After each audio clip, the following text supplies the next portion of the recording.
Chapter 1, The Monster Summoning System. Where am I? I awoke to a sharp pain and struggled to open my eyes, scanning my surroundings. Surrounded by thickets, fine sand, and scattered stones, with an endless expanse of azure sea stretching beside me clearly, I had found myself on an island. Not far away, less than 500 meters distant, lay the wreckage of an airplane so badly burned that little remained except the main fuselage. The sight of these ruins made my head buzz. In an instant, all my memories came flooding back. Before blacking out, all I'd seen was fire everywhere. The plane I was on had exploded and crashed. Yet against all odds, I'd survived the disaster. When I awoke, I found myself on this deserted island. Even this couldn't kill me. Damn, I must have 9 lives. I muttered with a self-deprecating chuckle as I stood and stretched my limbs. Luo Chen, you ruthless bastard. You wanted me dead so badly you'd sacrifice a whole plane of people just to bury me with them. I know full well this plane crash was no accident. The odds of a plane crash are lower than winning a 5 million yuan lottery jackpot. Even if someone flew every single day, it would take at least 3,000 years to experience one.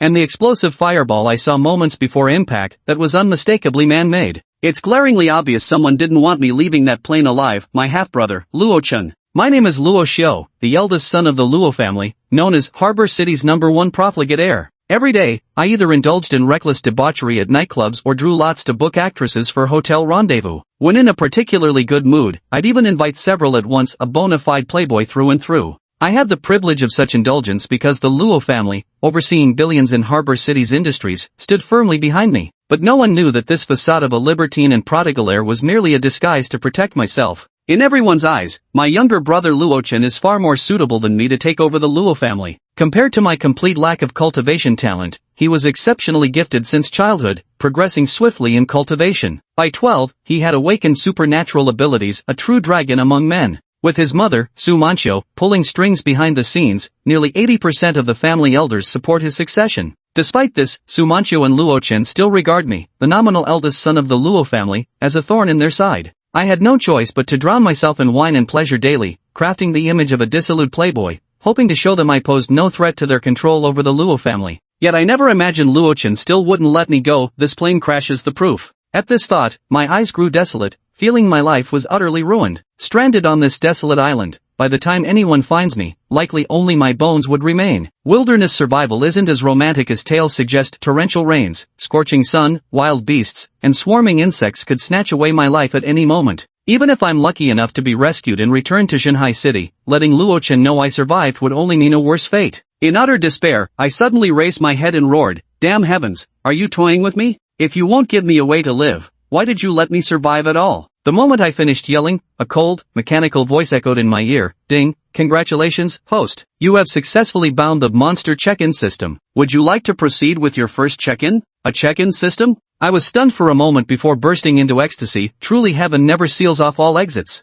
Check-in, I want to check in right now. I couldn't wait and shouted eagerly, "Ding, congratulations host for successfully completing your first check-in. Reward obtained, Newbie Monster Mega Gift Pack." A streak of flowing light flashed by as a crimson-red gift package phantom slowly opened before me. "Congratulations, host, for successfully opening the gift pack. Please choose your initial monster: Godzilla, Juvenile Stage; King Ghidorah, Juvenile Stage; Kong, Juvenile Stage; or Mothra, Juvenile Stage." My eyes widened. This system was surprisingly user-friendly, allowing me to choose my starting monster. I choose Godzilla. I made my decision almost without hesitation. Among these 4 legendary beasts, the one dubbed the King of the Monsters held the greatest appeal for me. A fully grown Godzilla can reach over 100 meters in height, weigh 90,000 tons, and effortlessly level an entire city. After making my choice, my vision blurred, and the scene instantly transformed before me, revealing the depths of the ocean. At the same time, a voice like the whisper of an ancient god echoed in my ears. Humans are foolish creatures, ruling the earth for less than 10,000 years before proclaiming themselves masters of the world.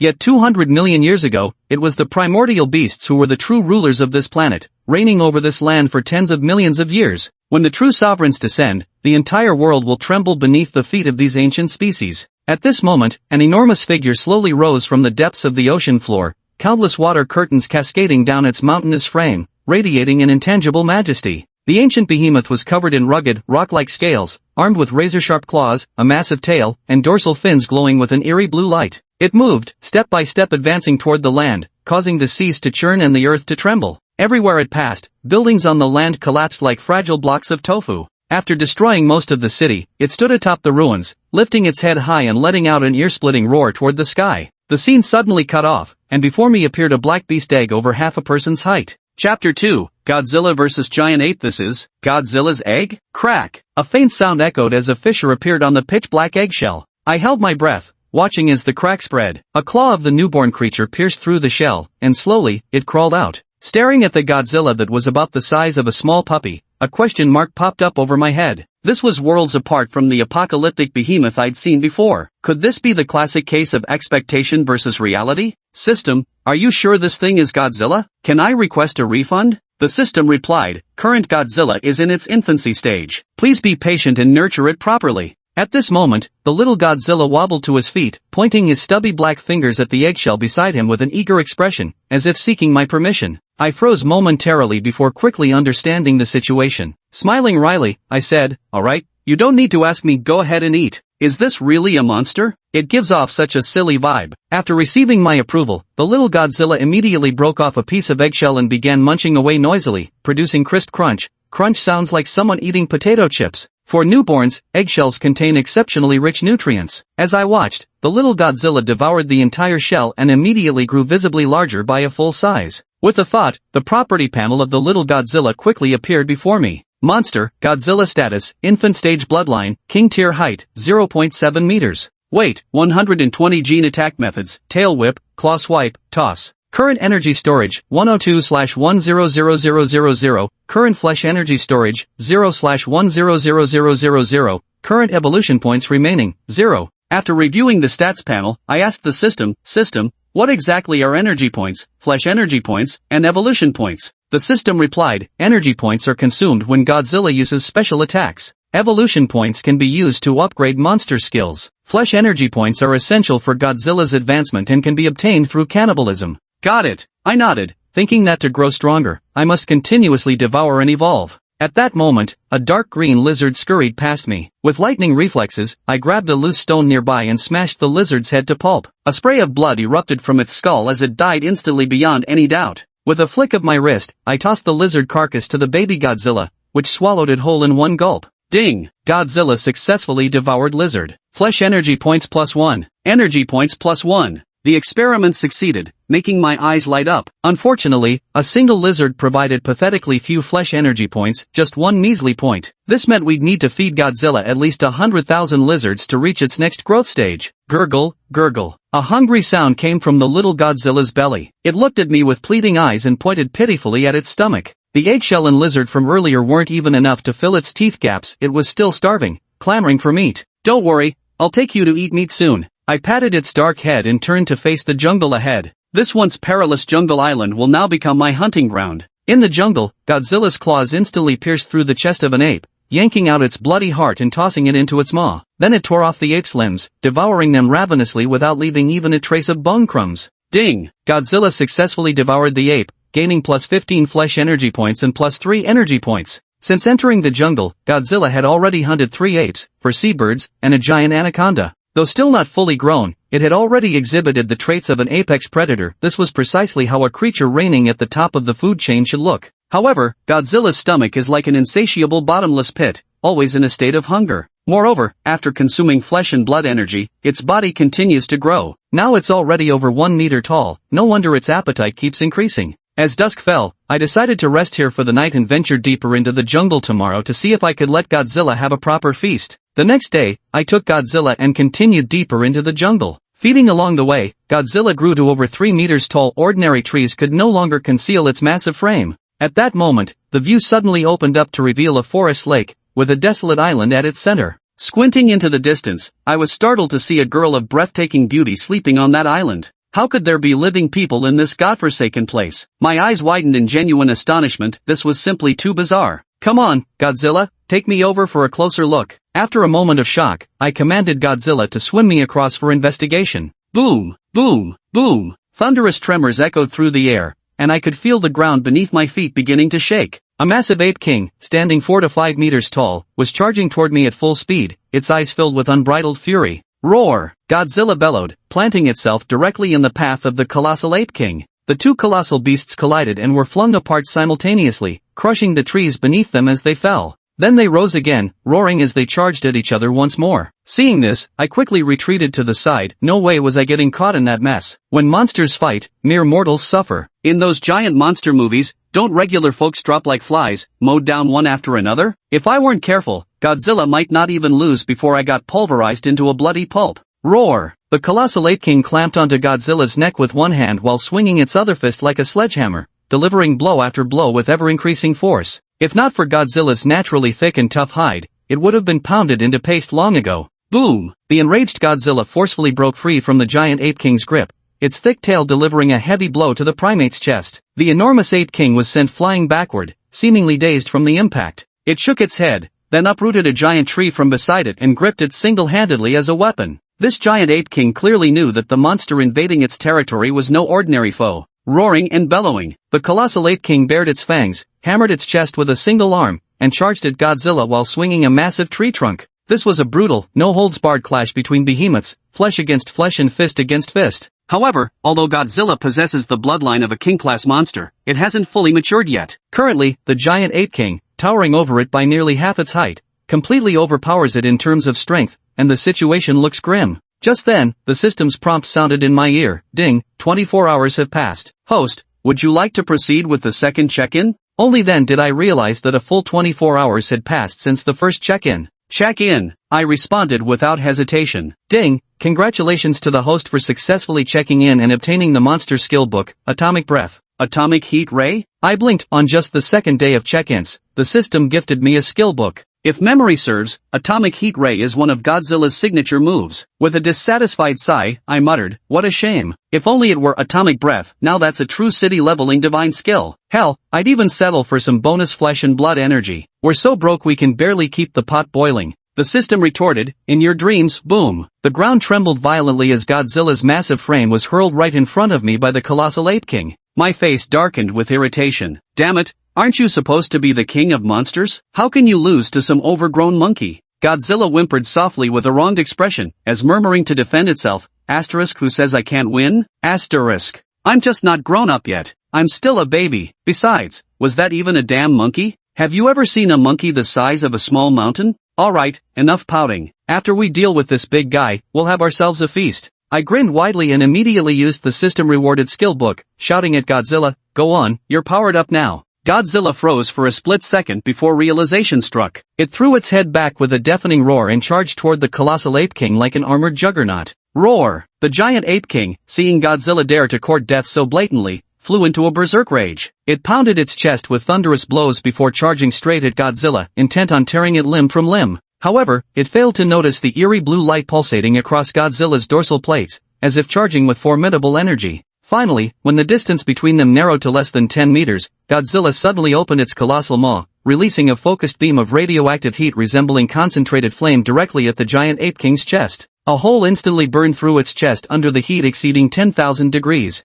Boom! The giant ape king collapsed with a thunderous impact, dying with its eyes wide open, utterly bewildered about why it had been slain by Godzilla. Roar! Godzilla lifted its head and roared triumphantly at the sky before lowering its gaze to stare contemptuously at the ape king's lifeless body. Only a fool would try to clash head-on when there's a radioactive heat ray. Then, Godzilla violently tore off one of the giant ape's arms and began devouring it voraciously. The time had come for the victor to enjoy his spoils. The system chime continuously sounded, ding! Godzilla successfully devoured the giant ape, plus 100 flesh blood energy points, plus 10 energy points. This giant ape actually provided Godzilla with 1,000 points of flesh and blood energy. Indeed, ingredient selection is crucial. Cough, getting off track here. After devouring the giant ape, Godzilla's stature swelled to nearly 5 meters, and its attributes underwent a dramatic transformation. I looked at its attribute panel and nodded with satisfaction. Although Godzilla was still in its juvenile stage, it was gradually showcasing the demeanor of the king of monsters. When it truly grows up, it will be time for me to settle the score with Luo-chan. I don't hold grudges, but what others owe me, I'll take back with my own hands. I glanced at Godzilla with its round, full belly and gave it a kick. Had enough to eat? Then it's time to get to work. Roar! Godzilla patted its stomach contentedly with its claws, looking like an obedient lump of sincerity ready for orders. In front of me, it's just a well-behaved little puppy. No amount of enormous size can change that fundamental truth. Take me across. I want to check out that island. I was intensely curious about why a young girl would be sleeping on an island in the middle of the lake. Godzilla quickly obeyed and dove into the lake, with me riding on its back, clutching firmly onto its sturdy dorsal fin. As a deep-sea leviathan, it moved through the water effortlessly, swiftly carrying me toward the island like a fish through water. Before long, Godzilla reached the edge of the island. However, an invisible barrier surrounded the shoreline. I yelled without hesitation, "Godzilla, smash it!" Roar! Godzilla let out an excited growl and slammed its claw onto the barrier, which shattered like glass under the impact. "You wait here for me," I said as I leaped onto the island with a powerful kick, immediately spotting the girl. Her delicate and exquisite features resembled those of an angel. She lay fast asleep atop a velvet blanket.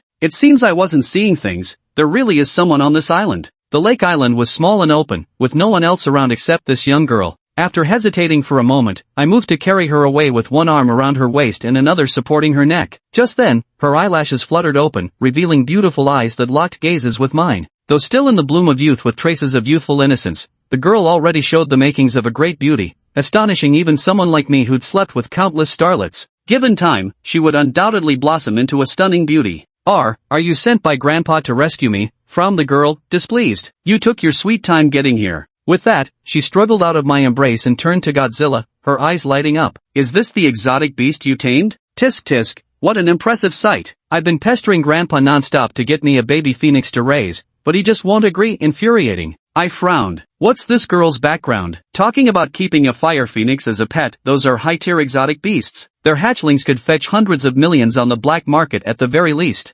Before I could speak, the restless girl climbed onto Godzilla's head, straddling its neck while swinging her slender legs. She sized up the beast and quipped, "Hey, kid, will you sell this exotic beast? I can get my grandpa to offer you a hefty price." "Sure, it's kinda ugly, but ugly cute in its own way." I was speechless. She's the first person who dares to ride atop the king of monsters like this. Godzilla looked utterly miserable, as if saying, "Boss, get this chick off my head." After a moment's consideration, I said, "Why don't you just eat her then? Such a pretty girl should be worth quite a bit of flesh and blood energy." The girl's eyes widened in shock. "How dare you say such things? Aren't you afraid I'll report this to my grandfather?" She immediately jumped down from Godzilla's head. I glared at her sidelong and said coldly, "Who said I was sent by your grandfather to rescue you?" She asked timidly, "Then who are you?" "I don't owe you any answers. Now it's my turn to ask. Your name?" Nandong Ro." "Nandong?" I frowned slightly and asked again, "Then who is your grandfather?" Nandong Ro pouted resentfully, "Why are you asking this?" Not bothering to explain, I waved my hand dismissively.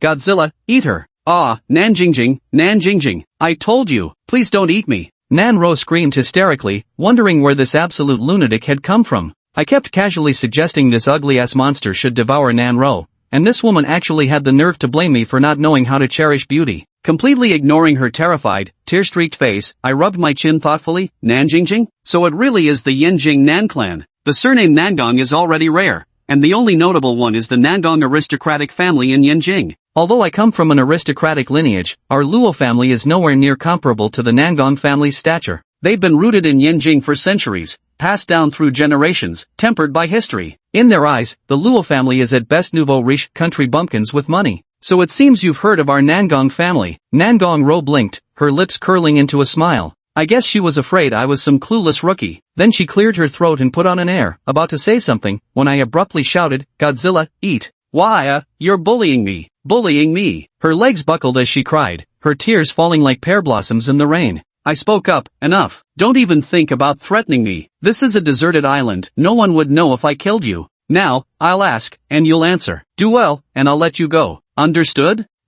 She wiped away her tears like a wronged kitten. I asked, "How did you end up stranded on this deserted island?" She replied that she had been kidnapped by someone who wanted to use her to threaten her grandfather. It seemed like a conspiracy targeting the Nangong family. I pressed further, "Then do you know who kidnapped you?" After asking, I grew wary. Could the kidnapper still be on the island? It was too dark then, I couldn't see his face clearly. When I woke up, I was already on this island in the middle of the lake. That giant ape by the shore was left here to guard me after being mentally controlled by him. She seemed to notice my wariness and explained softly, "The person who kidnapped me probably isn't on this deserted island anymore." While pretending to be asleep, I overheard him contacting my grandfather via satellite phone, as if preparing for face-to-face negotiations. I quickly sorted out my thoughts. Nangongro had been kidnapped and brought to this deserted island as bargaining chip for negotiations with the Nangong clan. Her abductor was also a formidable psychic master. No ordinary person could have easily controlled that giant ape. But this bastard probably never expected that I'd end up on this very island after a plane crash. What are the damn odds? Talk about the worst luck in 8 lifetimes.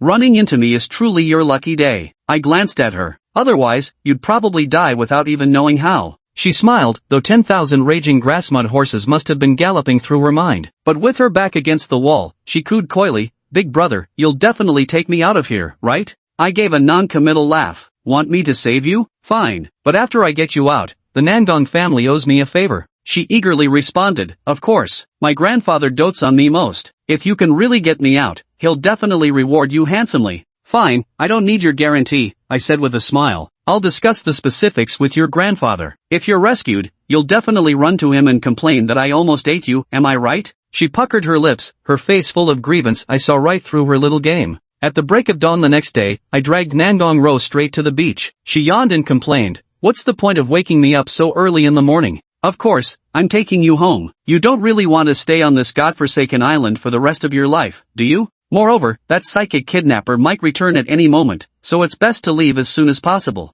"Alright, hop on," I said. Pointing at Godzilla, she asked, "Ride on it?" I glanced at her and replied, "If you'd rather ride on me, that's not entirely out of the question either." Her face instantly flushed crimson as she hastily climbed onto Godzilla's back. I mounted as well and gave a low command, "We're clear to dive." Roar! Godzilla growled softly as it submerged into the ocean. To ensure we could breathe normally, it kept its dorsal fin above the water's surface. We rode it like some monstrous yacht, though the fin was a bit uncomfortable to sit on. Godzilla was naturally the ruler of the seas. Though it hadn't yet reached its full maturity, it could still reach speeds of 40 knots in the water. But I wasn't sure which direction to steer it. I figured if we kept swimming in one direction, we'd eventually spot a coastline. Ding! Congratulations, host, on successful check-in. Reward obtained, Monster Skill Book, Monster Radar. I precisely timed my third system check-in since obtaining it and received another Monster Skill Book. Monster Radar can awaken biological radar based on monster characteristics, significantly enhancing monster tracking capabilities. This system is so considerate. Just when I was struggling to find my way home,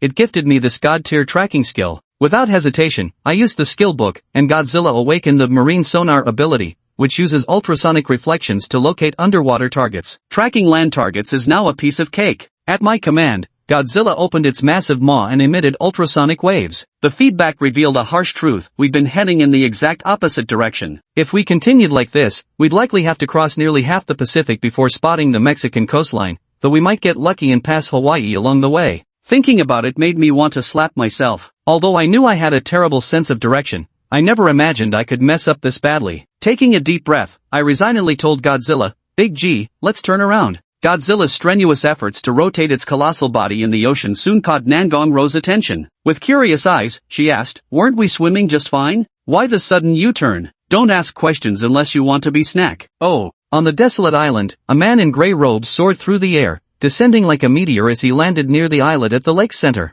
But the sight before him rooted him to the spot. Nangong Ro, who had been imprisoned on the islet, was nowhere to be found, and even the colossal ape he had controlled with his psionic power had vanished. Only crimson bloodstains by the lakeshore and violently snapped trees in the surroundings remained. The gray-robed man's face twisted with fury as he clenched his fists so tightly his nails dug into his palms. Tipping his head back, he let out a bestial roar. "Who the hell did this?" Chapter 6. Return to dry land, Panglai Fishing Village. Almost there at last. After 3 days and nights of arduous travel across the sea, I finally caught sight of the coastline. These past few days had been pure torment for both me and Nangong Ro. Hungry, we could only eat dried fish. Thirsty, we had to rely on the fresh water we'd collected from the island. At night, the biting sea wind chilled us to the bone. Each time we slept, Nangong Ro would huddle pitifully against me for warmth. She was, after all, the young lady of the Nangong family. Such hardship was utterly foreign to her. She was probably cursing me in her heart as a good-for-nothing who couldn't even take proper care of a girl. But she didn't realize that she had unconsciously begun to rely on me somewhat. These few days with me were also her most peaceful ones since being kidnapped. Lost in these thoughts, Nangong Ro yawned again and coiled up beside me, falling soundly asleep. "Wake up, we've arrived." Opening her bleary eyes, Nangong Ro discovered we'd reached land while she was sprawled on my back, her arms naturally wrapped around my neck. "I say, you really can sleep. I've been carrying you on my back for over 10 minutes now." My teasing voice rang in her ear. She squirmed uneasily, her little face flushing crimson. Her blush wasn't just from my teasing, it was also because as I carried her, my hands were supporting her from that awkward position below her waist. She whimpered softly, Put me down, I can walk by myself." "Okay, fine." Without delay, I set her down. She looked around and asked in confusion, "Where is this place?" "A remote fishing village by the sea," I replied calmly. "Later, I'll go into the village to borrow a phone and contact my family to pick me up." Her spirits lifted immediately. Does that mean we can finally go home? No, I can go home. As for you, I glanced at her and said coolly, you'll stay with me for a few days first. Once I've settled things with your grandfather, then I'll let you go. Of course, if you're willing to stay and be my bed-warming maid, I wouldn't mind either. Ugh, you scoundrel, who'd want to be your bed-warming maid? Perhaps sensing hope of returning home, her mood brightened, and a lively spark appeared in her eyes. Then she cautiously asked, by the way, you ruffian, where's that frightening monster of yours? I explained, it's not convenient for it to come ashore, so I left it in the shallows. After all, its massive size would surely cause panic if it came ashore, better to avoid unnecessary trouble. Let Godzilla stay on standby in the depths of the ocean. She giggled and said, no wonder you've stopped threatening to eat me at every turn now. I gave her a sidelong glance. If you're willing, I can call it over for a snack right now. It definitely wouldn't refuse. No. I was just joking, really. She took a startled step back like a frightened rabbit, waving her hands frantically. Alright, enough joking around. Let's head into the fishing village first to gather some information. With that, I turned and walked toward the village. Panglai Village, seafood restaurant. Nan Gongro and I sat across from each other, the table between us laden with steaming dishes, stir-fried clams, pickled fish stew, charcoal grilled yellow croaker, sizzling squid platter, sea cucumber nourishing soup, abalone rice. After starving for days, I hadn't been picky, I'd ordered one of everything on the menu. Being seaside, the dishes were affordable and excellent. A full table like this probably cost just 4 or 5,000 yuan. Normally, I'd turn my nose up at such modest fare, but now we devoured it all like ravenous beasts. Only when you hit rock bottom do you truly appreciate life's comforts. After days on that deserted island, gnawing wild fruit, drinking lake water, even grilled meat without salt, I miss city living intensely. Any longer out there and I'd have turned completely feral. You ordered so many dishes, can you even finish them all? And where did you get the money to pay the bill? Do you still have any money on you? Nangong Ro asked with her mouth full of food, her words slurred. Can't we eat just because we're broke? I said casually. If it really comes down to it, we can just leave you here as collateral. Cough, cough, cough. My words made her choke. With a look of indignation, she said, do you even have a heart, you jerk? How dare you think of leaving a pretty girl like me as collateral in this godforsaken fishing village? I lifted my head, wiped the corner of my mouth with a tissue, and said leisurely, don't want to be collateral? Fine then, go borrow a cell phone for me. I just need it for 10 minutes. Why should I be the one to borrow it? Didn't you say it yourself? You're good looking, men can't resist you. But, what if someone tries to take advantage of me?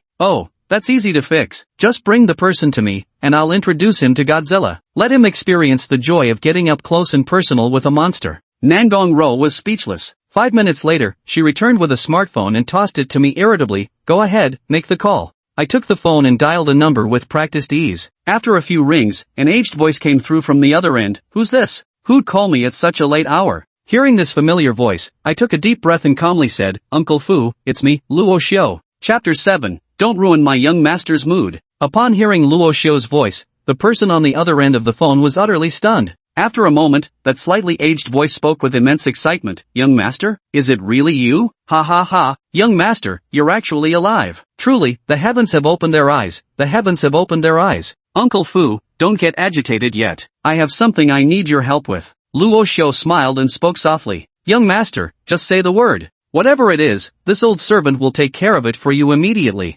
Uncle Fu immediately made his promise, his tone exceedingly sincere. Luo Xiu spoke up. I'm currently in a fishing village in Zhangzhou City. If I recall correctly, this place should be called Panglai Village. Right now, I'm having a meal at the village's seafood restaurant. Come and pick me up with your men immediately. Oh, remember to bring a large transport aircraft when you come get me. I have something that needs to be shipped back. Just now, Luo Xiu had wandered around the fishing village and had roughly figured out his current geographical location. Alright, young master, I'll make the arrangements right away and ensure I arrive as quickly as possible. After agreeing, Uncle Fu tentatively asked, Young master, about the fact that you're still alive, should I report it to the family? No, don't mention it for now. Just handle things within your authority and make sure no one finds out I'm still alive. Got it. After hanging up the phone, Nangong Ro asked curiously, was that call to someone in your family? Luo Xiu said, to be precise, it's my butler, called Uncle Fu. He's watched me grow up since childhood, and I trust him completely. Nangong Ro blinked and asked with confusion, then why didn't you have him inform your family that you're still alive? Luo Xiu's expression turned slightly cold, because, it was my own family who wanted me dead and buried. Seeing Luo Xiu's expression, Nangong Ro couldn't help but tremble inwardly and quickly lowered her head. I'm sorry, that was inconsiderate of me to ask. It seems, Luo Xiu also harbors quite a significant secret. After a moment of silence, Luo Xiu picked up his phone again and dialed another number. Looking to die? Who the hell calls in the middle of the damn night when people are trying to sleep? As soon as the call connected, an extremely crude curse immediately erupted from the other end of the line. Luo Xiu held the phone and said calmly, Li Yaoyang, it's me, Luo Xiu. Luo Xiu? Are you human or a ghost? Aren't you already dead? How do you know I died? What kind of joke is this? Didn't the plane you were on crash? The entire Shanghai city knows you're dead by now. Oh, I see. That's really unfortunate. I've always been blessed with good fortune though. Even though the plane crashed, I still made it out alive. There was a brief silence on the other end of the line before the voice spoke again. No matter what, it's just good you're okay, brother Luo. You wouldn't believe how worried I've been these past 2 days. Couldn't eat, couldn't sleep. Enough with the useless chatter. Do me a favor and come pick me up. Where are you now? I'll send someone to get you right away. Zhangzhou City, Qingjia Village. Alright, you wait there for me. I'm coming to find you right now. After hanging up the phone, Luo Xiu directly handed the mobile to Nangong Ro. I'm done using it, return it. Nangong Ro blinked and asked curiously, why did you give them a fake address? Luo Xiu glanced at her and said with a light laugh, sharp ears you've got there, how did you even catch that? Nangong Ro tilted her chin up proudly and declared, of course. I was born in the year of the rabbit, my ears are as keen as can be. Besides, you're not part of the Luo family anyway, so telling you won't hurt. Luo Xiu picked up his chopsticks and began eating as he explained, Uncle Fu and Li Yaoyang, one is the person I trust most, the other my closest brother. But it was one of these two who betrayed me. Because the details about my flight I only shared them with those two. In this life of mine, Luo Xiu, nothing infuriates me more than betrayal.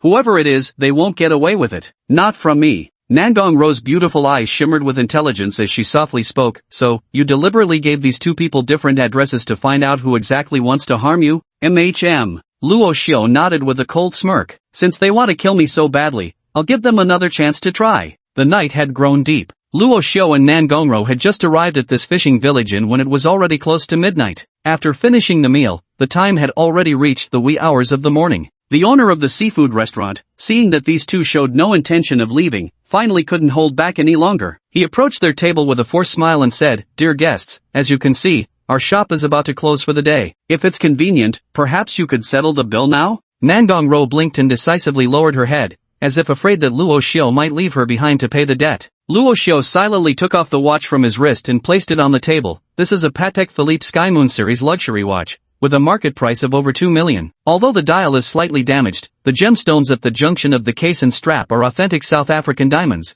verifiable anywhere. Using this to pay for your meal is more than sufficient. The restaurant owner's expression darkened. Sir, with all due respect, are you trying to dine and dash? The owner of a remote fishing village had no idea what a $1 million watch or a Patek Philippe was. All he saw was Luo Xiu seemingly trying to skip out on paying for his meal. Then, his face darkening, the fisherman hesitantly asked, Sir, you wouldn't happen to be broke, would you? The moment those words left his mouth, the atmosphere froze into an awkward silence. Luo Xiu, boss, is your mouth an endless void or something? How come every strike is a critical hit? Nangongro on the side couldn't help but giggle stealthily. You dirty rogue, serves you right today. However, the thought that if Luo Xiu couldn't pay up, he might actually end up offering himself as compensation made Nangongro feel a tinge of fear again, and she dared not gloat any longer. You youngsters these days, without money, how dare you come out to eat? And you ordered such an extravagant feast. Believe me, I'll call the police right now and have you all arrested. Apparently convinced that Luo Xiu couldn't pay, the restaurant owner's attitude abruptly worsened. His large, fan-like palm slammed onto the table with such force that the entire table shook. Yet, at that very moment, a calm yet slightly aged voice suddenly echoed beside his ear.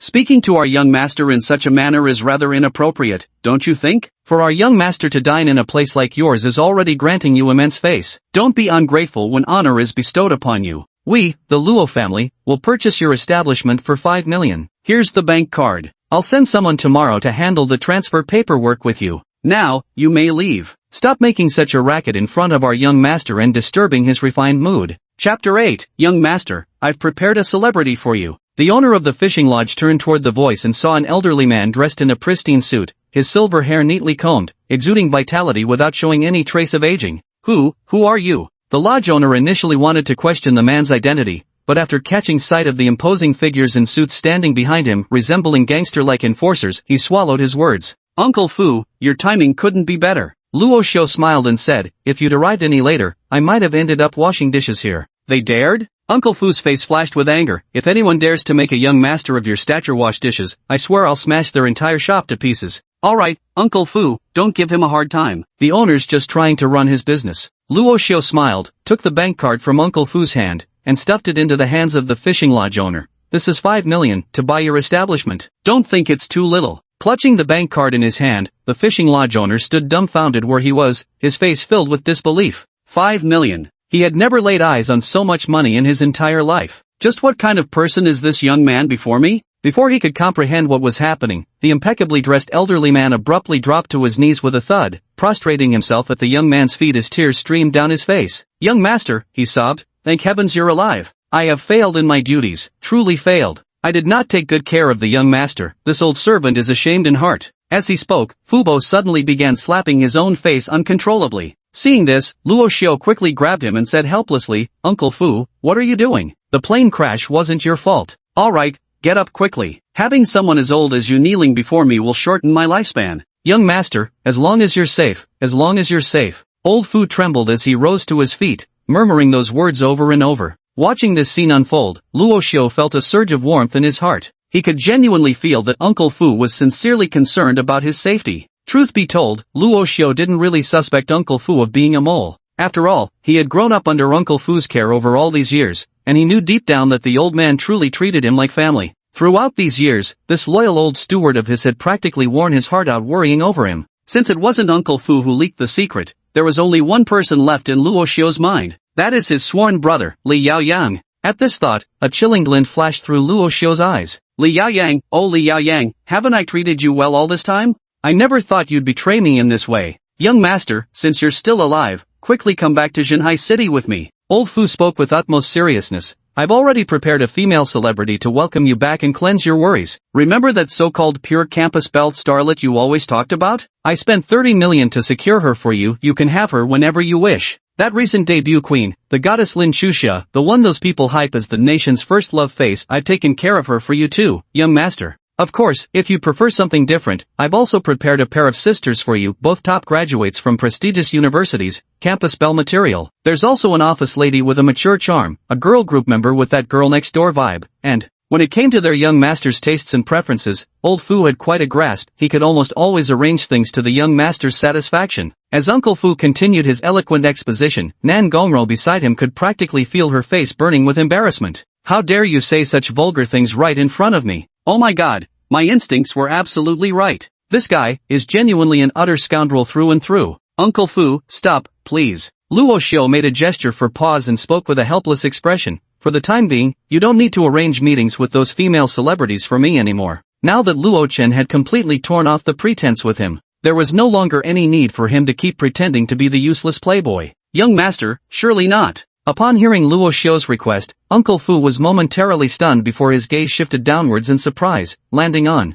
Uncle Fu. Don't get the wrong idea. I'm perfectly fine down there, everything's in working order. Luo Xiao massaged his forehead and spoke helplessly. Just from Uncle Fu's weird gaze, Luo Xiao didn't need to think to know the old man was clearly suspecting he'd lost the hen and the eggs in the crash. You scared me to death, young master. I thought this accident might have injured, certain vital areas. Thank goodness you're fine, truly fine. The Luo family still needs you to carry on the lineage. Only after hearing Luo Xiao's reassurance with his own ears did Uncle Fu finally relax, patting his chest and heaving a long sigh of relief. Nan Gongro stood beside them, desperately stifling laughter but not daring to make a sound. If I burst out laughing now, my ladylike image would be ruined in an instant. Uncle Fu, let's not rush back to Jinhai City just yet. Luo Xiao sat back down, lightly tapping the table with his fingers as he spoke calmly. There's still one matter left unfinished, to be precise. There's still one person left to kill. Uncle Fu was slightly taken aback and instinctively asked, young master, who do you intend to kill? Luo Xiao let out a subtle sigh and coldly uttered a name, Li Yaoyang.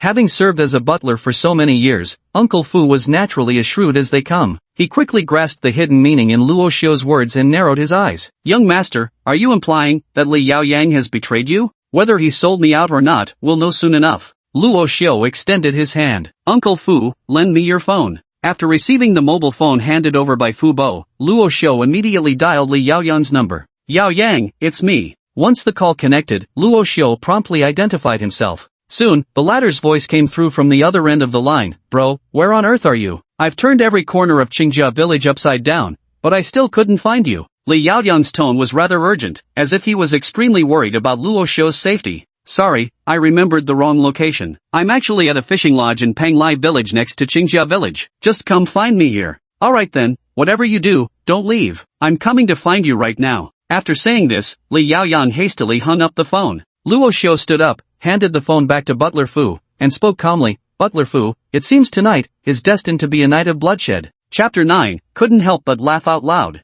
The night was deep, and the sound of waves hitting the shore could occasionally be heard outside the house. Butler Fu, I appreciate your hard work. At such an advanced age, you still have to wait here with me. Luo Xiu leaned against a chair, his calm face revealing no trace of expression. Young master, you're being too polite with your words. I've watched you grow up since childhood. If anyone dares to lay a finger on you, annihilating their entire lineage wouldn't be an excessive punishment. Uncle Fu's tone was low and brimming with lethal intent. Boom! At that very moment, the door of the fishing lodge was suddenly pushed open. A tall, handsome young man strode in, his eyes lighting up the moment he spotted Luo Xiu. He immediately spread his arms wide, ready to embrace him. My good brother, I've finally found you. I truly never expected you to still be alive. This young man before them was none other than Li Yaoyang. His dazzling smile remained as affable as ever. But in Luo Xiu's eyes, it was nothing short of disgusting. Facing the open-armed Li Yaoyang, Luo Xiu remained completely unmoved, not even bothering to stand up. Cupping the teacup on the table and blowing gently on it, he spoke coolly. Li Yaoyang,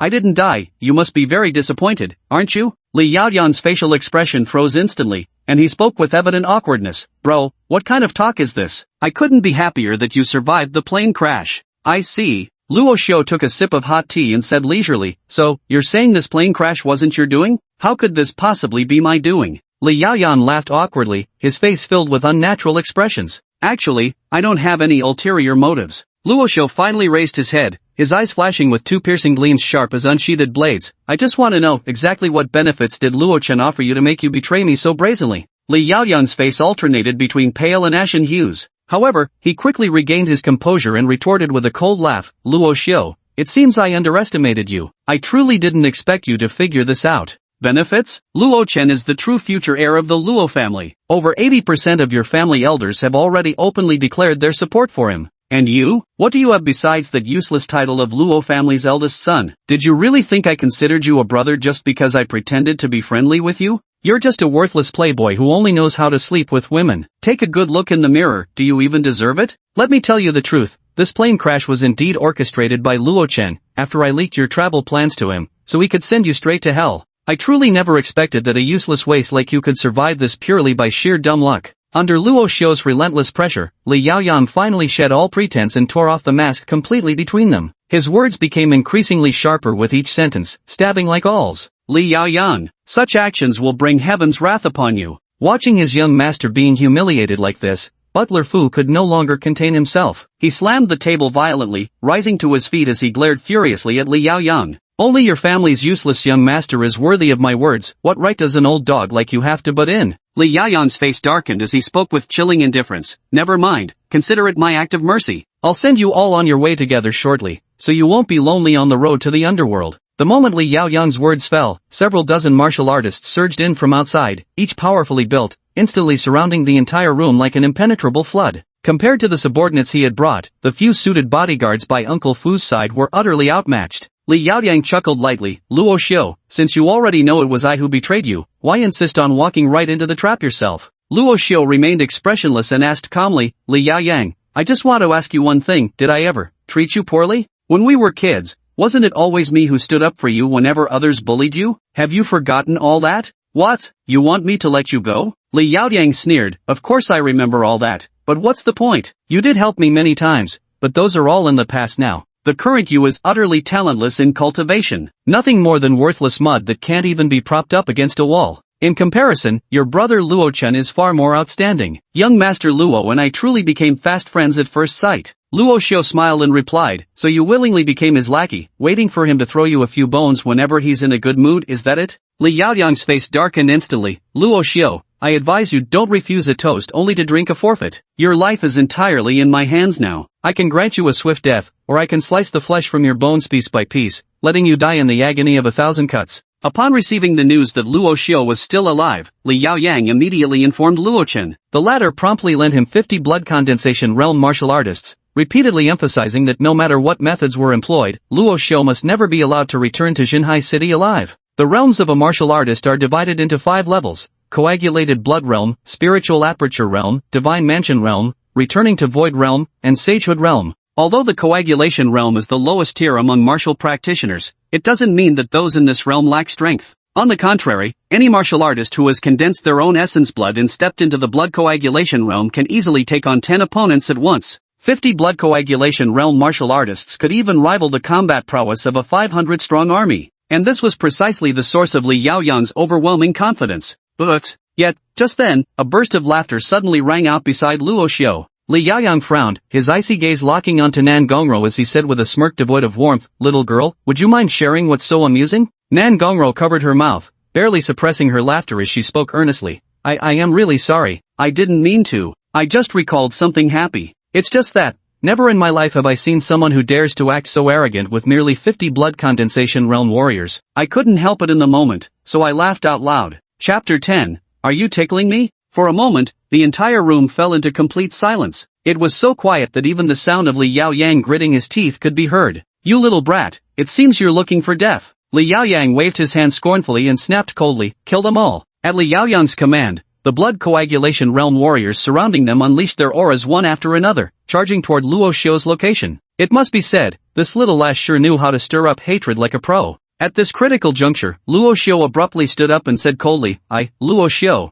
truly wish to see just how daring you all can be." Roar! Right at that moment, a thunderous roar exploded beside everyone's eardrums like a crack of thunder. Rustle! A pitch-black giant claw swept across, forcefully tearing off the rooftop, sending dust cascading down. Monster! It's a monster! Damn it! Where did this monster come from? How could it appear at such a coincidental time? Everyone be careful. Protect young Master Li at all costs. After Godzilla appeared, all the warriors present fell into panic. Even Fu Bo immediately stepped in front of Luo Xiu. "Young master, you run first. I'll cover your retreat." "No need, Fu Bo," Luo Xiu said with a smile. "Look how adorable this little monster is." "Old Fu? Young master, do you perhaps have some misunderstanding about the word cute?" During these days adrift at sea, Luo Xiu gained substantial flesh and blood energy from every system check-in. Moreover, Godzilla had also devoured numerous schools of fish in the ocean, acquiring significant additional flesh and blood energy. So, at this moment, Godzilla had grown to a staggering height of over 12 meters, even comparable to a towering building.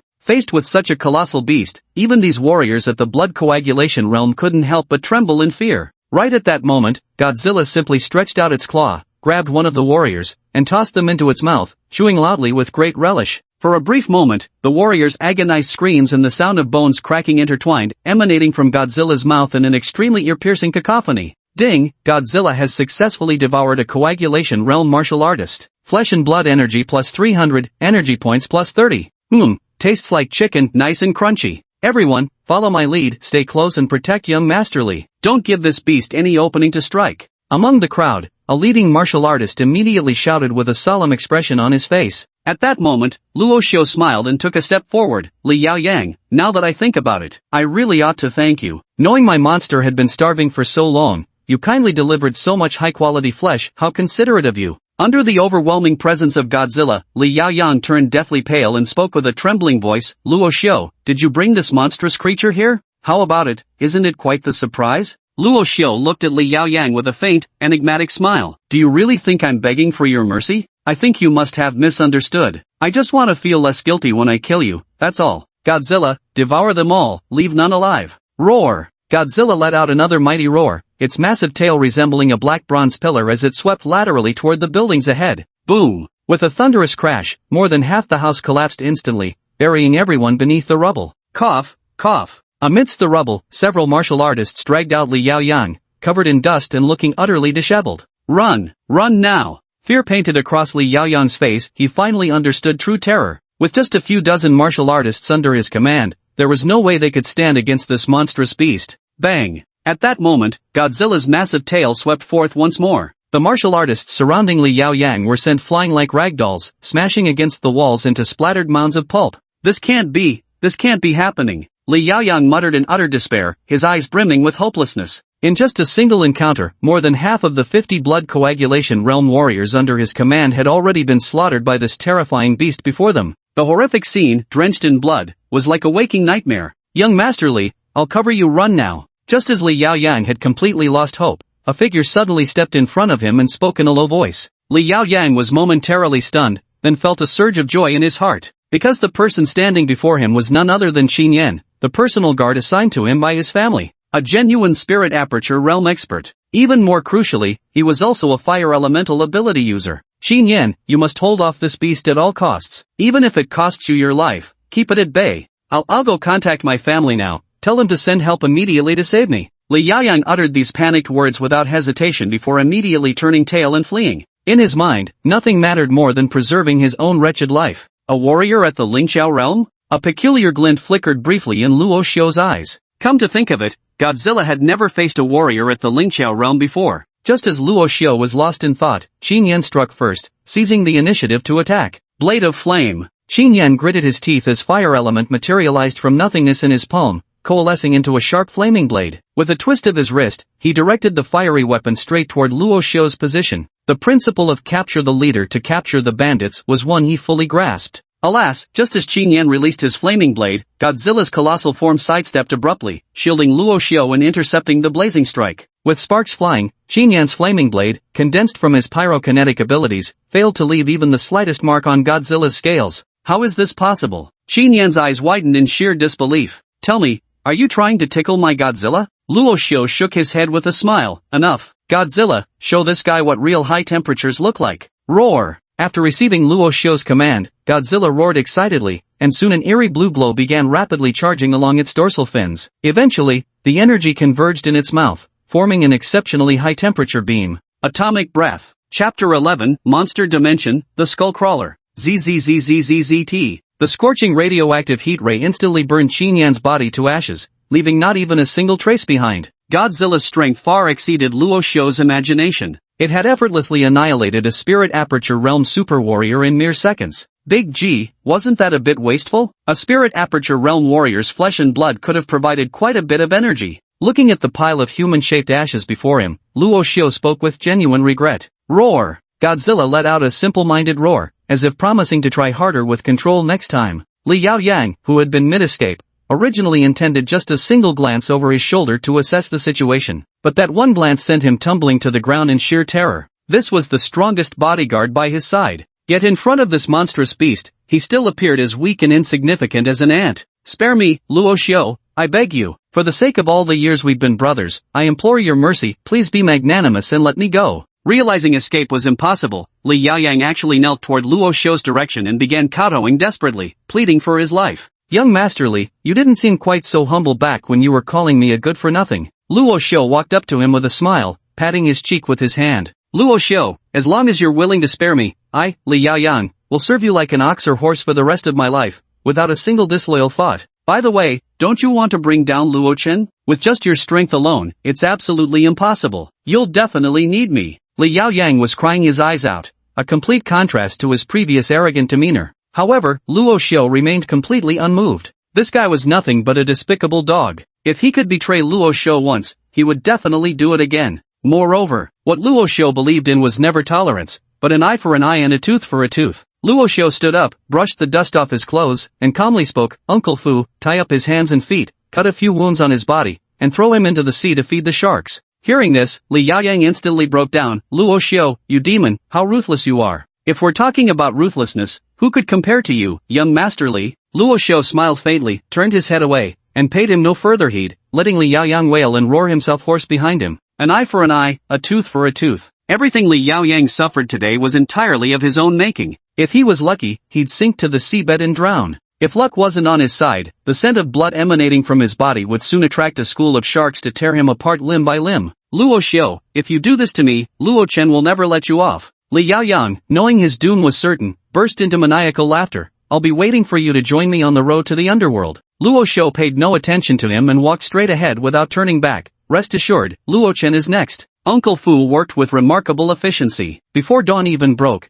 he had already arranged for the entire scene to be cleaned up. Apart from the ruins left behind by Godzilla, not a single corpse could be seen. Young master, was having me bring a transport plane here just to move this fellow back home? Uncle Fu raised his head, staring at the hill-sized Godzilla, and couldn't help but gulp nervously. He swore to the heavens it was the largest monster he'd ever laid eyes on in his entire life. Once we get home, remember to stock up on meat and if possible, buy some high-tier monster flesh too. This guy's got quite the appetite. Luo Xiu turned to look at Godzilla and gave a helpless chuckle. Thank goodness his family was wealthy. Otherwise, it might not have been possible to afford keeping this big guy. Young master, I understand. I'll go back and make the arrangements immediately. Uncle Fu nodded, his eyes sparkling with excitement. For a long time, the young master had been criticized for his poor aptitude in cultivation. Now, with this terrifying behemoth at his command, our young master has finally gained the means to stand against Luo Chen. Alright, since everything's been settled, let's head back to Jinhai City. Luo Xiu stretched lazily and walked straight toward the private jet. Come on, follow the young master, we're going home. Uncle Fu waved his hand, instructing his subordinates to wrap up their tasks before promptly following Luo Xiu's footsteps. Nangong Ro? Watching the crowd board the plane in a grand procession, Nangong Ro was utterly bewildered. Damn it, had she just been completely ignored? Wait for me, I haven't even boarded the plane yet. When Luo Xiu opened his eyes again and woke up on the comfortable large bed in his own home, he felt an unprecedented sense of comfort. Damn, it's been ages since I slept so well. These past few days, he spent most of his time sleeping on Godzilla's scales. Compared to the uncomfortably hard scales of Godzilla Boss, his own Simmons mattress felt absolutely heavenly. Now, even if Luo Xiu were asked to sleep another full day and night on that mattress, he'd gladly do it. Since he was already awake, he might as well check in first. Thinking this, Luo Xiu directly opened his mouth and said, System, I want to sign in. Ding! Congratulations, host, you have successfully signed in for 6 days and received the reward, Monster Space and 12 Skull Crawlers. Upon hearing the system's notification, Luo Xiu's spirits instantly soared. The 6th-day sign-in reward was actually no longer flesh and blood energy. Luo Xiu pondered for a moment before asking, System, what exactly is this monster space? Prompted by Luo Xiu's question, the system quickly replied, the monster space is a special dimension used by the host to store summoned monsters. Within the monster space, monsters will recover their stamina, energy, and injuries at an accelerated rate. Luo Xiu nodded in understanding. So that's how it is. So this monster space is indeed incredibly practical. After all, as Godzilla grows, its size will continue expanding indefinitely. Once Godzilla reaches heights exceeding 100 meters, it won't be so simple for Luo Xiu to conceal it anymore. Luo Xiu then asked another question. Are those 12 skull crawlers from the check-in reward currently inside my monster space? Soon, the system gave an affirmative reply. Yes, as long as the host is willing, you can summon them at any time. Chapter 12, The Mysterious Commenter, Monarch Organization. After receiving the system's confirmation, Luo Xiu's mind stirred, immediately wanting to summon the skullcrawler from the monster space. Then, as the space before him twisted and distorted, 12 ferocious, giant lizard-like skullcrawlers directly crawled out from the warped space. These creatures, resembling giant lizards, were named skull-crawlers due to the eerie white skull-like patterns on their pitch-black backs, giving them a sinister and grotesque appearance. Though nowhere near as massive as Godzilla, the skull-crawlers before Luo Xiu still measured over 2 meters in length. Moreover, Luo Xiu judged that these were likely just ordinary skull-crawlers he had summoned. One must remember, the king of skull-crawlers can grow dozens of meters long, a terrifying entity capable of rivaling the mighty Kong of Skull Island. At that moment, after a few polite knocks on the door, Butler Fu pushed it open and strode in without hesitation. Young master, it's time to. Before Butler Fu could even finish his sentence, he froze in place, utterly stunned. Inside the room, over a dozen skull crawlers were staring at him with icy, murderous gazes. It was as though a single command from Luo Xiu would send them lunging forward to tear the old man before them to shreds instantly. Fortunately, old Fu was someone who had weathered many storms and quickly composed himself before speaking. Young master, it's time for breakfast. Okay. Luo Xiu nodded, then instructed, Old Fu, take these adorable little ones below and feed them some flesh and blood as well. No need to find another place either. Let's house them temporarily in Godzilla's warehouse for now. If possible, find some professional martial artists to evaluate the strength of these little creatures for me. Very well, young master. After Luo Xiu gave his instructions, Butler Fu immediately nodded in acknowledgement before promptly leading the 12 skullcrawlers out of the room. Truth be told, Butler Fu burned with curiosity about where his young master had obtained so many monstrous creatures. But curiosity aside, unless the young master chose to speak of it himself, he would never dare pry into his secrets. The Luo family, dining room. Luo Xiu sat upright at the dining table, where an ample spread of breakfast dishes steamed invitingly. The selection spanned from Chinese favorites like steamed buns, fried dough sticks, and soybean milk to Western offerings such as salads, baguettes, and steaks, practically everything one could desire, all emitting mouth-watering aromas. At the opposite end of the table, Nan Gongro was devouring her meal with gusto, showing no regard for ladylike manners. Spotting Luo Xiu, Nan Gongro looked up, her mouth still full as she mumbled questioningly, Hey, when are you taking me back? Just wait. Once I finish dealing with these matters at hand, I'll contact your grandfather. Luo Shou casually picked up a deep-fried dough stick, munching on it as he spoke. Anyway, if you stay here, I won't treat you badly. Nangong Ro nodded excitedly, her face beaming with enthusiasm. To be honest, after the kidnapping crisis was resolved, Nangong Ro was actually quite willing to stay at the Luo family's place. After all, she enjoyed complete freedom here and could eat whatever she pleased without any restrictions. Although the Nangong family was an aristocratic clan, this very status brought with it an overwhelming number of rigid rules. This wasn't allowed. That was forbidden, making Nangong Ro feel like a caged bird trapped in a gilded prison. Soon, Luo Shou finished his breakfast. As he stood up, Fu Bo approached him immediately. Young master, I've already secured those 12 insect beasts for you. They've been quite docile, though their appetites are enormous. Before I left, they'd already devoured several tons of meat. Would you like to come take a look with me after you finish eating? Luo Shou wiped his mouth and nodded. Alright, let's go check it out. On the way, Luo Shou asked, by the way, Uncle Fu, how did things go with last night's incident? Any fallout? A nearly 12-meter-tall mutated beast appearing in a seaside fishing village. Once such news spreads, it could easily draw the attention of the Enforcement Bureau. You must understand, the Enforcement Bureau, that's the largest law enforcement department in China. Nothing can escape their watchful eyes. Inside the Enforcement Bureau, powerful figures abound, with no shortage of peak-level martial artists. Once you're targeted by the Enforcement Bureau's enforcers, things can get troublesome indeed. Don't worry, young master, that's just a remote fishing village. Information travels slowly there. We've thoroughly cleaned up the scene, there shouldn't be any major problems. Uncle Fu spoke as he pulled out a phone from his pocket and handed it to Luo Shou. Young master, take a look, these are all the recent news stories related to you. Luo Shou froze for a moment before accepting the phone and scrolling through the headlines. Shocking. Mysterious beast attacks fishing village, then vanishes without a trace. Beast awakens? Giant monster roars through humanity, along with up-close combat footage. The Luo family shocked. Eldest son survives air disaster, returns to Zhenhai City. Playboy cheats death. Predictions emerge about which starlet will be his next victim. Luo Shou skimmed through the headlines. Unsurprisingly, they were all about him.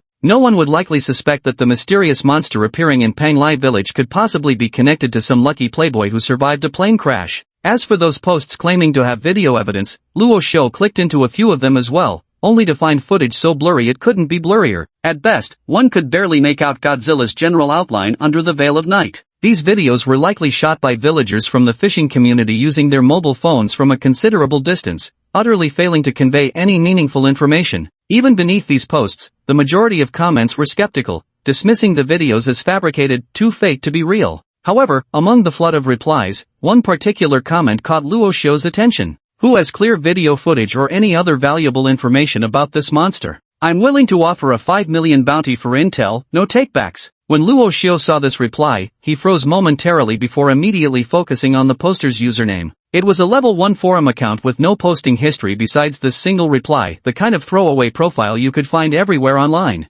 And the ID of this poster was also extremely strange. It was called Monarch. Chapter 13, Godzilla Evolves, Growth Phase. 5 million? Seriously? Hey upstairs, you actually believe that? Looks like you've got an elementary school education at best, case closed. Haha, don't say that, be careful or they'll turn dark. Money is so easy to make these days. Even a fake video like this gets someone to pay 5 million for it. People really have too much money burning a hole in their pockets. Bro, I've already sent you the video, when are you transferring the 5 million? Most of the replies under this comment were just joking around. After all, no one would believe that someone would actually offer 5 million for collecting information that couldn't even be verified. After scrolling through the reply, Luo Shou casually handed the phone back to old Fu. If this guy was telling the truth, then great, he'd just film a decent little video of Godzilla later and send it over. With a quick turnaround, he could sell it for 5 million. This deal was practically guaranteed profit with minimal investment. In the blink of an eye, Luo Shou followed Uncle Fu to the front of a massive warehouse. Even before the warehouse door was fully opened, Luo Shou caught an acrid stench of blood seeping through the cracks. Without a doubt,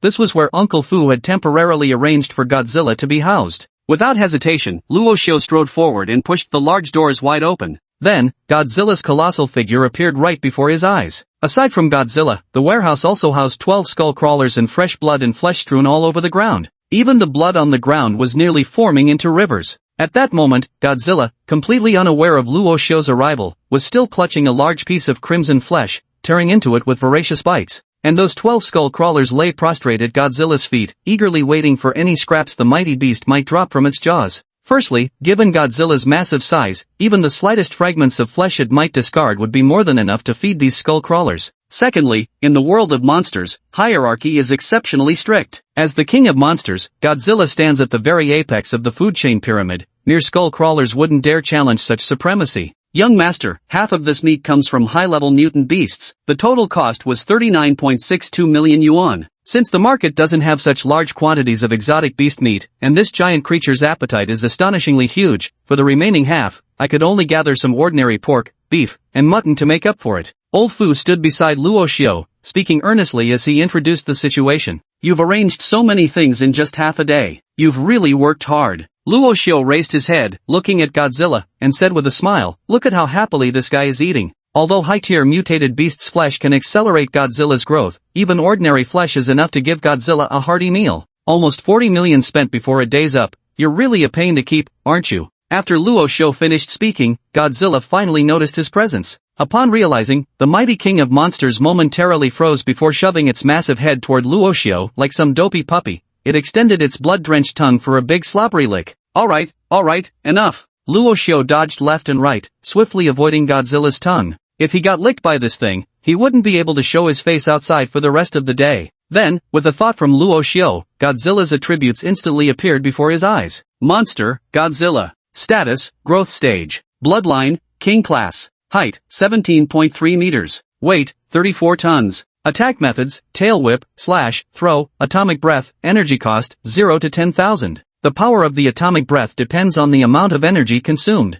Current energy storage, 17600/100000. Current flesh energy storage, 35400/10000000. Remaining evolution points, 5. After devouring so much high-tier flesh, Godzilla finally evolved from its juvenile stage to its growth stage. At the same time, Godzilla's flesh energy storage capacity upgraded from the original 100,000 points to a full 1 million points. In other words, Godzilla still needs to consume nearly 1 million points of flesh and energy to advance from its growth stage to maturity. However, even though Godzilla isn't fully mature yet, its body length has already reached a massive 17 meters, and its weight has begun to be measured in tons. Luo Xiao raised his head and glanced at the warehouse ceiling. No wonder Godzilla has been squatting on the ground. This guy has already grown to nearly 20 meters tall. If it stood up right now, it would probably punch a hole straight through the ceiling. Godzilla has currently evolved to its growth stage. Consuming ordinary flesh will no longer provide any blood energy. Moreover, when Godzilla devours higher-tier flesh,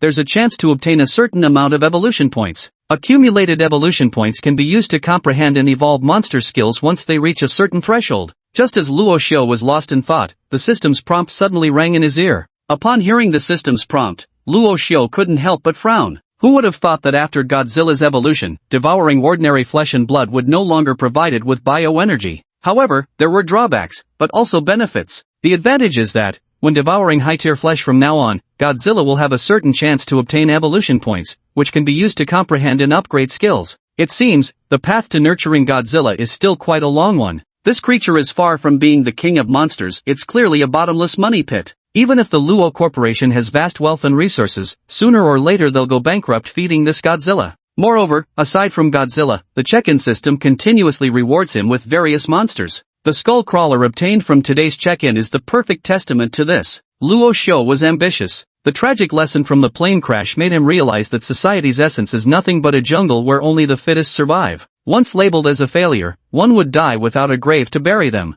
Luo Xiao had lost once before, so he would never lose a second time. One day, he would build his own legion of monsters and make the entire world tremble at his feet. Just as Luo Xiao clenched his fists and swore silently in his heart, a thunderous roar suddenly erupted outside the warehouse door like a bolt from the blue. Luo Xiao, come out here, now! You killed my son. Today, I, Li Tianjun, will see that you face justice for this murder, a life for a life. Chapter 14, Luo Chen's scheme of killing with borrowed knife. Jinhai City. The rooftop of the Lawson Group headquarters. A young man in a tailored suit stood tall before the floor-to-ceiling window, holding a glass of red wine as he gazed down at the bustling city below. He loved this sensation, perched atop a skyscraper, surveying the masses below, as if wielding power and authority in his hands. Yet, all the while, a thorn seemed lodged deep in his heart. This thorn was the news that Luo Xiao was still alive. Luo Xiao, until the day you die, I will never find peace. Luo Chen gently swirled the blood-red wine in his glass, an involuntary glint of murderous intent flashing in his eyes. Though Luo Xiao posed no competitive threat to him, after all, the other man was still the rightful heir of the Luo family in name. To Luo Chen's surprise, not only did Luo Xiao survive the plane crash,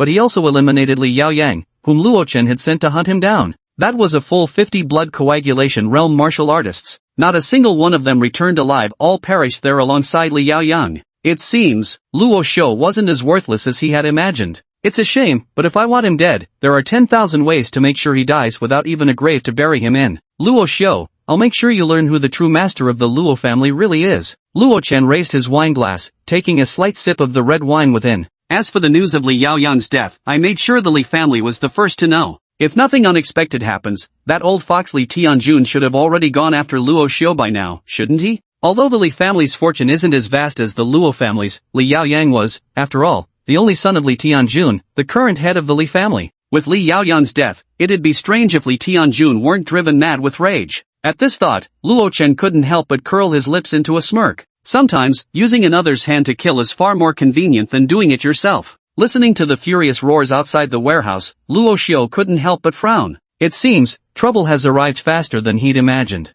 Luo Shou took a deep breath and pushed open the warehouse door, striding out without hesitation. Before Luo Shou stood a middle-aged man nearing 50, his hair streaked with gray, his bloodshot eyes fixed on him like a beast ready to devour its prey. Beside this middle-aged man stood a young man clad in a black martial arts uniform, his brow unconsciously exuding an air of arrogance. "Uncle Li, what brings you here to see me?" Luo Shou smiled faintly, his tone neither submissive nor overbearing as he posed the question. The middle-aged man with graying hair was someone Luo Shou recognized, none other than Li Yaoyang's father, Li Tianjun. Rumors had it that Li Tianjun suffered from a rare illness, making it extremely unlikely he would ever have children. It wasn't until his 30s that he was finally blessed with the birth of Li Yaoyang. As his only son, Li Tianjun doted on Li Yaoyang to no end, which resulted in the latter growing up spoiled and arrogant, becoming notorious as the playboy of Jinhai City. "You murderer! How dare you ask me that?" Li Tianjuan's eyes were bloodshot, his trembling finger pointing at Luo Shou as he demanded, "I'll ask you just once, was it you who killed my son, Li Yaoyang?" "It was me indeed, so what?" Luo Shou smiled and admitted outright. Then, his voice turned icy again as he continued, "Li Yaoyang and I were close friends for years, yet he betrayed me to please Luo Chen. Wasn't he worthy of death? He caused my plane to crash, left me stranded on a deserted island, and I barely survived after countless brushes with death. Shouldn't he die for that? And after my return, under Luo Chen's orders, Li Yaoyang brought 50 blood-condensing realm martial artists to silence me permanently. Tell me, shouldn't he die for that too?" Luo Shou's voice thundered like a storm, each word louder than the last, shaking the very air. "You only know your son Li Yaoyang died by my hand, but why don't you ask what wrongs he committed?" Under Luo Shou's questioning, Li Tianjun trembled all over, yet couldn't utter a single word in response. For someone of his stature, right and wrong were concepts Li Tianjun naturally understood clearly. But this time, it was his only son who had died. Now Li Tianjun could practically be considered an old man nearing 50, and the agony of losing a child in old age filled his heart with nothing but hatred. He hated Luo Shou, but he hated Luo Chen just as much. If Luo Chen hadn't dragged Yaoyang into this mess, his son would never have died. However, Luo Chen now controlled more than half of the Luo family, with countless powerful subordinates under his command. Seeking revenge against him was simply unrealistic. So, Li Tianjun had no choice but to direct his spear at Luo Shou. Moreover, in Li Tianjuan's eyes, Luo Shou was the true murderer who directly killed Li Yaoyang. "I don't care what fault Yaoyang committed, you had no right to kill him. Since you killed him, I'll make sure you die." Li Tianjuan's entire body trembled as he suddenly raised his head, roaring like an aged lion. The moment Li Tianjuan's words fell, dozens of Li family martial artists lurking nearby pounced out like ferocious wolves. These martial artists possess extremely high strength, with at least half of them being at the Lingqiao realm level or above. Ordinary aristocratic families probably couldn't mobilize such a large number of high-level martial artists. As for those above the Lingqiao realm, martial artists at the Divine Mansion realm, Fanshu realm, or even Transcendent realm, rarely would they be willing to serve ordinary families. Powerful martial artists naturally have their own pride and dignity. Mere wealth surely wouldn't be enough to sway them. In Luo Shou's eyes, the dozens of warriors gathered here likely represented nearly half of the Li family's total combat strength. It seemed that Li Tianjun was sparing no expense to avenge his son, going all out with everything he had. "Young master, these people dare to invade our Luo family's territory so brazenly. I'll immediately request reinforcements from the family and have them send aid right away." As he surveyed the agitated warriors before him, Uncle Fu's expression flickered uncertainly between dark and grim. However, Luo Shou calmly shook his head and spoke lightly, "Uncle Fu, don't waste your effort. The fact that these people could break into our Luo family's territory so easily means someone must have paved the way for them in advance." Uncle Fu was momentarily stunned. "Young master, you mean?" Luo Shou smiled faintly. "It's quite obvious someone wants to kill with a borrowed knife. Luo Chen, you truly lack patience. So blatantly using others to do your dirty work, you're not even bothering to hide it anymore and intend to tear all pretense of civility with me, is that it? Chapter 15, The Black-Clad Youth and the Silver-White Sword. Young master, what should we do now? Uncle Fu's expression darkened as he finally pieced together the situation. Li Tianjun was able to encircle this place so easily precisely because Luo Chen had secretly manipulated matters behind the scenes. Since it was Luo Chen's scheme, even if they wanted to request assistance from the family, it was likely no one would pay them any heed. This was the current state of affairs. Apart from Luo Xiu's father, Luo Chen had essentially gained unchecked dominance within the Luo family. What can we do? What else can we do? Luo Xiu sneered and said, since Luo Chen wants to borrow a knife to kill me, I'll just snap his damned blade first. The moment Luo Xiu's words fell, one after another skeletal reptile charged out from behind the half-opened warehouse doors, reeking of blood, and formed a protective barrier in front of him. Mutant beasts? So this is your trump card, Luo Xiu? Li Tianjun gritted his teeth and coldly commanded, everyone, at my order, slaughter them all, Luo Xiu included. 10 million reward from the Li family for harming Luo Xiu. An additional 50 million reward from the Li family for bringing Luo Xiu's head. 50 million? Uncle Li is truly generous, makes me want to cut off my own head and claim the reward. At this point, Luo Xiu's tone turned icy as he declared, but sadly, none of you will be killing me today. As the final syllable fell, the 12 skull crawlers before Luo Xiu instantly dashed forward like phantoms. The speed of these skull crawlers reached an astonishing level. The martial artists barely caught a glimpse of over a dozen black afterimages flashing by before the skull crawlers instantly plunged into their formation. Whoosh! One of the skeletal crawlers suddenly leaped forward,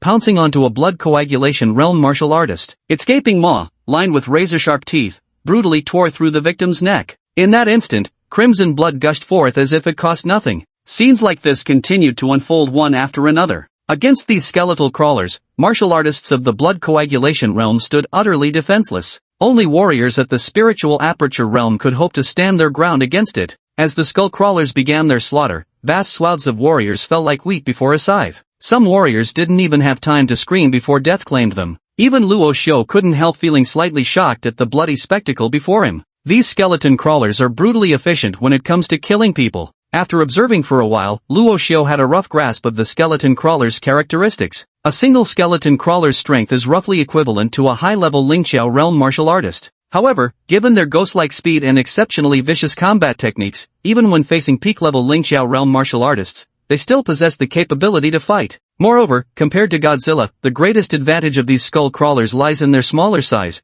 making them less conspicuous and more suitable for assassination-type missions. Though Luo Xiu had been watching the battle before him, his attention had remained fixed on the black-clad young man beside Li Tianjun. From start to finish, this black-clad youth showed not the slightest intention to act, yet he was the one Luo Xiu found most intimidating. The aura he gave off to Luo Xiu was like that of an unparalleled divine weapon still sheathed in its scabbard. Once drawn, it will strike a lethal blow with just one touch. Mr. Gong, isn't it time for you to make your move? Watching the martial artists he had brought fall one after another into pools of blood, slaughtered under the sharp claws of the skull crawlers, Li Tianjun felt as if his heart were bleeding. These martial artists were the product of the Li family's countless resources and training, absolutely loyal to the clan. How could he not feel their loss keenly? In this era where strength reigns supreme, these martial artists truly represent the foundation of a family. Take action? Why should I intervene? The black-clad youth smiled and said, what we agreed upon was for me to kill Luo Xiu for you. Handling these small fry was never part of our deal. Li Tianjun clearly hadn't expected such a blunt refusal. His expression involuntarily stiffened. But the current situation left him no room to worry about saving face. Li Tianjun turned his head, bowed slightly with clasped hands, and spoke, Mr. Gong, with your abilities, dealing with these aberrant creatures would be as simple as lifting a hand.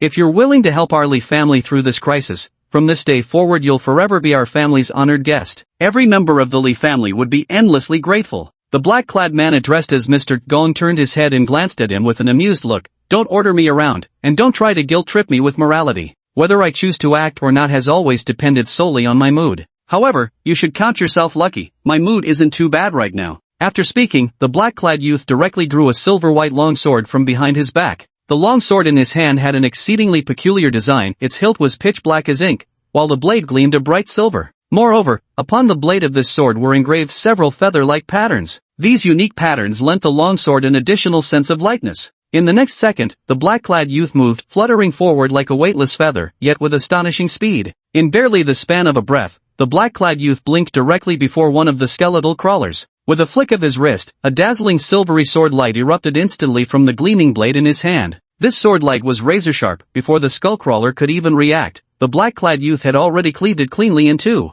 With just a single slash, he had instantly slain a skullcrawler. The black-clad youth didn't make a move until absolutely necessary, yet when he finally acted, his skill astonished everyone present. After slaying the skeletal crawler with a single strike, the black-clad youth raised his head and cast a seemingly provocative glance toward Luo Xiu. Luo Xiu's expression darkened slightly. Though the black-clad youth had merely swung his sword once, Luo Xiu could already roughly deduce his opponent's cultivation level from the terrifying power behind that single slash. This guy's martial arts realm is definitely above the Lingqiao realm. He might even have possibly reached the Divine Mansion realm. Never did I expect that on just the second day of returning to Jinhai City, I'd encounter a cultivator at the Divine Mansion realm. Chapter 16, The Sky Eagle Sword Sect, Gongqianyu. The division of martial artist realms is extremely strict. For warriors at the coagulation realm, they must be capable of condensing no fewer than 10 drops of vital qi and blood within themselves. As for martial artists in the spirit aperture realm, they must open more than 12 bodily apertures throughout their entire body. As for the Divine Mansion within the Divine Mansion realm, it refers to an independent spatial dimension that can only awaken after bodily apertures have been opened to a certain extent. A Divine Mansion realm warrior can summon power from their own Divine Mansion, unleashing far greater strength in battle. Any expert at the Divine Mansion realm is undoubtedly a formidable presence not to be underestimated. Top-tier Divine Mansion realm experts can even stand alone against 1,000 foes,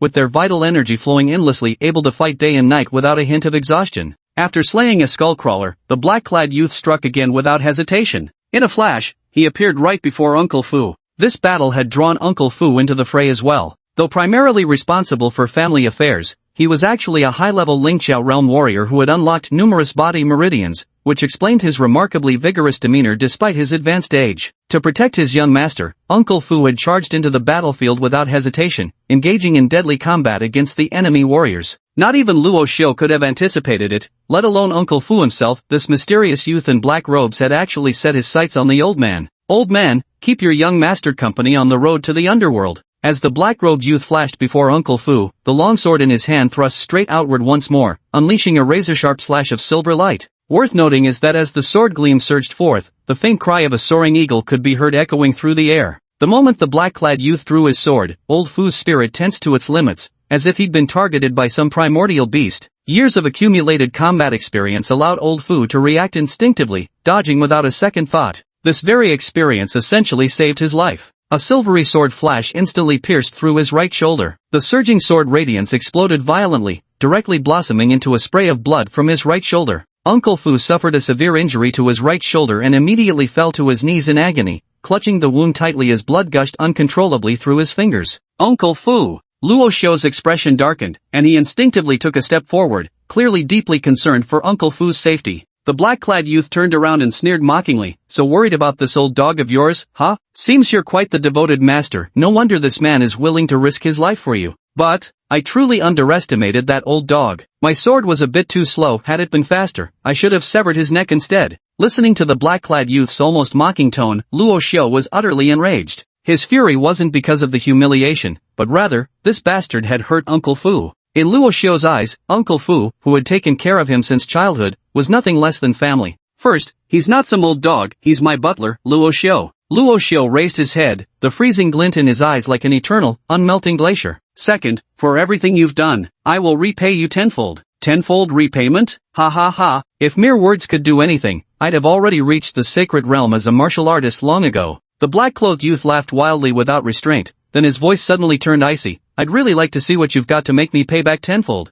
You're counting on these dozen pathetic little reptiles? TSK TSK TSK. Tell you what, let's make a bet on how long it'll take me to slaughter every last one of your bugs." The black-clothed youth's tone dripped with utter disdain, making it clear he didn't give a damn about the skull crawlers. Just then, old Fu, still clutching his wounded right shoulder, spoke through gritted teeth. "Young master, I know who this bastard is now. He's Skyhawk Sword Gongqianyu, the chief disciple of Li Tianying, founder of the Skyhawk Sword sect." After old man Fu spoke those words, the young man in black before him gave him a surprised glance and chuckled lightly, saying, "So you can actually utter my name correctly. Seems this old dog of yours has some knowledge after all." Prompted by old man Fu's words, Luo Xiu couldn't help but narrow his eyes. So, this guy was none other than Skyhawk Blade Gongqianyu. No wonder he possessed such profound martial prowess and such ruthlessly lethal swordsmanship. The so-called Skyhawk Sword sect was not a regional power, nor was it an established school, but rather a martial arts style, a sword technique lineage founded by a void-refining swordmaster. Since this was merely a sword technique style, there were no particularly strict rules or regulations. Any martial artist who had studied the Skyhawk sword technique fell under the banner of the Skyhawk sword sect, and Gong Qianyu happened to be among the finest of this very lineage, for he was the first publicly acknowledged disciple of Li Tianying, the founder of the Skyhawk sword sect. As time passed, Gong Qianyu also revealed his extraordinary talent in swordsmanship, advancing by leaps and bounds in his cultivation. In just a few short years, he had opened his divine mansion, officially stepping into the realm of divine mansion cultivators. Beyond this, at the age of 18, he joined the Enforcement Bureau and became a radiant rising star among the enforcers. Such a dazzling life trajectory could hardly be exaggerated even by the term monstrous genius. Even Luo Xiu felt slightly surprised how had Li Tianjun managed to enlist the help of someone at Gong Qianyu's level. So you're Gong Qianyu. Truly, seeing is believing. Luo Xiu turned towards Gong Qianyu, his lips curling into a radiant smile. Those who knew him well understood that whenever he flashed such a smile, someone was bound to suffer. Are you so terrified that you want to give up resisting? Or are you determined to fight me to the death? Gong Qianyu sneered and spoke coldly. My eagle feather sword is already thirsting for blood. Is that so? What a strange coincidence. Luo Xiu grinned brightly and said, this big guy behind me also told me he can't wait to join the battle. At that moment, an earth-shaking roar suddenly erupted from the warehouse behind Luo Xiu. Just as this roar echoed through the air, a figure as massive as a mountain directly smashed through the warehouse doors, emerging before everyone's eyes amidst a cloud of billowing dust. Chapter 17, Gong Qianyu gets crushed. Boom! After the warehouse doors were smashed open, more than half of the structure collapsed with a thunderous crash, sending up an enormous plume of dust. And there, standing amid the swirling dust, was Godzilla looming like a primordial beast descended upon the mortal world. Staring at the scene before them, every warrior under Li Tianjuan's command couldn't help but gulp nervously, because the colossal creature emerging from the dust was simply too awe-inspiring to behold. As seasoned warriors, they'd encountered many exotic beasts before, but never had they witnessed a monstrous titan of such magnitude, one that rivaled skyscrapers in height and loomed like a mountain. Before Godzilla's towering presence, the dozen or so skull crawlers they'd been fighting suddenly seemed as insignificant as ants. Not just them, even Li Tianjun and Gong Qianyu couldn't help but gasp when Godzilla appeared. Just where the hell did Luo Xiu get such an overpowered behemoth? So this is your trump card? Gong Qianyu took a deep breath, suppressing his shock, battle intent blazing in his eyes. What does immense size matter? In this world, it's not necessarily true that the bigger you are, the stronger you become. He had once witnessed a crimson gold fire phoenix with a mere 4 to 5 meter wingspan using its internal phoenix flames to incinerate an entire mountain during battle. If confronted by that crimson gold fire phoenix, no matter how colossal Godzilla might be, it would inevitably be reduced to ashes by the scorching flames. If he could defeat this giant beast, it would surely add a magnificent stroke to his record of achievements. Just as Gong Qianyu's thoughts were swirling, Luo Xiu slowly turned around and gazed at the Godzilla standing before him. Their hearts were connected, able to understand each other's intentions. Thus, even if Luo Xiu didn't speak a single word, Godzilla could still sense the fury burning within him. That overwhelming, boundless fury. Godzilla, do you see that guy in black? Stomp him to death. Beneath Luo Xiu's calm words lurked a murderous intent that could drown the heavens. Roar! After receiving Luo Xiu's command, Godzilla raised its head and immediately let out a thunderous roar, swiftly locking onto Gong Qianyu within the crowd. Boom, boom, boom. Godzilla strode forward, each step causing the ground to tremble violently. Luo Xiu suspected that if Godzilla's height ever surpassed 100 meters, each step it took would likely split the ground with countless fissures. Gong Qianyu's eyes were fixed on Godzilla, as if trying to pinpoint the giant beast's weakness. In his view, a creature of such colossal size must surely lack agility, that had to be its fatal flaw. To defeat it, he would need to completely overwhelm it in terms of speed. With these thoughts swirling in his mind, Gong Qianyu had already begun formulating a rough battle plan. Eagle feather slash. Gong Qianyu stomped hard on the ground, leaping high like a soaring eagle, his eagle feather sword decisively slashing toward Godzilla's location. His sword strike was lightning fast. Before the surrounding martial artists could even register his movement, Gong Qianyu had already unleashed 6 consecutive flashes of blade light in an instant. These 6 streaks of sword light were as light as drifting feathers yet as sharp as an eagle's beak. Moreover, while delivering his sword strike, Gong Qianyu also channeled the power from within his divine palace, making the slashing sword light immensely explosive and piercing. Swish, swish, swish. Amidst several soft hissing sounds, Gong Qianyu's eagle feather slash forcibly carved 6 extremely deep cracks into Godzilla's body. Dark red blood immediately began to seep from the fissures in the scaly armor. Speaking of which, ever since obtaining the monster system, this was the first time Luo Xiu had seen Godzilla bleed. It seems that warriors at the Divine Mansion realm still possess some real capability. After all, even that Aperture Realm psychic who covered Li Yaoyang's escape, despite landing direct hits on Godzilla, failed to leave so much as a scratch on the thick-skinned king of monsters. Having struck successfully in a single blow, a look of triumph immediately flashed across Gong Qianyu's face. My attack, it's actually working. This way, as long as I keep maintaining this high-speed movement, the stupid-looking beast won't even be able to touch a strand of my clothes. As long as I fully utilize my speed advantage, Gong Qianyu was absolutely confident he could exhaust Godzilla to death. Just as Gong Qianyu was making these calculations in his mind, an enormous black shadow suddenly loomed over him. Gong Qianyu was momentarily stunned before quickly regaining his composure. The dark shadow looming before him was none other than the colossal tail of Godzilla. The massive tail swept through the air with terrifying speed, leaving behind a blur of afterimages in its wake. That's impossible. An expression of sheer terror washed over Gong Qianyu's face. Under the life and death crisis before his eyes, Gong Qianyu clenched his teeth with all his might, pushing the power within his divine mansion to the limit. He wanted to unleash his fastest speed in order to evade the sweeping strike of Godzilla's colossal tail. Alas, the speed at which the massive tail swept toward him was far faster than he had imagined. There was simply no way to dodge it. Boom! With a deafening roar, Gong Qianyu's figure was mercilessly struck by the tail and sent flying, crashing heavily onto the ground and carving out an enormous crater. How naive! Who told you that larger size must mean slower speed? Watching Gong Qianyu being smashed into the ground beneath, Luo Xiu couldn't help but sneer inwardly. Though Godzilla might appear cumbersome, its speed and explosive power are among the very best of all monsters. Otherwise, it wouldn't have been crowned with the title King of Monsters. It seems, warriors of the Divine Mansion realm aren't as terrifying as imagined. Though capable of wounding Godzilla, their physiques are remarkably fragile. A direct hit from its massive tail sent them down, utterly incapacitated. Mr. Gong. Upon seeing Gong Qianyu grievously injured, Li Tianjun gasped in shock and immediately dashed toward the direction of the deep crater. Unfortunately, he had forgotten about Godzilla's presence. Li Tianjun had barely made it halfway when an immense shadow loomed over him once more. Godzilla's massive tail swept down like a bronze pillar, crushing Li Tianjun into a bloody pulp. The dignified head of the Li family had died so inexplicably right before everyone's eyes. Chapter 18, Those who serve as accomplices to a villain deserve death. Godzilla decisively killed Li Tianjun precisely because Luo Xiu had commanded it to do so. In Luo Xiu's view, what did the head of the Li family matter? As long as Luo Xiu wishes, there is no one he cannot kill. After Li Tianjuan's death, the morale of the warriors under his command plummeted, and they almost completely lost the will to resist, scattering in all directions. Of course, the main reason was still the overwhelming intimidation of Godzilla. With a single strike capable of killing a Shinfu realm warrior, such a colossal size paired with such terrifying power was enough to make every warrior present feel utter despair from the depths of their hearts. However, just as they wanted to flee, Luo Xiu had no intention of letting them off so easily. With a direct command, he sent the Skullcrawler charging forward, unleashing a brutal massacre. To pluck the weed, one must uproot it completely. This had always been Luo Xiu's life principle. Uncle Fu, thank you for your hard work. Rest well when we return, and I'll request the best healing type ability user to treat you. We must ensure there are no lasting aftereffects. Luo Xiu walked slowly to Uncle Fu's side and spoke with deep concern in his voice. Thank you, young master. With how advanced medical technology is nowadays, even severed arms can be regenerated. There's definitely nothing to worry about.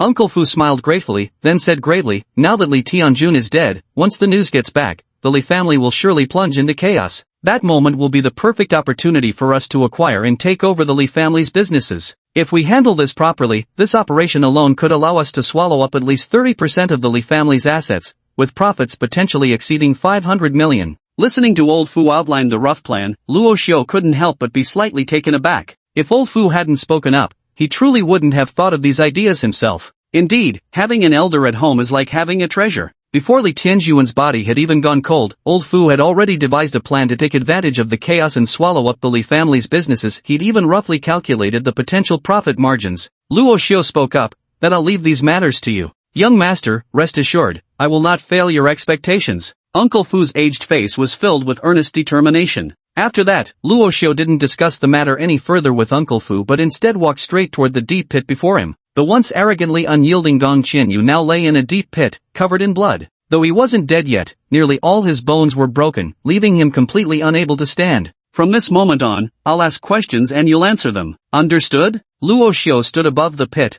looking down at the battered Gong Qianyu below. The latter was momentarily stunned, but eventually managed a strained nod. When under someone's roof, one must bow their head. His life was now in Luo Xiu's hands, so he dared not disobey the latter's will. First question, what benefits did Lee Tianjun offer you to take action? Luo Xiu's expression remained calm as he asked the question softly. He promised me 100 million as long as I could kill you. 100 million? Somehow, I don't think a person like you, Gong Qianyu, would be swayed by mere 100 million? Luo Xiu gave a cold laugh, picking up a hardened stone by his feet and hurling it downward, striking Gong Qianyu squarely in the eye socket. Though Luo Xiu wasn't a martial artist, Gong Qianyu was now gravely wounded and on death's doorstep, utterly defenseless. The strike left a dark bruise swelling around his eye, wringing a howl of agony from his lips. Now, I'm going to ask you one more time, I want the truth. Gong Qianyu endured the pain and spoke with difficulty, that is the truth. Luo Xiu remained silent, picked up another piece of rubble from the ground, and without hesitation, smashed it fiercely against Gong Qianyu's ribs.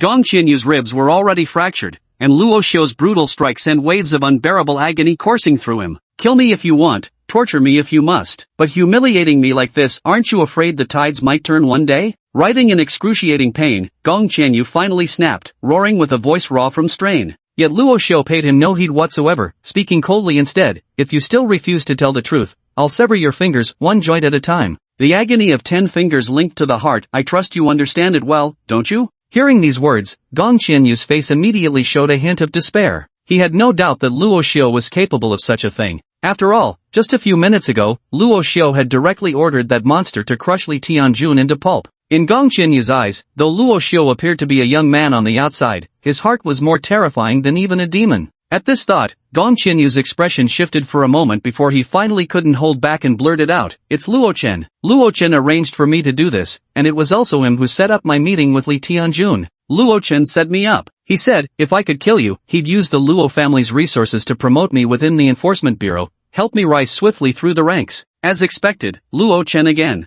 Luo Xiu couldn't help but let out a cold laugh in his heart. After completely tearing off all pretense of cordiality, his younger brother had now reached the point where he wouldn't rest until he had utterly destroyed him. "You're mistaken. Luo Chen didn't harm you, he simply miscalculated my current strength." Luo Xiu smiled faintly and spoke calmly, "Very well, I've finished asking my questions. Now you may set off on your final journey in peace." Final journey? Upon hearing these words, Gong Qianyu's mind went blank. He clearly hadn't expected Luo Xiu to move to kill him after asking just one question. Wait, I know plenty about Luo Chen too. I can tell you everything. Also, I'm an enforcer with the Law Enforcement Bureau and the chief disciple of the Sky Eagle Sword sect. If you kill me, neither the Bureau nor my master Li Tianying will let you off. This entire matter was orchestrated by Luo Chen from start to finish. I had nothing to do with it.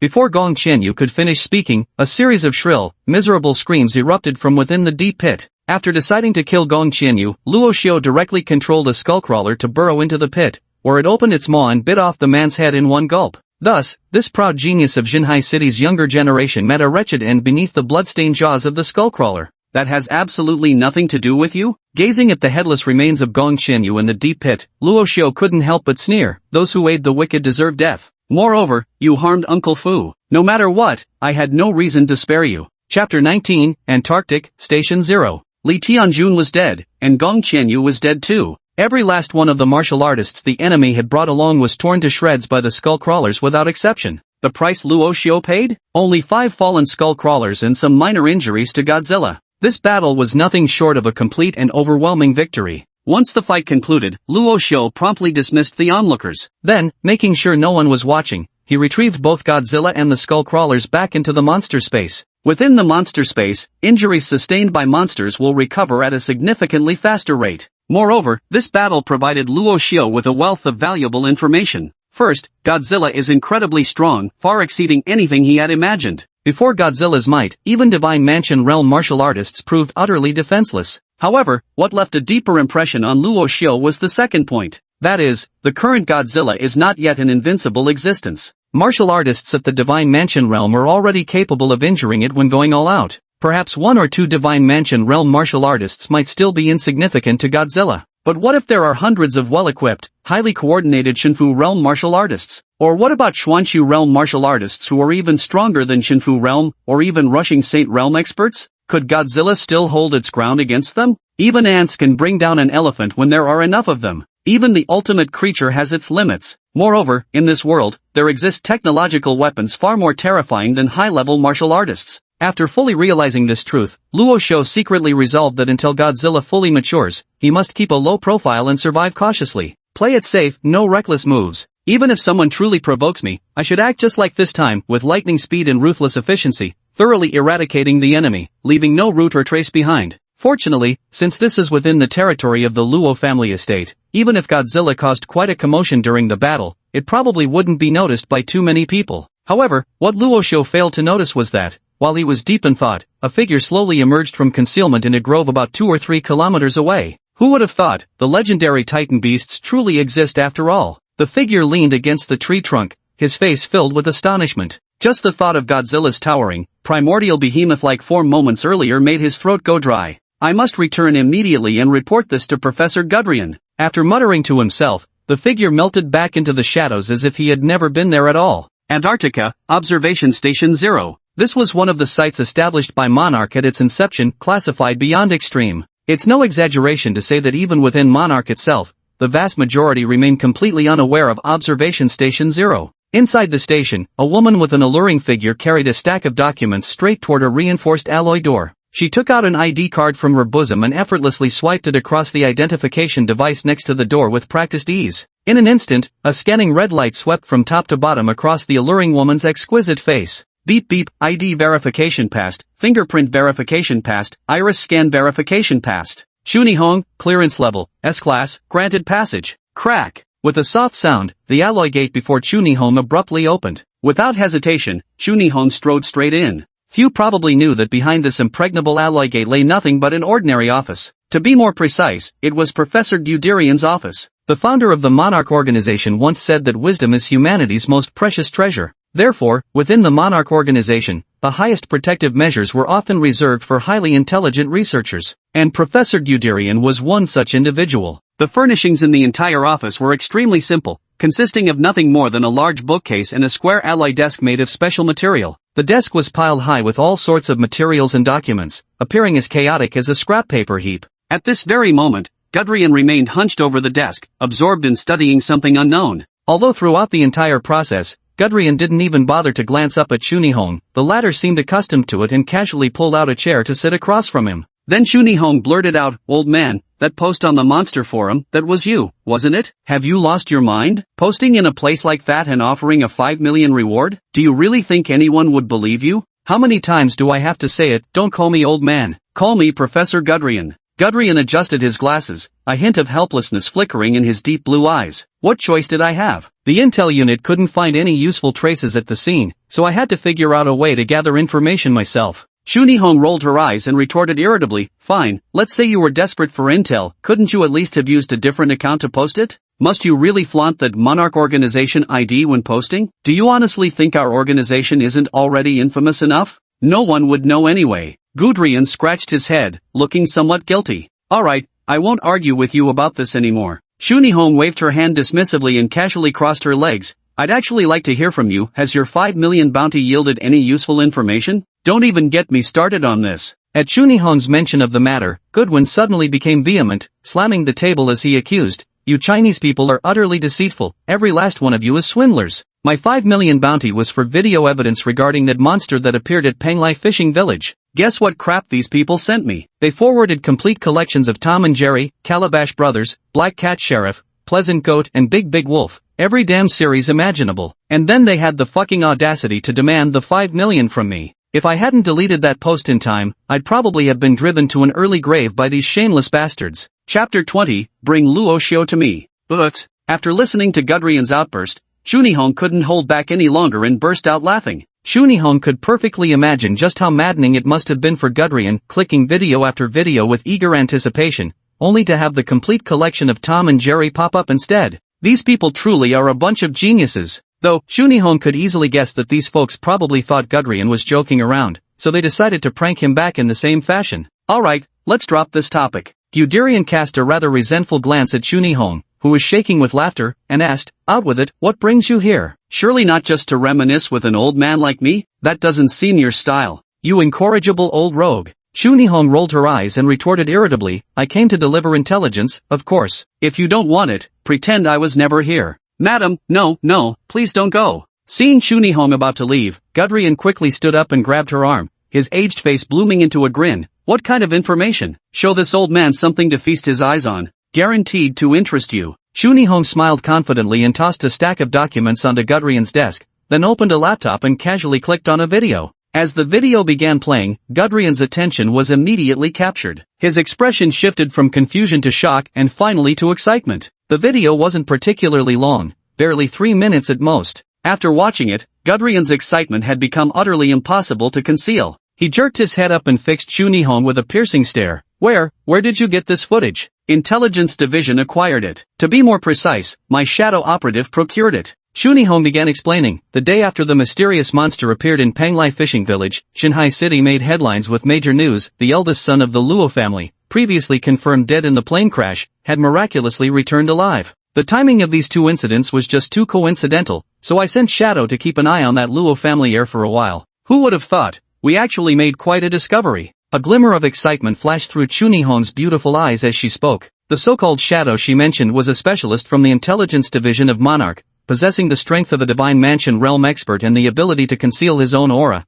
making him exceptionally skilled in reconnaissance. The video on the laptop was recorded by Shadow while he was monitoring Luo Xiao. The footage captured none other than Godzilla battling Gong Qianyu. In the video, Godzilla's massive tail swept across with brutal efficiency, slamming Gong Qianyu straight into the ground. This is the true favorite of the creator. I knew it. The Titan creatures from ancient times haven't gone completely extinct. This monster is the best proof of that. Gudrian kept replaying the video over and over, his eyes fixated on the mountain-like grandeur of Godzilla in the footage, his gaze brimming with utter fascination. Keep in mind, ever since the Monarch organization was established, generations of people have devoted themselves, even burning through all their energy and lives, just to uncover the secrets of these ancient Titan beasts. And now, a living prehistoric behemoth has undeniably appeared on Earth. How could Gudrian not be thrilled? It's like placing a lavish imperial banquet before someone who's been starving for 3 days and nights. Seeing Gudrian so exhilarated, Shunihong beside him couldn't resist throwing cold water on the excitement. Alright, don't celebrate too soon. We can't even confirm if this giant beast is truly a Titan yet. What if it's just an ordinary mutated creature that grew a bit larger? Then wouldn't all this joy be for nothing? Shunihong's intention in dampening Guderian's enthusiasm was simply to help him stay level-headed and not get his hopes up too high. After all, the higher the hopes, the greater the disappointment. Yet Guderian shook his head earnestly and countered, no, it's different. After studying Titan beasts for so many years, I can sense this creature's distinction from all those ordinary mutated beasts. By the way, is there any evidence now proving that the monster appearing in Jinhai City is the same mysterious giant creature previously sighted in Panglai fishing village? Shunihong nodded and said, I've already had the technical department analyze both videos. Their conclusion is, it's definitely the same monster. However, although it's the same colossal creature, our technical team's examination showed that when it appeared in Jinhai City, its size was noticeably much larger. Guderian was momentarily stunned before shouting excitedly, exactly, that settles it. This proves the Titan is still growing. It has unlimited potential for evolution. Ah, these Titan beasts, truly the favored children of God. Who else could possibly possess such extraordinary innate gifts? Shunihong pursed her lips without responding. This old man has truly gone mad with his monster research. This creature appeared successively in Panglai fishing village in Jinhai City within just a single day's interval. No matter how extraordinarily gifted a Titan beast might be, it's utterly impossible for it to grow an entire size larger in just one short day. What's the deal? Could it be that monsters also eat happy growth vitamins? After roaring with excitement for quite some time, Gudrian finally calmed down and asked, by the way, you mentioned earlier that this Titan beast is somehow connected to the Luo family's young master who survived the plane crash? Shunihong nodded. Yes, his name is Luo Xiao. According to the intel Shadow relayed, it seems he can command that monster. Upon hearing this, an unusual glint flashed in Gudrian's eyes. This kid can actually control a Titan beast? This is truly unprecedented, unheard of. Bring that kid to the organization immediately, I need to have a word with him. Shunihong froze momentarily before hesitantly speaking up. Professor, given how overwhelmingly powerful this monster is, attempting to forcibly retrieve him through military means probably wouldn't be an easy task.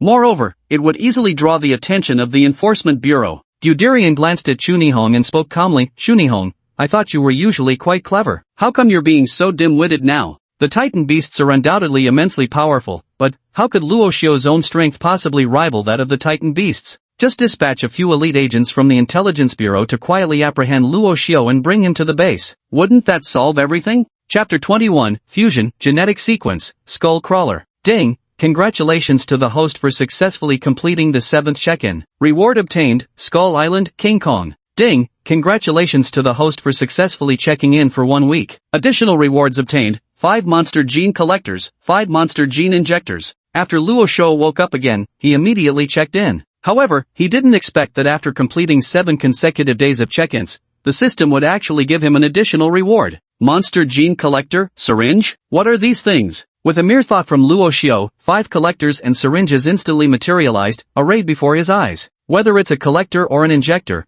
both have a silver-white exterior, roughly the size of a syringe. Yet their internal mechanisms are extraordinarily intricate. Luo Shou pondered for a moment before instinctively asking, "System, how exactly should this thing be used?" Soon, the system provided an answer. The monster gene collector allows the collection of genes from monsters, while the monster gene injector can inject those monster genes into a human body, enabling the host to acquire partial abilities of the monster. So that's how it works. Upon hearing the system's explanation, Luo Shou's eyes instantly lit up with excitement. After all, his biggest weakness right now was his own lack of strength, currently far too feeble. In the path of martial arts, he possessed no cultivation talent whatsoever, remaining an ordinary person to this day. It's no exaggeration to say that even the weakest blood coagulation realm practitioner could easily overpower him. Although Luo Shou could command Godzilla, without the creature by his side, he had absolutely no means of self-defense. But now, the monster gene collector and injector gifted after a week's check-in perfectly resolved this very problem for him. What would happen if an ordinary man gained the power of a monster?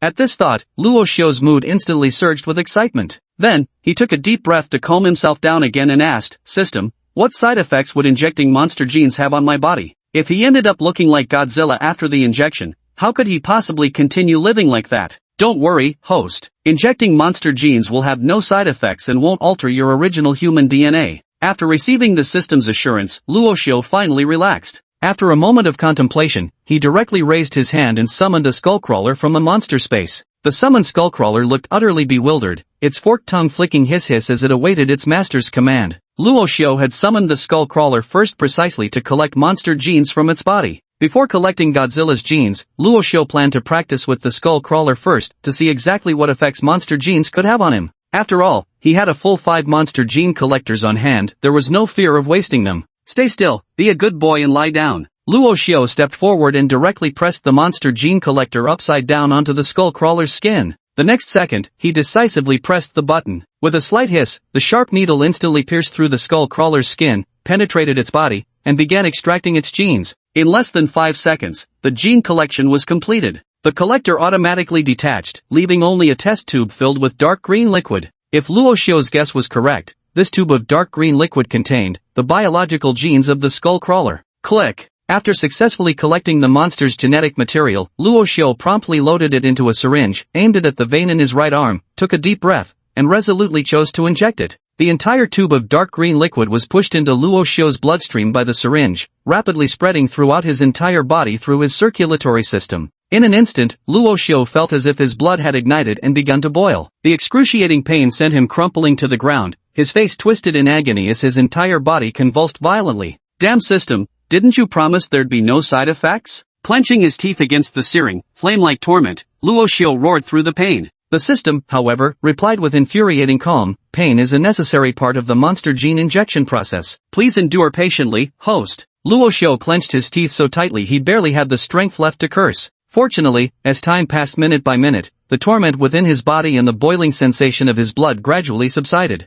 After about 7 or 8 minutes, the pain finally faded completely. Luo Shou was drenched in cold sweat from head to toe, looking as though he'd been fished out of water, gasping heavily for breath. Ding! Congratulations to the host for successfully merging the gene sequence, Skullcrawler. You have now obtained the Skullcrawler's perception and speed. Perception and speed, huh? When Luo Shou raised his head, he suddenly realized that the world before his eyes seemed completely different. Under his enhanced perception, every object in the room appeared vividly tangible and traceable. At that moment, a fly suddenly flew past Luo Shou's side. To Luo Shou's astonishment, the fly passing before his eyes seemed to have been slowed down countless times. Not only could he clearly see the fly's flight trajectory, but even the vibration frequency of its wings was perfectly visible to Luo Shou. Bear in mind, the vibration frequency of a housefly's wings can reach up to 200 times per second. This is enough to illustrate just how terrifying Luo Shou's observational abilities have become. This perception ability is simply too strong. Luo Shou couldn't help but curl the corners of his mouth in a smile. What truly intrigued him was whether his current perception and speed would allow him to clearly see the trajectory of a bullet and dodge it with his own speed before it could penetrate him. If he could truly accomplish this, then his speed and reflexes would at least be comparable to those of a divine mansion realm martial artist. If he could obtain strength that matched it, then the next time he encountered a cultivator with the power of a divine mansion realm like Gong Qianyu, Luo Xiu wouldn't even need Godzilla to intervene. He could easily finish off such opponents by himself.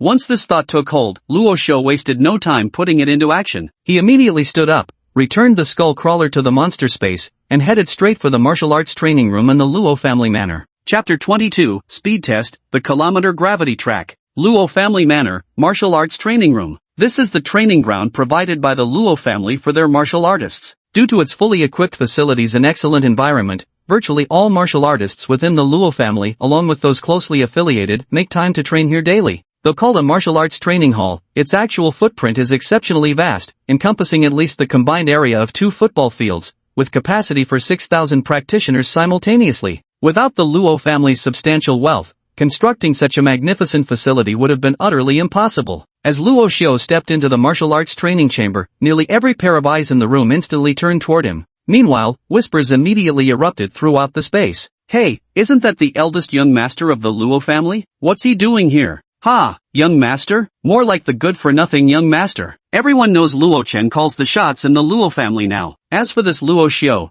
give me a break, who would even take him seriously? Yet this good-for-nothing has remarkably good fortune. The plane he was on crashed just days ago. You know what happened? He was the only one who survived. These spoiled rich brats who spend their days fooling around with starlets, wouldn't it be better if they just died? He's nothing but a scourge. With his body drained by liquor and lechery, how dare he show his face in our martial arts training hall? The sheer shamelessness." Though these voices spoke in hushed tones, Luo Xiu's perception had been dramatically enhanced after integrating the genetic sequence of the skullcrawler, including his hearing. So, even the faintest sound could be heard clearly by him. Who would have thought that these warriors, who acted respectfully towards him on the surface, were actually gossiping about him like this behind his back? However, Luo Xiu didn't pay it any mind and strode straight into the training hall. Soon afterward, a middle-aged supervisor, roughly in his 30s or 40s, immediately stepped forward and greeted him with an ingratiating smile. "Young Master Luo, what a rare guest indeed. To what do we owe the pleasure of your visit? If I'm not mistaken, you must be here to recruit martial artists from our school? Honestly, someone of your status should never be seen without at least 2 Lingqiao realm martial artists by their side. It'd be downright humiliating. Rest assured, the Luo family warriors training here are all more formidable than the last. Just pick whichever one catches your eye."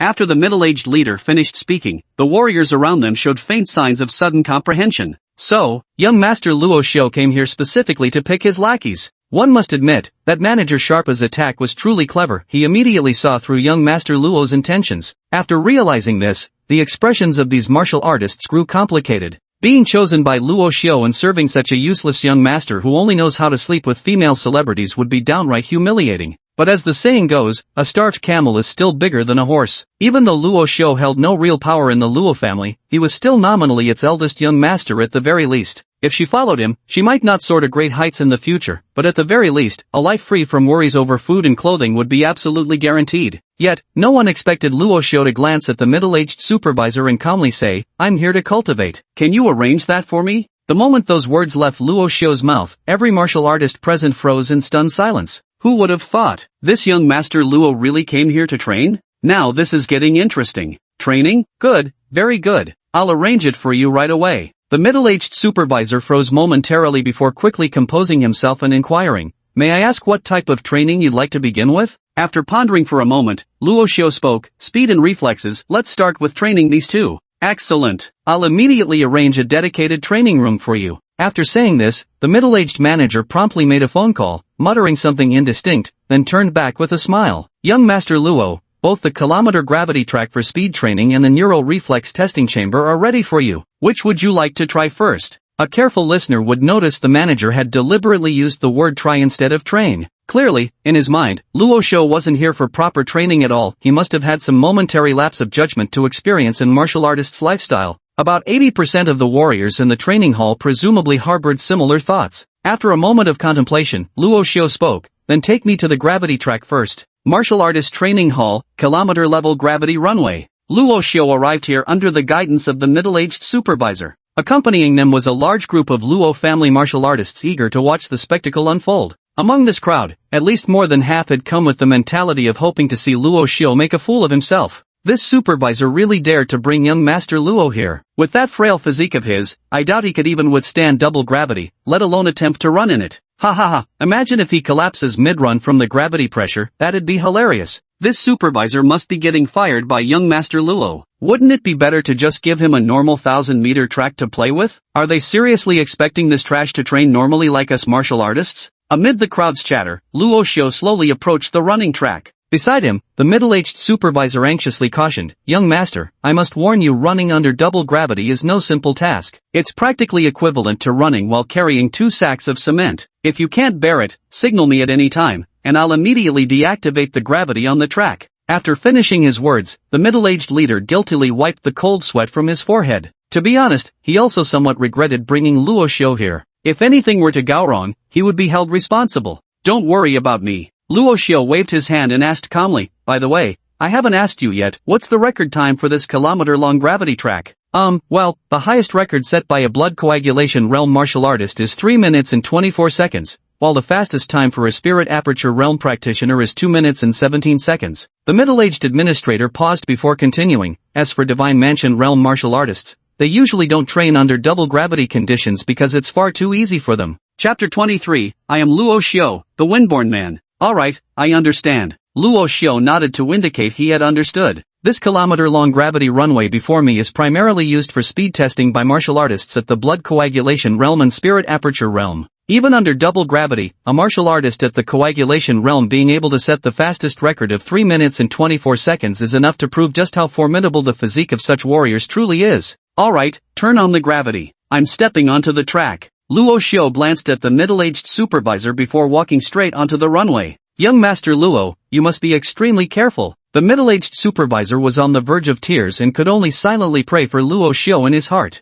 If anything really went wrong, he might as well pack up and leave. Little did he know, if Luo Xiu were truly harmed on this gravity runway, Luo Chen might even commend him. Buzz. With an invisible shockwave rippling through the surroundings, the gravity in the area instantly doubled. Standing on the runway, Luo Xiu felt as if a crushing weight had settled upon his shoulders. Under such immense pressure, Luo Xiu began consciously adjusting his breathing. Only by maintaining this rhythm could he fully unleash his speed. The old Luo Xiu would never have understood such things. But after merging with the genetic sequence of the skullcrawler, this knowledge seemed engraved into his very bones. Around the 1,000-meter gravity track, the onlooking cultivators were all chuckling and even began placing bets. I bet young Master Luo won't make it 100 meters before collapsing. Anyone want to take me up on that? 100 meters? You're underestimating my boy young Master Luo too much. I say 50 meters. Ha ha ha. Then I say young Master Luo will trip and fall right at the starting line. What do you think? Can anyone top that? Amidst the jeers and mockery of the crowd, the traffic light opposite Luo Xiu suddenly turned green. This meant he could start running.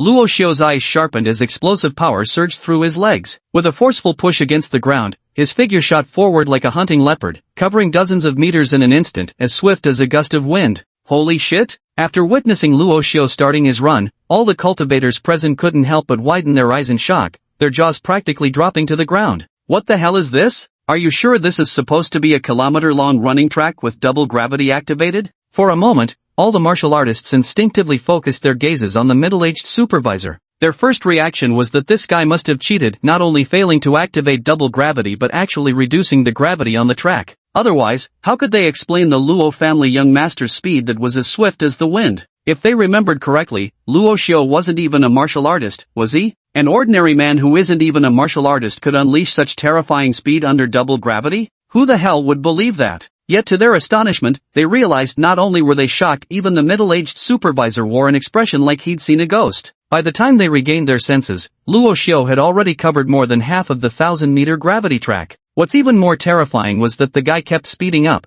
as if he was adjusting to his own increasing velocity. Under the utterly astonished gazes of the crowd, Luo Xiu finally crossed the finish line with remarkable ease. Beep beep beep, this test's recorded time, 1 minute and 56 seconds. As soon as Luo Xiu dashed past the finish line, the testing device promptly announced his final results. 1 minute and 56 seconds. Under double gravity conditions, Luo Xiu actually completed the entire kilometer run in just 1 minute and 56 seconds. Good heavens above. Is there something wrong with this gravity track? You should know that the fastest record for blood coagulation realm martial artists is 3 minutes and 24 seconds. Even the highest record for spirit orifice realm martial artists is only 2 minutes and 17 seconds. Yet Luo Xiao casually ran and actually shattered the spirit orifice realm's highest record, surpassing it by a full 21 seconds. Could it be that the seemingly good-for-nothing young master, who usually appears no different from trash, is actually a deeply concealed divine mansion realm cultivator? Are you insane? They'd rather believe the earth is flat than accept that Luo Xiao is a divine mansion realm cultivator.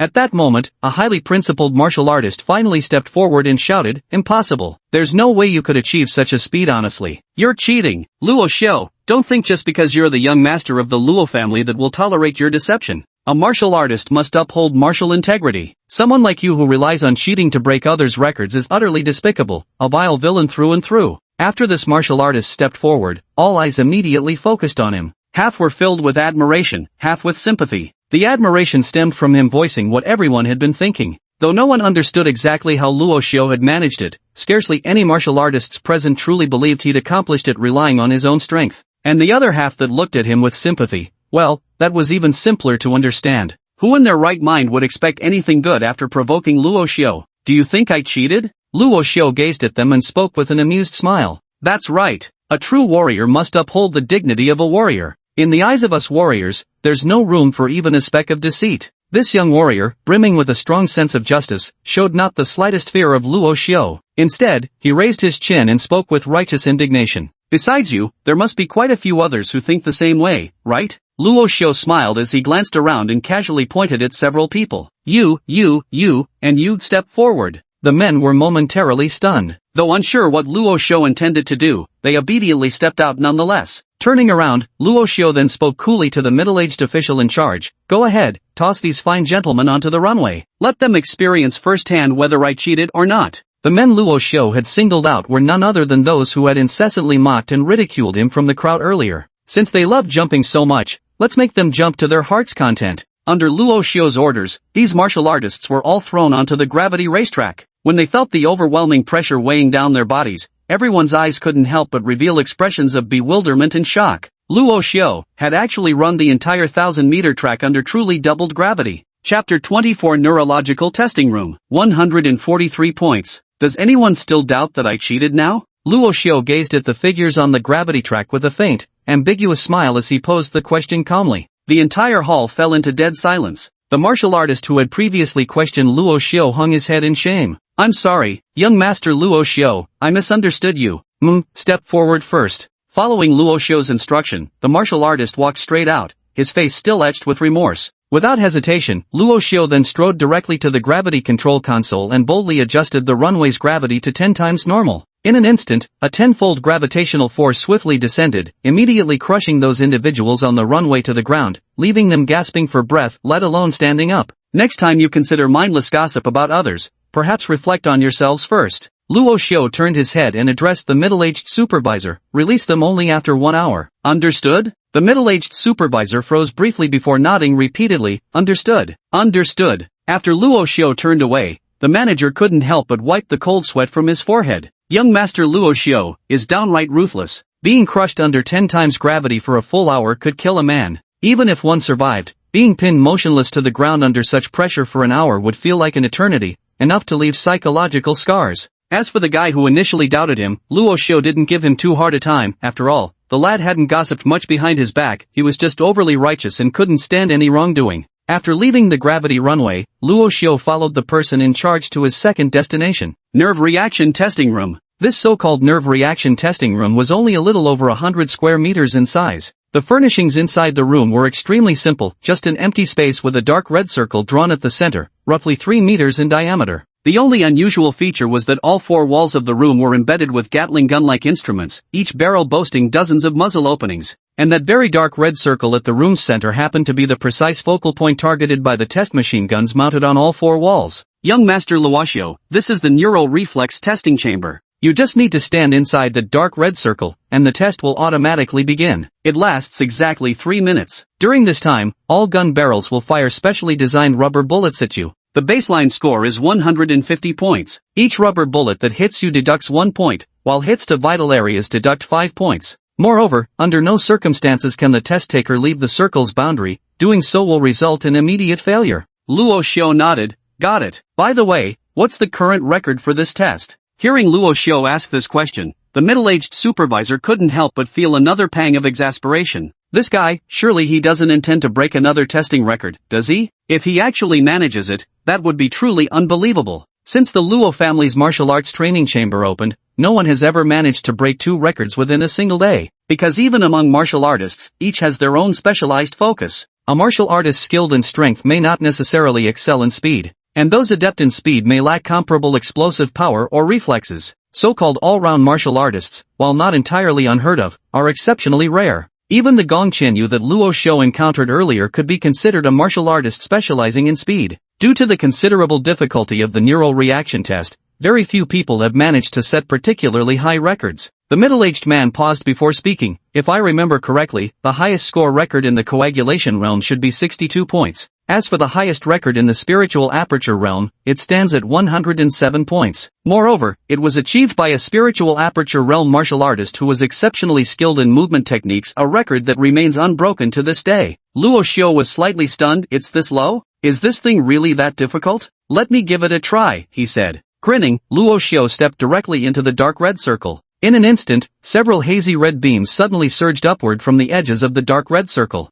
Luo Xiao, standing within the circle, seemed enveloped by a hazy crimson veil. Testing officially begins. Tap, tap, tap. The machine gun ports on all 4 walls began rotating rapidly in a clockwise direction, instantly unleashing countless rubber bullets toward Luo Xiao's location. The bullets' trajectories were chaotic and utterly unpredictable, wildly penetrating the circular boundary in a disorderly manner as they streaked toward Luo Xiao. It's indeed quite challenging. Luo Xiao's eyes narrowed sharply, his pupils contracting to their absolute limit. The skull-crawler genes that had merged into his bloodstream finally revealed their crucial function at this pivotal moment. All the rubber bullets slowed down before Luo Xiao's eyes. With the keen perception granted by the skull-crawler's genes, Luo Xiao's eyes tracked the trajectory of every rubber bullet. All he needed to do now was perfectly utilize his speed to evade every single bullet. To the onlookers, Luo Xiao's figure flickered like a ghost within the dark red circle, deftly dodging wave after wave of bullets with flawless precision. Watching Luo Xiao remain effortlessly composed under the baptism of bullets, everyone couldn't help but think one thing in their hearts.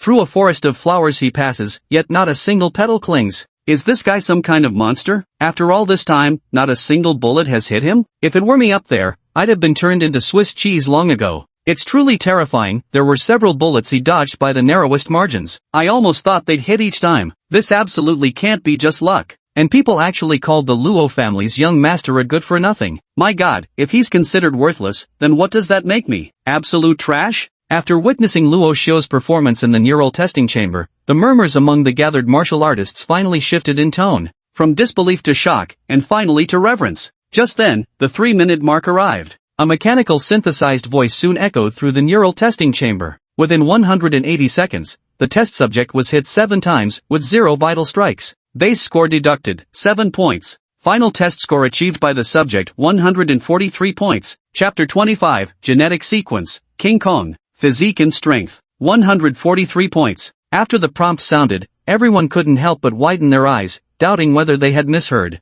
You must understand, Luo Xiao had endured the bullet storm for a full 3 minutes, yet only 7 rubber bullets managed to hit him. Keep in mind, even the highest record set by a Lingqiao realm martial artist specializing in movement techniques was merely 107 points. With this single attempt, Luo Xiao not only shattered the previous record but raised it to a tier beyond anyone's reach. Still got hit 7 times? Seems my speed isn't fast enough yet. Luo Xiao let out a slight sigh and slowly walked out of the neural reaction testing room, his face filled with regret. He had clearly seen through the trajectories of all the bullets, yet he still couldn't completely evade them due to his insufficient speed, resulting in being directly hit by 7 bullets. However, as the surrounding martial artists watched Luo Xiao's expression of regret, they could hardly resist the urge to curse aloud. Damn it! So you're still not satisfied, huh? Are you even human? Under the gaze of numerous martial artists, Luo Xiao stretched lazily and said in a languid tone, "Alright, let's call it a day for now. I'll come back tomorrow to try some strength training." You're coming back tomorrow? Damn it!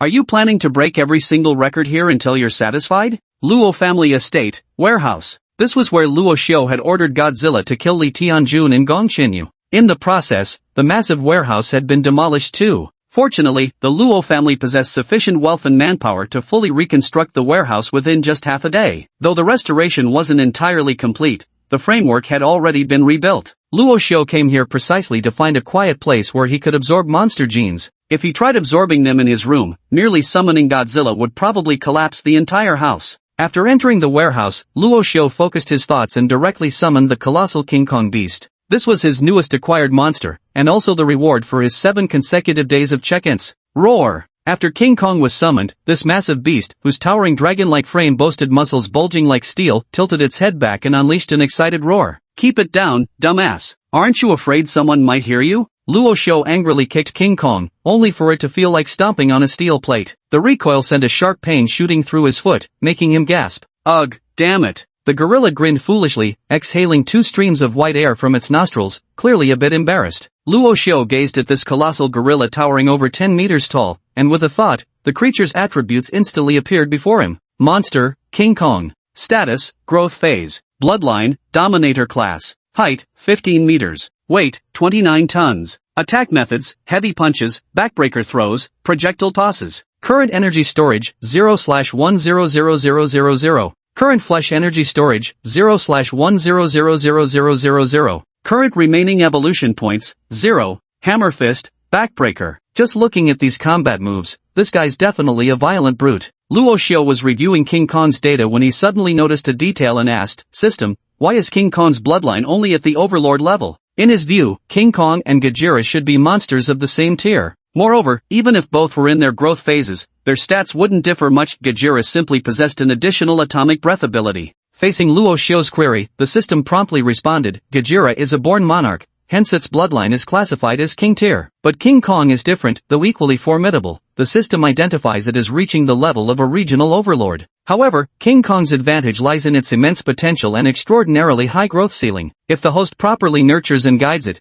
King Kong's bloodline can also break through to the king level. Luo Xiu was stunned and instinctively asked, then how can we unleash King Kong's full potential? The system gave an example. For instance, channeling the thunder of the heavens to temper King Kong's body can enable it to wield the power of celestial thunder, evolving into a Thunder King Kong. Or, for example, injecting the genes of the Skull Crawler King into King Kong can mutate its genetic structure, transforming it into a Skull King Kong. Of course, there are also many other special growth paths, which the host is encouraged to explore and experiment with on their own. However, I must warn the host that some of these growth paths are extremely dangerous, so proceed with caution. After the system finished speaking, it took Luo Xiu quite a while to finally snap out of his daze. So, the bloodline of monsters can actually evolve too. But it's no easy task. Whether it was summoning the thunder of the heavens to temper King Kong's body or infusing it with the genes of the Skullcrawler King, none of these were within Luo Xiu's current capabilities. Since they were beyond his reach for now, Luo Xiu simply decided to put them out of his mind. Then, he directly pulled out a monster gene collector from his chest pocket. His purpose in coming here was precisely to collect the monster genes from King Kong.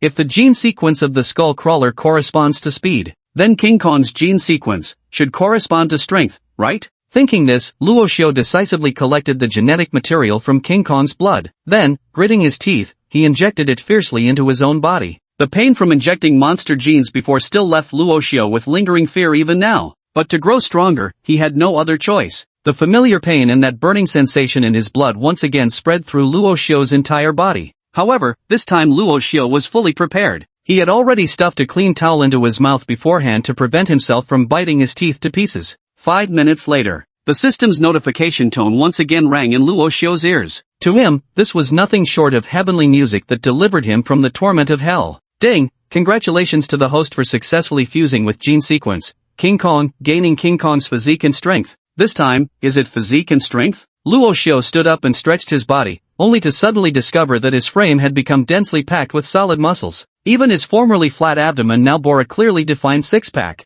At this moment, Luo Xiu felt as if his entire being was brimming with explosive power. What would injecting Godzilla's genes bring me, when the Skullcrawler corresponds to speed and perception, and Kong to physique and strength? Luo Xiu murmured to himself, his eyes glowing with anticipation. Chapter 26, Special Ability, Monster Scales. Once this thought arose, Luo Xiu didn't hesitate for a moment and immediately summoned Godzilla. Roar! Upon its appearance, Godzilla immediately noticed Kong's presence, taking a step forward while emitting a low, thunderous roar from its throat. Clearly, it perceived Kong as a threat in its territory. By tradition, no single domain could ever tolerate the coexistence of two apex-level monstrous creatures. If such a situation arose, the two would inevitably engage in a battle to the death. As expected, after Godzilla let out a roar, King Kong also assumed a defensive stance, glaring intently at Godzilla while baring his fangs. For a moment, even Luo Xiu felt a headache coming on. Who would have thought that these two monsters, both under his command, could spark such tension upon meeting? Left with no choice, Luo Xiu had to play the role of mediator, issuing strict orders to both Godzilla and King Kong not to engage in combat.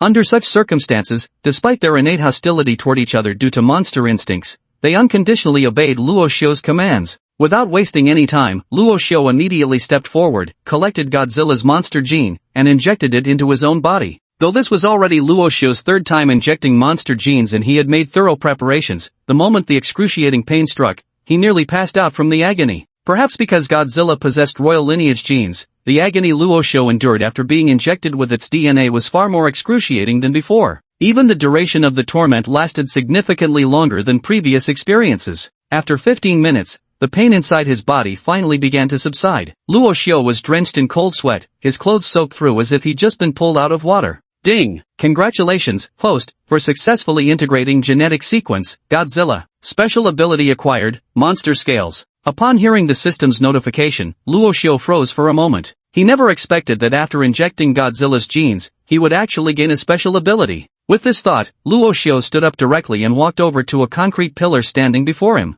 Bang! Gathering all his strength suddenly, Luo Xiu unleashed a powerful punch straight onto the concrete pillar in front of him. Amidst a cloud of swirling dust, Luo Xiu's punch had actually smashed a clearly visible deep crater into the concrete pillar. Then, countless cracks resembling spiderwebs spread outward instantly from the crater's edges. Luo Xiu stared at his fist in disbelief, unable to comprehend that he now possessed such terrifying power. Yet, deep down, he knew this wasn't even his limit. Taking a deep breath, Luo Xiu strode resolutely toward the second concrete pillar. Scale armor activation. With a soft cry from Luo Xiu's lips, a layer of dark, abyssal rock-like scales instantly materialized across his right arm. This was the effect of monster scales, a special ability that allowed Luo Xiu to cloak his body in a layer of scales resembling those of Godzilla. Then, gathering strength in his right arm, Luo Xiu steadied himself and threw a punch. Boom! Dust billowed into the air. Debris flew everywhere. The concrete pillar before him, measuring 4 to 5 meters in width, was actually shattered completely by Luo Xiu's bare fist. Such terrifying strength even a divine mansion realm martial artist would have no choice but to kneel before it.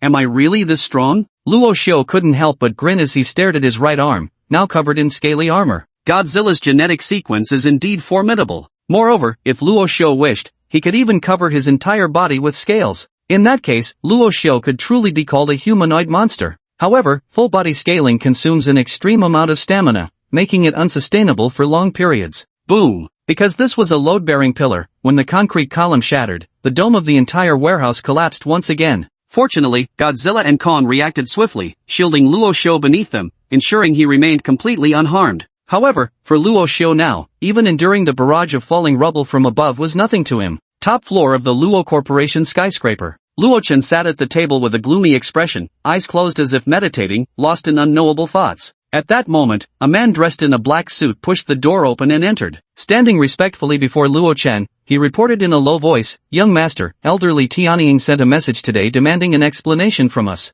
Hearing this, the shadow across Luo Chen's brow deepened visibly. He chuckled coldly and said, "His disciple Gong Qianyu was killed by Luo Xiu, not by me. Why come to me about it?" The suited man remained silent. He knew well that speaking out of turn now would only worsen his young master's displeasure. Living with a superior is like living with a tiger. If one fails to understand their master's thoughts, they might not even know how they died when the time comes. After my master went into seclusion, these people have truly lost much of their reverence for me. Now, just about any Tom, Dick, or Harry dares to jump out and try to extort money from my Luo family. Luo Chen coldly spoke. What kind of fool does Li Tianying think he is? Just a mere Fengshu realm warrior who happened to establish the Skyhawk Sword sect, and now he really thinks he's someone important. Once my master steps into the Saint realm, let's see if that old fart dares to make so much as a peep in front of me, Luo Chen. Hearing this, the man in the suit quickly chimed in, "Young master, you've spared no effort collecting so many rare treasures for your master. With just one final step left for him to enter the Saint realm, this time success is certain. When that time comes, not a single soul in Jinhai City will dare show you the slightest disrespect." Flattered by the man's bootlicking, Luo Chen's expression finally softened a little as he asked, "Any news lately about Luo Xiu?" The man in the suit frowned and spoke in a low voice. Young master, that good-for-nothing has been acting strangely lately. Tonight, he actually went to our Luo family's martial arts training center for the first time ever, and even broke the records for both speed and neural reaction tests in one go. He completely stunned all the martial artists at the center. Oh, does such a thing truly exist? Luo Chen raised an eyebrow, clearly intrigued. Chapter 27, Multiple Forces, Undercurrent Surging. The man in the suit truthfully recounted everything that had happened in the training hall to Luo Chen. The latter narrowed his eyes slightly. This Luo Xiao continues to surprise me more and more. A former insignificant figure he could have crushed like an ant now repeatedly slipped through his grasp. The plane crash, Luo Xiao survived it. He sent Li Yaoyang with 50 blood coagulation realm martial artists to ambush Luo Xiao, but instead Luo Xiao slaughtered every single one of them and swaggered back to Jinhai City. Now, even the Li family's patriarch, Li Tianjun, and the Skyhawk sword sect's Gong Qianyu have fallen to Luo Xiao's hands. Young master, I don't think we need to worry too much. The man in a suit said with a smile, most of those in the training facility are just blood coagulation or spirit aperture realm martial artists, people who've scarcely seen the world. It's hardly surprising if Luo Xiao fooled them with some trickery. Don't worry too much? Luo Chen snorted coldly. Do you know that my brother now has a 20-meter tall monstrous beast by his side? It can kill a divine mansion realm warrior with a single strike. The man in the suit froze slightly and whispered, isn't that just a rumor? A rumor? Ha, seems like you're truly brainless. Luo Chen slammed the table and roared. Then tell me this, if it's just a rumor, how did Gong Qianyu die? Why didn't a single one of the 50 blood coagulation realm warriors Li Yaoyang brought with him return alive? Did they all suddenly decide to throw themselves into the sea? The man in the suit was utterly stunned by Luo Chen's furious outburst, standing frozen in place, at a complete loss for words. In short, if I want to completely take control of the Luo family, I must eliminate Luo Xiao by any means necessary. As long as Luo Xiao lives, I'll never know peace. Luo Chen took a deep breath and calmly spoke, come on, go get that black phone from the safe for me. Young master, you. The man in the suit narrowed his pupils slightly, a trace of astonishment flashing deep in his eyes. Enough talk, just go when I tell you to. The man in the suit took a deep breath and finally chose to follow Luo Chen's instructions. He walked to the hidden compartment in the corner of the office, opened the safe stored there, and retrieved a matte black phone. He vaguely remembered that the last time Luo Chen used this phone to make a call, the very next day, a renowned Void Return Realm martial artist was assassinated, dying a gruesome death in his own home. And that Void Returning Realm warrior happened to have a conflict of interest with the Luo family. After taking the black phone, Luo Chen glanced at the man in the suit and coldly uttered, "Get out." After the suited man left the office and closed the door, Luo Chen finally opened the black phone. Inside this phone, there was only one number saved. Clearly, this was a phone dedicated solely to contacting a specific individual. Luo Chen dialed the number, an involuntary glint of chilling determination flashing in his eyes. Beep, beep, hello? Young Master Luo, what a rare occasion. What brings you to call me? After a series of busy tones, a hoarse and screeching voice came through from the other end of the phone. The voice was so grating, it was like two sheets of sandpaper rubbing against each other, making it extremely unpleasant to listen to. Luo Chen couldn't be bothered with pleasantries and cut straight to the point. Shadow Ghost, help me kill someone. I'll give you 5 billion, plus a 9 revolutions golden lotus. A 9 revolutions golden lotus? TSK, that's truly a priceless treasure. Even for a Void Return Realm martial artist, it offers tremendous benefits. May I ask who young Master Luo wishes to eliminate? Kill my elder brother, Luo Xiao. After Luo Chen spoke these words, the other party visibly paused for a moment before replying with a sinister chuckle. Ah, what profound brotherly love you harbor for your elder brother. Though, for dealing with that useless brother of yours, was it really necessary to invite our Shadow Kill Society? Luo Chen replied coolly, there's no need for you to speculate about my intentions. I pay, you handle it, it's that simple. And this time, I want you to guarantee that nothing goes wrong. Understood? The other party let out a sinister chuckle. Relax, when has our Shadow Kill Society ever failed? Young Master Luo, we've worked together for so long, surely you trust me at least this much? Then I'll be waiting for your good news. Luo Chen hung up the phone calmly, a cold smile unconsciously playing at the corner of his lips. Killing doesn't always require fanfare. Silently, death can still strike unseen. Luo Xiao, this time I will surely grind your bones to dust and scatter your ashes to the wind. Jinhai City, suburbs. As Jinhai City was a coastal town, the breeze carried faint briny notes of sea air, refreshing both mind and spirit. A grey-clad man materialized like a specter in this place. Perched on his shoulder was a mottled grey-furred rat, currently sniffing the air with abandon. Squeak, squeak, squeak. After finishing its sniffing, the grey rat let out a series of sharp cries. So it's here after all? Ha, that little girl from the Nangong family still hasn't returned to Yinjing? Truly, heaven favors me. A spark of delight surfaced in the grey-robed man's eyes. The world knows dogs have keen senses of smell, yet few realize that a rat's olfactory abilities surpass those of canines by tenfold. Moreover, the gray-furred rat perched on his shoulder was no ordinary creature, it was an extraordinary beast called its spirit-tracking rat, capable of tracing a target sent across 10,000 li once locked onto their trail. Nangong Ro, you're my bargaining chip against your clan. Do you truly think I'd let you slip through my fingers? And that bastard who ruined my plans. I, Lin too, will tear you to pieces. The grey-clothed man clenched his fists, his eyes surging with murderous fury like a raging tide. Jinhai City, Monarch Organization Branch. Listen carefully, this mission must not fail under any circumstances. Shadow surveyed the surroundings and spoke in a low voice. Headquarters has ordered us to bring Luo Xiao to the headquarters without harming him. At that moment, a martial artist from the intelligence bureau stood up and asked, Boss, what if the target resists too violently? Shadow glanced at him and replied indifferently, then break his limbs, stuff clothes in his mouth to ensure he can't commit suicide, and bring him directly to headquarters. You literally just said headquarters ordered not to harm the target. So breaking limbs doesn't count as being injured in your esteemed opinion, huh?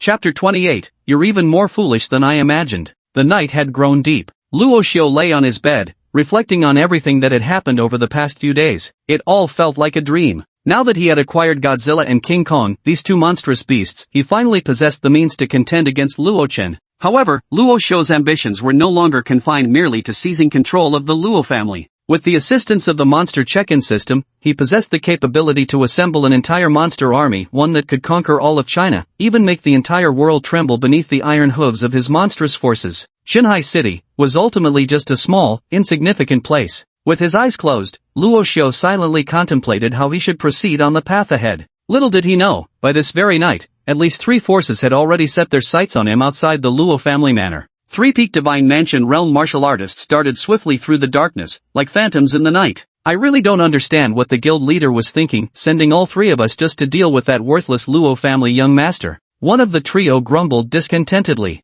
Quiet. The guild master arranged it this way to ensure nothing goes wrong. After all, Luo Chen offered an exceptionally high price this time. We cannot afford to fail. Relax. With the 3 of us working together, we can even kill Void Return realm martial artists. I refuse to believe Luo Xiao could possibly stir up any trouble in front of us. Be cautious in all matters. I've heard Gong Qianyu already died at that kid's hands, and he was a genuine Divine Mansion realm cultivator. After these words were spoken, the remaining 2 fell into complete silence. Gong Qianyu's reputation was something they'd all heard of, the renowned prodigy of Jinhai City, a man with boundless prospects. After a moment of silence, the leader spoke in a low voice, Alright, there's no need for us to worry too much. Even if Gong Qianyu was truly killed by that kid, he must have used some underhanded means. It certainly wouldn't have been a display of his real strength. Second brother, later you and I will sneak in and strive to take Luo Xiao's head in the blink of an eye. Third brother, you'll keep watch outside for us. If anything unusual happens, report to us immediately. And it'd be best if you eliminated any trouble that can be dealt with, wipe them all out. Don't worry,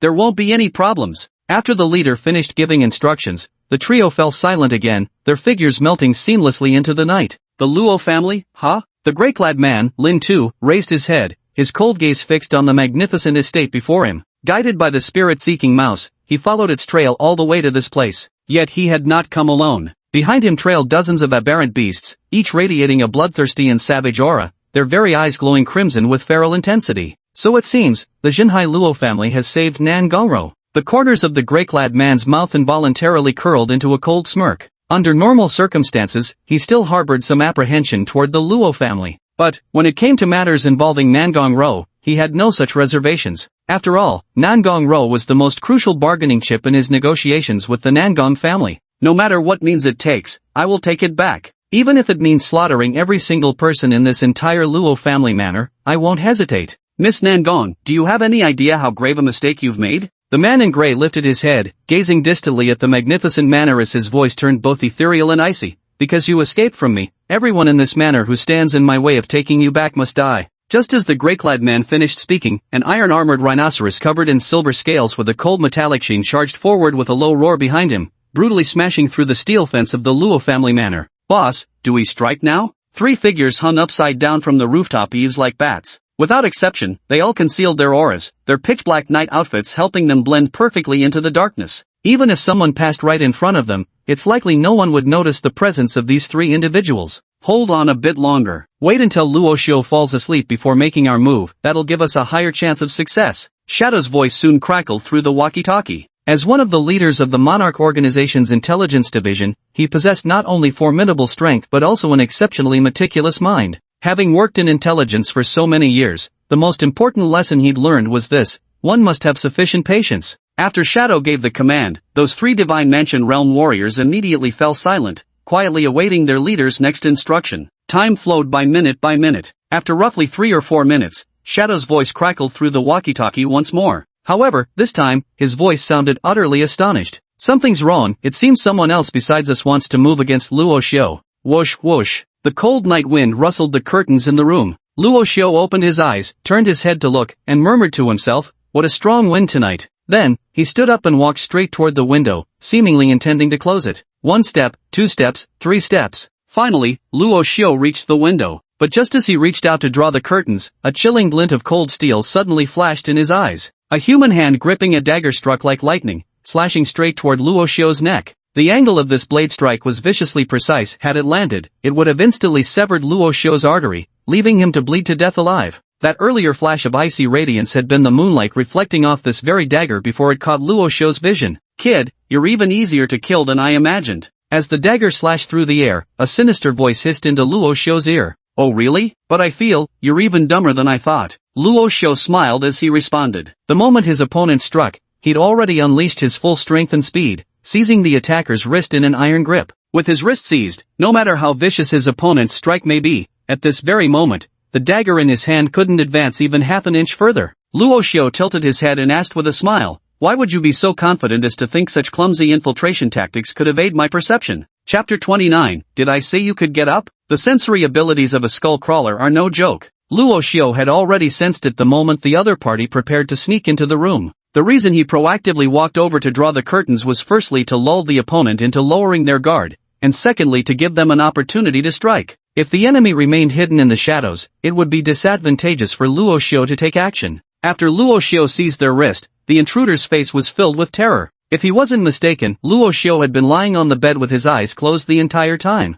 Even with his eyes shut, this kid had actually sensed their presence. Such perceptual abilities were truly terrifying. If Luo Xiao knew what they were thinking, he'd probably scoff in amusement. The eyes are never the most powerful sensory organs, and sometimes they even deceive the brain. Even in the harsh natural world, many animals have evolved extraordinarily powerful sensory abilities, such as a bloodhound's sense of smell, pythons using infrared to track prey, bats relying on ultrasonic echolocation for positioning, and even certain marine creatures can determine their location by sensing the surrounding magnetic field. Thus, after integrating the genetic sequence of a skullcrawler, Luo Xiao could sense the presence of intruders even with his eyes closed. "Since you've come all this way, you might as well stay permanently." Luo Xiao let out a low roar as the force in his right arm exploded abruptly, violently yanking the black-clad man before him inward. Swinging through the air in a fierce arc, he slammed the man mercilessly into the ground. Boom! With a thunderous crash, the black-clad man cratered the earth, coughing up a bloody spray from his mouth. Damn it, wasn't Luo Xiao supposed to have zero martial talent? How could he erupt with such terrifying strength? The black-clad man's face was filled with disbelief as he gritted his teeth against the pain, struggling to rise from the ground.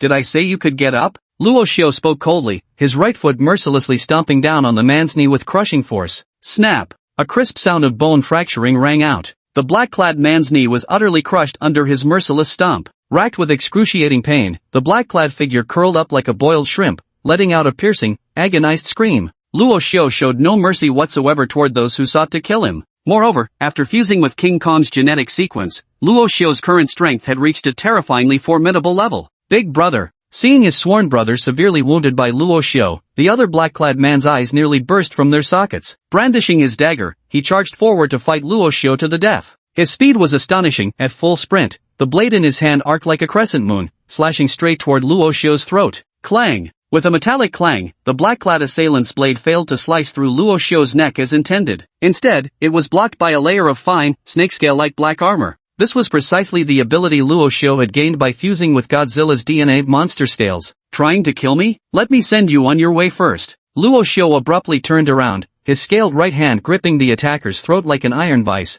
lifting him effortlessly into the air. Without waiting for the other to speak, he suddenly exerted force and snapped his neck with a single twist. A Divine Mansion realm martial artist had thus died by Luo Xiao's hand. If I'm not mistaken, Luo Chen sent you to kill me, didn't he? Luo Xiao lowered his head to gaze at the black-clad man whose knee he'd crushed, his eyes as cold as glacial ice from 10,000 winters. You will die a terrible death. The black-clad man glared at Luo Xiao with venomous hatred, swallowing the poison capsule he'd hidden beneath his tongue in utter unwillingness. For assassins like them, failure meant certain death. Rather than being captured alive and subjected to brutal torture, suicide was the cleaner option. In the final moments of this black-clad man's life, he felt nothing but overwhelming regret. Regret for accepting this mission. Regret for so utterly underestimating Luo Xiao. The black-haired youth before him was absolutely no worthless trash as they'd claimed. With just one glance, he effortlessly eliminated 2 Divine Mansion realm martial artists. Such ruthless decisiveness sent chills through one's heart. How could someone like this possibly be a good-for-nothing? Luo Chen would never have imagined in his wildest dreams that the brother he'd always looked down upon would become his most troublesome predicament. Why hasn't he come out yet? Could he have failed? Seeing that his eldest and second brothers, who had stealthily entered the house, still hadn't reported back,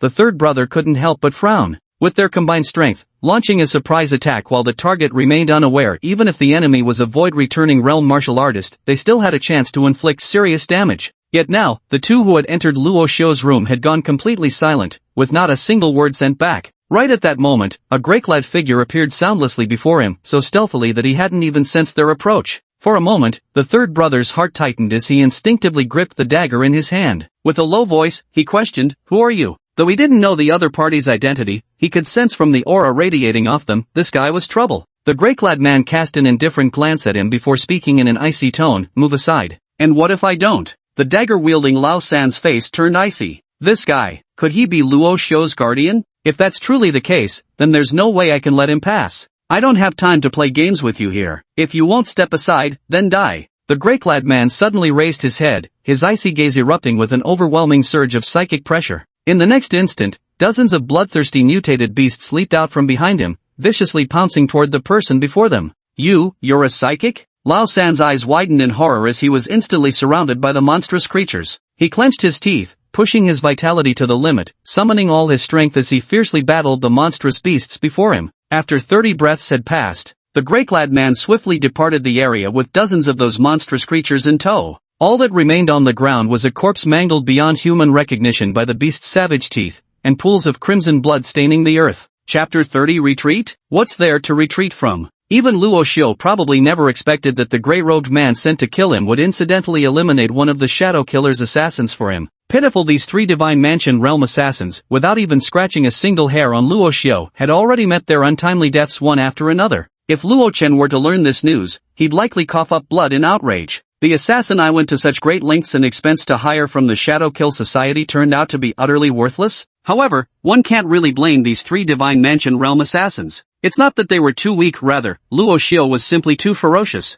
Had they made their move 2 or 3 days earlier, they might have actually succeeded in assassinating Luo Xiao. But after Luo Xiao successively integrated the genetic sequences of Skullcrawler, Kong, and Godzilla, they stood no chance whatsoever. Because the current Luo Xiao possessed strength that could rival even a transcendent realm martial artist. "Young master, are you alright?" After Luo Xiao was ambushed, Butler Fu arrived at the scene without delay. "I'm fine, just had 2 careless assassins trying to ambush me," Luo Xiao said in a deep voice. "Lock down the entire manor and see if there are any remaining rats." "Understood, I'll handle it right away." Old Fu nodded and immediately added, "Young master, there's another matter. Miss Nangong is looking for you."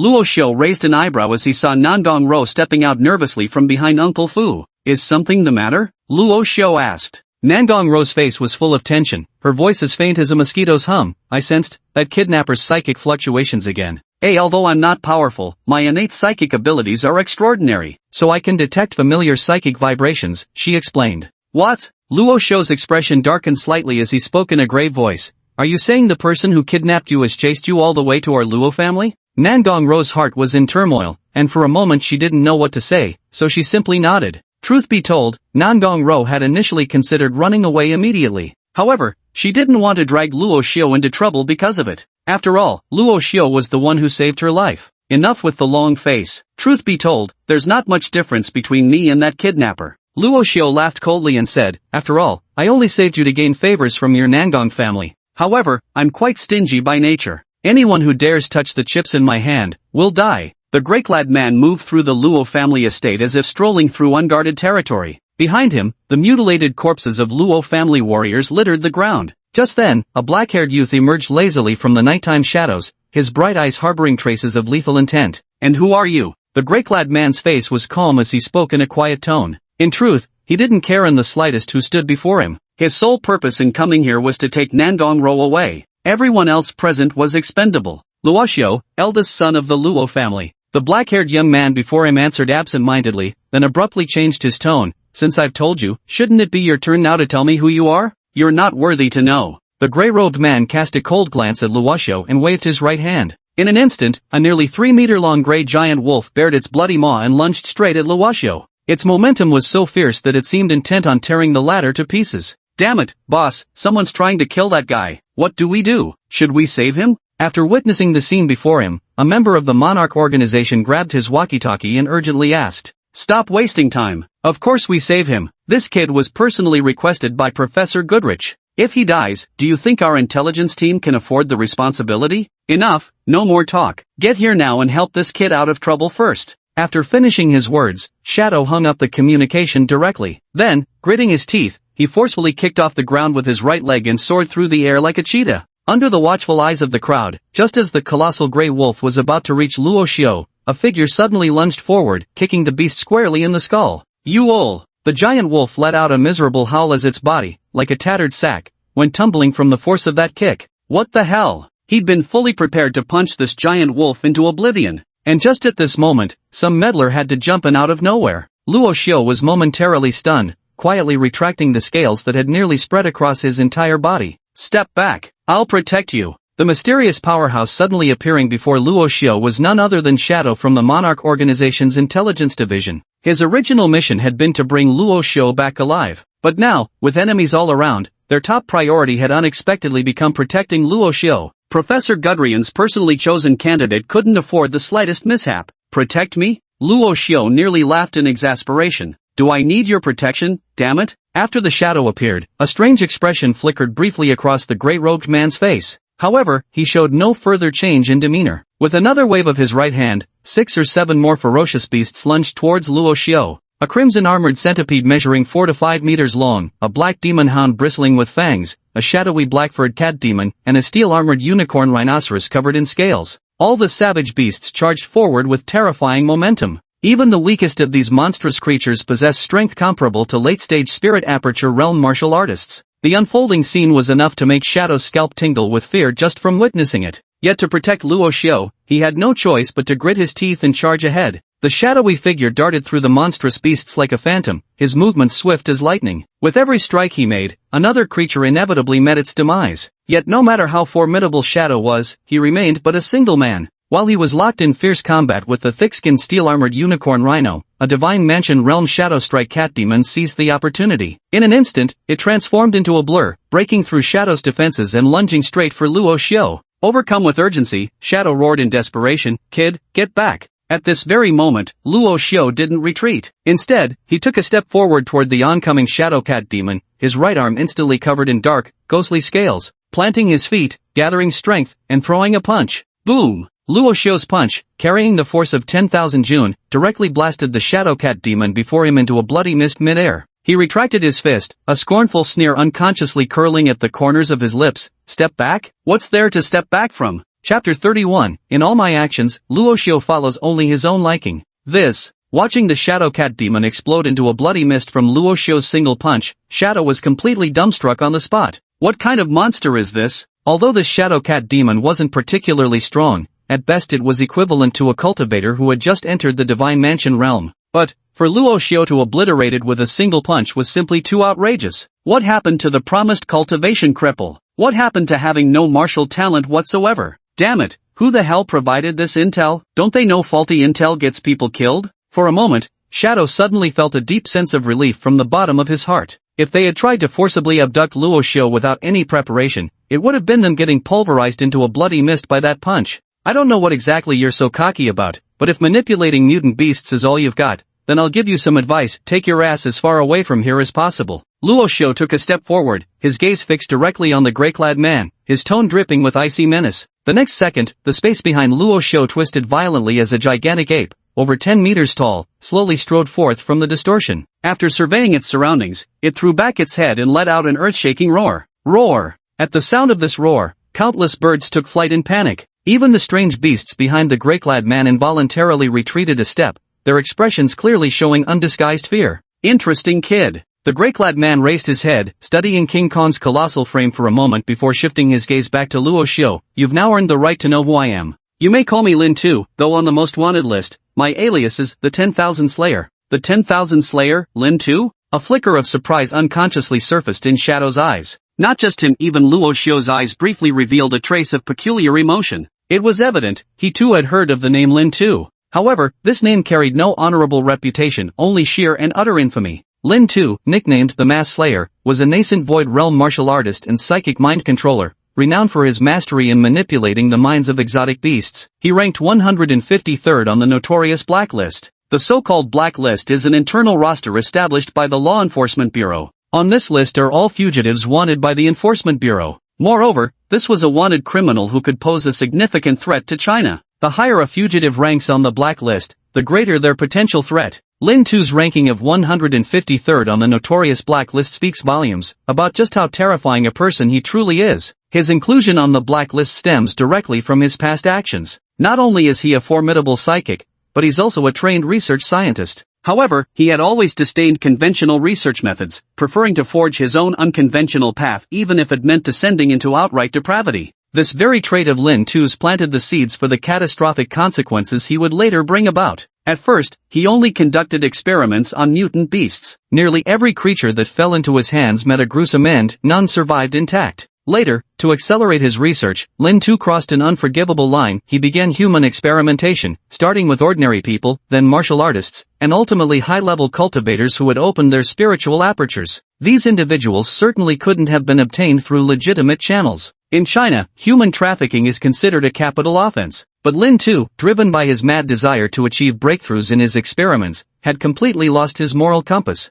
In later stages, he even personally kidnapped high-level martial artists from the outside world, forcibly bringing them back to his research facility for experimentation. His deranged actions were quickly detected by the Research Institute and reported to the Law Enforcement Bureau. However, before the Law Enforcement Bureau could act, an accident occurred. To be more precise, it was a disaster that unfolded. Due to Lin Tu's operational error, his laboratory exploded. Hundreds of beasts in a frenzied state, along with dozens of martial artists who had completely lost their sanity like zombies, broke out of the Research Institute and entered the city, unleashing a near-insane bloodbath. Although in the end, the Law Enforcement Bureau mobilized a large number of high-level martial artists to suppress the riot, the damage that had been done was immeasurable and irreversible. That day, the number of casualties reached as many as 67,000 people. The direct and indirect economic losses amounted to tens of billions. And this is why Lin Tu became known as the Mass Slayer. After the disaster struck, Lin Tu seemed to have anticipated something long ago. He took all the important documents and vanished without a trace,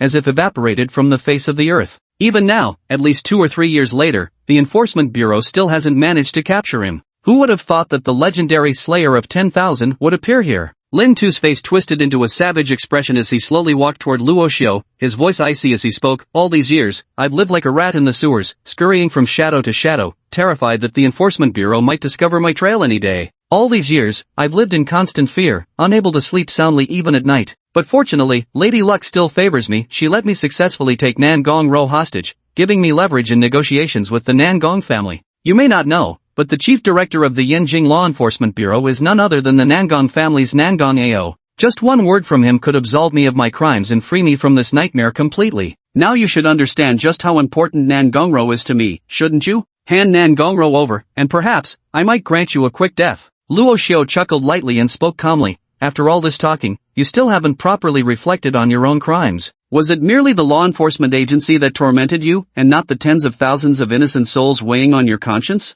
Lin Tu sneered, just a bunch of ants. So what if they die? Nothing worth regretting. What? Are your saintly sympathies overflowing now? Planning to punish this villain in the name of justice? Justice? Ha ha ha, stop joking. How much is justice worth, anyway? Luo Xiu burst into laughter, then his tone abruptly turned icy. Luo Xiu, act solely based on my whims. If I want you dead, I don't need any reason, I just plain can't stand the sight of you. Kong, turn this guy into minced meat. Chapter 32, Your poison ain't cutting it. Roar. Upon receiving Luo Xiu's command, Kong violently pounded his chest and let out a resounding roar. His fervent warrior's heart had long been itching for action. Kill it. Lin Tu's face darkened as he issued commands to the aberrant beasts behind him. Unfortunately, even the largest among these creatures stood merely 7 to 8 meters tall. They didn't even reach half of Kong's height. Though these beasts were numerous, Luo Xiu felt absolute confidence in his Kong's superiority. You should know that King Kong is the ruler of Skull Island for a reason. He can't be overwhelmed by mere numbers like a swarm of beasts.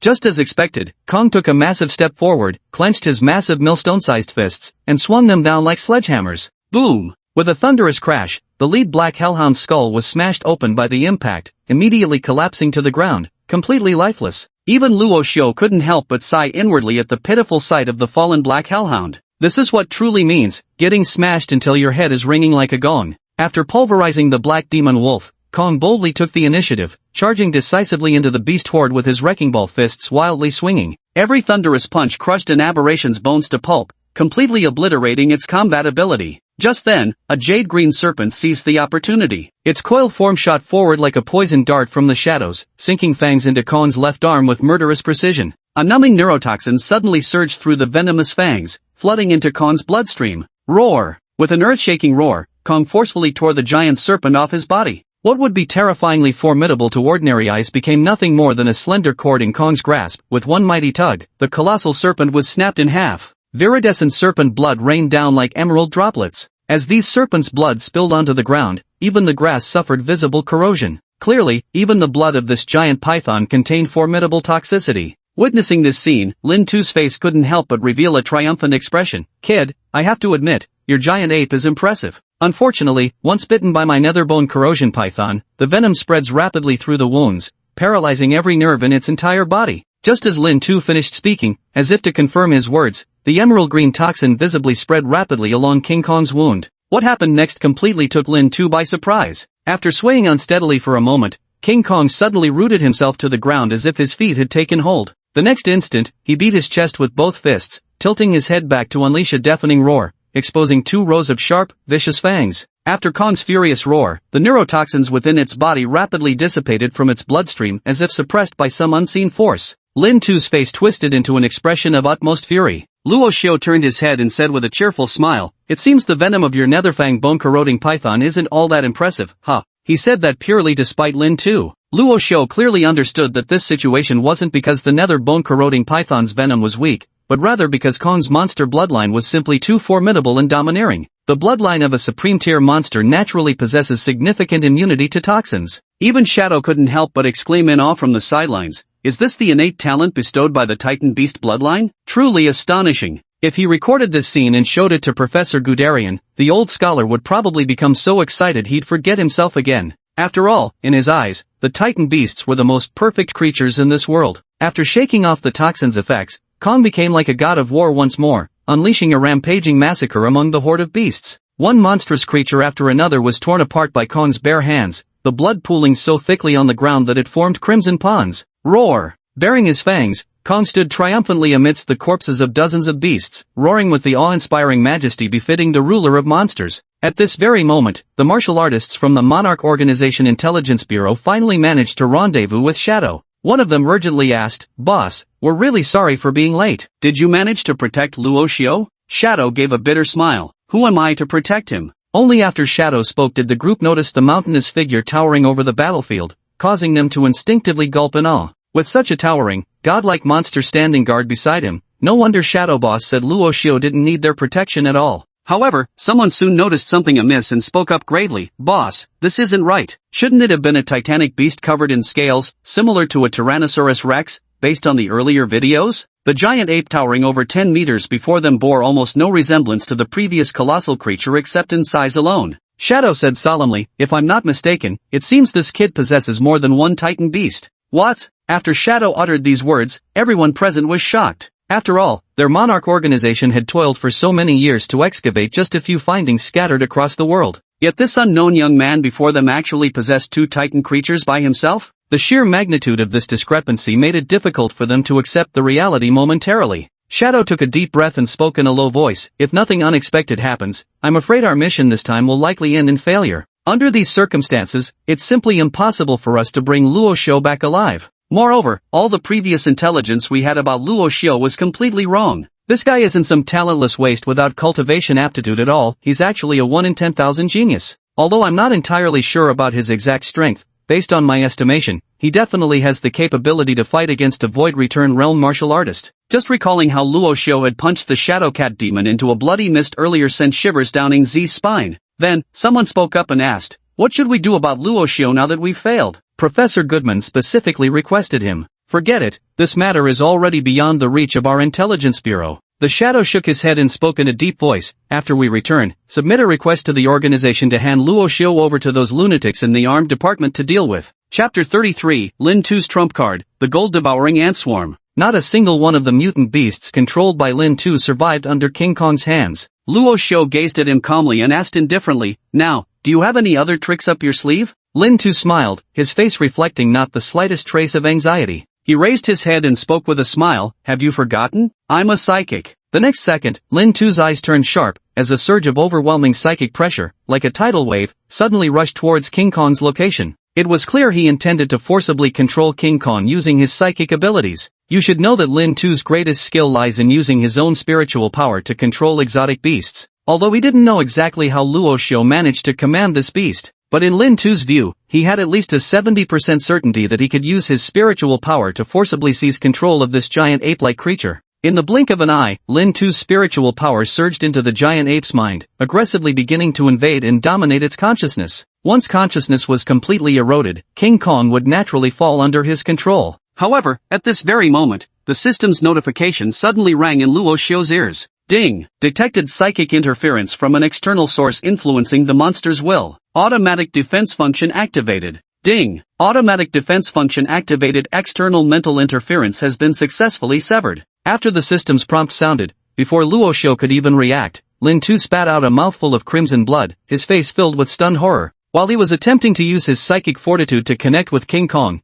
he clearly sensed that a razor-sharp psychic force, like a blade, violently severed the link he was about to establish with the beast's will. As a result, Lin Tu suffered a backlash. "You're also a psychic?" Lin Tu stared fixedly at Luo Xiao, his eyes filled with disbelief. After all, there was only one reasonable explanation for such a feat. That was, Luo Xiao was a psychic practitioner even stronger than himself. Luo Xiao couldn't be bothered to deny it. Guess. Lin Tu's face instantly darkened. "Go F ***** your mother, I bet." Luo Xiao was practically laughing his head off inwardly. This guy really was numbskulled, actually thinking of controlling King Kong through psychic power, such a stupid idea. Ended up walking right into the line of fire and got punished by the system. "You asked for this, kid." Lin Tu wiped the blood from the corner of his mouth, his eyes brimming with venomous hatred. "Mark my words, every single person who dies here today will die because of you." The moment Lin Tu's voice faded, the ground suddenly began trembling violently, as if struck by an earthquake. And with this tremor, countless tiny fissures abruptly cracked open across the ground.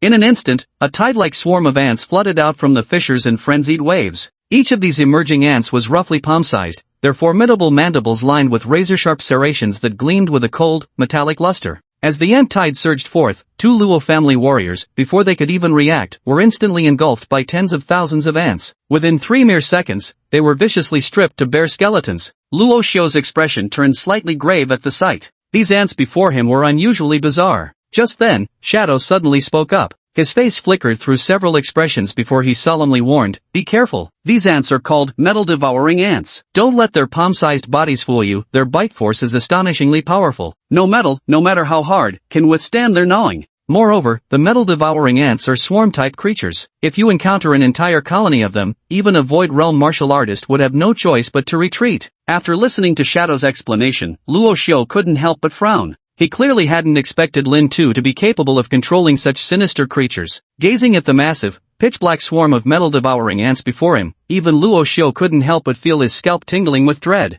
Meanwhile, on the other side, King Kong had already engaged in battle with the metal-devouring ant colony. His colossal stature, when facing the minuscule metal-devouring ants, ironically became his greatest weakness. King Kong frantically pounded the ground with his fists, each strike crushing dozens of palm-sized metal-devouring ants. However, the sheer number of metal-devouring ants was overwhelmingly vast. For the entire ant colony, the metal-eating ants killed by King Kong were merely a drop in the bucket compared to their overwhelming numbers. As time passed, more and more metal-eating ants crawled onto King Kong's massive beastly frame, opening their razor-sharp mandibles to frenziedly gnaw at his flesh. Though King Kong's skin was thick and tough, if the relentless gnawing of the metal-eating ant swarm continued unchecked, he would inevitably be reduced to a skeletal husk. Such is the law of nature, there's always a conquering force. Your giant ape doesn't seem to be a match for my metal-eating ant swarm after all. Lin Tu finally managed to recover from the backlash of his psychic powers. His eyes locked fiercely onto Luo Xiao, his twisted face contorted with savage fury. He could already envision the scene, his swarm of metal-devouring ants gnawing these people before him down to nothing but bare skeletons. Yet, contrary to his expectations, no trace of despair appeared on Luo Xiao's face. Instead, he looked extraordinarily composed. You're right, in nature, there's always a predator for every prey. Luo Xiao smiled faintly and spoke calmly, since you've already shown your hand, I might as well play this through to the end with you. As Luo Xiao spoke, the space behind him began to distort violently. A towering figure, majestic as an ancient demon god, stepped forth slowly from the distortion, manifesting before everyone with supreme oppressive might. Alongside it emerged several skeletal reptilian creatures as massive as giant lizards, charging ahead of Godzilla's colossal form like an advance guard clearing the path for the king of monsters. It's here! Shadow gazed at the gargantuan beast before him, a sight akin to the descent of a demon god, feeling his very soul tremble as if an invisible hand had seized his throat in a death grip. Godzilla's frigid eyes swept across the surroundings before finally locking onto Lin Tu's figure with predatory precision. In the next heartbeat, an eerie blue radiance abruptly ignited along its dorsal plates, illuminating segment after segment before coalescing every ounce of condensed energy into its maw, erupting into a blazing, eye-searing luminescence. Atomic Heat Ray. Chapter 34. Taking a step forward to witness divine might. SZZZZZT. The intensely hot atomic ray, reaching temperatures of tens of thousands of degrees, swept horizontally across the ground. Vast swarms of metal-devouring ants were reduced to blackened charcoal under the searing heat of atomic rays. Meanwhile, the skeletal crawlers charged into the midst of the ant horde, their tongues snapping up dozens of metal-devouring ants with each lashing strike. If Kong, renowned for his brute strength, struggled against these vexing insectoid foes, then Godzilla was truly the natural predator of these metal-devouring ants. No matter how massive the swarms of metal-devouring ants became, Godzilla's atomic rays continued to incinerate them into charred heaps, wave after wave. Moreover, Godzilla's entire body is covered in scales as hard as bedrock. Even if the golden devouring ants wanted to swarm and attack, they would find no place to bite. Come, step forward and behold divine might. Luo Xiao stood before Godzilla, facing Lin Tu, declaring with unparalleled dominance. Roar! A gleam of savage ferocity flashed through Godzilla's icy eyes. The next instant, its massive head swung directly toward Lin Tu.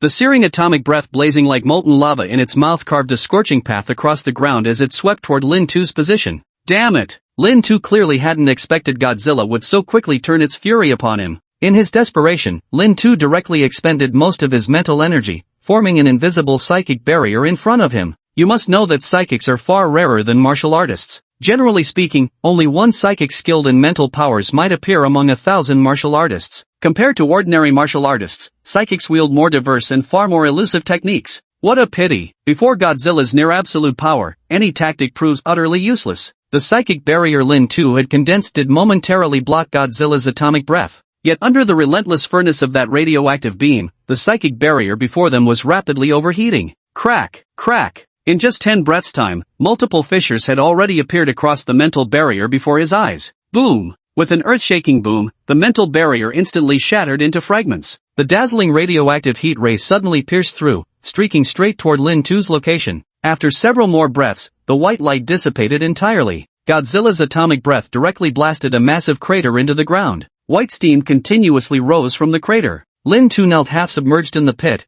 half his body utterly scorched away by the radioactive heat ray. Even the blood at his wounds still boiled and seethed under the extreme heat, presenting an utterly gruesome sight. Such injuries would have killed an ordinary person 100 times over by now. Fortunately, as a void-returning cultivator, Lin Tu possessed sufficiently robust physical and spiritual strength, barely managing to cling to life. Oh heavens! Staring at the scene before him, Shadow felt his throat go dry, utterly at a loss for words to express his current emotions. Keep in mind, Lin Tu ranked 153rd on the blacklist, a truly ruthless figure. If they were to face each other head-on, the opponent could probably finish him off within 3 moves. But now, such a formidable figure was being toyed with effortlessly by Godzilla right in front of Luo Xiao. Behind Uncle Fu, Nan Gongro gazed intently at Luo Xiao, her beautiful eyes flickering with emotion. This guy is really impressive. Although their Nangong family had many powerful martial artists, Nangong had never encountered someone like Luo Xiao, whose dominance was so overwhelming it seemed as if the entire world bowed before him alone.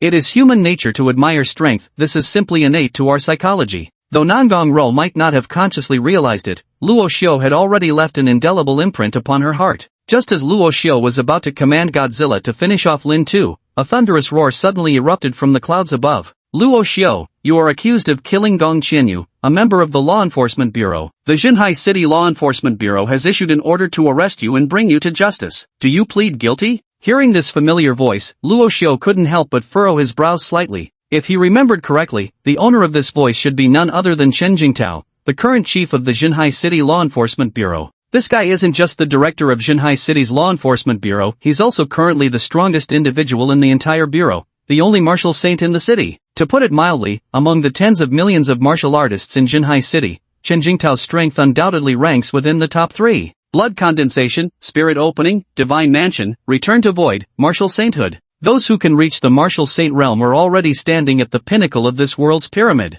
At the very least, within the bounds of Jinhai City, Chen Jingtao could be called a figure of unrivaled dominance, a veritable overlord. For a moment, dark clouds gathered over Luo Xiao's face. Given Chen Jingtao's status and position, it was absolutely impossible for him to go to such lengths over someone as insignificant as Gong Qianyu. So, the only explanation was, Luo Xiao raised his head, his gaze sharp as a sword, piercing through the layers of clouds above. At that moment, 3 figures descended slowly from the clouds, hovering in mid-air about several dozen meters above the ground. The trio before him were none other than Chen Jingtao, Li Tianying, and Luo Chen. Chen Jingtao, the top enforcer of Jinhai City's Law Enforcement Bureau, a sage-level martial artist whose strength was unfathomable. Li Tianying, founder of the Skyhawk Sword sect and master of Gong Qianyu, was a void-returning realm martial artist whose true strength undoubtedly surpassed that of Lin Tu. As for the last individual, though Luo Chen's current cultivation had only just reached the void-returning realm, he was without question the true mastermind behind everything unfolding. Because among these 3 men, he alone was the one who desperately wished for Luo Xiao's death. Though unsure of what deal Chen Jingtao and Li Tianying had struck, even Luo Xiao was surprised that Luo Chen's methods could actually mobilize someone of Chen Jingtao's caliber.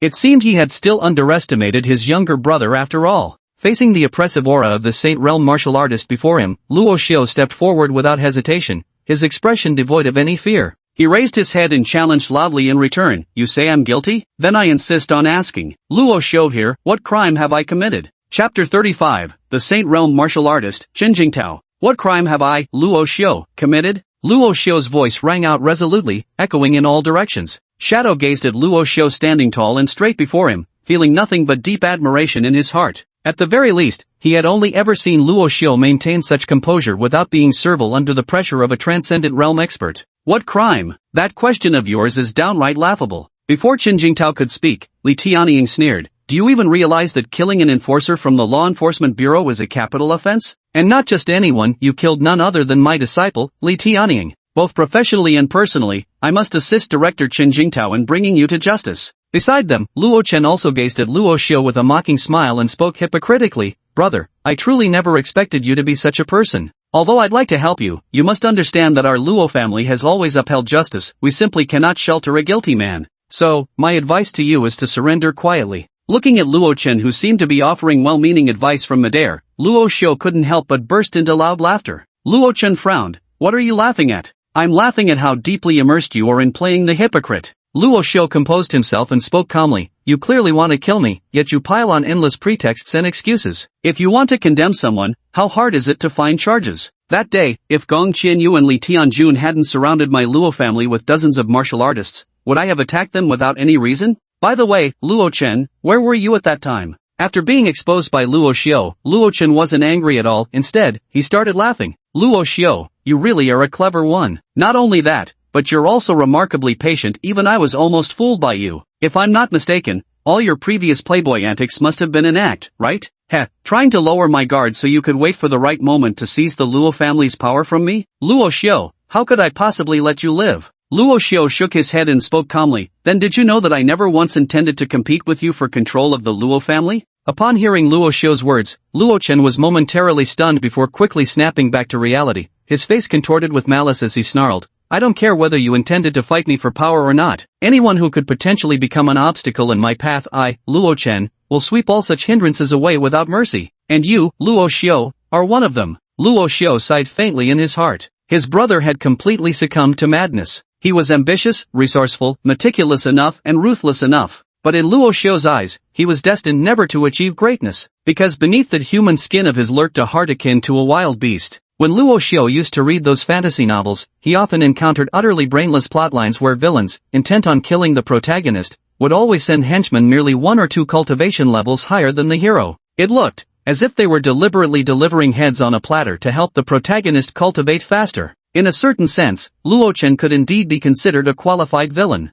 At the very least, every move he made against the protagonist was a deadly strike aimed at taking his life. From the plane crash, to Li Yaoyan leading 50 blood condensation realm martial artists to besiege him, to Li Tianjun seeking revenge for his son, to the Divine Mansion realm expert Gong Qianyu pre-arranged by Luo Chen, and now these 3 assassins from the Shadow Kill Guild coming to eliminate him. With each scheme, Luo Chen's murderous arrangements grew increasingly ruthless. Despite Luo Xiu's repeated narrow escapes, Luo Chen still showed no intention of letting him go. After this latest failure, Luo Chen finally became thoroughly enraged. He summoned Li Tianying and Chen Jingtao, the top powerhouses of Xinhai City, intending to permanently eliminate Luo Xiu under the pretext of him killing law enforcers, thus solving the problem once and for all. You must be particularly curious about how I managed to summon these two, aren't you? Luo Chen grinned savagely as he spoke. I gifted Li Tianying 20% of the Luo Group's shares, first as compensation for Gong Qianyu's death, and second to hire him as our family advisor. From now on, he obeys my every command. As for Bureau Chief Chen Jingtao,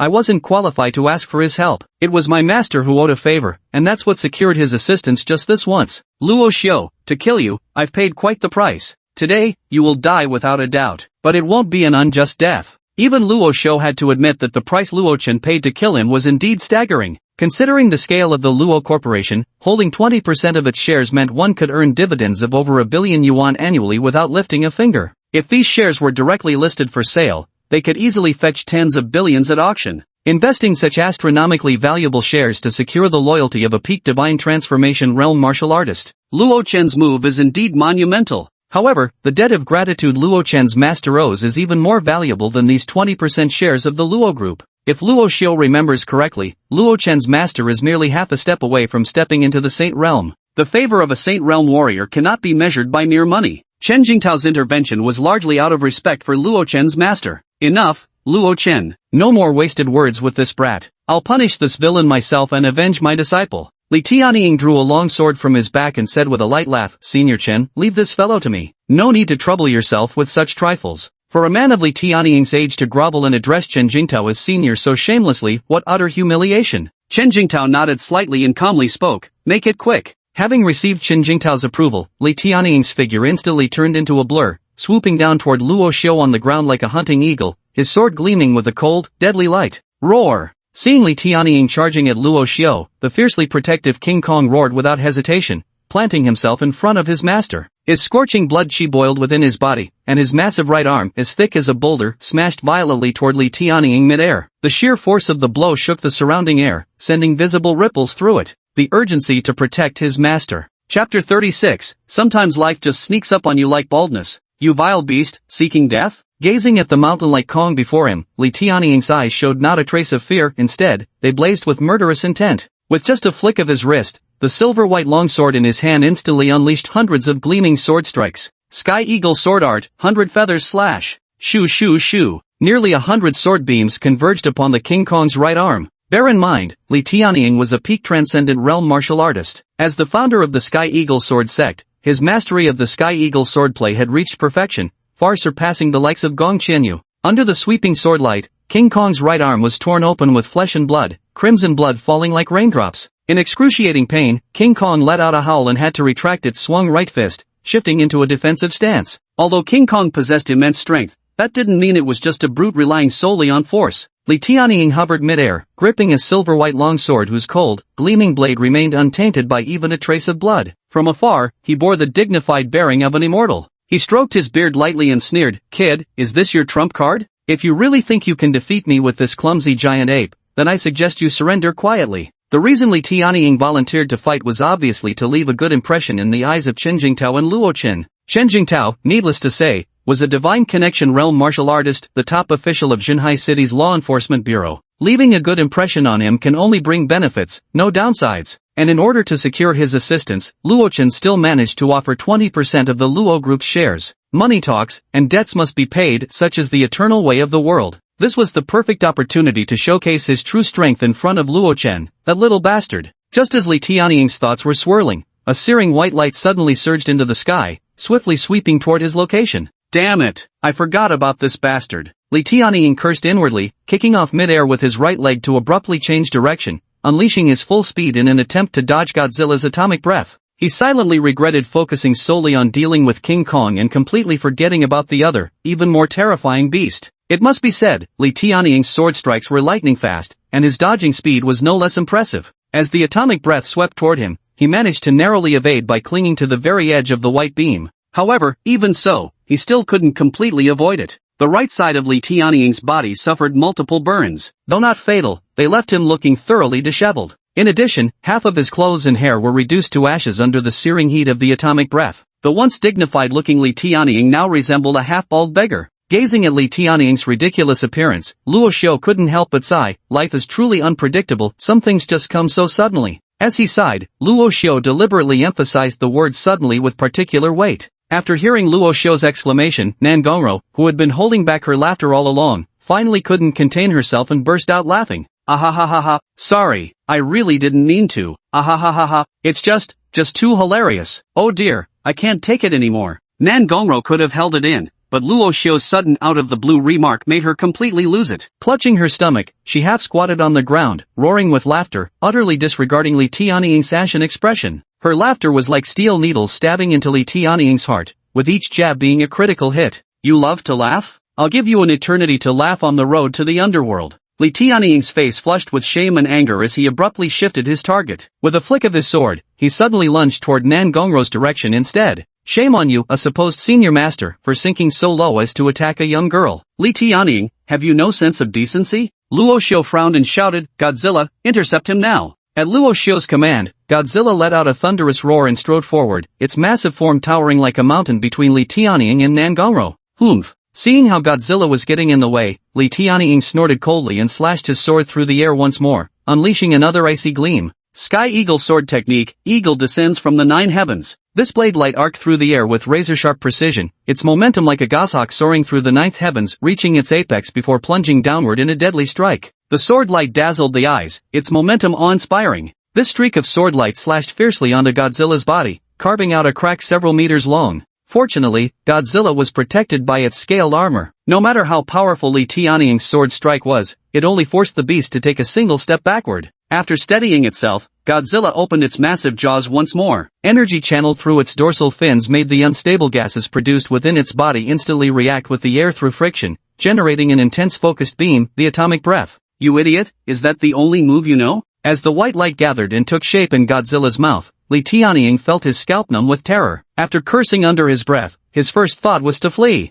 He wasn't joking, he'd already experienced the devastating power of that atomic breath firsthand. If he tried to take it head-on, not only would he be obliterated, but even the sword in his hand would melt into a pool of molten metal. You old bastard, is that all you've got? You think you can kill me with this? Watching as Li Tianying was being chased around by Godzilla, Nan Gongro also began to relax. She stuck out her tongue at him and said with a grin, so what if I laughed at you? With that temper of yours, you deserve to die mad. Nye nye nye. Li Tianying clenched his teeth, seething with fury. He spat out, you little brat, just you wait. Once I deal with these two monsters, I'll chop you both into mincemeat and feed you to stray dogs. I'll make sure you never reincarnate. Boom! Before Li Tianying could finish his sentence, a massive shadow suddenly loomed behind him. Before he could even react, a massive hammer-like beast fist came crashing down directly toward his skull. With a thunderous dull impact, Kong's devastating punch smashed Li Tianying deep into the ground like swatting a fly. Chapter 37, Shinjingtao strikes, Kong sent flying by a spear. Watching Li Tianying get pounded into the ground by Kong's punch, Luo Xiu nearly burst out laughing.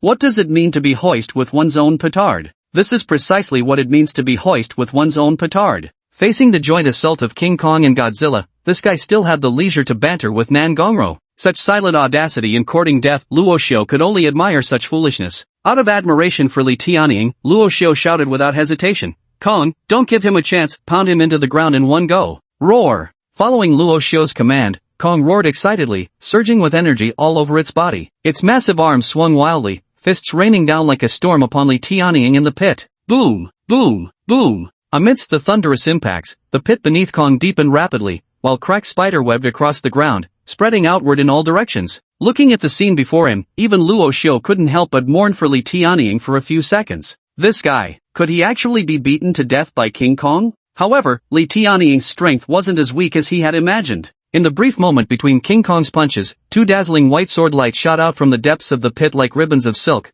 brutally slashing two deep blood-red gashes into King Kong's rock-hard chest. After being forced back by the sword light, Li Tianying finally got a chance to catch his breath. With a sudden leap, he swiftly escaped from the deep crater, his body covered in bruises and broken bones, appearing utterly disheveled. No matter how resilient the physique of a return-to-Void Realm cultivator may be, it couldn't withstand such brutal treatment from King Kong. After all, King Kong's sheer body weight alone reached dozens of tons. The force behind that punch weighed at least tens of thousands of pounds. Not to mention human flesh, even if an armored vehicle came along, one swing of King Kong's mighty fist would smash it to pieces. Huff, huff. Two steaming white plumes snorted from King Kong's nostrils. Clearly, that flurry of heavy punches had drained a considerable amount of his stamina. What's more, those two sword slashes unleashed by Li Tianying had indeed left him with fairly severe injuries. However, just because King Kong ceased his attack didn't mean Li Tianying's situation had become safe. Before Li Tianying could even react, Godzilla let out a low growl, and its massive tail, covered in hardened scales, lashed out like a steel whip toward him once more, causing the surrounding air to erupt with successive sonic booms. The angle of Godzilla's tail whip was extremely tricky. Even at his peak, Li Tianying might not have been able to dodge it, let alone now when he was already grievously wounded. Boom! After being squarely struck by Godzilla's massive tail, Li Tianying's body soared backward like a ragged burlap sack, vomiting a mouthful of blood, with who knew how many more bones shattered in his body. Though Li Tianying was already in a pitiful state, Luo Xiu clearly had no intention of letting him off, immediately directing King Kong to charge forward ready to strike while the iron was hot and claim his life. After all, in a way, this marked the first time Godzilla and King Kong had ever joined forces. Under the joint assault of the two supreme monster overlords, Li Tianying was utterly defeated. Though both creatures possessed their own pride, under Luo Xiu's command, they cooperated with flawless synergy. Roar! The charging King Kong finally caught up with Li Tianying, who had been sent flying by Godzilla's massive tail. With a thunderous roar, the muscles in its right arm bulged like cannon barrels before delivering a devastating punch forward, creating sonic booms in its wake. Staring at the mountain-like beast fist closing in, Li Tianying's face involuntarily flashed with a hint of despair. At this moment, he could no longer care about saving face. With a hoarse, desperate shout, he screamed, "Senior Chen, save me!" Chen Jingtou and Luo Chen had been silently observing the battle's developments all along. Upon hearing Li Tianying's cry for help, Luo Chen's expression darkened as he cursed under his breath. What a fucking useless waste. Then, gritting his teeth, he turned around. "Senior Chen, I must trouble you to take action." Luo Chen was determined to save Li Tianying. After all, Li Tianying was now considered one of Luo Chen's people. Failing to rescue him would invite criticism. However, in Luo Chen's heart, his evaluation of Li Tianying dropped several notches once again. This useless idiot clearly doesn't have the strength to deal with these two giant beasts, yet still insists on showing off. What an embarrassment. After Luo Chen spoke, Chen Jingtao chuckled lightly. "Young friend Luo, there's no need for such courtesy, it was just a trifling effort." As the words left his mouth, Chen Jingtao's figure instantly transformed into an afterimage and vanished from sight. By the time Luo Chen registered what had happened, Chen Jingtao had already appeared right before Li Tianying. Facing King Kong's earth-shattering punch carrying at least 100,000 caddies of force, Chen Jingtao calmly extended his right palm and drew an arc in the air before him. The highest good is like water, which benefits all things without contention. As soon as Chen Jingtao's words fell, the arc drawn by his right palm rippled outward like ocean waves, radiating concentric circles of disturbance. Boom! The next second, King Kong's heavy fist slammed down as if striking an invisible barrier, sending countless ripples erupting before Chen Jingtao, yet his expression remained as serene and unruffled as ever. "Little monkey, sometimes brute force alone isn't enough." Chen Jingtao smiled faintly, his right hand clenching empty air. The water elements between heaven and earth abruptly converged in his palm, coalescing into a long spear composed entirely of flowing water. Witnessing this scene, a flicker of astonishment passed through the eyes of the onlookers. They clearly hadn't anticipated that Chen Jingtao, already at the Sage Realm, was also a water-attributed superhuman. Water origin spear technique, shatter. With a low shout, Chen Jingtao stepped through the air as lightly as a swallow. Though it seemed like he merely took a single step, he had practically teleported directly before the Vajra ape.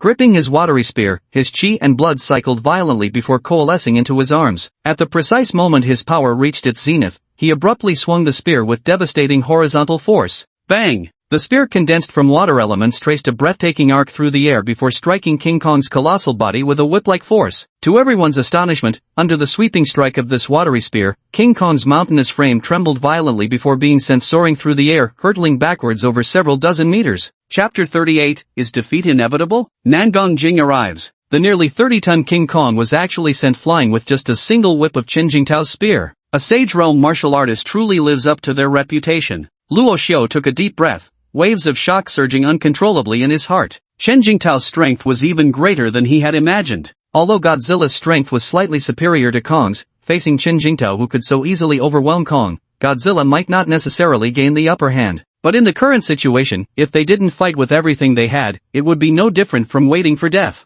With this thought, Luo Xiao didn't hesitate and shouted at the top of his lungs, "Godzilla, unleash all your energy. Life or death, it all came down to this one gamble. The power of the atomic breath depends on the amount of energy consumed. The more energy is expended, the stronger the atomic breath becomes." Although energy points are hard to come by, Luo Xiao couldn't afford to hold back now. Before him, Chen Jingtao loomed like an insurmountable mountain. If he didn't blast this massive mountain to pieces, he would die. Upon receiving Luo Xiao's command, Godzilla began charging its energy once again. The dorsal spines along its back lit up one after another. Having exhausted all its energy in one go, this time, the radiant energy sphere gathering in Godzilla's mouth for its atomic breath grew even more dazzling than before, like a miniature sun rising into the sky. What terrifying energy fluctuations! Watching Godzilla charging up its energy, Luo Chen couldn't help but change his expression and instinctively took a step back. He now felt endlessly grateful that he hadn't underestimated Luo Xiao and had invited Chen Jingtao to come along. Otherwise, he would have been the one to die here today.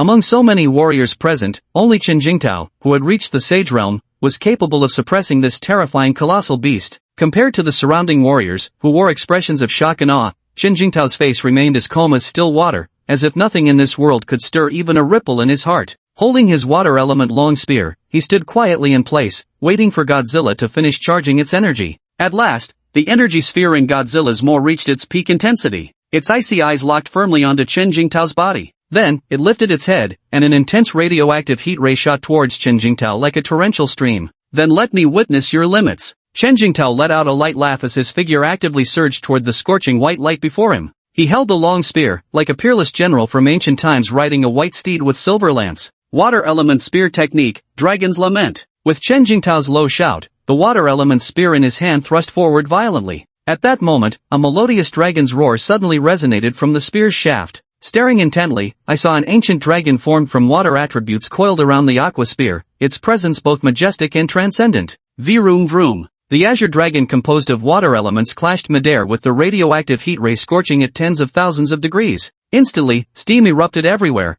and the billowing vapor rapidly expanded into a thick white fog. As the water dragon tightened its lethal embrace, Godzilla's radioactive heat ray began steadily weakening, its radiant glow swiftly dimming. Finally, the water dragon and the radioactive heat ray annihilated each other midair, leaving behind nothing but a vast expanse of white mist, without even the slightest trace remaining. Chen Jingtao retracted his spear, standing poised in midair, and spoke lightly, "To withstand my song of the water dragon, this aberrant beast of yours does indeed possess remarkable strength." Luo Xiao's expression turned icy, showing no hint of pleasure at Chen Jingtao's praise. He knew all too well that he had just lost his final opportunity. The energy points within Godzilla's body had completely depleted to zero. Yet it was evident that Chen Jingtao before them still had fight left in him. If the battle were to continue, even with Godzilla and King Kong fighting together, they might still not be a match for Chen Jingtao. At that moment, Luo Chen burst into laughter. "Luo Xiao, don't tell me you actually think you can make waves before a sage-level warrior? You're seriously overestimating yourself. Do you really think you're someone special? Let me tell you something. Your entire life is destined to be crushed beneath Luo Chen's feet." With victory all but assured, even Li Tianying's face twisted into a venomous sneer. "Keep acting tough, kid. Weren't you so full of arrogance just moments ago?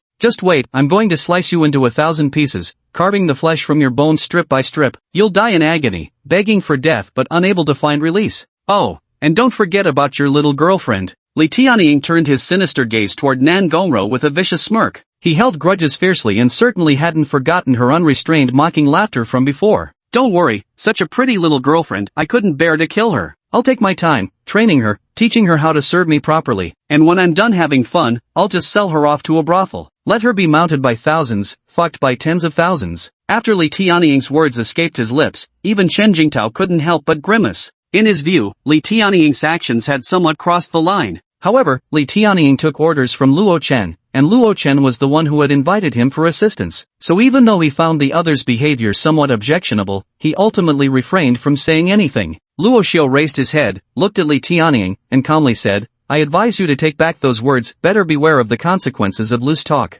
Consequences of loose talk? Li Tianying was momentarily stunned, then burst into hysterical laughter. "Kid, are you threatening me? In your current predicament where you can't even protect yourself, and you're still worried about my loose tongue? If you're really that curious, I can show mercy and let you live a few more days, just long enough to watch how I'll toy with your beautiful little girlfriend." The more Li Tianying spoke, the more unrestrained he became. Nan Gongro was trembling with such rage that her silver teeth nearly shattered as she pointed at his nose and shouted, "Say one more word, and I swear I'll tear your mouth to pieces." "Oh, you little wench sure have some fire in you." Li Tianying's expression darkened as he sneered, "I'd like to see exactly what gives you the nerve to speak to me so disrespectfully." At that very moment, an aged figure came tearing through the skies with sudden force. Like a meteor streaking from the heavens, the figure reached the ground in merely the blink of an eye. For a moment, fierce winds howled like blades slicing through the air. An aged voice, icy to the bone, slowly resonated. "Oof, this old man truly wishes to see exactly which damned beast dares say such words about selling my beloved granddaughter Nangong Jing to a brothel." Chapter 39, Bah. What's so special about the Saint Realm anyway? When this somewhat aging voice rang out, even Shen Jingtao, who had always maintained an air of effortless composure, couldn't help but furrow his brow.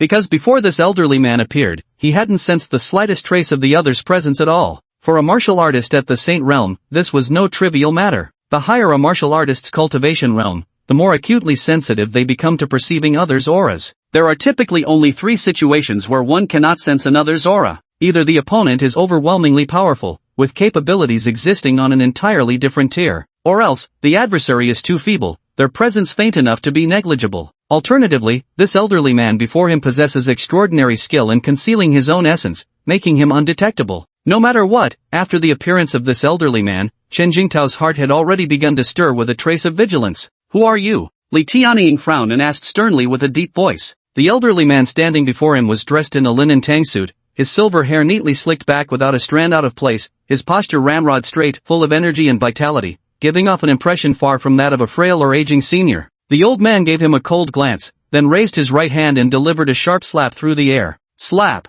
A crisp slapping sound instantly echoed in everyone's ears. At the same time, Li Tianying's head snapped to the side, a vivid palm print appeared on his face, and a trickle of blood even seeped from the corner of his mouth. Every single person present was left gaping in shock at this scene. This mysterious old man who appeared out of nowhere actually raised his hand and slapped a Void Return Realm martial artist through the air. Such a display of power sent shivers down the spines of everyone present. Just who was this enigmatic elder? After delivering the slap, the old man spoke with utter indifference. "Disrespectful fool. Do you even deserve to ask for this old man's name?" Hearing this, Luo Xiu couldn't help but give the old man a mental thumbs up. Damn, now this is truly the OG of flexing. "Grandfather, you finally came." Sobs, "I thought you'd abandoned me." The moment the mysterious elder appeared, Nan Gongro immediately threw herself into his arms and complained pitifully, "You don't love your precious granddaughter anymore. I was kidnapped for so many days and you never even sent anyone to rescue me. All alone, trapped on a desolate island, utterly helpless, I've suffered terribly." After finishing her words, Nan Gongro even wrinkled her crimson, delicate nose,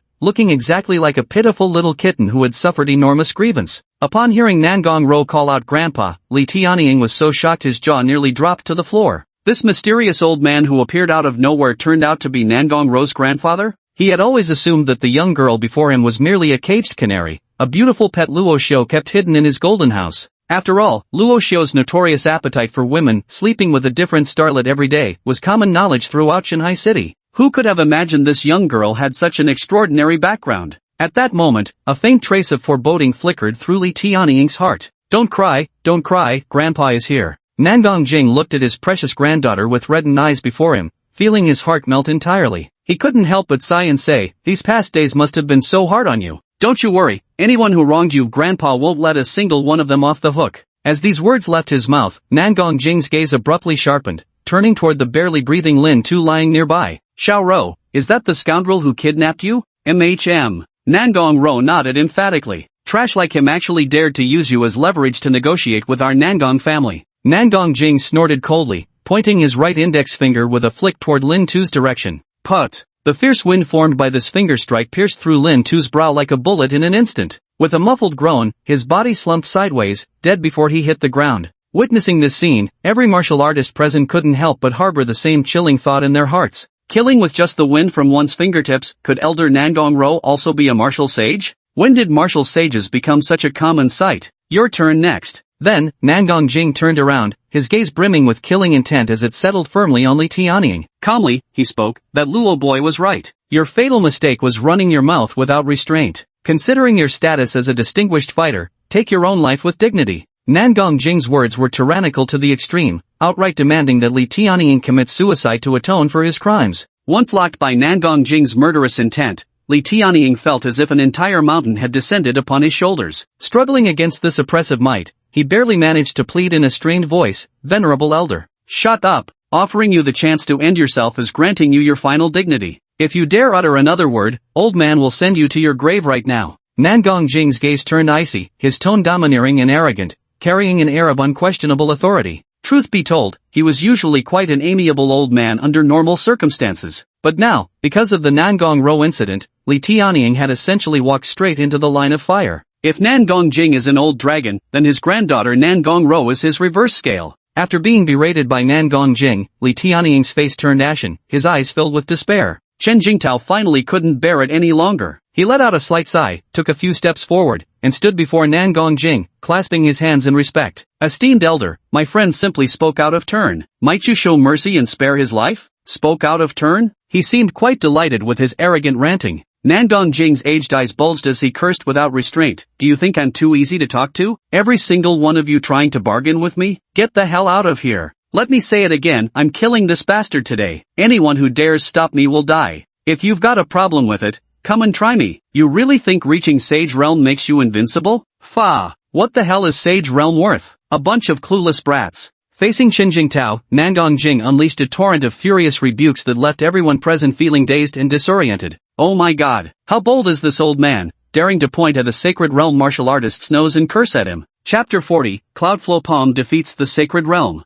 Under Nangong Jing's torrent of scolding, even Chen Jingtao himself was stunned. Just what kind of background does this old man standing before us have? Is he truly powerful, or just bluffing? For a moment, even Chen Jingtao found it hard to be sure. This is the first time I've heard of someone daring to look down upon those who've reached the Saint Realm. Chen Jingtao took a deep breath and finally resolved himself. Stepping forward, he spoke in a firm voice, "Since that's the case, old master, I'd like to test myself against you, see just how formidable your strength really is." Under such circumstances, Chen Jingtao absolutely could not retreat. To retreat would destroy the dignity he possessed as a saint-level martial artist. Moreover, he had complete confidence in his own strength. It's been too long since I last fought. My old bones are practically rusting. Nangong Jing dug at his ear arrogantly, casting a disdainful glance at Chen Jingtao as he spoke indifferently. "Fine, I'll humor a junior like you for a bit. Consider it a chance for you to learn that there's always someone greater beyond mere mortals, and heavens beyond heavens. My apologies." The moment Nangong Jing accepted the challenge, Chen Jingtao's figure abruptly surged forward, his water element spear thrusting forth like an enraged dragon. Water element spear art, Song of the Water Dragon. The crowd's eyes widened in horror, clearly not expecting Chen Jingtao to strike with a killing move right from the start. Water elements in the air instantly condensed into form at the spear's tip, coalescing into a roaring aquatic dragon. Its momentum seemed powerful enough to swallow the heavens and devour the sun. With a resounding dragon's roar, the watery beast surged forward with unstoppable force, barreling toward Nangong Jing's location. "Is this all you've got? Truly disappointing for an old man like me." Nangong Jing shook his head lightly, as an overwhelming surge of qi erupted around him. Then, he flipped his right palm and pressed it down through the air.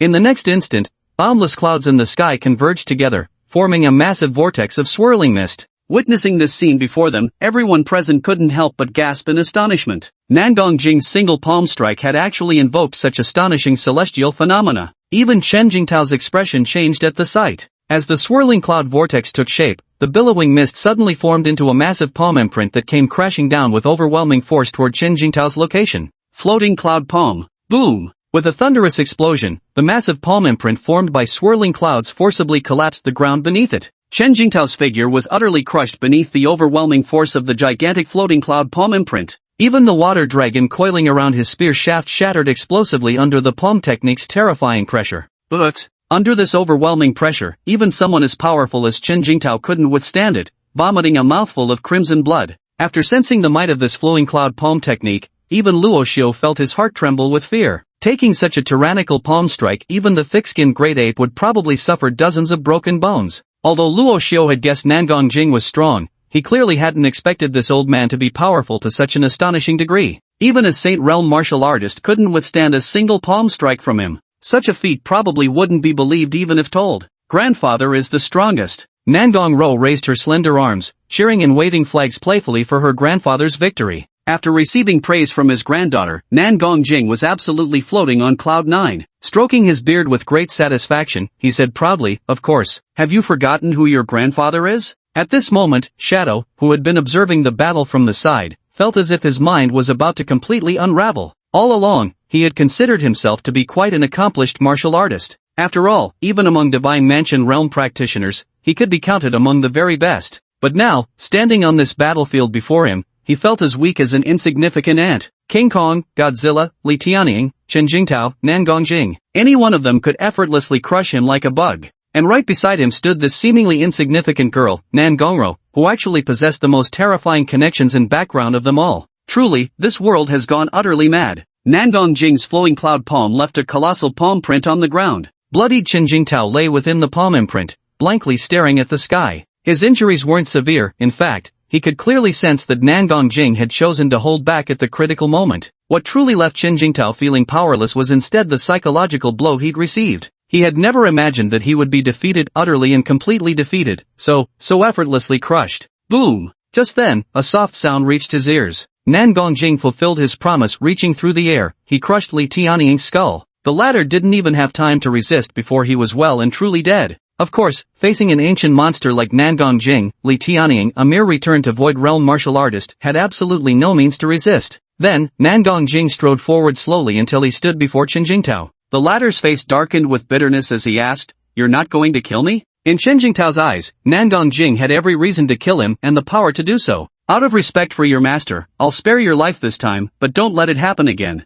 Nangong Jing swept a cool glance at Chen Jingtao and spoke in an even tone. Yet these simple words sent tidal waves of shock surging through Chen Jingtao's heart. You knew my master?" Chen Jingtao widened his eyes in disbelief and uttered incredulously. Nangong Jing nodded slightly and spoke in a composed tone. "If I recall correctly, your master should be that old ghostly Quanglan, shouldn't he? I happen to have some acquaintance with him. Your water origin spear technique, it was unmistakably his teaching. Too bad you haven't mastered it yet. If old Ghostly had performed that water dragon's chant technique, it would truly have been a match for my flowing cloud palm." Chen Jingtao abruptly stood up, his voice fraught with urgency as he demanded, "My master is still alive? Where is he now? These matters are not for you to inquire about. With your current strength, you're not qualified to ask." Nangong Jing dug at his ear lazily and replied, "But I can tell you this, your master isn't dead. In fact, he's alive and well. Let me share something else with you. So-called Sage Realm is far from the pinnacle of martial arts. At most, it's just half a step past the threshold of true strength. You've been holed up in this backwater town of Jinhai for too long, no wonder you've grown as arrogant as a frog in a well,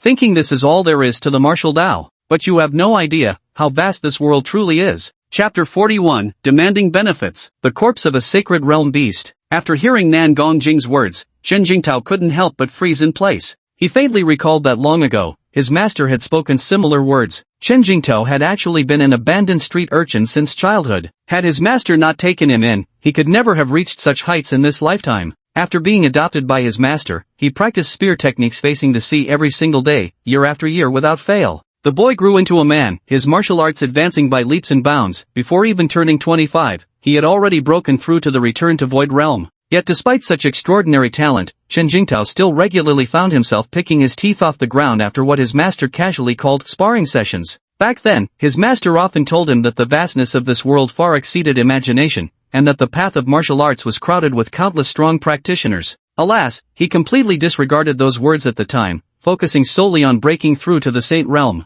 In Chen Jingtao's eyes back then, the Saint Realm represented the ultimate peak of martial arts. Yet before he could even set foot into the Saint Realm, his master Li Quanglan silently vanished without a farewell. To this day, Chen Jingtao still doesn't know where he had gone. Yet now, the old man before him was telling him that his master, Li Quanglan, was still alive. Moreover, the Saint Realm wasn't some ultimate apex of martial arts at all, it was merely half a step past the threshold of true strength. Had this been any other time, Chen Jingtao would surely have thought this old man mad. But now, he had no choice but to believe it, because he had almost been killed by a single palm strike from the old man before him. Thank you, senior, for clearing my confusion. Chen Jingtao cupped his hands and spoke his gratitude with heartfelt sincerity. Alright, you're dismissed. Go back now. Nan Gongjing waved his hand dismissively before turning around and heading straight toward Luo Xiu. Greetings, Elder Nan Gong. Upon seeing Nan Gongjing approach, Luo Xiu also clasped his hands in salute and offered a greeting. You're quite an interesting lad. Nan Gongjing narrowed his eyes, sizing Luo Xiu up before speaking with a light chuckle. So it was you who saved my granddaughter?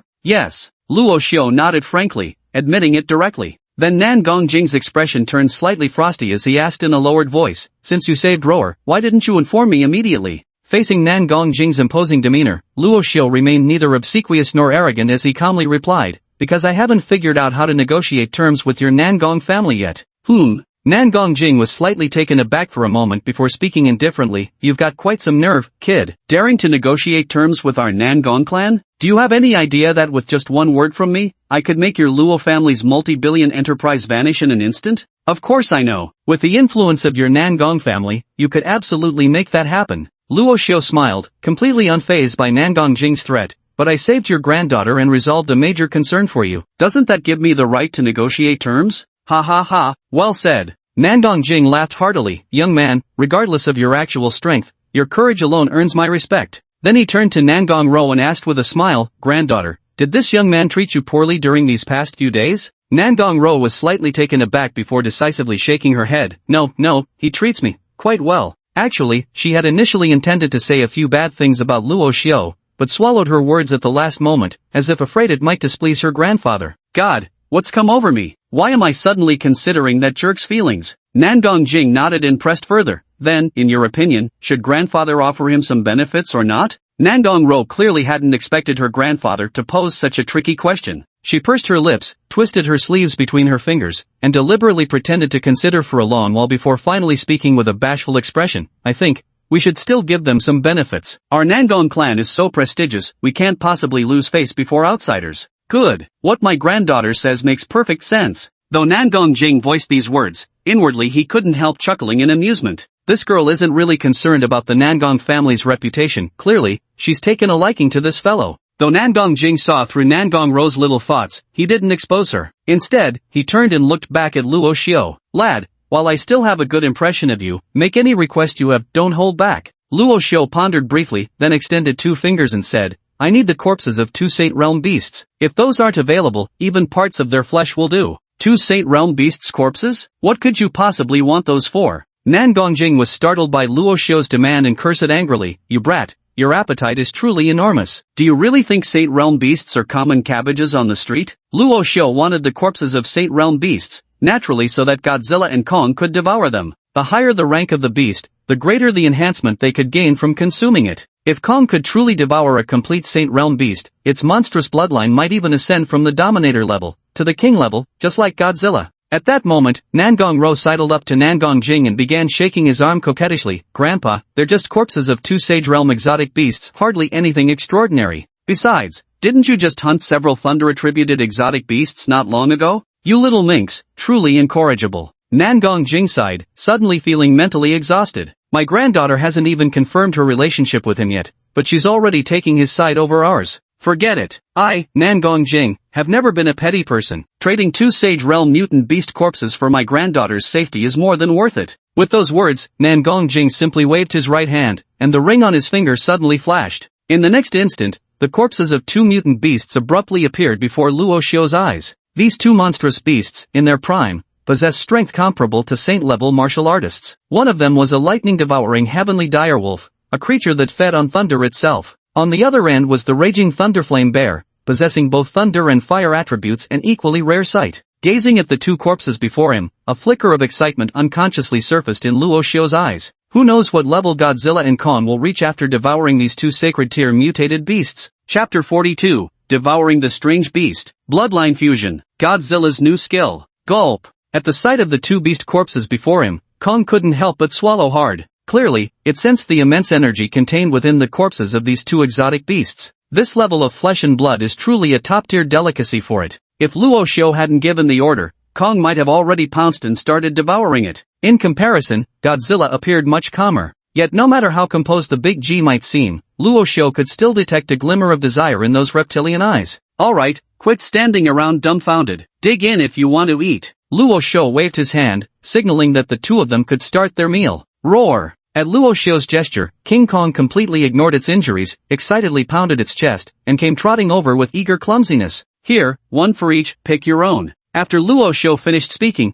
Kong didn't hesitate to choose the corpse of the raging flame thunder bear, because it sensed the energy within this beast's corpse was far more violent, perfectly matching its appetite. After Kong made its choice first, Godzilla strode over to the corpse of the lightning-devouring sky wolf, directly tearing off a large chunk of flesh with its claws and tossing it into its mouth, chewing voraciously. If Godzilla was savoring its meal with measured bites, then Kong's eating style was outright wolfing it down. It tore off a thick bare paw and began devouring it voraciously, just like a primitive savage feasting on raw flesh in ancient times. Although these two mutant beasts possessed the strength of a saint-level powerhouse, their size wasn't particularly enormous. Based on Luo Shou's rough estimate, they stood at only about a dozen meters tall. The reason, of course, lay in their different evolutionary paths. Beasts of this type sought to refine the purity of their internal energy by absorbing the spiritual chi of heaven and earth. As for Godzilla and King Kong, their growth leans more towards physical size. A mature Godzilla could effortlessly surpass the 100-meter mark. By that point, even a transcendent-level beast would probably be crushed underfoot.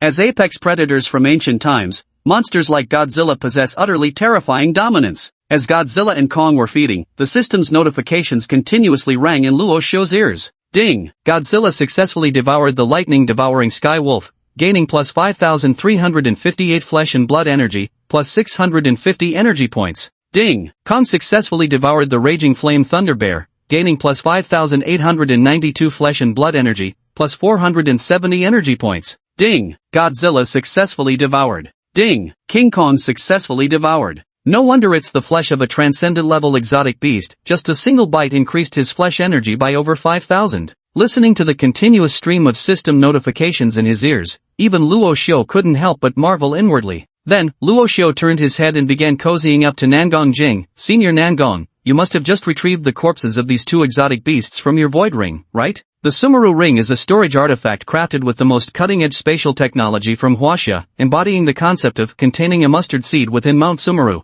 However, due to the extreme difficulty in crafting spatial rings, they are exceedingly rare. Even the most basic spatial ring commands astronomical prices of billions in the black market. You've got a fairly decent eye for things, kid. Nangong Jing smiled. That's right, it's a Sumeru ring, and the space inside the ring is as large as an entire building. Upon hearing this, Luo Shou couldn't help but click his tongue in amazement. A Shumi ring with such vast storage space was absolutely priceless, its value utterly beyond monetary measurement. The heritage of the Nangong family was indeed terrifyingly profound. After smoothly engaging in conversation with Nangong Jing, Luo Shou finally got down to business and asked with a solemn expression, Senior Nangong, this junior has a question he'd like to ask you. What's the problem? Nangong Jing turned his head and gave him a suspicious look. I'd like to know, are there higher realms of cultivation beyond the sage realm? The reason Luo Shou asked this question was because during Nangong Jing's earlier conversation with Qin Jingtao, he had repeatedly emphasized that the sage realm was not the true end of martial arts. Nangong Jing couldn't help but laugh. Why do you ask about this? Curious.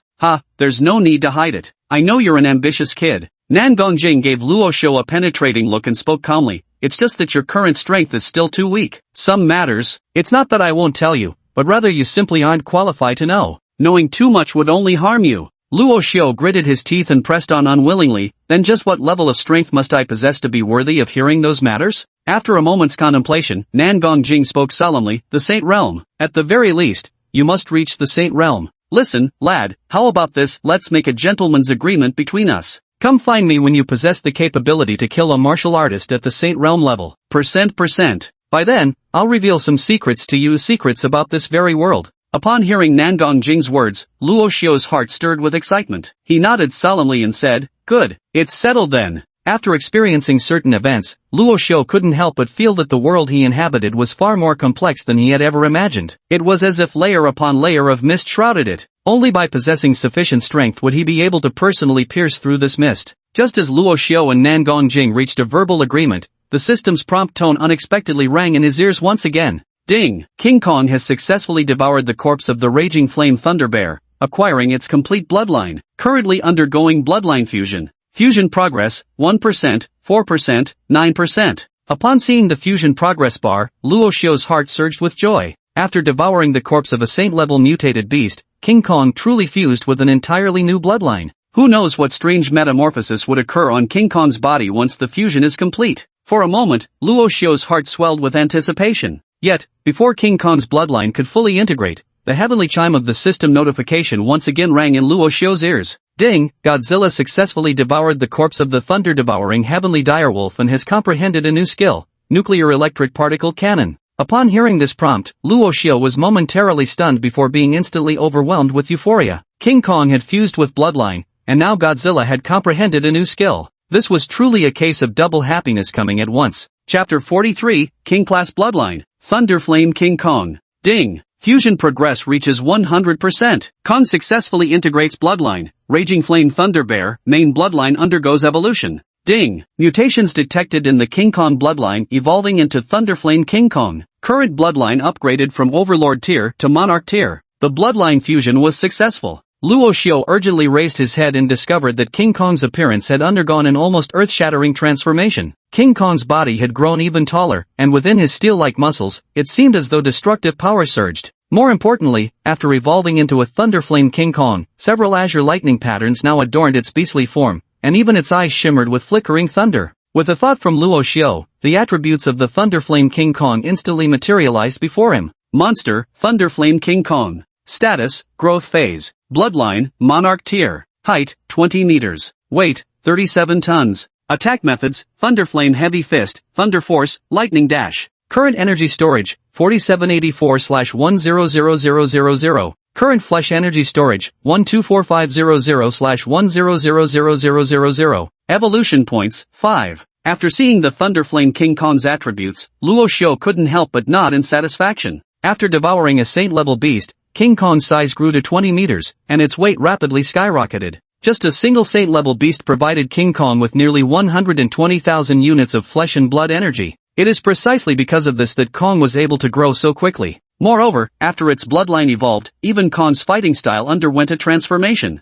However, judging by the literal meaning of these attack moves, most of them are still close combat techniques, which doesn't change the fact that Kong is inherently a melee-oriented, strength-type monster. In comparison, Godzilla appears far more versatile. Capable of close combat and long-range attacks, it reigns as the supreme ruler on land and the undisputed overlord of the ocean. Roar! After evolving, King Kong pounded his chest in exhilaration. The azure thunder patterns on his fur blazed to life, crackling lightning entwining his entire body, a sight of awe-inspiring majesty. What's more, this roaring chest-thumping display was directed squarely at Godzilla, as if boasting, "See that? I've leveled up. I now possess a king-tier bloodline." The current King Kong has the overwhelming feeling of a serf finally standing up and singing in triumph. Then, Godzilla gave it a brief glance and opened his colossal maw without hesitation. Along its dorsal fins, eerie blue electromagnetic particles surged and rumbled outward, releasing an utterly terrifying wave of energy. The next second, the cluster of electromagnetic particles abruptly coalesced into a charged particle energy mass, taking full shape within Godzilla's maw.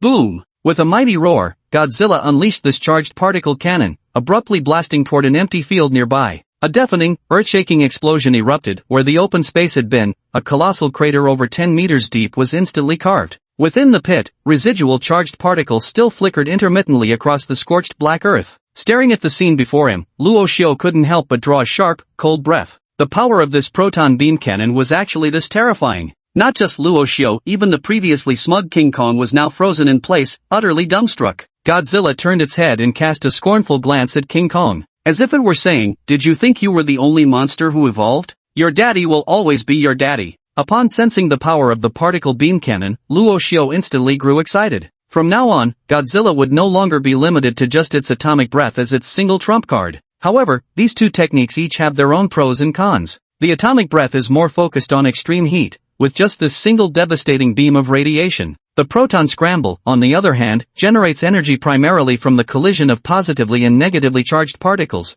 resulting in an incomparably vast area of effect. But while the proton scramble is more powerful and covers a larger range, it also consumes far more energy as a consequence. That single charged particle beam Godzilla fired just now to intimidate Kong must have consumed at least 3,000 energy points. For a moment, Luo Xiu felt his heart bleeding. This Godzilla is truly an absolute prodigal. It doesn't have the slightest idea about conserving energy. Although Kong has also evolved to possess a king-level bloodline, judging by the current situation, Godzilla's combat prowess still holds a slight edge over him. Young friend Luo, these two colossal beasts of yours are truly formidable. To witness such astonishingly rapid evolutionary growth in mystical beasts, this old man has truly never seen the likes of it before. At that moment, Nan Gongjing also approached Luo Xiu's side and couldn't help but exclaim in admiration. He witnessed with his own eyes, from start to finish, as Godzilla and Kong devoured the corpses of those two exotic beasts, followed by a visible evolution. Luo Xiu smiled faintly and said calmly, "This is all thanks to the corpses of those two transcendent realm exotic beasts gifted by Senior. I am endlessly grateful." "No need to rush with thanks. You've earned this." Nan Gongjing spoke up. "By the way, have you ever considered coming to Yanjing to develop? A small place like Jinhai City truly can't contain someone like you." Nan Gongjing's judgment was razor-sharp. In his eyes, the current Luo Xiu was a young tiger, one that would inevitably roar through the mountains someday. In such a provincial town like Jinhai City, even warriors of Chen Jingtao's caliber could dominate effortlessly. For Luo Xiu to remain here would be a complete waste of his extraordinary talents. Moreover, it wouldn't be conducive to his future growth. Luo Xiu chuckled lightly and said, "Rest assured, Elder, I will definitely leave Jinhai City someday, just not now. Before that, I have some personal grudges to settle." Nan Gongjing nodded thoughtfully. "I've investigated your background. The grudge you mentioned must be Luo Chen, the one who hired Chen Jingtao to attack you? That fellow was quite cunning. The moment he saw Chen Jingtao defeated, he fled without hesitation. If you're willing, our Nangong family can handle this trouble for you." Nan Gongjing's tone was utterly casual. With the power of their Nangong family, wiping out the Luo Corporation from Jinhai City would be effortless, let alone dealing with a mere Luo Chen.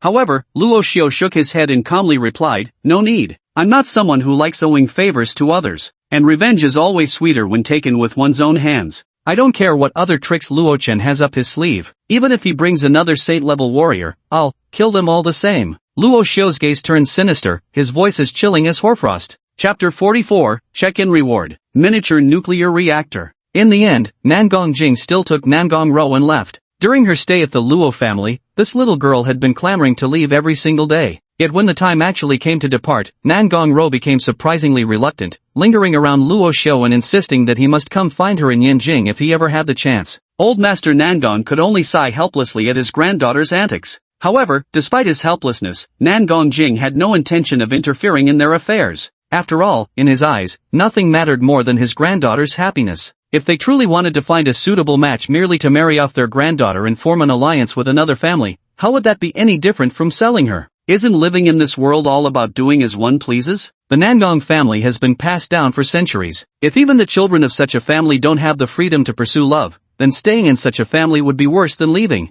In this regard, Nan Gongjing is quite open-minded. Moreover, in his eyes, although Luo Xiu hasn't fully matured yet, his potential far exceeds that of Chen Jingtao. How could such a gifted young man possibly be unworthy of his granddaughter? At this thought, Nan Gongjing even entertained the idea of bringing the two together. Young Master Luo. After Nan Gongjing left with Nangong Ro, Shadow, as if relieved of a heavy burden, walked straight up to Luo Xiu. While Nan Gongjing had been present, he hadn't dared say a single word, afraid of angering the old man, who might casually strike him down with a single slap. "What exactly are you people?" Luo Xiu glanced at him and spoke in an icy tone. If he wasn't mistaken, this group of people before him had likely come for him too. However, Lin Tu's sudden intervention had forced them to shift gears and start protecting him instead. "We are members of the Monarch Organization." Shadow took a deep breath and began to explain. "Our organization has long been researching the ancient titan beasts that existed in prehistoric times, precisely like the two colossal creatures by your side. So, when one of these beasts appeared in Panglai Fishing Village, it quickly caught our organization's attention. Within our Monarch Organization, there is a professor who is particularly fascinated by these two creatures of yours, so..." Luo Xiu continued his words calmly. "So you were sent here to kidnap me?" Shadow broke out in a cold sweat. No, we just wanted to talk with you." His nervousness wasn't unwarranted, given the current situation. He held no initiative whatsoever. Whether it was King Kong or Godzilla, either could easily crush him with no effort. Not to mention those two enormous beasts, Shadow suspected, he might not even be a match for Luo Xiu himself. This guy's own strength was astonishingly formidable. "Talk? Sure." Luo Xiu glanced at him and spoke calmly. "I don't care what organization you're from or how powerful you are. If you want to talk to me, show me some sincerity. Either have the mastermind behind this come and talk to me personally, or bring me the corpse of a saint-tier mutated beast as a welcoming gift, and I'll gladly pay you a visit." After tasting the benefits of a same-tier mutated beast's corpse, Luo Xiao had truly acquired a taste for it. A single same-tier beast carcass could provide over 100,000 points of flesh energy. If he could get just a few more, wouldn't Godzilla and Kong immediately skip their growth phase and evolve directly into mature forms? If it weren't for the extreme rarity of Transcendent Realm beasts and how difficult they are to track, Luo Xiao would have even considered personally leading Godzilla to hunt a few of them. Upon hearing Luo Xiao's words, Shadow couldn't help but break into a slight sweat. This guy really has the nerve to demand such a thing. Just for a meeting, he's asking for nothing less than the corpse of a Transcendent Realm beast. However, given Professor Gudrian's obsession with Titan beasts, not to mention the carcass of a single Sacred Realm beast even if it were 5 or 10, that old geezer would probably agree without the slightest hesitation. Understood, I will convey your message to the organization. The Shadow wiped the cold sweat from his forehead and spoke softly, if the opportunity arises, I'll contact you again. Yeah, sure. Luo Xiao nodded and spoke, by the way, let me remind you, don't try to push my limits. I'll let it slide this time, but if there's a next time, whether you attempt to kidnap me or threaten me by targeting my family, I swear I'll fight Monarch to the bitter end. If you don't believe me, come and try. Hearing Luo Xiao's calm yet indisputable tone, even Shadow couldn't help but feel a chilling tremble in his heart. He felt that the person standing before him didn't resemble a young man in his early 20s at all. Instead, it was more like facing a wild beast from the jungle, one that preyed on humans. The day after the great battle,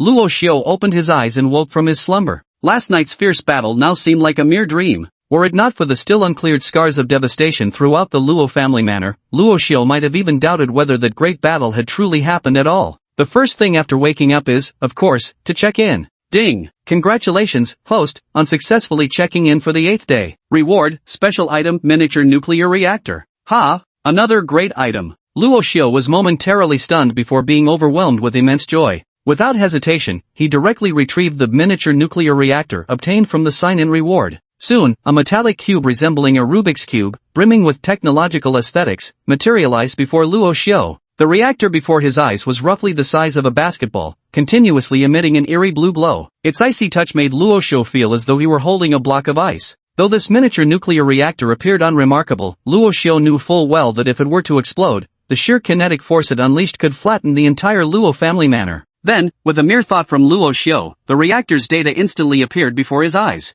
Miniature nuclear reactor, special item, usage description. A nuclear reactor, also known as an atomic energy reactor or simply reactor, is a device capable of sustaining a controlled self-sustaining nuclear fission chain reaction to harness nuclear energy. The energy produced by nuclear fission is extraordinarily immense. Exercise extreme caution when using it. Staring at the miniature nuclear reactor in his hand, Luo Xiao's mind began to stir with possibilities once more. After all, Godzilla was a creature that fed on nuclear energy. What might happen if he made it devour this miniature reactor? Chapter 45, Nuclear Crystal, Atomic Breath. Godzilla. Luo Xiao arrived at an open space within the estate and immediately raised his hand to summon Godzilla. After all, Godzilla had already been exposed in front of everyone, so Luo Xiao saw no point in keeping it hidden anymore. With a distorting ripple in space, Godzilla's terrifying form instantly materialized before Luo Xiao. Roar! After being summoned, Godzilla first let out a roar towards the sky, its chilling gaze swiftly sweeping the surroundings before a trace of confusion flickered in its eyes. It had thought Luo Xiao summoned it for battle, yet after scanning the area, it found no enemies whatsoever. Here, have something tasty. Luo Xiao smirked, pulling out a miniature nuclear reactor from behind his back. Upon seeing the reactor, an unusual glint of longing actually appeared in Godzilla's eyes. Bear in mind, as a creature capable of devouring nuclear energy, Godzilla possesses extraordinarily acute perception when it comes to sensing nuclear power. Furthermore, upon reaching certain evolutionary stages, an organ akin to an atomic reactor develops within Godzilla's body to store its accumulated nuclear energy. Though the Godzilla nurtured by Luo Xiao was already remarkably formidable, it still paled in comparison to a true Godzilla that had been irradiated by nuclear exposure. Nuclear energy might as well be called Godzilla's second life. Sensing Godzilla's desire, Luo Xiao didn't hesitate for a second. He mustered all his strength and hurled the nuclear reactor straight toward the Titan. Without a moment's pause, Godzilla gaped its massive jaws and swallowed the miniature nuclear reactor whole. Among the countless species of monsters out there, only the king of the monsters himself could pull off such a feat, gobbling down reactors like snacks. For any other creature, even if it were just a miniature reactor exploding inside its body, it would likely be left half dead if not completely killed. After all, the energy conversion efficiency of a nuclear reactor is unmatched by any other energy source, with an incredibly high energy density. The energy released from the complete fission of 1 kilogram of uranium-235 is equivalent to that released by burning 2,700 tons of standard coal. Even the energy device in Iron Man's chest, which powers his iron armor, can be considered a small-scale nuclear reactor. This demonstrates just how extraordinarily immense the energy contained within a nuclear reactor truly is. After swallowing the nuclear reactor whole, Godzilla's body suddenly began to glow with an eerie blue light. The blue glow flickered momentarily before extinguishing again, as if absorbing the energy for itself. Even Luo Xiao couldn't help but marvel silently in his heart. This is no nuclear reactor at all. This is clearly Godzilla's personal power bank. 5 minutes of charging, 2 hours of playtime. And as the eerie blue glow pulsed within Godzilla's body, its aura began rising continuously. Ding! Godzilla successfully devoured the miniature nuclear reactor and obtained 1 nuclear energy crystal. Success! Luo Xiao's face lit up with joy as he immediately turned his gaze to the Godzilla before him. Monster, Godzilla. Status, growth stage. Bloodline, King tier. Height, 23.3 meters. Weight, 43 tons. Attack methods, tail whip, tearing claws, throwing, atomic breath, energy consumption, 0 to 10,000, charged particle cannon, energy consumption, 2,000 to 30,000. The power of the radiation heat ray and charged particle cannon depends on the energy consumed. Current energy storage, 12600/100000. Current flesh energy storage, 17540/10000000. Current remaining evolution points, 15. Current nuclear energy crystals, 1. One nuclear energy crystal can automatically produce 100 energy points per hour. Broken nuclear energy crystal can forcibly unleash ultimate skill, atomic breath. After witnessing Godzilla's attribute changes, Luo Xiao couldn't help but reveal a look of astonishment on his face. Who would have thought that the nuclear crystal could continuously provide energy points to Godzilla every single moment? 100 energy points per hour means a whopping 2,400 points accumulated in just one day. If saved up, that's even enough to fire a charged particle cannon once. Godzilla was originally an energy guzzler, but with this nuclear crystal in hand, it's taken quite a load off Luo Xiao's shoulders. At least, he didn't have to rely solely on Godzilla devouring the flesh of high-level mutated beasts to accumulate energy points anymore. Moreover, the display indicated that if Godzilla chose to shatter this nuclear energy crystal voluntarily, it could even forcibly unleash 1 atomic breath attack. Although the cost was considerable, in a true life-or-death situation, allowing Godzilla to use atomic breath even once could completely turn the tables in an instant. Just as Luo Xiao was pondering this, the system's notification tone suddenly rang in his ears. Godzilla is currently in its growth stage. Forcibly using ultimate skills such as atomic breath will cause severe injuries to Godzilla. Please proceed with caution, host. Upon hearing the system's prompt, Luo Xiao froze for a moment. Just how powerful is this atomic breath? It causes severe injuries after just one use? This is simply too exaggerated. However, since the system has given the prompt, it'd be wise for me to remain cautious. Luo Xiao absolutely didn't want any mishaps to befall the Godzilla he'd painstakingly nurtured. After Godzilla's attributes were enhanced, Luo Xiao's mood brightened accordingly. At that moment, Uncle Fu suddenly appeared in his line of sight, approaching with an urgent expression. Young master, someone is asking for you. Someone's looking for me? Luo Xiao was momentarily stunned and instinctively asked, who? I don't know, but it's a woman, a very beautiful one at that. Uncle Fu spoke up, shall I take you to meet her? Before Luo Xiao could respond, a curvaceous figure came into his line of sight. Then, an enchantingly seductive voice slowly sounded by his ear. No need to take him there, I've come personally. Luo Xiao followed the voice and saw a woman dressed in a qipao. The form-fitting qipao accentuated her voluptuous, alluring figure to perfection. And apart from her figure, this woman's face could absolutely be described as breathtakingly beautiful. The moment Luo Xiao laid eyes on her, a phrase flashed through his mind, femme fatale. Though stunningly beautiful, she was equally dangerous. The enigmatic woman lightly brushed aside a stray strand of hair, lifted her gaze towards Godzilla, and covered her mouth as she chuckled softly. So this is the legendary titanic beast I've heard about? Such size truly lives up to its reputation of being colossal. Chapter 46, Monarch's Hidden Secrets. The Titan, King Ghidorah. Just who are you? Luo Xiao's expression turned icy as he demanded in a low voice. Monarch Organization, China Division, Director in Charge, Xu Nihong. The enchanting woman smiled and introduced herself, proactively extending her hand to Luo Xiao. Professor Gerald sent me. Monarch? Luo Xiao took a moment to recall before finally remembering. Then he bluntly remarked, did you bring a gift? If not, I'm afraid I don't have much time to entertain you. For Luo Xiao, no matter how beautiful a woman might be, she was nothing but an illusion. Only the flesh of high-level mutated beasts that could accelerate the growth of Godzilla and Kong was truly substantial. I did bring supplies. Xu Nihong smiled and said, I've mobilized 4 corpses of peak Transcendent Realm mutated beasts from the organization's warehouse. A transport plane will deliver them to your Luo family soon. Just Transcendent Realm? Luo Shou clicked his tongue. This level seems a bit too low. Forget it, even ants have some meat on them. Might as well take this as better than nothing. For a moment, the smile on Shu Nihong's face involuntarily stiffened. The Transcendent Void Realm is considered low? Your vision is simply too lofty. However, Shu Nihong maintained her composure gracefully and replied with a smile. A few corpses of void reversion level exotic beasts are indeed insignificant, but this merely represents the sincerity of our monarch organization in wishing to discuss matters with you. If negotiations proceed smoothly, rest assured we will offer rewards substantial enough to satisfy you. Luo Xiao nodded and said with a laugh, very well, since we're here to talk, let's have a proper discussion. I'm also quite curious, what exactly does your monarch organization want? Shu Nihong smiled faintly and spoke calmly. Professor G.D. Orion sent me this time to ask if you'd be willing to sell those 2 Titan beasts to our monarch organization. Heh, not for sale. Luo Xiao sneered, rejecting the offer without hesitation. Is this some kind of joke? These 2 monsters are his very foundation for survival. Luo Xiao would sooner sell himself than ever part with Godzilla and King Kong's handsome lad. I figured that would be your answer. Shu Nihong smiled and spoke again. Since you're unwilling, let's discuss a second deal. Our organization needs to collect genetic samples from both of your giant creatures to conduct experiments. If you agree, then name your price. For researchers like Gudrian, the genetic sequence of Titan beasts is even more valuable than the creatures themselves. After all, genes often contain all the secrets. And this was precisely the purpose of Shu Nihong's visit. Collect genes? Luo Xiao pondered for a moment, then grinned and said, deal. One price only 10 corpses of sage-level exotic beasts. After Luo Xiao laid out his terms, Shu Nihong's expression instantly darkened. You're asking for the moon. That's right, he's deliberately quoting an exorbitant price. After all, in this world, he's the only one who possesses the Titan beasts. If you don't want them, fine. Go find someone else then. The question is, will we be able to find it? Luo Xiao smiled faintly and spoke slowly. The price, we can discuss it at leisure. If you genuinely believe I'm asking for the moon, well, there's nothing I can do about that. Shu Nihong took a deep breath, extended one finger, and declared, 10 billion US dollars, plus the corpse of a transcendent-level exotic beast. This is the maximum authority I can promise you within my limits. No. Luo Xiao glanced at her and lazily remarked, money's useless to me. Old Fu gave him a shocked glance from the side. That's a full $10 billion.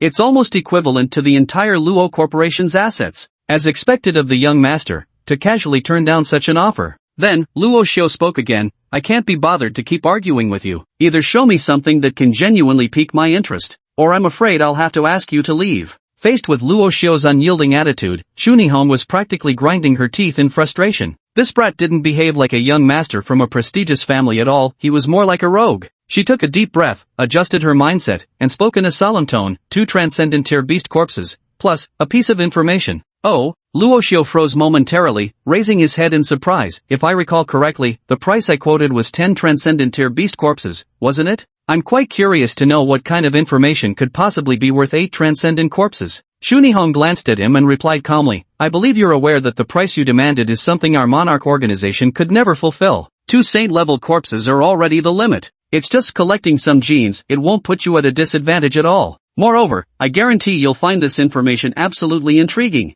Luo Xiao crossed his arms and said with a faint smile, very well, then it's a deal. Now, I'd like to hear what kind of news could possibly make you so confident that it would interest me. Seeing Luo Xiao's growing interest, Shu Nihong couldn't help but let out an enchanting, delicate laugh. A man is a man, forever captivated by the unknown. Come closer, and I'll tell you. Shu Nihong crooked her finger at Luo Xiao, her breath as fragrant as orchids. Luo Xiao leaned in closer, taking in Shu Nihong's devilishly voluptuous figure at close range and inhaling her delicate fragrance. With a soft chuckle, he murmured, you're not trying to trick me into bed with you, are you? Well, I'm afraid I'll have to disappoint you, I'm not interested in you at all. Hearing these words, Shu Nihong's face instantly froze completely. This was the first time in her life that someone had denied her charm. Do you have any idea how razor-sharp your tongue truly is? Shu Nihong chuckled lightly while reprimanding him, then leaned close to Luo Xiao's ear. What I want to tell you is, in this world, there are far more than just those 2 puny Titan beasts by your side. We, the Monarch Organization, have established Outpost Zero in Antarctica as one of our most covert headquarters.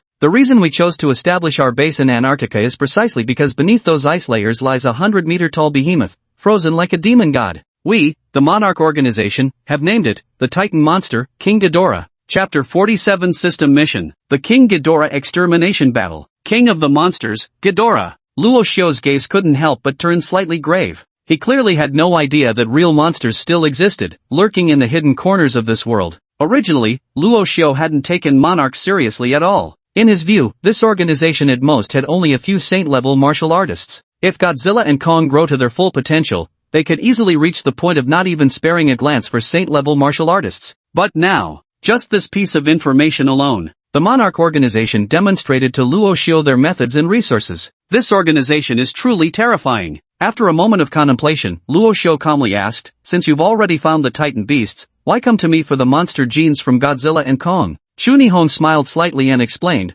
"The reasons behind this are actually multifaceted. First, although these colossal beasts are collectively referred to as Titan beasts, there is often a world of difference between each individual Titan beast. Our Monarch initiative certainly hopes to collect as much monster DNA as possible. Second, at present, Ghidorah, encased in ice, is still in a dormant state. Even the cells extracted from its body show weak activity and hold no research value." Luo Xiu nodded. So that's what it was. Chu Nihong's explanation was still somewhat acceptable to him. However, Luo Xiu soon raised a second question. "Since you've already located Ghidorah in its dormant state, why haven't you awakened it?" "Awaken it? You're being far too naive." Chu Nihong shook her head with a bitter smile and replied, "Once awakened, a 100-meter-long giant monster like this, forget about whether our Monarch organization could withstand it, it would be an unprecedented catastrophe for the entire world. Compared to an ultimate lifeform like Ghidorah, the two monsters behind you are mere newborn infants." Although Chu Nihong's words were somewhat blunt, the reasoning behind them wasn't wrong. If Luo Xiu wasn't mistaken, the King Ghidorah sealed beneath the Antarctic ice had likely reached its mature stage or might have even grown into its ultimate form. Compared to an ultimate stage kaiju, Godzilla and Kong, still in their growth phase, were truly just junior siblings, more like the youngest among juniors.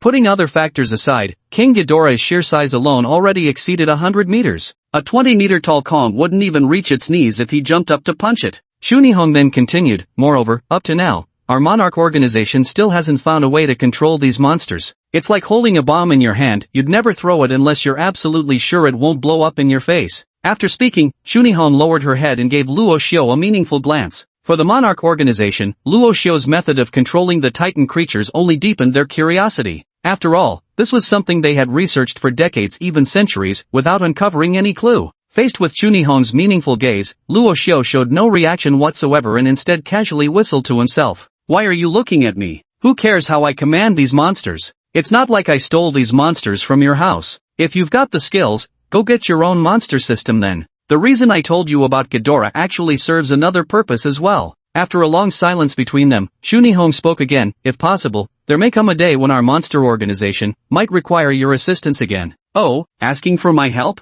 Luo Xiu arched an eyebrow and countered, "What kind of help could I possibly offer? King Ghidorah is highly likely to awaken soon." Chu Nihong took a deep breath and spoke in a solemn tone. "The data from the monitoring station over this period shows that Ghidorah's cellular activity has been increasing steadily. Its bodily functions are gradually recovering. Once its bodily functions fully restore, it won't be long before it truly awakens." Ghidorah? Awakening? Upon hearing this news, Luo Xiu's mind momentarily went blank. 100-meter-tall behemoth with king-level bloodline is about to awaken? Are you joking? As if seeing through Luo Xiu's thoughts, Chu Nihong straightened her expression and said solemnly, "I'm not joking with you. We hope you can make these two Titan beasts grow as quickly as possible. Otherwise, with just the strength of our Monarch organization, we might not be able to suppress this awakened monster king." Just as Chu Nihong's voice faded, Luo Xiu's ears suddenly rang with the system's notification tone. "Ding! Congratulations to the host for successfully triggering the random mission, The Rise of the Monster Emperor, the battle to defeat King Ghidorah.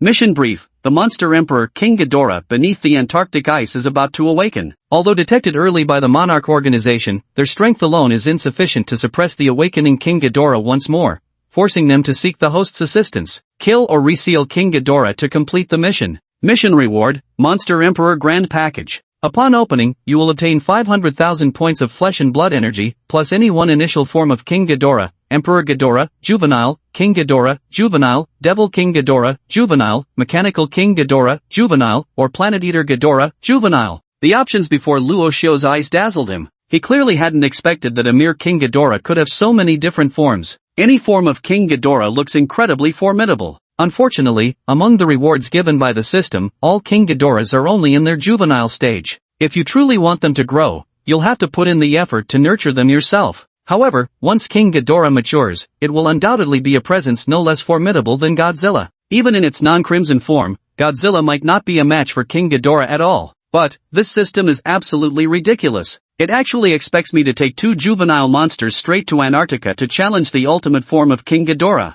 How the hell is this any different from suicide? Fortunately, Ghidorah hasn't fully awakened yet. This means Luoxiao still has enough time. Chapter 48, Big Sister here is also a Saint Realm martial artist. What a pity. If only we could be rewarded with an ultimate form Ghidorah, that would be truly invincible. Gods would be slain when blocking our path, Buddhas would perish standing in our way. Luoxiao muttered to himself, but Chunihong caught his words. She looked utterly puzzled as she asked, "What are you talking about?" "Nothing important." Luoxiao quickly shook his head, cleared his throat lightly, and spoke up. "I'm already aware of the news regarding King Ghidorah. If you need assistance when the time comes, I, Luoxiao, will certainly not hesitate to help." Chunihong was completely stunned for a moment. This kid, what sudden change of heart is this? She'd been calculating that Luoxiao wouldn't agree to help them so easily. You really agreed just like that?" Chunihong pursed her lips and tentatively asked a question. "Of course. A gentleman's word is as unchangeable as a four-horse carriage can't overtake," Luoxiao said with a solemn expression. "What's more, protecting the earth is everyone's responsibility.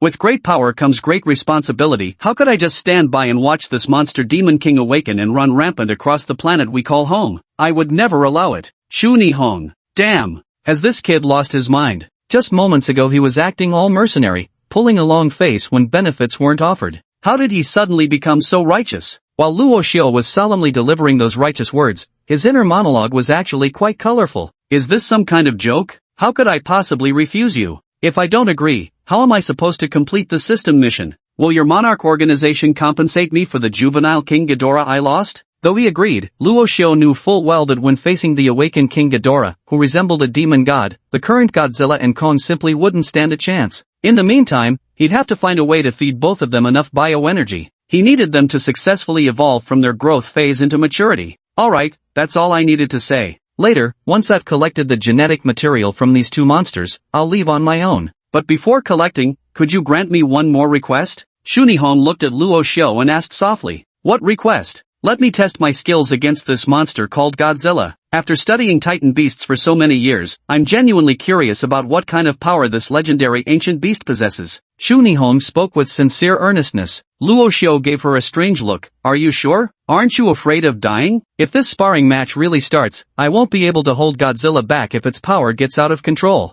Chunihong confidently replied, Don't worry, I know my limits. Since that's the case, then come ahead. Seeing Chunihong's insistence, Luoxiao simply stepped aside and let her stand before Godzilla. Though Godzilla hadn't yet grown to its complete form, the 20-meter-tall beast still made Chunihong appear as insignificant as an ant. Before officially beginning, Luoxiao reminded Godzilla, just a friendly match, know when to stop. No using atomic rays or charged particle cannons, none of that. To be honest, Luoxiao was genuinely afraid that Godzilla might get carried away and blast Chunihong into ashes on the spot with a single charged particle beam. It wasn't that he had any soft spot for her, it was just that if Chunihong died, not only would Monarch call off any cooperation, but they'd likely come after Luoxiao for revenge. If things really reached that point, his system mission would be utterly doomed. After considering various factors, Luoxiao still gave Godzilla a heads up. Roar! Lord Goji let out an extremely haughty growl, as if saying, alright, I get it. What's the big deal? Just some woman. I'll just hold back a bit with my strength. Alright, let's begin. Chunihong pushed off the ground with her right leg, leaping high into the air with the grace of a swallow. Seeing this woman voluntarily launch herself skyward, Godzilla's icy gaze instantly locked onto her.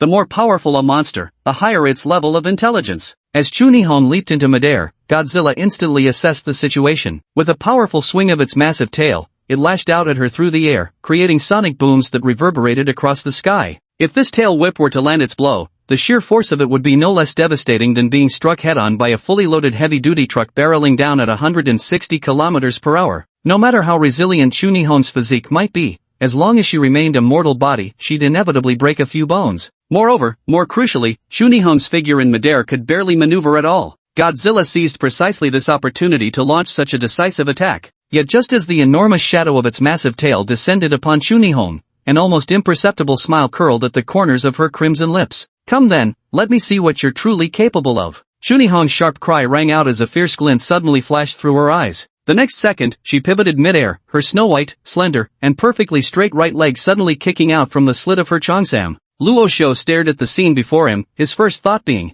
these legs, I could play with them for a year. His second immediate thought was, damn, what a shame, such a flawless jade-like leg, and now it's about to be ruined. However, completely beyond Luo Xiu's expectations, Chunihong's kick erupted with an astonishingly tremendous force. Her long and slender beautiful legs seemed utterly insignificant against Godzilla's massive, pillar-like tail, like an ant trying to shake a mighty tree. Yet, it was this very kick from Chunihong that, with sheer overwhelming power, forcefully repelled Godzilla's sweeping tail. Immediately after, Chunihong's body was flung back over 10 meters by the tremendous recoil before she barely managed to steady herself. She raised her head, an involuntary flicker of awe flashing in her eyes, truly worthy of an ancient overlord. Even before reaching full maturity, its power is already astonishing to this degree. Alright, let's call it a day, my legs have gone completely numb. Besides, I'm wearing a cheapao today, if I accidentally expose myself, it'd be letting you get away with quite the view. Chunihong snorted, rubbing her right leg before resuming her previous enchantress demeanor. Not a trace remained of the fact that she had just confronted Godzilla head-on, without losing any ground.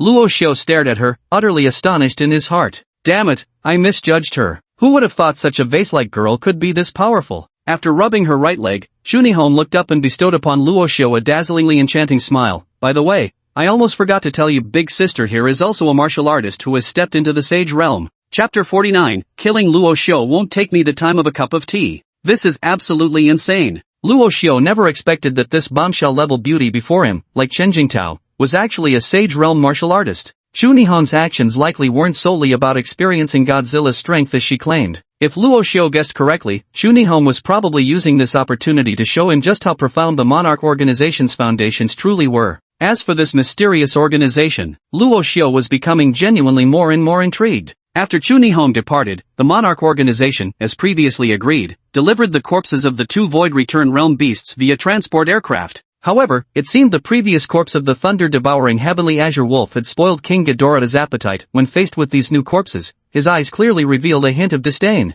Even Luo Xiu felt that King Ghidorah was getting a bit too full of himself. Just a few days ago, this guy had been happily munching on island lizards and sea fish. In comparison, King Kong wasn't nearly as picky an eater. The big ape lunged forward, tore off one of the beast's bloody legs, and began chewing with gusto. You could even hear the occasional crunch of splintering bones. Gotta say, Kong's got some seriously impressive teeth. Seeing King Kong devouring so voraciously, Godzilla also stopped putting on airs and began lowering its head to feast vigorously. Although these can't compare to the corpses of sacred realm beasts, they're still flesh and blood energy after all. Ding! Godzilla successfully devoured Mist Plane Goat, flesh and blood energy plus 1,784, energy points plus 130. Ding! Flame Thunder King Kong successfully devoured Blazing Frost Shadow Taper, flesh and blood energy plus 1,568, energy points plus 199. Ding! Godzilla successfully devoured. Ding! Thunder Flame Kong successfully devoured. The system's prompt tones continuously rang in Luo Xiu's ears.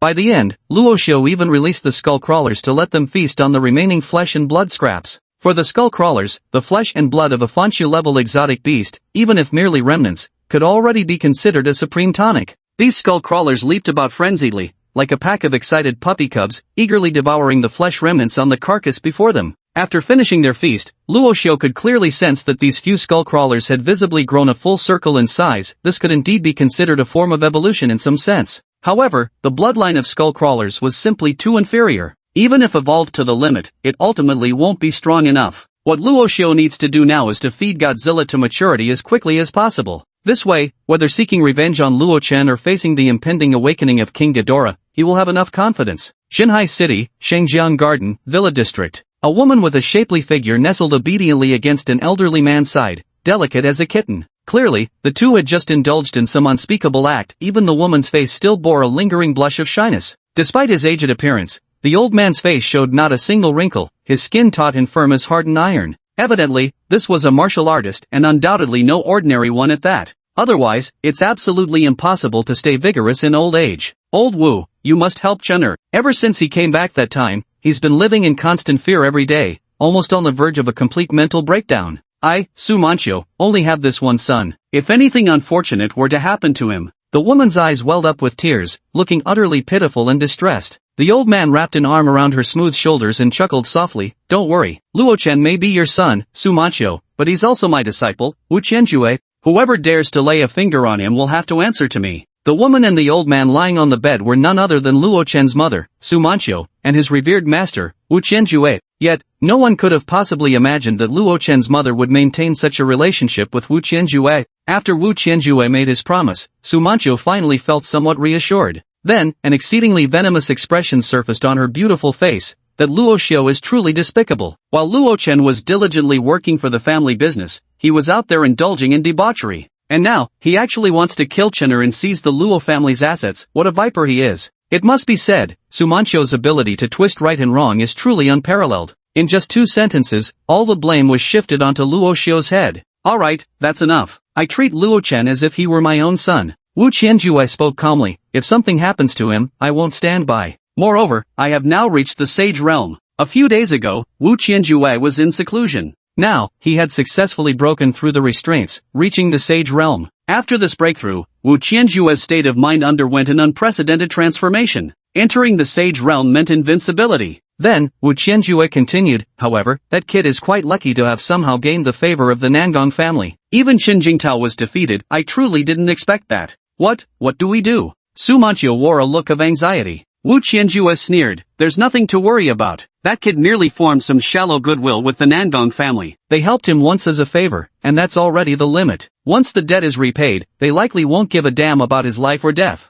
And what if they did want to intervene? What could they possibly do? If I truly wanted Luo Xiu dead, it wouldn't even take the time to finish a cup of tea. I refuse to believe that even the Nangong family, no matter how influential they are, could rush from Yanjing to Xinhai in the short span it takes to drink a cup of tea. Wu Qianjue's tone was utterly arrogant, as if he didn't hold the Nangong family in any regard at all. In his eyes, Luo Xiu was already a dead man walking. Alright, my beauty, don't dwell on this. Once Luo Xiu is dead, your son Luo Chen will be the undisputed master of the Luo family. When that time comes, this vast Xinhai city will be entirely yours and your son's territory. Wu Qianjue gently stroked Su Manchu's silken hair and whispered, I've gone this far for you both. I wonder, how do you plan to repay me? You're awful. Don't worry. I'll surely serve you well. Su Manchu let out a flirtatious murmur, her voice meltingly tender as she slowly lowered her head. Chapter 50, 15th Day Check-In. Monster Altar. Ding! Congratulations, host, for successfully checking in for 15 days. Special item obtained, Monster Altar.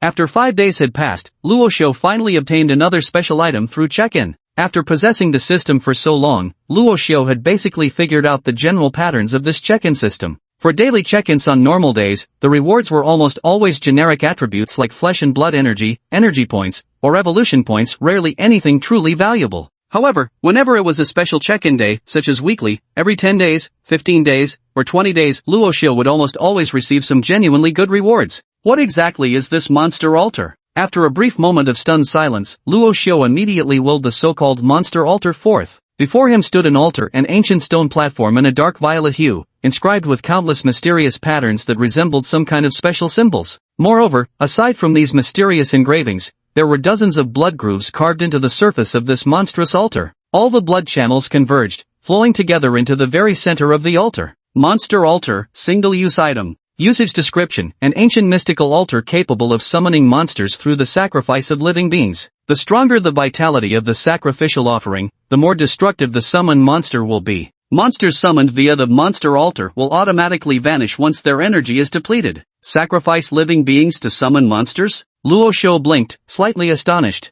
Damn, this thing is awesome. The only downside is that the summoned monsters automatically disappear once their energy is depleted. Maybe it'll come in handy later. With this thought, Luo Xiu promptly stored the monster altar before him. Then, he walked directly to an open area and raised both hands. Godzilla, Kong. At his summons, accompanied by a distortion of space, the colossal beasts once again descended upon the world. Moreover, compared to 5 days ago, both Kong and Godzilla have grown significantly larger in size. Godzilla's stature has now reached nearly 60 meters, and its weight has consequently surpassed 500 tons. Though Kong stands a head shorter than Godzilla, it has still grown to over 50 meters tall and weighs more than 400 tons. In just these few days, the weight of these two creatures has skyrocketed at an astonishing rate, and their appetite has grown equally shocking, consuming no less than 1,000 tons of meat per day. Luo Xiu had never been stingy with them, feeding them exclusively high-level mutated beast flesh, with even the lowest grade being at the Divine Mansion level. In just these 5 short days, the two behemoths had devoured nearly 2 billion of Luo Xiu's assets. If Luo Xiu hadn't had a substantial fortune, these two brothers would have surely bankrupted him long ago. Moreover, after breaking through the 50-meter size barrier,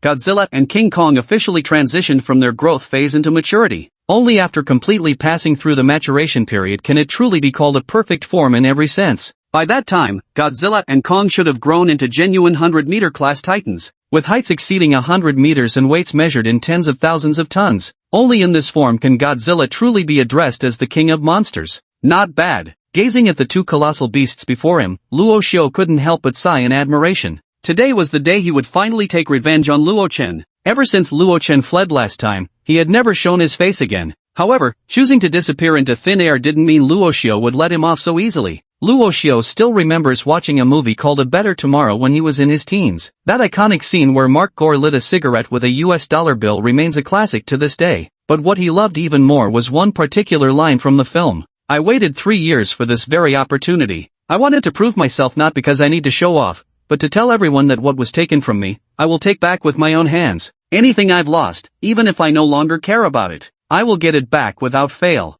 I'll reclaim it with my own hands. Jinhai City, downtown area, Luo Corporation Tower. Luo Xiao stood before this towering structure, his heart flooded with emotions, because this is the Luo family's business empire. Within this skyscraper gathers over 80% of the city's elite. This Luo Corporation Tower represents the true nerve center of the Luo family's operations. Inside these walls, billions in capital flows are processed daily, circulating to every corner of the city only to return again, accumulating wealth at a terrifying rate. But today, Luo Xiao wasn't here to reflect on such matters. He had come to bring destruction. Roar! With an earth-shaking roar, Godzilla's massive, trembling form slowly emerged before the astonished crowd. The cold, eerie glow of its armored scales shimmered across its entire body, making it appear like a living fortress of stone. And within Godzilla's icy gaze radiated an indescribable majesty, cold and aloof like an emperor. Next, Luo Xiao reopened the monster space. This time, what he summoned was none other than Thunderflame King Kong. Boom! Boom! Boom! Boom! Boom! Released from the monster space, Kong stood amidst crackling lightning, his massive feet crashing onto the ground with enough force to fracture the earth in spiderweb patterns. Overwhelmed with excitement, he pounded his chest fiercely, roaring thunderously into the sky. This exhilaration surged because battle was precisely what he craved. Warrior blood ran through Kong's veins, forcing him to idle in the manor. Stuffing himself with meat for 5 straight days had built unbearable frustration within him. A raging fire of battle lust had been smoldering in his heart. During those 5 days, the restless beast had even contemplated challenging Godzilla himself to a showdown. What a pity, the proud King Kong couldn't get Godzilla to acknowledge it at all. Godzilla refused to engage, and King Kong didn't dare force a fight either. After all, if it truly angered Godzilla and made him get serious, just a little bit of real effort would leave King Kong howling in pain. King Kong was actually quite smart. It knew better than to provoke enemies it couldn't handle. It loved a good fight, but that didn't mean it enjoyed getting beaten up. The moment these two colossal beasts appeared, they seized the attention of nearly everyone on the entire street. Luo Xiao leaped forward and landed squarely on King Kong's shoulder. Then, he took a deep breath, raised his head, and cast an icy gaze at the towering building before him, shouting loudly, "Luo Chen, get the hell out here, you bastard!" Chapter 51, Bloodshed inspires greater fear than morality. Luo Chen, get the hell out here. Luo Xiao's voice roared like rolling thunder across the sky. You must understand that the location where the Luo Corporation is stationed happens to be the most prosperous area in all of Jinhai City. Right now, there are at least several thousand onlookers surrounding the area. The crowd of spectators kept growing larger, eventually blocking off both sides of the street. A dark sea of heads stretched as far as the eye could see. Yet no one dared to approach Luo Xiao within a 100-meter radius. Truly, the sheer terror of Godzilla and King Kong was simply too overwhelming. My god, where did these two monstrous beasts come from? This is horrifying. Could these be mutated exotic creatures? I've never heard of any beasts growing to such colossal sizes before. This is such a spectacular scene. I must record it and share it on Moments right away. How can you still be posting on social media when there's a terrifying monster in our city? Hurry up and notify the Law Enforcement Bureau, get them to send someone to deal with it right now. Those two monsters seem to be controlled by someone. Didn't you see that person standing on the giant ape's shoulder earlier, shouting for Luo Chen to come out? Luo Chen? Isn't he the young master of the Luo Corporation? Who did he manage to piss off this time? The crowd was packed, every single person eager to witness the terror of the monster. Luo Xiao swept his indifferent gaze across the surroundings and spoke calmly, "Listen carefully. I'll give you 30 seconds to get the hell out of here now, or face the consequences." If a battle were to break out later, Luo Xiao wouldn't be able to spare a thought for these civilians. Even if he deliberately ordered Godzilla to avoid harming the innocent, with such a dense crowd, it was only natural that casualties would be unavoidable. This is the inherent flaw of the masses. As long as danger hasn't fully arrived, they'll never realize they're in peril. Instead, they'll recklessly dance on the edge of danger, commonly known as courting death. Given how densely packed this crowd is, a single atomic breath from Godzilla would vaporize thousands in an instant. Just as Luo Xiao finished speaking, someone in the crowd immediately took offense. A yellow-haired delinquent with a cigarette dangling from his lips cursed and snapped, "You expect me to back off just because you say so? Who the hell do you think you are? On the damn street or something? Think you're hot shit just because you've got two monsters? Keep it up and I'll call the authorities to deal with you." After the yellow-haired punk was the first to speak up, a middle-aged office worker in a suit standing beside him also began to stir with opportunistic thoughts. He stepped forward and loudly declared, "Hey, buddy, I think he's got a point. This street isn't yours, right? Since you're hogging it, you should at least compensate us, don't you think?" Compared to the troublemaking of the blonde guy, the middle-aged office worker's motives were far more straightforward. They relied on sheer numbers to demand concessions from Luo Xiao. In his eyes, with so many people present, surely Luo Xiao couldn't possibly kill them all, right? Moreover, the Law Enforcement Bureau would never tolerate such reckless behavior from him. Compensation? Luo Xiao gave him a cold glance, then couldn't help but curl his lips into a sneer. "Fine, I'll give it to you." Roar! With several thunderous steps, Kong charged forward, instantly shattering the ground beneath him into countless fissures. In an instant, it charged toward the crowd. The gathering spectators, who had initially come to enjoy the spectacle, immediately let out dozens of piercing screams. Boom! King Kong swung its fist down with colossal force, instantly crushing the cocky, yellow-haired delinquent into a bloody pulp. Within a 10-meter radius, splattered flesh and blood flew in all directions. Witnessing this scene, the previously self-righteous office worker instantly pissed his pants in terror, collapsing to the ground as he begged repeatedly, "Don't kill me, don't kill me." King Kong reached out and clenched it in his hand, then swung his right arm in a full arc before slamming it violently onto the ground. How could an ordinary human body withstand such a throw from King Kong, carrying force of at least 100 tons? The moment the figure crashed onto the ground, the fellow was instantly dead, no room for doubt, with even bones piercing out from within its body. Luo Xiao swept his gaze around once more before coldly demanding, "Now, who else still wants compensation?" For a moment, an eerie silence fell as everyone instinctively stepped back. This world operates on brutal realism. Sometimes, fists prove far more convincing than arguments. Bloodshed strikes deeper fear into hearts than morality ever could. Luo Corporation, top floor. Luo Chen, his face deathly pale, huddled in the corner as he stared through the floor-to-ceiling windows at the two monstrous beasts outside. His entire body trembled with terror. "He's coming, he's coming."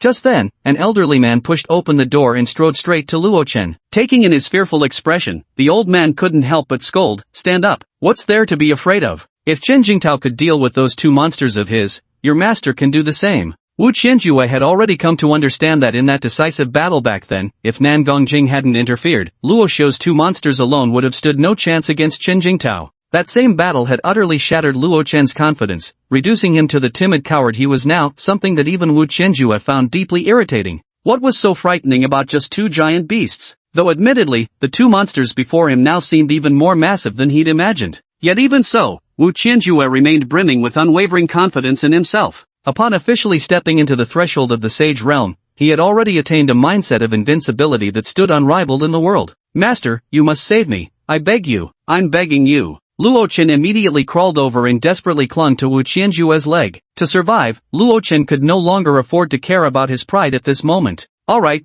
get up and stand by that floor-to-ceiling window. I want you to watch closely, just how your master deals with this brat." Wu Qianjue's aura surged around him, effortlessly shaking off Luo Chen, who was clinging to his leg. He then stepped forward steadily, walking toward the floor-to-ceiling window. Boom! Wu Qianjue pointed forward gently, his aura shattering the entire floor-to-ceiling window instantly. A rain of glass shards cascaded down from the top floor. Then, his figure soared into the air, hovering before Luo Xiao as he spoke lightly, "So you're Luo Xiao? What business do you have with my disciple Luo Chen?" Luo Xiao gazed at Wu Qianjue, cracking a smile as a brilliant grin spread across his face. "I want him dead." Chapter 52, Brutalizing Wu Qianjue, the true power of Thunderflame King Kong. "You insolent brat, ignorant of the heaven's height and earth's depth, yet dare spout such nonsense here." Wu Qianjue's face darkened as he coldly declared, "Are you unaware that Luo Chen is my disciple?" Luo Xiao smiled faintly and replied casually, "I did hear that Luo Chen had apprenticed himself to some old mutt. Who would have thought it was you? My apologies, truly, my utmost apologies."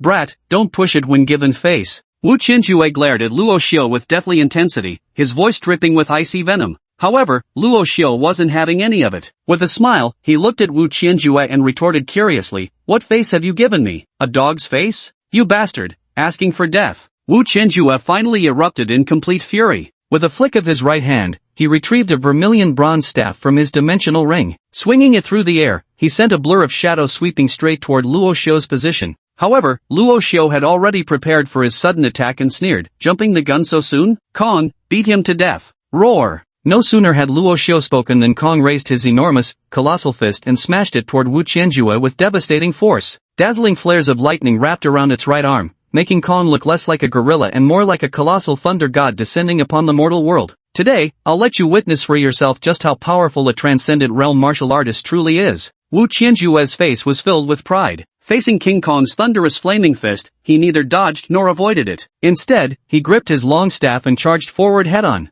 Boom! At the moment King Kong's massive fist collided with Wu Qianjue's staff, a monstrous shockwave erupted, sweeping violently outward in all directions. Even bystanders thousands of meters away from the battlefield could feel the aftershocks of this clash. How terrifying! Who exactly is that old man? He's actually capable of standing against such a ferocious and bloodthirsty monster. That old man is no ordinary figure. He's Wu Qianjue, one of the most powerful martial artists in Jinhai City, who recently broke through to the Sage Realm. This news has already spread like wildfire among the martial arts circles of Jinhai City. My heavens, a Sage Realm martial artist. Then he must be able to handle these two monsters, right? Rest assured, this is the Sage Realm we're talking about. The pinnacle of martial arts. If even he can't deal with these two monsters, then Jinhai City might as well just be destroyed. All around, the crowd buzzed with heated discussions. As humans, they naturally sided with Wu Qianjue in their hearts. Moreover, Luo Xiu's brutal act of killing two people in succession had already cast an immense shadow over their hearts. They sincerely hoped that Wu Qianjue could defeat these two monsters.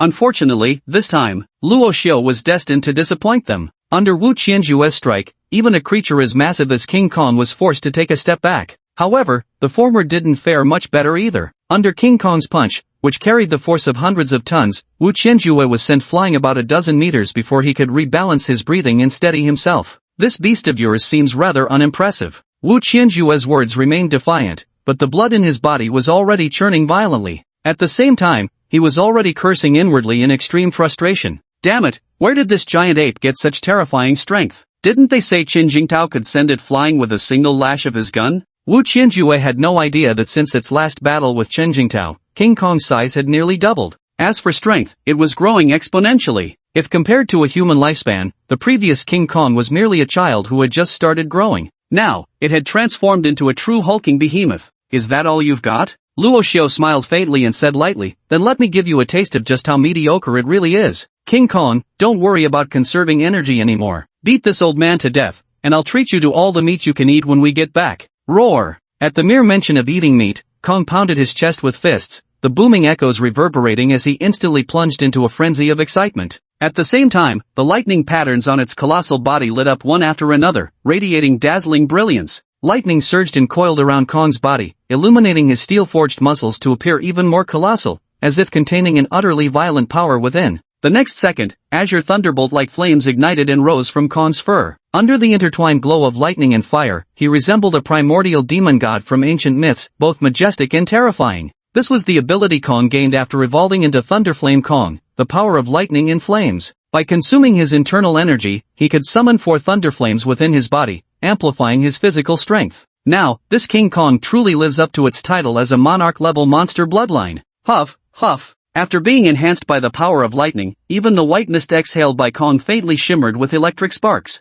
Boom! The next instant, the ground exploded. With a powerful kick of its right leg, King Kong surged forward like a bolt of lightning, practically teleporting to Wu Qianjue's face in an instant. That's impossible. Wu Qianjue's eyes widened in disbelief, feeling as if his very scalp were about to explode. How can such a colossal beast still possess such terrifying speed? This defies all logic. Unfortunately, the Thunderflame Kong before them couldn't care less about logic or reason. There was only one thing in its eyes: to smash this arrogant old man to pieces, then follow Luo Xiu home for meat. Roar! The Thunderflame King Kong threw a punch, forcibly carrying Wu Qianjue's body with it and smashing him violently into a nearby skyscraper. Boom! In an instant, the earth trembled, and the building shook violently. Wu Qianjue was smashed into the building, bloodied all over, his body surrounded by shattered glass fragments. He was momentarily dazed, his mind wandering. Wasn't he a martial artist who had entered the Saint Realm? How could he be so effortlessly defeated by such a colossal beast? Yet before he could even begin to comprehend this, the Thunderflame King Kong's massive hand was already reaching out to seize him once more.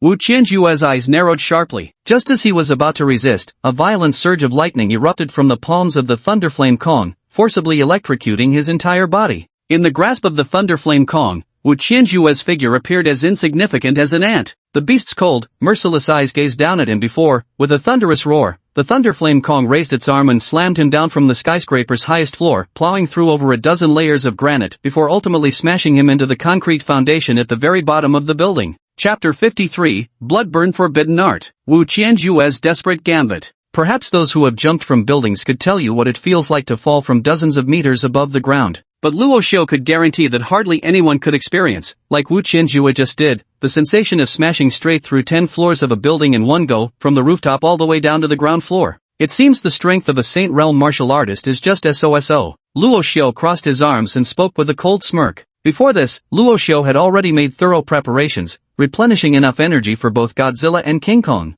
Who would have thought that this guy would be so pathetically weak? He didn't even need Godzilla to intervene. Under the power of thunder, the Thunderflame King Kong had already battered him beyond recognition. Of course, this might also be related to the fact that Wu Qianjue had only recently stepped into the Sage Realm. Just think back when Shunihong, also a Sage Realm martial artist, had kicked away Godzilla's massive tail with that long, straight, fair leg, ahem. But more importantly, that astonishing display of strength is something Luo Xiu still can't forget to this day. Judging by the combat prowess they've displayed so far, Shunihong's strength undoubtedly surpasses Wu Qianjue's. Cough cough. Regardless, the physical resilience of a transcendent realm martial artist remains exceptionally formidable. Even after crashing through over a dozen layers of granite in one breath, Wu Qianjue ultimately managed to stagger back onto his feet. You forced me into this. Wu Qianjue's eyes were crimson, his gaze utterly frenzied. At the same time, the blood throughout his entire body seemed to boil as it began circulating faster, continuously emitting billowing white steam outward. He looked like a human-shaped steam engine. As a martial artist, he naturally had fighting spirit. Moreover, at this critical juncture, not risking his life meant certain death. For this, he didn't hesitate to use the blood-burning secret technique. This secret technique is also known as the Forbidden Martial Arts,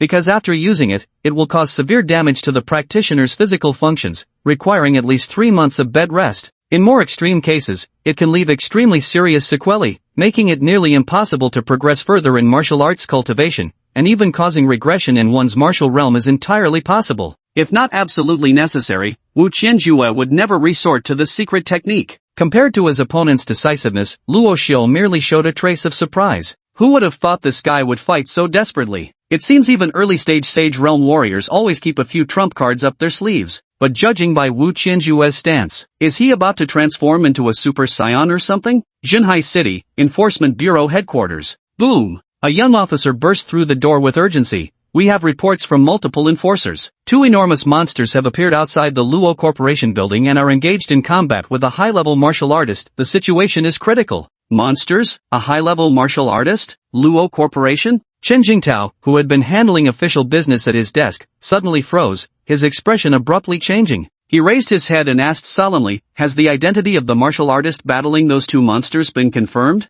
The young officer quickly responded, "It's been confirmed. It's Senior Wu Qianjue, who recently broke through to the Sate Realm. A martial artist of Wu Qianjue's caliber enjoys tremendous fame in Jinhai City. Moreover, he had just recently broken through to the Sate Realm, making him the undisputed center of attention and a household name." Seeing Chen Jingtao lost in silence, the young officer gritted his teeth and spoke up again, "Director, the situation is urgent, please make a decision quickly." According to reports from the scene, Senior Wu Qianjue is struggling against those 2 monsters and has already sustained severe injuries. If we allow these 2 beasts to rampage unchecked, the casualties and destruction would be unimaginable. To say without exaggeration, within the entire Jinhai City, the only one who could intervene to save Wu Qianjue now is Chen Jingtao, who shares the same saint-level strength as him. However, after a brief silence, Chen Jingtao spoke in a grave voice, "Understood. For this battle, our enforcement bureau shall not interfere excessively. Pass the order, have the enforcers evacuate the crowd swiftly to avoid unnecessary casualties. If those 2 giant beasts continue slaughtering innocent civilians after the battle concludes,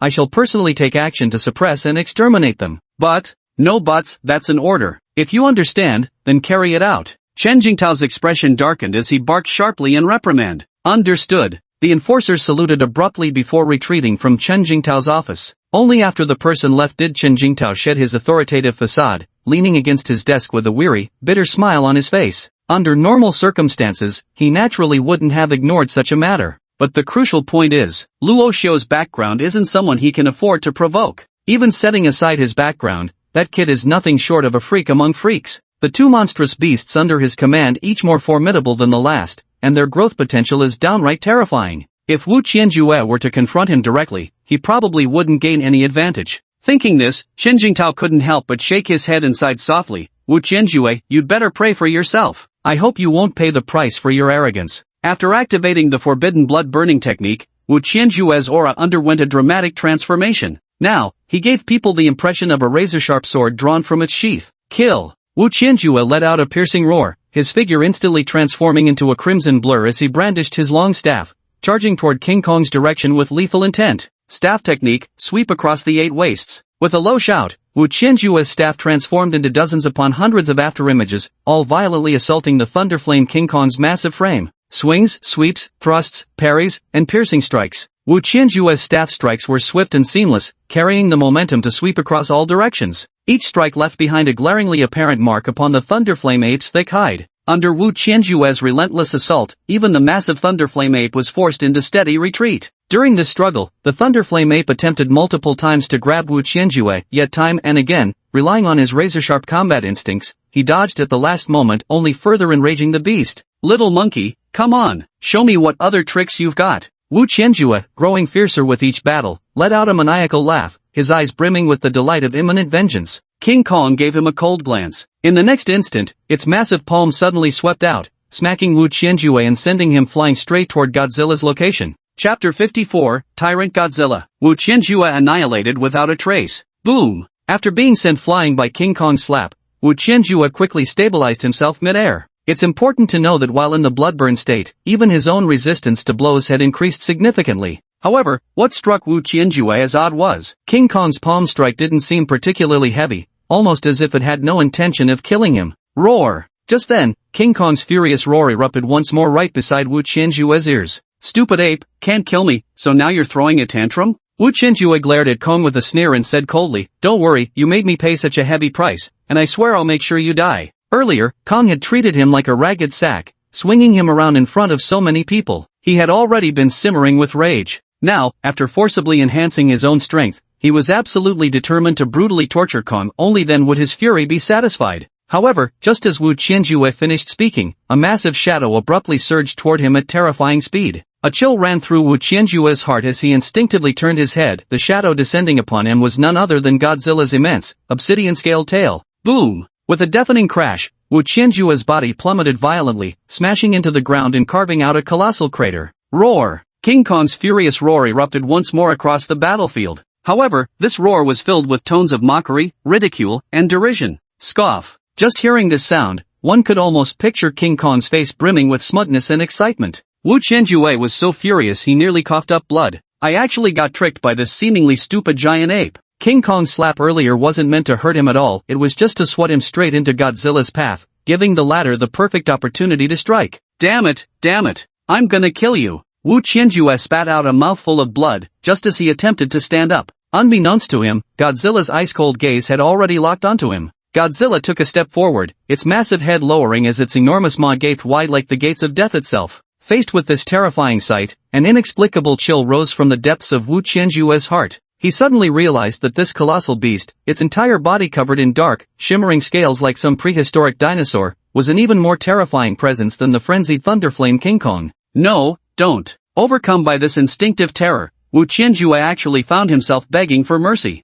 Unfortunately, Godzilla, the very embodiment of destruction, paid no heed to his deathbed wails. The Godzilla before them resembled a tyrannical monarch from ancient times, wielding the blade of slaughter as it stood before the conquered, forcing them to choose between submission or death. Only, Godzilla needed no one's submission. Its very existence in this world was meant for slaughter and destruction. Boom! A brilliant blue proton beam rapidly coalesced within Godzilla's maw. The next second, the proton beam was unleashed with a thunderous roar, directly toward Wu Qianjue's location. The colossal torrent of charged particles surged forth like a raging flood, instantly engulfing Wu Qianjue completely. The sheer energy from the particle collisions violently tore his body apart into countless fragments. When the torrent of charged particles finally dissipated, all that remained before Godzilla was just a patch of charred earth, nothing else. This is what true annihilation looks like. Roar! After Wu Qianjue's death, the Thunderflame King Kong let out another furious roar. It was as if declaring that even without Godzilla's help, it could have taken down this guy single-handedly. After all, the Thunderflame King Kong now possessed monarch-tier bloodline, naturally prideful at heart, unwilling to let Godzilla look down on it. Yet King G merely gave it an aloof glance, not even bothering to respond. From start to finish, the entire battle didn't last 5 minutes, and after Wu Qianjue's defeat, all the onlookers erupted into an uproar. My god, is this real? Not even a Saint Realm martial artist could stand against these two giant beasts? Oh my god, is this the apocalypse? Are these two monstrous beasts divine punishment sent to destroy our city? Where the hell are the Enforcement Bureau's elite fighters? Instead of just evacuating civilians, can't you send someone to contain these two monsters? Ha ha ha, I've already live-streamed this footage online. In just 5 minutes, the views are about to hit 300,000. Everyone, run. Even Transcendent Realm martial artists have fallen. No one can protect our city now. The crowd descended into utter chaos. Some were overwhelmed with despair, others brimming with excitement, while plenty still gawked on with morbid curiosity, perfectly showcasing the full spectrum of human nature. Amid the unprecedented urban pandemonium, Luo Xiu walked alone into the Luo Corporation skyscraper. He was going to settle scores with Luo Chen. Luo Corporation building, top floor. After witnessing the entire battle, Luo Chen had nearly fallen into a state of utter stupefaction. He simply couldn't fathom how his once overbearing master had perished in the blink of an eye, completely obliterated, leaving not even a trace of flesh and blood behind. Just then, Luo Xiu's figure suddenly appeared at the doorway. Luo Chen, you've attempted to kill me not once, but 4 times in total. Now, it's time to settle the score between us properly. Luo Xiu's voice sounded as if it came from the depths of the underworld. Luo Chen suddenly turned his head, cold sweat pouring down his forehead as he forced out a smile. Brother, even though we're half-siblings, didn't we grow up together? Have you forgotten all those years of friendship between us? A playful smile curled at Luo Xiu's lips. Shouldn't I be the one asking you that question? It wasn't me who drove you into this desperate corner, but yourself, Luo Chen. No, that's not true. Luo Chen's face turned deathly pale, his expression brimming with terror. But Luo Xiu noticed that the guy was staggering toward him. When the distance between them shrank to less than 10 meters,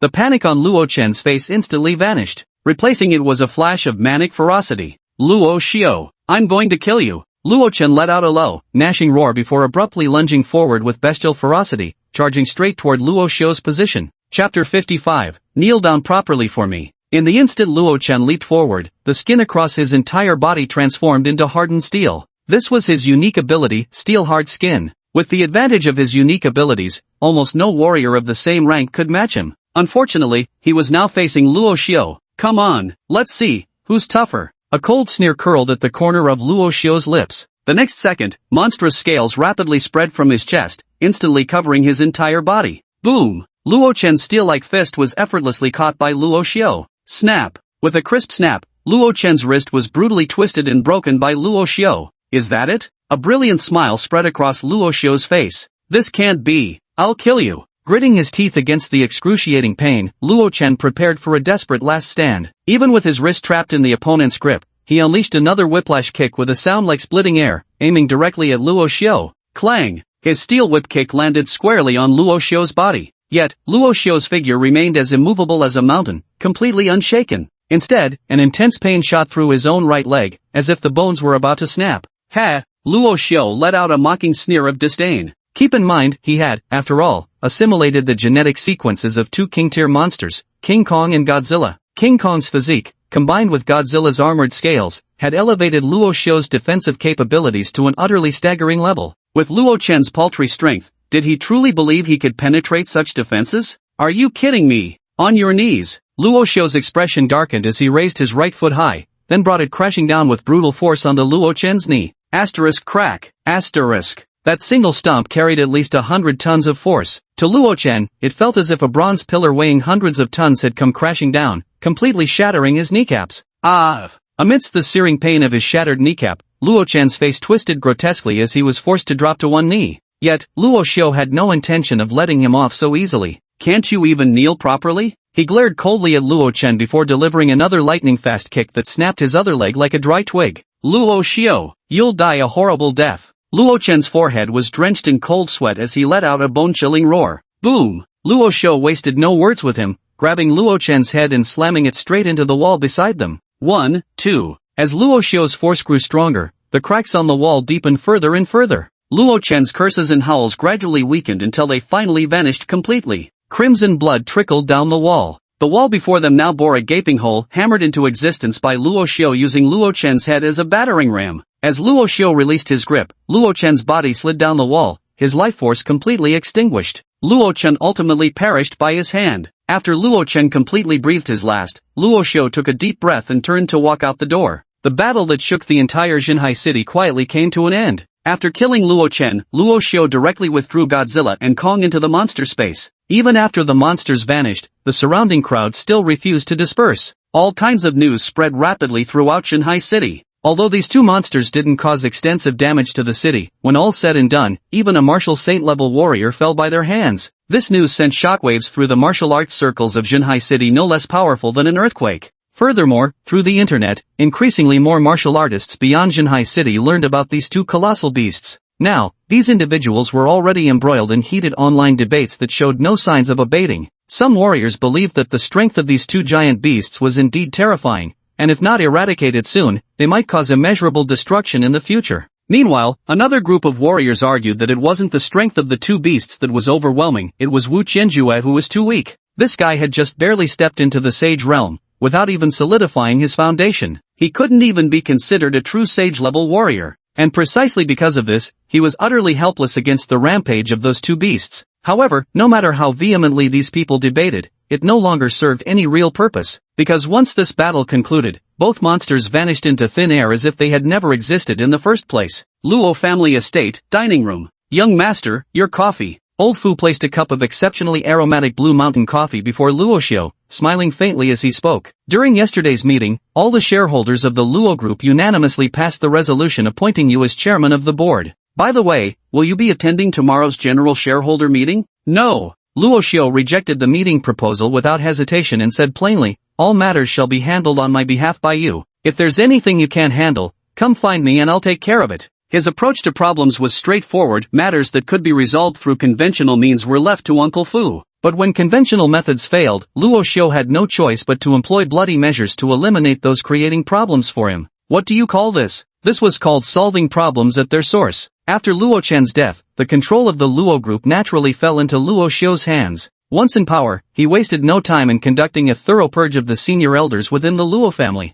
Anyone aligned with Luo Chen's faction was either demoted or outright dismissed. Of course, there were still some who refused to give up, determined to use their resources to fight Luo Xiu to the bitter end. For these people, Luo Xiu's approach was quite simple. He just sent a few skull crawlers to pay them a midnight visit. Such a considerate boss like himself is truly hard to come by these days. I understand. Uncle Fu nodded solemnly and spoke with conviction. I will definitely live up to the young master's trust. The Luo Corporation had now been thoroughly cleansed from top to bottom by Luo Xiu, marking the perfect time for rebuilding and revitalization. The burden on Uncle Fu's shoulders was also exceedingly heavy. Alright, if there's nothing else, you may leave for now. Luo Xiu waved his hand, signaling for Uncle Fu to depart. Just then, a seductive figure pushed the door open without regard for others, entering with a light laugh and saying, is there any coffee left? Pour me a cup as well. Chapter 56, The Monster Gene Serum. Awakening Ghidorah early. Chu Nihong, what brings you here again? Luo Xiu couldn't help but frown as he looked at the enchanting mature beauty before him. I'm here to congratulate you, of course. Chu Nihong giggled coquettishly and said, slaughtering one's enemies with one's own hands, isn't that worth a proper celebration? Of course it's worth celebrating. Luo Xiu glanced at her and calmly replied, but I don't believe you're that kind-hearted. Such words truly break my heart. Chu Nihong put on a pitiful expression, pressing a hand to her chest as if on the verge of tears. I've been completely sincere with you, yet you think so poorly of me, sister, she lamented. Heartache? Luo Xiu raised an eyebrow and said with a playful smirk, would you like me to rub it for you then? Chu Nihong's face froze momentarily before she clenched her teeth and spat out, you little rascal. Speak, what exactly brings you to me? Luo Xiu lifted his coffee cup, gently blew on it, and took a small sip. There are two main reasons for seeking you out this time. First, we want you to witness our organization's latest research achievement. Chu Nihong clapped her hands, and immediately 5 figures in black rushed in behind her. These black-clad individuals appeared remarkably uniform in both height and build, as if cast from the same mold. However, each of them wore a silver mask, making it impossible for Luo Xiu to discern their faces. Are these people the new results of your research? Luo Xiu raised an eyebrow and asked with palpable confusion, because he genuinely couldn't discern anything particularly special about these individuals. These men are all death warriors cultivated by our monarch organization. However, what I truly want to show you is this. After speaking, Shunihong forcefully reached out and tore open the upper garment of one of the Death Warriors. A massive body covered in rough, scaly armor suddenly loomed before Luo Xiao. The expression on Luo Xiao's face finally changed. This is, you guessed right. These warriors' scaled armor bears at least 60% resemblance to the scales on your giant beast. Shunihong seemed quite pleased with Luo Xiao's shocked reaction. With a light laugh, she declared, because these death warriors have all been injected with a monster gene serum developed from the genetic foundation of your beast. Before being injected with the monster gene serum, the death warriors before your eyes were merely divine mansion realm martial artists. Yet now, they can erupt with combat power comparable to transcendent void realm warriors in actual battle. The monster gene serum forcibly elevated their martial arts realm by an entire level. As Shunihong's impassioned words echoed, a peculiar glint flashed through Luo Xiao's eyes. He clearly hadn't anticipated that Monarch's research progress would advance so rapidly. From the time they obtained Godzilla and Kong's genetic material until now, barely more than 10 days have passed at most. Are the researchers within Monarch's ranks actually divine beings or something? Shunihong seemed to perceive Luo Xiao's inner confusion and said with a smile, I know what you're thinking. Actually, our Monarch organization began research on the monster gene serum long before this. However, due to the limited supply of research materials, we had no choice but to use genes from lower-class monsters, even mutant beasts, resulting in rather restricted experimental outcomes. And this time, the monster gene obtained from you is the purest and most active our organization has acquired since its inception, propelling the entire research project forward by leaps and bounds. Combined with prior experience, we successfully developed the finalized serum in just 10 short days. So that's how it is. After hearing Shunihong's explanation, Luo Xiao finally understood everything. If this organization truly managed to develop a finished product of the monster gene serum from scratch in just 10 days, then Monarch's scientific capabilities could undoubtedly be described as unprecedented and unparalleled in strength. Then, Shunihong lowered her head and let out a faint sigh. However, despite the formidable effects of the monster gene serum, it still hasn't reached perfection. The side effects are quite noticeable. After warriors ingest it, while their cellular activity is greatly enhanced, it also accelerates their metabolism. A mortal body simply can't withstand such rapid metabolism. So, after injecting the monster gene serum, a warrior's lifespan will drastically shorten. Take these dead men behind me as an example. An ordinary martial artist at the Divine Mansion realm, setting aside other matters, living to 100 years old is absolutely no problem at all. At this point, Shunihong extended a finger and spoke in a grave tone, but after injecting the monster gene serum, their lifespan was shortened to just 1 year, a mere year. Luo Xiao was inwardly shaken. He clearly hadn't expected the side effects of the monster gene serum to be so staggering. This is like a deal with the devil. While you gain power, you must also pay the corresponding price. Shunihong smiled bitterly and shook her head. In the laboratory, we injected an overdose of monster gene serum into a Divine Mansion realm martial artist. The effects lasted for nearly 5 minutes. During those 5 minutes, he possessed strength comparable to a Sage realm martial artist. He could even effortlessly punch through titanium alloy doors half a meter thick. However, after those 5 minutes, the martial artist rapidly aged and withered away, turning into a completely lifeless mummy within mere seconds. Luo Xiao shook his head and calmly remarked, this serves as a warning. The power of monsters is not something mortals should covet. No, if our Monarch organization can one day completely resolve these side effects, then the entire human society will undergo an unprecedented transformation. Shunihong declared firmly, her eyes flashing with a rare gleam of fervor. What a madwoman! Luo Xiao didn't continue arguing with her on this topic. Instead, he changed the subject and asked, alright, I'm aware of the gene serum matter now. Let's talk about the second reason you came to see me. Under Luo Xiao's straightforward questioning, Shunihong hesitated noticeably. She pursed her lips, gave Luo Xiao a deep look, and said solemnly, our Monarch organization has decided to awaken the Titan beneath the Antarctic ice ahead of schedule. King Ghidorah. Chapter 57, The Immortal One? The mastermind behind Monarch. Luo Xiao was utterly shocked. What are you talking about? Waking up Ghidorah prematurely? I think you shouldn't call yourselves Monarch anymore. Just rename to the Suicide Squad. This is literally the epitome of digging your own grave in silence. Why provoke anything when you could have just left Ghidorah alone? Was living not good enough for you? Is this the Monarch organization's decision? Luo Xiao frowned slightly and asked with visible confusion. His bewilderment stemmed from the fact that the Monarch organization had previously shown extreme apprehension toward the frozen Ghidorah, even expressing deep concerns about its potential awakening. Why, in just over 10 days, has Monarch's attitude undergone such a dramatic shift? To be precise, it wasn't our organization's internal decision, but rather the choice of the powers behind the scenes. Shunihong shrugged and casually revealed Monarch's secrets. Our organization's stance toward Ghidorah has always been sharply divided. The pro-war faction has been preparing to prematurely awaken Ghidorah for a long time. To them, what lay frozen beneath the ice was no monstrous emperor, but a slumbering treasure. And their mission was to unearth this treasure as quickly as possible. In their view, as long as adequate preparations were made in advance, Ghidorah could surely be successfully slain or even captured after awakening.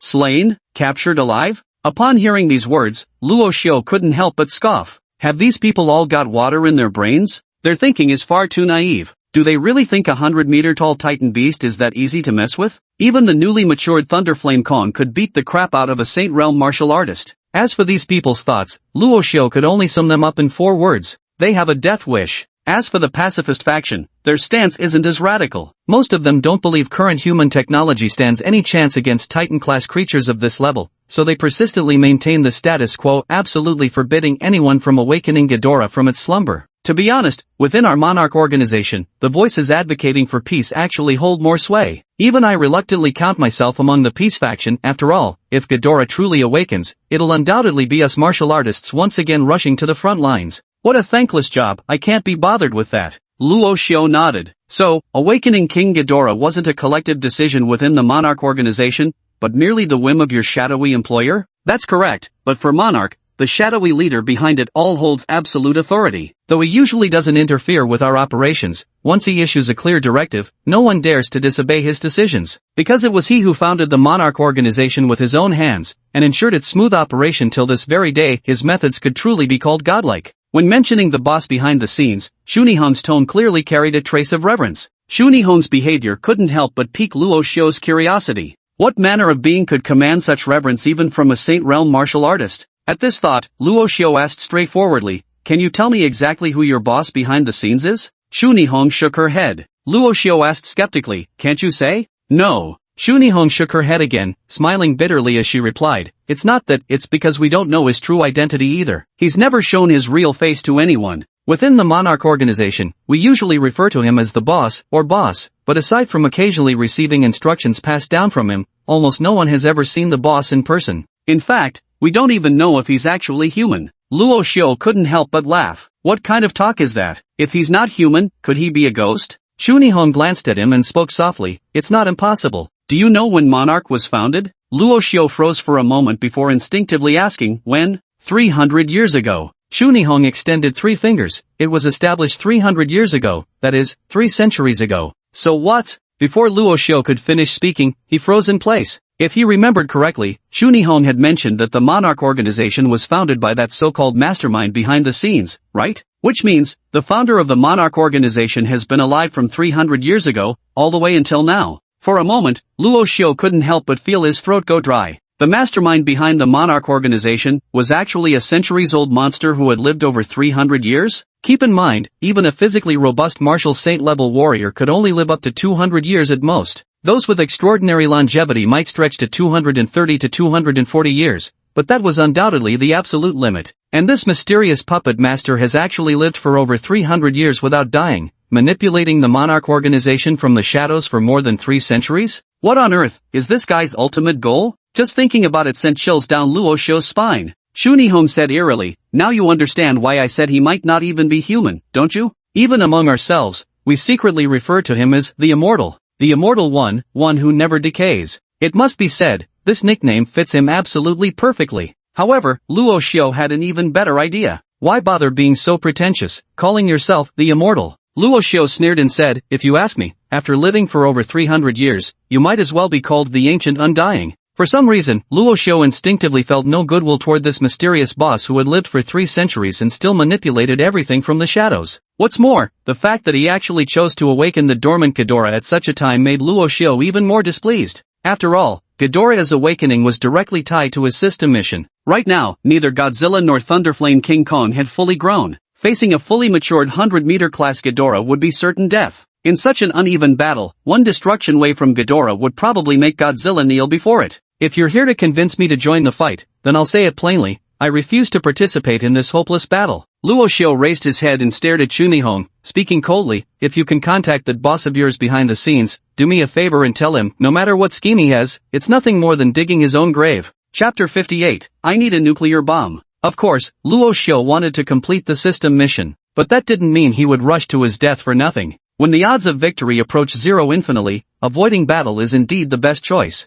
Are you really not going to reconsider? Shunihong stared into Luo Xiu's eyes and said, if you're willing to join the battle, name any condition, our monarch organization will agree to it. Shunihong had seen the footage online of that battle that erupted in front of the Luo Corporation building earlier. Godzilla and Thunderflame King Kong's strength far exceeded her imagination. Either of these two colossal beasts could effortlessly crush a Saint Realm martial artist. If Luo Xiu were willing to bring these two monsters into battle, it would be an enormous boost to their forces. Shunihong then added, moreover, it's not just your two beasts that will be fighting. Since our monarch organization has decided to act, we've certainly made thorough preparations. To be frank, among those confirmed to join the battle, there are already 7 Saint Realm martial artists, myself included. Below the Sacred Realm, the number of martial artists is simply beyond count. Aside from that, we've also deployed a significant amount of cutting-edge high-tech weaponry. 7 of them? A hint of disdain flickered in Luo Xiu's eyes. 7 Sage Realm experts? Even 70 would be useless. Against overwhelming strength, numbers hold absolutely no significance. Unless, among these 7 Sage Realm experts, there existed someone with strength comparable to Nan Gongjing. Otherwise, it would be an absolute wipeout for sure. Luo Xiu raised his head and spoke coldly, don't say I didn't warn you. For the sake of those fair legs of yours, I suggest you withdraw from this battle too. For a beauty like you to perish before these monsters would be somewhat of a waste. Alternatively, I have another suggestion, you could spend the night with me before the battle officially begins. Call it making the most of one's assets. Bastard! Damn, Shunihong snapped impatiently before straightening her expression. Do you really have so little faith in our plan this time? Confidence? Luo Xiu let out a mocking laugh. I have absolutely no confidence in a plan that's essentially marching to our deaths. Since that's the case, I won't trouble you any further. Under Luo Xiu's resolute stance, Shunihong ceased her attempts to persuade him. Instead, she rose to her feet, preparing to depart. However, right at this moment, Luo Xiu suddenly asked, by the way, how do you plan to awaken Ghidorah? Shunihong was taken aback for a moment before replying, we've prepared 500 tons of TNT, placed within the ice layer, intending to forcibly awaken the dormant King Ghidorah by detonating the ice. TNT, with the chemical name trinitrotoluene, is one of the most widely used explosives in military, industrial, and mining applications. It can be combined with penetration fracturing technology to conduct sequential blasting on targets. The energy density of this explosive is astonishingly high. Often, just 1 ton can effortlessly demolish a large building. This time, Monarch has prepared 500 tons at once. The actual destructive force could likely rival that of an asteroid impacting Earth. However, an explosion of this magnitude might not have much effect on King Ghidorah. The physiology of Titan beasts grants them an extraordinarily high resistance to impact forces. Hardly any monster can be eradicated by humans with mere hundreds of tons of bombs, let alone a king-class creature like King Ghidorah. However, Shunihong's words gave Luo Xiu a new spark of inspiration. He raised his head and spoke softly, perhaps, I can agree to join this battle. However, before joining the battle, I have 2 conditions that must be met. Hearing Luo Xiu relent, a trace of joy immediately appeared on Shunihong's delicate face. Without hesitation, she responded, what are your terms? Speak freely. To secure Luo Xiu's participation in the battle, the Monarch organization offered him unprecedented privileges. Shunihong wasn't the least bit afraid of Luo Xiu making demands, her only fear was that Luo Xiu would refuse to relent. First, I need the corpses of high-tier mutated beasts, preferably those at the saint level. If those can't be obtained, then even nascent soul-level beast corpses will do, and, the more, the better. After hearing Luo Xiu's words, Shunihong was slightly taken aback. Are all these mutated beast corpses meant to feed your 2 giant monsters? Not entirely. Luo Xiu shook his head and calmly replied, you'll understand their exact purpose when the battle begins. The reason he demanded these mutated beast corpses from the Monarch organization was, of course, to use them as sacrifices for the monster altar. The higher the tier and greater the quantity of the sacrificed exotic beast corpses, the more powerful the monster that can be summoned. If several sage-level exotic beast corpses were sacrificed, the monsters summoned through the monster altar might just be capable of rivaling King Ghidorah. However, Luo Xiu had no intention of letting Monarch organization know about the existence of the monster altar. After all, his relationship with Monarch was currently just a mutually beneficial partnership. Whether they would turn against each other in the future remained uncertain. Under these circumstances, it's best not to reveal too many of the trump cards in my hand. Alright, then I won't ask further. This condition, our Monarch organization can satisfy you. Shunihong showed good sense by tactfully concluding the topic, then abruptly changed the subject and spoke again. Now, let's hear your second request. My second requirement is, Luo Xiu's gaze remained indifferent as he extended a single finger and calmly stated, I need you to provide me with a nuclear bomb. Are you insane? Upon hearing these words, Shunihong's expression could only be described as utterly astonished. You should know that nuclear weapons, even from a national perspective, are absolutely taboo. It's no exaggeration to say that with enough nuclear bombs, one could even destroy the entire world, turning Earth completely into a barren wasteland. I'm not joking with you. Luo Xiu spoke calmly. I need a nuclear bomb, even if it's already decommissioned. A nuclear weapon of that caliber may not be enough to kill King Ghidorah. But, if you at Monarch are willing to provide it to me, then I will have the means to kill King Ghidorah. Now, it's time for you to make your choice. Chapter 59, Upon the Throne, One with Blood-Red Eyes. After Luo Xiu laid out his terms, an expression of intense conflict flickered across Chunihong's face. His first condition wasn't too difficult, given the immense scale of Monarch's organization.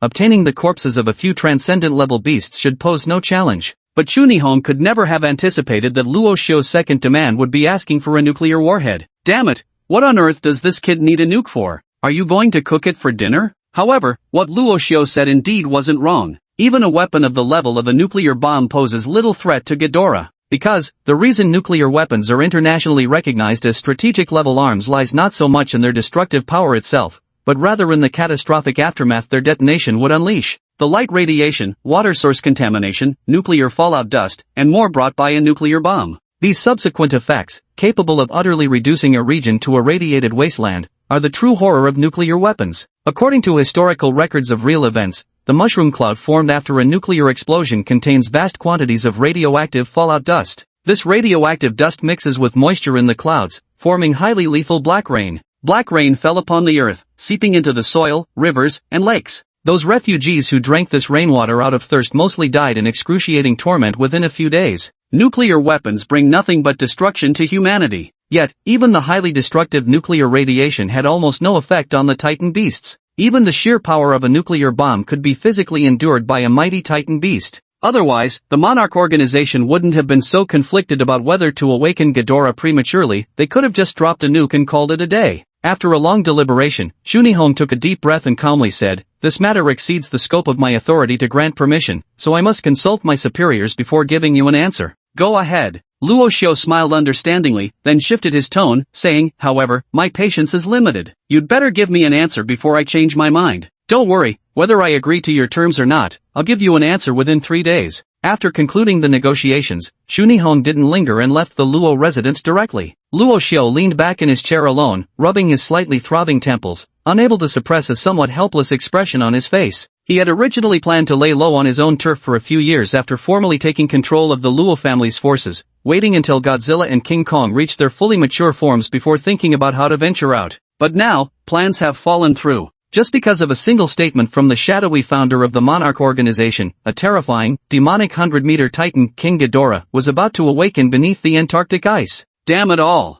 Luo Xiu even fantasized about dragging that mysterious founder before him and letting Kong give him a savage beating with those massive fists first. If he's not dead, then let him taste Godzilla's atomic breath again. But, it's not like there's no chance of winning at all. Luo Xiu took a deep breath, slowly calming his mind. For Godzilla, nuclear bombs aren't weapons at all, but the most perfect nourishment. If Monarch could truly provide him with a nuclear bomb, then at the most critical moment, this bomb could elevate Godzilla's power to an absolutely terrifying level in an instant. This was the real reason Luo Xiu demanded the nuclear bomb. Luo Xiu absolutely refused to believe that Monarch, with their current strength, could so easily encircle and kill a supreme ancient beast like King Ghidorah. The only things he trusted were himself and Godzilla. In his view, only another titanic beast could ever defeat a titan. Monarch Outpost 00. Professor Guderian, I need you to work with me to contact the boss. Chunihong stood before Guderian and spoke in a solemn tone. Within the Monarch organization, only when 2 members with S-level clearance jointly submit an application are they qualified to contact that mysterious boss. Are you insane? Why would you contact the boss? Goodrich was startled, his eyes widening in shock. There's one matter I lack the authority to handle. It requires the boss's personal decision. Chunihong pursed her lips and spoke softly in a low voice. Guderian was slightly taken aback and asked with a hint of confusion, "Wasn't your clearance temporarily raised exceptionally to SS level by our organization? What matter could possibly lie outside the scope of your authority?" Within the Monarch organization, S-level clearance alone represents the highest achievable tier of internal authorization. SS-level clearance is granted under exceptional circumstances and only to a select few members, bestowing full authority to mobilize over 95% of the organization's personnel, resources, and funds as they see fit. As for the SSS level clearance, within the entire Monarch organization, only the boss holds it alone. Thus, Goodrich was incredibly curious what kind of matter could be so significant that it required the boss's personal decision. Shunihong took a deep breath, gritted her teeth, and spoke up. That bastard Luo Xiao, he actually demanded a nuclear warhead from me. Hearing this, even Goodrich couldn't help but suck in a sharp breath. Good heavens, this kid's got some nerve, doesn't he? Alright, I'll assist you in submitting the request. After considering the ramifications of the incident, Gudrian ultimately agreed to Chunihong's proposal. Together, they used their authority wristbands to send a request for contact with their boss. The next instant, a holographic projection materialized before them. There sat a bizarre figure entirely wrapped in bandages, resembling a mummy, perched upon a golden throne. The only visible part of him were his eyes, crimson as fresh blood, unnaturally inhuman in their sinister glow. No one would have ever guessed that the founder of Monarch, the enigmatic boss who had been manipulating the entire organization for over 300 years from the shadows, could look like this. The moment he appeared, even as just a holographic projection, Shunihong immediately sensed an overwhelming pressure bearing down on her. She hastily lowered her head, not daring to look any longer. Upon seeing the two figures before him, the crimson-eyed man seated upon the throne spoke with chilling indifference. Shunihong, Gudrian, is there something urgent that made you contact me suddenly? Chapter 60, The Final Battle in 10 Days. Facing the crimson-eyed man completely wrapped in bandages before her, Shunihong didn't dare show the slightest disrespect. She promptly recounted the entire sequence of events exactly as they'd occurred, along with Luo Xiao's demands. Luo Xiao? The crimson-eyed man slightly furrowed his brows and asked nonchalantly, is he the Luo Xiao you mentioned, the one who can control Titan beasts? Shunihong nodded in response, indeed, it's him. Nice. The crimson-eyed man sneered, who would have thought this kid's ambitions would be so audacious? Since he wants a nuclear bomb, I'll give him exactly what he wants. However, I need you to tell him that for this battle, our Monarch organization will spare no effort in supporting his operation. If he fails to demonstrate strength that satisfies me, I will personally destroy him and leave his corpse buried beneath Antarctica's eternal frozen wasteland. The crimson-eyed man's words carried an overwhelming murderous intent, yet also exuded an unmistakable aura of indisputable authority. Understood, my lord. Shunihong knelt on one knee and bowed her head in obedience. Very well. Since all preparations are in place, let's set the decisive battle for 10 days from now. The crimson-eyed man waved his hand dismissively and spoke in an indifferent tone. 10 days from now, I will personally witness that colossal beast beneath the Antarctic ice groveling at my feet.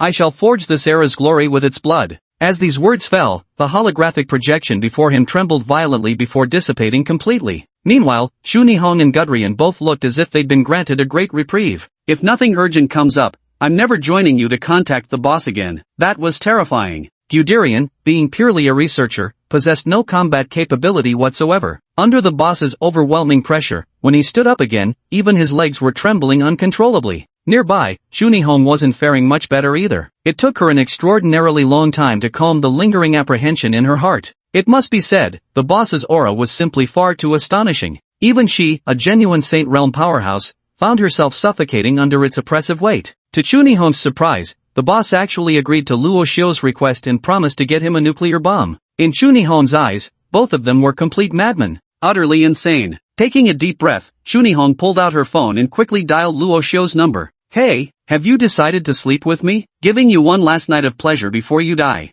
Luo Xiao's roguish and lazy voice soon came through the phone. Chunihong had no patience for his nonsense and said sternly, your condition, the boss has agreed. 1 nuclear warhead. However, our boss also made it clear, if your strength doesn't meet his expectations, he absolutely won't let you off. Heh, really agreed? Your boss seems quite straightforward. As if completely ignoring the latter half of Chunihong's threat, Luo Xiao casually asked, when is the final battle day scheduled? 10 days from now. TSK, quite ample time. Then we'll meet again in 10 days. After saying that, Luo Xiao abruptly hung up the phone. Shunihong pressed her lips together and put her phone away. To be honest, not even he knew what the final battle would look like 10 days from now. Luo family estate, warehouse. Come, eat meat. All are premium-grade exotic beast flesh, guaranteed fresh. No preservatives added. Eat with peace of mind, moms can rest easy. Luo Xiao waved his hand grandly, directing the heavy trucks behind him to dump their loads of flesh one vehicle at a time. Some of these high-grade exotic beast carcasses were provided by Monarch,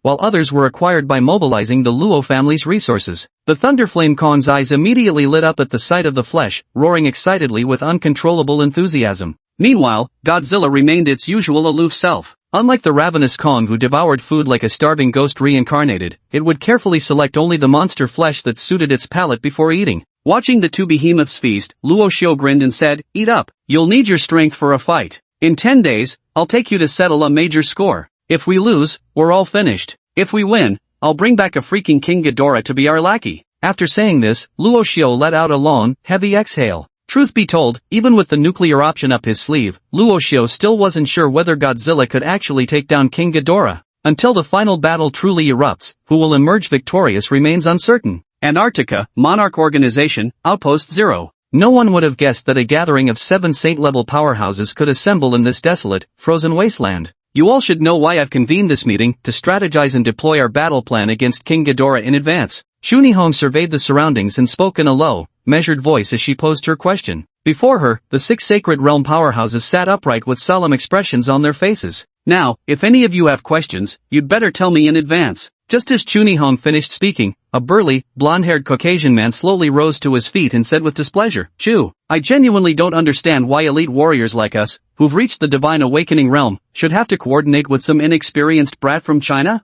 After the white man spoke these words, the meeting erupted in a burst of laughter. Shunihong's face darkened as she coldly retorted, "Reynold, now is not the time for your complaints." "Hey, I actually think Reynold has a point." At that moment, another burly, bald man with brown eyes spoke up in fluent Russian. "What right does this Chinese kid have to demand our cooperation? Is he stronger than me? A weakling like him? I, Andre, could crush one with just a finger." As he spoke, he dramatically mimed the action, his exaggerated expression and gestures sparking another round of raucous laughter from the crowd. "Enough!" Chunihong slammed the table and swept a frosty gaze across the room. "And why shouldn't he? Because he has 2 titanic beasts, each standing dozens of meters tall, fighting by his side. If any of you still have objections, feel free to challenge him yourselves. I won't stop you." Chapter 61, Innate Skill, Monster Projection. Arrival in Antarctica. After Chunihong spoke these words, everyone present immediately fell silent. They weren't fools, they clearly understood the strength of the 2 giant beasts standing beside Luo Xiao. Yet even so, they remained unconvinced. Reynolds crossed his arms and sneered as he spoke, "Relying on external power is utterly meaningless. If it weren't for those 2 giant beasts, I could absolutely beat that kid until even his own mother wouldn't recognize him." "Ha ha ha, well said, Reynolds." Andrew stood up abruptly, placing one foot on a chair, and spoke with unbridled arrogance. "So what if that kid has 2 titan beasts? We have 6 divine realm martial artists here. Surely we can handle a mere pair of beasts?" The other 4 martial artists also began murmuring among themselves below. Though their reactions weren't as intense as Renaud and Andre's, they clearly also had some reservations about the current combat arrangements. Simply put, these Saint Realm martial artists each possessed their own pride as powerful experts. Expecting them to submit to another's command was practically harder than scaling the heavens. For a moment, even Chunihong felt thoroughly exasperated. She took a deep breath and spoke in a solemn tone. "Having you cooperate with Luo Xiao was the boss's decision. If anyone dares question the boss's judgment, you're welcome to contact him directly."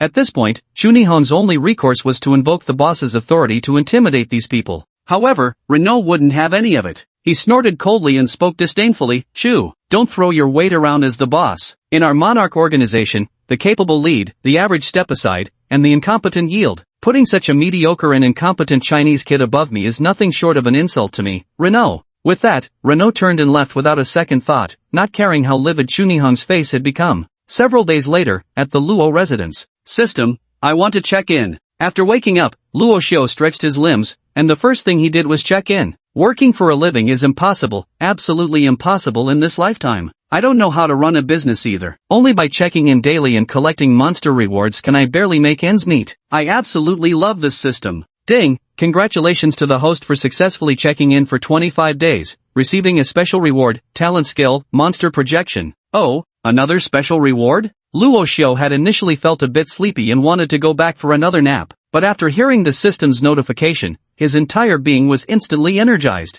"System, is this talent skill used to awaken a monster's talents?" Luo Xiao stood up, getting dressed as he asked. Almost instantly, the system replied, "To be precise, this talent skill belongs to the host. Only the host can activate it, it has nothing to do with the monsters." Luo Xiao was utterly bewildered. The gifted skill from this reward was actually his? After a brief moment of stunned silence, Luo Xiao couldn't wait to ask, "System, how do I check the skill?" "Open your personal attributes panel for immediate viewing." So simple. After receiving the system's reply, Luo Xiao willed it and immediately opened his personal attribute panel. Host, Luo Xiao. Physical condition, healthy. Height, 178 centimeters. Weight, 72 kilograms. Owned monsters, Godzilla, Thunderflame Kong, Skullcrawler. Fused monster genes, Godzilla gene, Kong gene, Skullcrawler gene. Innate skill, monster projection, level 1. After use, allows the projection of any owned monster within the monster space. If merged with the monster's projection, 50% of its total attributes can be replicated. Duration, 10 minutes. Cooldown, 24 hours. Monster projections can be stacked repeatedly. This talent skill is a growth type ability and can be further upgraded. After reading the skill description, only 2 words remained in Luo Xiu's mind. Holy shit! After projecting a monster, you can obtain 50% of its total attributes? And, most importantly, can a monster's attributes be stacked repeatedly? In other words, if Luo Xiu fused the monster projections of Godzilla and Thunderflame King Kong simultaneously, it would be equivalent to stacking 50% of Godzilla's power and 50% of Thunderflame King Kong's strength. If he possessed other monsters as well, Luo Xiu could keep stacking their power indefinitely. If he fused the projections of 10 monsters at once, punching through a mountain range or lifting a tsunami with a single palm strike might not even be difficult. Such an ability, if this isn't divine power, then what is? The only flaw is that the monster projection skill lasts for only 10 minutes. This means that once the 10 minutes are up, Luo Xiu will instantly revert to his original form. However, what excites Luo Xiu is that this skill is actually a growth type ability.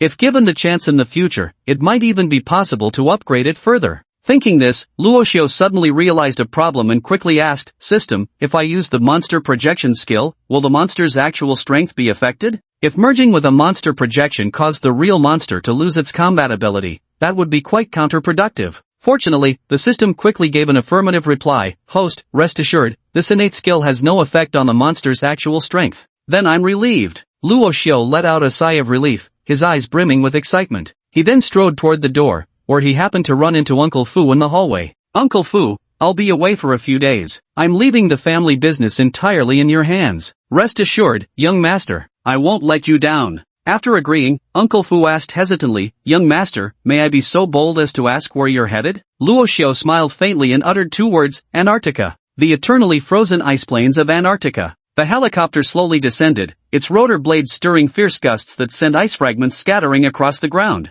This is Antarctica, with an average annual temperature of -25°C and an extreme low of -89°, the coldest place on Earth. Cloaked in a black overcoat, Luo Xiu stepped slowly off the helicopter, muttering under his breath, "This damn place, it's freezing as hell." "Luo Xiu, you finally arrived." Shunihong extended her right hand and waved it toward him. Luo Xiu found Shunihong and her companions already waiting before him. Chapter 62, What other stray dog dares to bark before me? Long time no see. Luo Xiu stepped forward, smiling as he shook hands with Shunihong. "Long time no see." After releasing his hand, Shunihong openly wrapped him in an embrace, letting him fully experience the sensation of soft fragrance pressed against him. Watching this scene unfold, the people behind him couldn't help but feel somewhat envious. It must be known that Shunihong possessed breathtaking beauty, a fiery figure, and formidable strength. Even in the eyes of these saint-level martial artists, she was practically flawless, a goddess-like existence. Moreover, Shunihong was typically aloof and indifferent. Seeing her act so intimately with Luo Xiu made them feel intensely displeased. "And who are these people behind you?" After the embrace, Luo Xiu immediately turned his gaze to the few people behind Shunihong and asked, "These people are all our comrades in this battle, each one a top-tier martial artist of the sage level." Shunihong smiled and explained, "After awakening Ghidorah, I'll have them cooperate with you in battle as much as possible." Luo Xiu nodded and said, "Got it." Though he didn't believe Saints Realm martial artists could play any significant role in this great battle, since they came with good intentions, Luo Xiu simply refrained from further comment. However, at that very moment, a white man standing behind Shunihong tilted his head and spat contemptuously, muttering in English, "Filthy yellow monkey." The moment those words left his mouth, Shunihong's expression instantly darkened. This Reynolds could usually grumble all he wanted, but this was going too far. Of all times, he had to go and... Before Shunihong could even attempt to explain, Luo Xiu had already strode straight up to Reno. With a faint smile playing on his lips, he spoke in a cool, measured tone. "I'm sorry, what was it you just said? I don't quite think I caught that clearly. Would you mind repeating it?"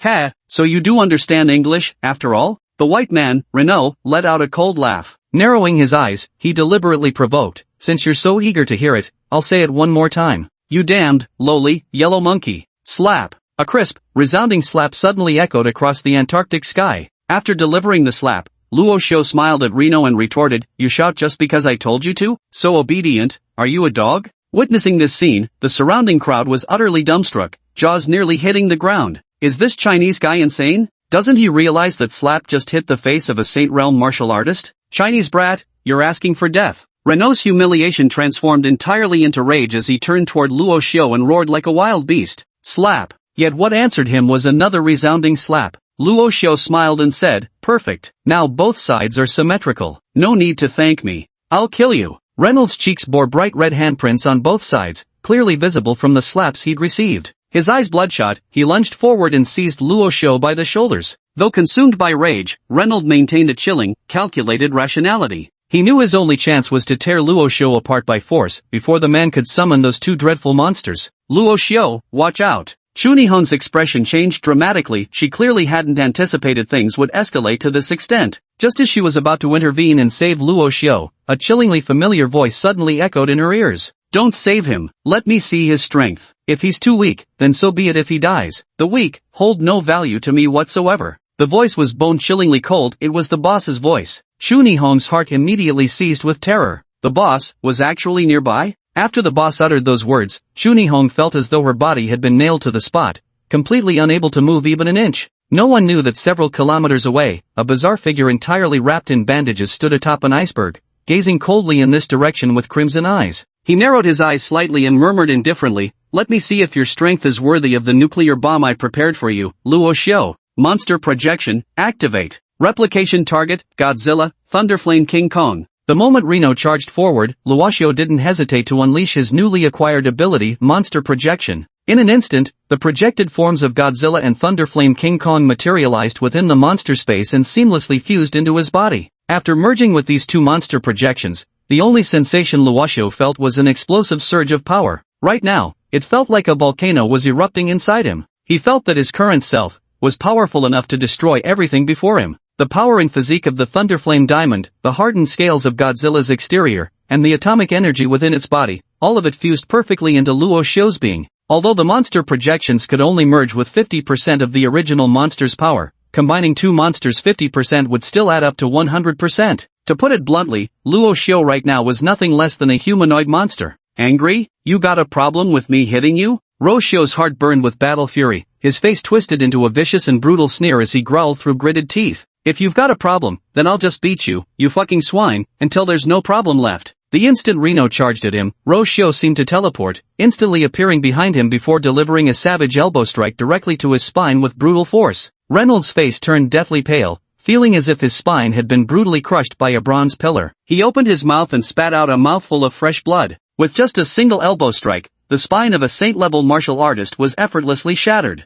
Flashy martial techniques? Luo Xiao didn't know them, nor did he need to learn them. What he possessed was absolutely overwhelming power and the most simple, efficient killing techniques. With his spine fractured, Reynolds lay sprawled on the ground like a dead dog, continuously coughing up blood. Though a martial saint-level fighter wouldn't die so easily, Luo Xiao's strike had completely robbed him of any ability to stand up again. Luo Xiao then strode over to Reynolds, planting one foot on his head as his cruel gaze swept icily across the surroundings. Now, I'd like to ask which stray dog still dares to bark in my presence. Chapter 63, The Scent of One's Own Kind. Ruthless and decisive in action. The several saint-level martial artists present quickly formed their evaluation of Luo Xiao in their hearts. Those who had looked down on Luo Xiao before now all fell dead silent, not daring to utter another word. Damn it, who was spreading that rumor earlier, saying Luo Xiao's own strength was actually weak and that he only relied on the two giant beasts by his side? This damned news is truly harmful beyond measure. As martial saints, their discerning eyes were naturally razor-sharp. Just from Luo Xiao's terrifying speed when teleporting behind Renard and the astonishing force unleashed by that elbow strike, they could conclusively determine one thing: this black-haired Chinese youth before them was absolutely a ruthless badass, unquestionably dangerous. Among the crowd, Andre's face turned deathly pale. If it weren't for Renault stepping forward first, the one having his head stepped on by Luo Xiao now, might have been him, let alone those who didn't understand Luo Xiao at all. Even Chunihong, who had known Luo Xiao for a long time, couldn't help parting her crimson lips in surprise. When did this kid become so strong? Or perhaps, had he always been this strong and just been concealing his true power? No matter how she looked at it, Luo Xiao's performance today had far surpassed her expectations of him. Oh, before we fight, there's something important I must tell you. Luo Xiao surveyed his surroundings once more before speaking matter-of-factly. If you continue clinging to the pretense of being so-called Sage Realm martial artists, I guarantee every single one of you will die miserably. The terror of King Ghidorah is beyond the comprehension of mere mortals like you. To put it bluntly, you lot wouldn't even make a decent snack for it. Truth be told, I couldn't care less about whether you live or die. I just don't want you arrogant fools dragging me down during the battle to come. After saying these words, Luo Xiao directly raised his right hand. Behind him, the monster's space suddenly opened, and towering figures as colossal as mountains, Godzilla and Thunderflame King Kong, emerged before their eyes. Roar! Godzilla threw its head back in a mighty roar, exuding the majesty of an emperor. By its side, Thunderflame King Kong crackled with dazzling blue lightning, its massive and muscular frame radiating untamed power. Witnessing this spectacle, every warrior present instinctively held their breath. Honestly, seeing these two monsters on video was completely different from witnessing them in person. Only by standing before these two behemoths brimming with destructive power can humans truly realize their own insignificance. Moreover, the current Godzilla stands at a staggering 65 meters tall, like a moving skyscraper. Just one step forward is enough to easily shatter the ice beneath its feet. It's worth noting that after Godzilla's height surpassed 50 meters, its growth rate began to slow significantly. In stark contrast, its weight began to increase at an astonishing rate. From the initial weight of several hundred tons, it later grew to several thousand tons,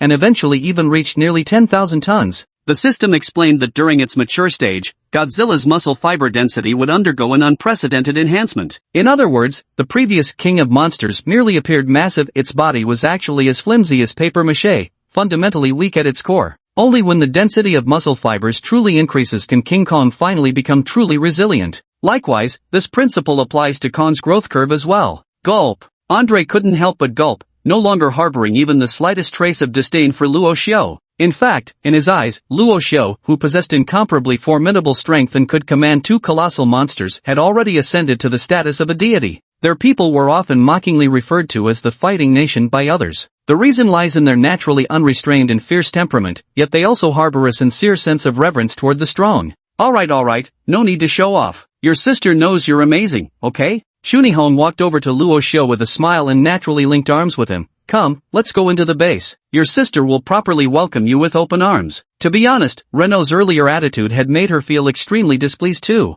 Now, Luo Xiao's actions had thoroughly vindicated her in the most satisfying way. Several kilometers away, atop an iceberg, the mysterious bandaged figure who had witnessed everything couldn't help but curl the corners of his lips into a faint smile. This kid, truly interesting. What truly piqued his curiosity wasn't that Luo Xiao could actually control the Titan beasts, but the real revelation, he actually detected the scent of a Titan beast emanating from Luo Xiao. Could this kid possibly be a humanoid Titan beast in disguise? The mysterious bandaged man closed his eyes, then took another deep breath. To him, this was the unmistakable fragrance of one of his own kin. Inside Base Zero, the banquet hall. Despite being located in what's known as the frigid Antarctic, the interior of the base maintained an exceptionally warm and comfortable temperature. The dining tables were laden with delicacies from around the world, where even vintage wines like Lafite, Romanée-Conti, and Valendraud from top-tier vineyards could be spotted everywhere. Even Luo Xiao found himself wondering what staggering manpower and resources must have been expended to transport such an extravagant array of provisions into this desolate, frozen wasteland.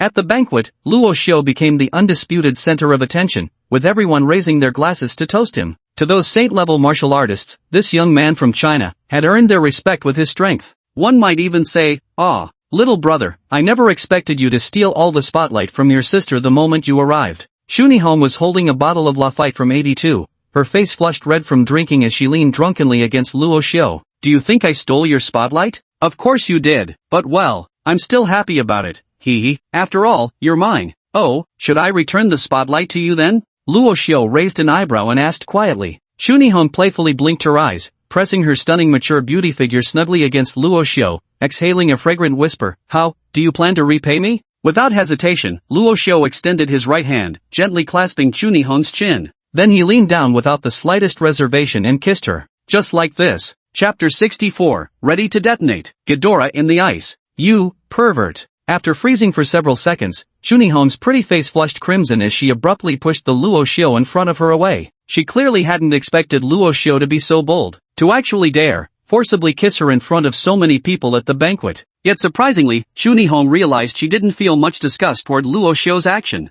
Had it been anyone else who dared such behavior, she'd likely have chopped off their third leg long ago. Luo Xiao gazed at her with a smile. "I think you look better in a cheongsam." Shunihong pouted indignantly. "Who cares what you think looks good? Oh, and your lips were very soft too. Get lost." Shunihong had barely managed to calm her emotions when Luo Xiao's remark made her blush scarlet again. However, for a beauty of her caliber, even blushing exudes an endless charm. As for the others at the banquet, witnessing this scene left them utterly dumbfounded, their jaws practically hitting the floor. This young man from China was truly a ruthless character, to think he'd dare to forcefully kiss their monarch organization's unparalleled top beauty. Most astonishing of all, after being kissed like that by him, Chunhong didn't explode in anger. Instead, she displayed a bashful, girlish demeanor. Crazy, absolutely crazy. My worldview is utterly shattered. However, after a momentary gasp of astonishment, these people quickly averted their gazes, pretending they hadn't seen anything. With Reynolds serving as a cautionary tale, no one dared provoke this Chinese god of slaughter before them.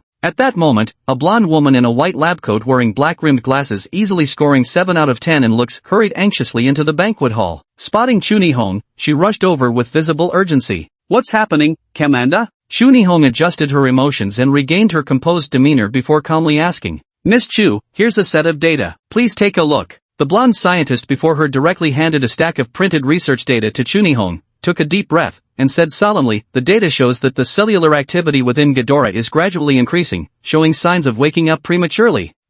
How did this happen? Chunhong's expression turned grave as she flipped through the data files before her, confirming that the recorded figures matched exactly what the blonde scientist had reported. "I don't know. Everything was normal yesterday, but tonight the data suddenly became erratic, as if it's reacting to some kind of stimulus." The blonde scientist shook her head, indicating she was equally baffled by the anomaly. Cough cough. Luo Shou awkwardly cleared his throat beside them. "I think it might be my fault." Chunhong froze momentarily before immediately realizing, "You mean, because you summoned Godzilla and Kong, Ghidorah sensed the presence of other titan beasts, which stimulated it to awaken prematurely?" Luo Shou nodded solemnly. "Yes, that's probably what happened. Creatures of Ghidorah's caliber possess extremely strong territorial instincts. Once they detect potential threats, they're bound to awaken prematurely from their slumber. Do you have any better solutions from your research institute?" Chunhong turned her head once more to gaze at the golden-haired female researcher. The latter pursed his lips and spoke. "The opinion of our research institute is, before Ghidorah fully awakens, we must forcibly detonate the TNT embedded in the ice layer and rouse it by force while cellular activity within its body hasn't completely recovered. This way, even if Ghidorah wants to recover to its peak strength, it'll still take some time. And this period will be our best opportunity." "Good, we'll do as you say. Notify everyone, cancel the banquet. All personnel at Detection Station 0 are to enter combat readiness immediately." Chunhong once again displayed her decisive and commanding side, making the call without hesitation. "I'm giving you 1 hour to complete all pre-operation preparations. In exactly 1 hour, I will personally press the detonator to trigger the explosives beneath the ice." "Got it." The blonde research woman immediately turned and left upon hearing the instructions, relaying Chunhong's orders. Before long, the entire Zero Detection Station base sounded its highest level red alert. Luo Shou chuckled softly beside them. "This great battle is coming even faster than I imagined. Man proposes, God disposes. There are many things you can't predict, all you can do is fight for them, even at the cost of your life." Chunhong laughed again, her laughter bewitching, laden with endless charm. "Just like now, I don't even know if I'll survive this great battle, but I do know that if I succeed, the name Chunhong will be etched into the annals of human history." Luo Shou glanced at her and spoke calmly. "Don't worry, you won't die, because I'll make sure you don't. No one I protect dares to be taken by the king of hell." Chunhong fixed Luo Shou with an intense gaze. "Do you fancy me?" Luo Shou glanced at her and spoke indifferently. "Not really. I just think a woman like you would be quite satisfying to conquer." "Ha ha, how amusing." Chunhong's gaze grew dazed as she smiled enchantingly, then it settled. "If you can keep me alive, I'll share your bed. Antarctica, beneath the ice sheets. Here, it's a full 40 kilometers away from Monitoring Station 0. No one could have imagined that a king-class monster, standing 100 meters tall, lay dormant beneath this ice sheet." Luo Shou and Chunhong, along with their team, ventured deep into the underground ice layers. The interior of the ice sheet had long been transformed by the Monarch organization into another world, complete with elevators for vertical movement. "Is this King Ghidorah?" After venturing deep into the subterranean ice layer, Luo Shou finally glimpsed the legendary Emperor monster King Ghidorah's true visage from several kilometers away. Encased within impossibly thick ice, the creature possessed 3 draconic heads, 2 tails, and a pair of massive golden wings. Its entire body was armored in dark golden scales, resembling nothing so much as the mythical vermilion gold dragons of legend. Even frozen in the ice, Luo Shou could still feel the overwhelming oppressive aura radiating from the beast. "How about it? Quite spectacular, isn't it?" Chunhong smiled faintly and whispered, "Even I can hardly believe it. In just 5 minutes, I'll personally press the detonator and awaken this fiendish beast, bringing it back from its slumber." Chapter 65, He whose chest conceals thunder yet whose face reflects still waters is fit to be a supreme general. After getting Luo Shou a close-up view of Ghidorah's condition, Chunhong promptly led everyone to evacuate to a location 2 kilometers away from the underground ice layer. After all, the power of a 500-ton TNT explosion is truly enormous, with a lethal radius spanning 200 to 300 meters, and its impact range can even extend up to 2,000 meters in radius. Several sage-level experts stood in a row, gazing at the icy plain before them. Behind them followed several thousand members of the Monarch organization. 90% of these people were martial artists, carrying an array of heavy firepower and lethal weapons in their hands. Although the vast majority of people present had consumed alcohol at the banquet, for martial artists, simply accelerating the circulation of qi and blood within their bodies allowed them to easily disperse all traces of alcohol. Thus, most martial artists could effortlessly remain sober even after 1,000 cups. Report: the first formation martial artist squad has assembled and awaits inspection by General Chu. Report: the second formation heavy firepower machine gun unit has assembled and awaits inspection by General Chu. Percent. Report: third medical unit assembled and ready for inspection, General Chu. Report: fourth unit. One after another, declarations resounded in everyone's ears. Luo Xiu stood beside Chu Nihong and joked with a smile, "Not bad, you've risen to become a general now." Chu Nihong smirked, casting him a charmingly reproachful glance. "So what if he's a general? Doesn't he still end up sleeping with a robe like you? Besides, taking command in a crisis is just an empty title." Luo Xiu gave a non-committal smile before speaking calmly. "Is it time to begin?" Chu Nihong nodded, then turned and shouted commandingly, "All Monarch personnel, hear my order. Operation commences now." The moment the words fell, Chu Nihong decisively pressed the detonator in her hand. Instantly, an ear-splitting explosion erupted beside everyone's ears, as if it would tear their eardrums apart. Boom! After the first explosion rang out, incessant roars followed from the center of the blast. The monstrous shockwaves were sharp as blades against their faces, and the blinding white light produced by the explosion, brilliant as the crimson sun, threatened to sear everyone's eyes shut. Amid the incessant explosions, the ice before Luo Xiu continuously collapsed downward. The fissures from the collapsing ice even stretched all the way beneath their feet. "Everyone, stay steady, no panic. The ice beneath us is stable enough, it won't break." Faced with the apocalyptic scene before them, Chu Nihong remained utterly unshaken. Because, according to calculations by the Research Institute, although the explosive power of 500 tons of TNT was immense, it still wouldn't be enough to affect the area where they were located. The scene before them was what could truly be called the sky falling and the earth splitting open. The skies over Antarctica were completely illuminated by the dazzling flames. Although the power of 500 tons of TNT wasn't enough to level a city, it was more than sufficient to make every single person in the city feel its terrifying might. Yet, amidst the soaring flames, a massive shadow of dark gold abruptly surged into the sky, like a phoenix reborn from fire. Roar! The three colossal dragon-like heads reared high, unleashing a roar powerful enough to make the ice tremble. After the ice layer was shattered, the creature slumbering within King Ghidorah had finally awakened. Even though it had only just awakened, it had already revealed its kingly majesty to all who witnessed it. Staring at the monstrous shadow before them that blotted out the sky, everyone present couldn't help but draw a sharp, frightened breath. Even martial artists as formidable as Saint Realm Masters couldn't suppress a seed of terror taking root in their hearts. To shrink from battle before it even begins, this is always a fatal mistake. Yet, how few could truly remain composed when standing before King Ghidorah? No, to be precise, among those present, Luo Xiu was the only one who remained completely unfazed. His head held high, he gazed at King Ghidorah before him with neither arrogance nor humility, eyes devoid of any trace of fear, calm as still well water. Watching Luo Xiu's demeanor, Chu Nihong suddenly recalled an ancient Chinese saying, "At fortune's peak, no reckless joy, in adversity's valley, no despair, amid comfort's bounty, no indulgence, facing danger's threat, no panic. He who can remain calm while thunder roars in his chest is worthy of being named Supreme General."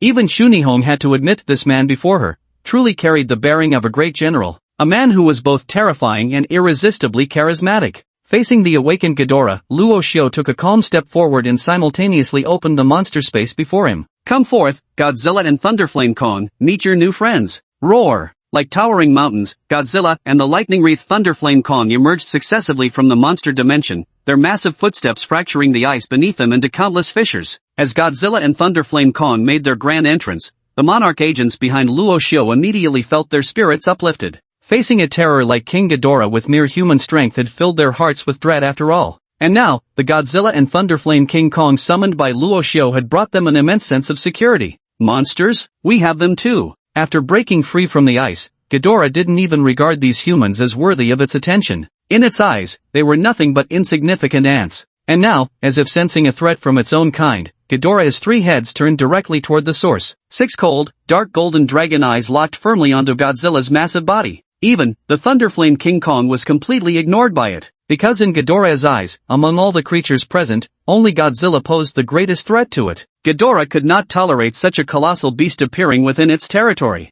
Screech! King Ghidorah's three enormous heads reared high, emitting a roar of sheer fury toward Godzilla. This was its warning to Godzilla, get the hell out of its territory. Chapter 66, King of the Skies, the Fire Demon, Rodan. Bring up all the prepared mutated beast corpses. Just as King Ghidorah and Godzilla, the two colossal creatures, were locked in a tense standoff, Luo Xiao suddenly turned his head and spoke to Chunihong. Nice! Though Chunihong didn't quite understand why Luo Xiao needed the corpses of the mutated beasts at such a moment, she readily agreed. After Chunihong passed down the order, one after another, the corpses of the mutated beasts were soon hauled up from the rear. Netherflame Hellion Tiger, Golden-Winged Roc, Violet Thunderstorm Leopard, Primal Torrent Tortoise. Luo Xiao watched quietly from the side each of these first 5 mythical beast corpses hauled up possessed cultivation at the Sage Realm level. Even as mere corpses, they exuded terrifyingly formidable auras. For the Monarch organization to have gathered 5 Sage Realm beast carcasses within just a few days was truly no small feat. After the 5 Sage Realm beasts were brought up first,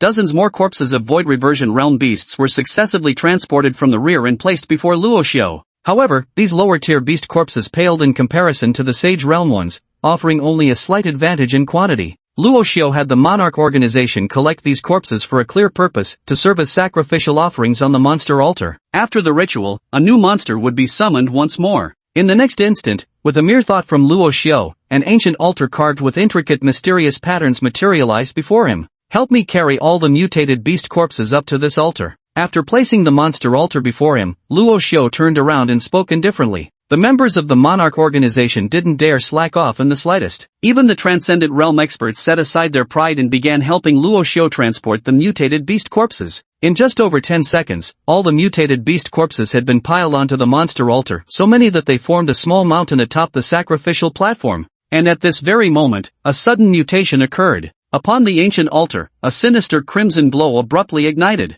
Simultaneously, countless tiny wounds split open across the corpses of all the aberrant beasts, continuously gushing fresh blood. The blood flowed down the pile of carcasses, swiftly filling the blood channels engraved upon this monstrous altar. The sacrifice has begun. If Luo Xiao wasn't mistaken, this monstrous altar before him would completely devour the blood of these dozens of corpses to summon a sufficiently powerful creature. According to the system's explanation, the stronger the sacrificial offerings, the more formidable the monster that could be summoned. Even Luo Xiao himself grew curious about what kind of extraordinary beast he'd managed to summon this time. Soon, the corpses upon the monster altar rapidly withered away after their blood was drained dry. Meanwhile, the blood-filled altar began to emit an eerie crimson glow. As the light faded, an enormous blood cocoon suddenly took shape upon the altar, slowly forming before rapidly swelling in size. Evidently, the sacrifice was complete. Within that blood cocoon lay the monster Luo Xiao had summoned through the monster altar. For a moment, everyone involuntarily held their breath as they gazed upon the enormous blood-red cocoon before them. Within the crimson cocoon, a gargantuan creature resembling an ancient pterosaur seemed to be thrashing about wildly, as if struggling to break free from its membranous prison. Witnessing this spectacle, every member of the Monarch organization stood stunned. None had anticipated that Luo Xiao would be capable of summoning monsters through such means. Could it be that Godzilla and Kong were also summoned by this young Chinese man using such methods? Professor Gudrian, observing from the rear of the battlefield, wore an expression of utter disbelief. Heavens, is this an ancient sacrificial ritual? My God, this completely defies the laws of energy conservation. Just as everyone was overwhelmed with shock, the blood cocoon before them suddenly ruptured. To be more precise, the creature within the blood cocoon forcibly tore it apart. Screech! With a sound as sharp as a giant eagle's cry, from within the blood cocoon, the creature resembling a prehistoric pterosaur suddenly burst forth. With a flap of its wings, it appeared before everyone. Its momentum was so overwhelming, it was not the least bit inferior to the opposing three-headed King Ghidorah. A monster resembling a prehistoric pterosaur, could it be? Luo Xiao suppressed the excitement in his heart and immediately examined the attributes of the monster before him. Monster, Rodan. Status, complete body. Bloodline, King tier. Height, 47 meters. Wingspan, 266 meters. Weight, 36,451 tons. Attack method, unknown. An ancient behemoth that dwells within volcanic magma. Having lived amidst volcanoes for eons, its body is covered in rock-like scaly patterns that provide extreme heat resistance. In ancient times, humans revered Radon as the demon of fire. It's definitely him. The Sky Sovereign, the demon of fire, the king-class monster born from molten magma Radon. After discovering the attributes of this creature, Luo Xiao could no longer conceal the excitement in his eyes. he actually managed to summon Radon, one of the 4 great monsters, through the sacrificial ritual. Make no mistake, though an ordinary Radon is slightly weaker than King Ghidorah and Godzilla, it still fully deserves its title as a king-class monster. Most importantly, the Radon Luo Xiao summoned this time had already matured into its complete form. Every attribute had reached absolute perfection. A creature of this caliber would undoubtedly play a pivotal role in the looming great battle. Skriawak. With another piercing cry, Radon flapped its colossal wings that blotted out the sky, descending in a spiraling flight before coming to rest directly in front of Luo Xiao. Since Luo Xiao was the one who summoned it, for as long as Radon remained in this world, it would obey no commands but his. On the distant ice field, the 3 draconic heads of King Ghidorah once more revealed expressions of even greater ferocity. Clearly, it had never anticipated that another titan would appear before it in such a brief span of time. At this very moment, the icy battlefield was now occupied by no less than 4 legendary titans: King Ghidorah, Godzilla, Thunderblaze Kong, and Radon. Everyone present understood clearly that in this unprecedented battle, a colossal beast was bound to fall. As for them, they might even be nothing more than cannon fodder. Chapter 67, The Final Showdown. Hunting down Ghidorah. 3 king-class monsters, 6 saint-level martial artists, and thousands of Monarch Organization members. And standing before them was the legendary Emperor of Monsters, King Ghidorah.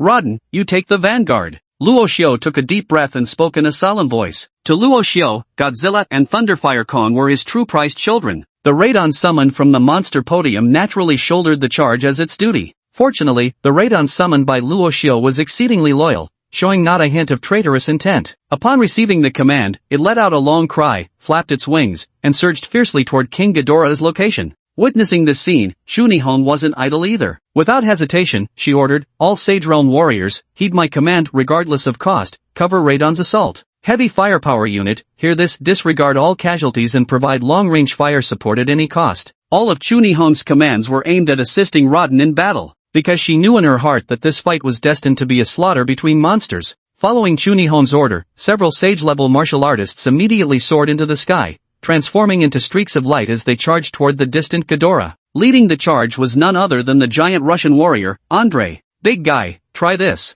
Bare-chested, he hoisted a massive chunk of ice dozens of times larger than himself and smashed it directly into the central head of King Ghidorah with devastating force. Bang! The ice shattered violently upon impact with Ghidorah's head, exploding into a swirling storm of crystal and debris. Compared to King Ghidorah's gargantuan skull, the enormous ice block Andrei had thrown was little more than a pebble. However, Andrei's actions had thoroughly enraged the Ghidorah before him. It must be understood that Monarch had once conducted comprehensive scans on Ghidorah's 3 heads. The results showed that each of Ghidorah's 3 brains possessed different frontal lobe densities, indicating that each head had independent thoughts and personalities. What they didn't know was, only the middle head of Ghidorah was truly the most dominant, conquering, and intelligent among the 3. This leading head was also the cruelest, most malevolent, and most tyrannical of them all. It couldn't tolerate such insignificant ants daring to take the initiative and launch an attack against it. In an instant, all 3 heads turned simultaneously, their icy gazes fixating mercilessly onto Andrei's massive frame. At that moment, the fiery-tempered Russian giant felt a bone-chilling cold, as if the sickle of death itself was pressed against his neck. The next second, after a brief moment of energy conduction and buildup, King Ghidorah's 3 heads simultaneously condensed what appeared to be golden lightning like gravity bolts in their mouths.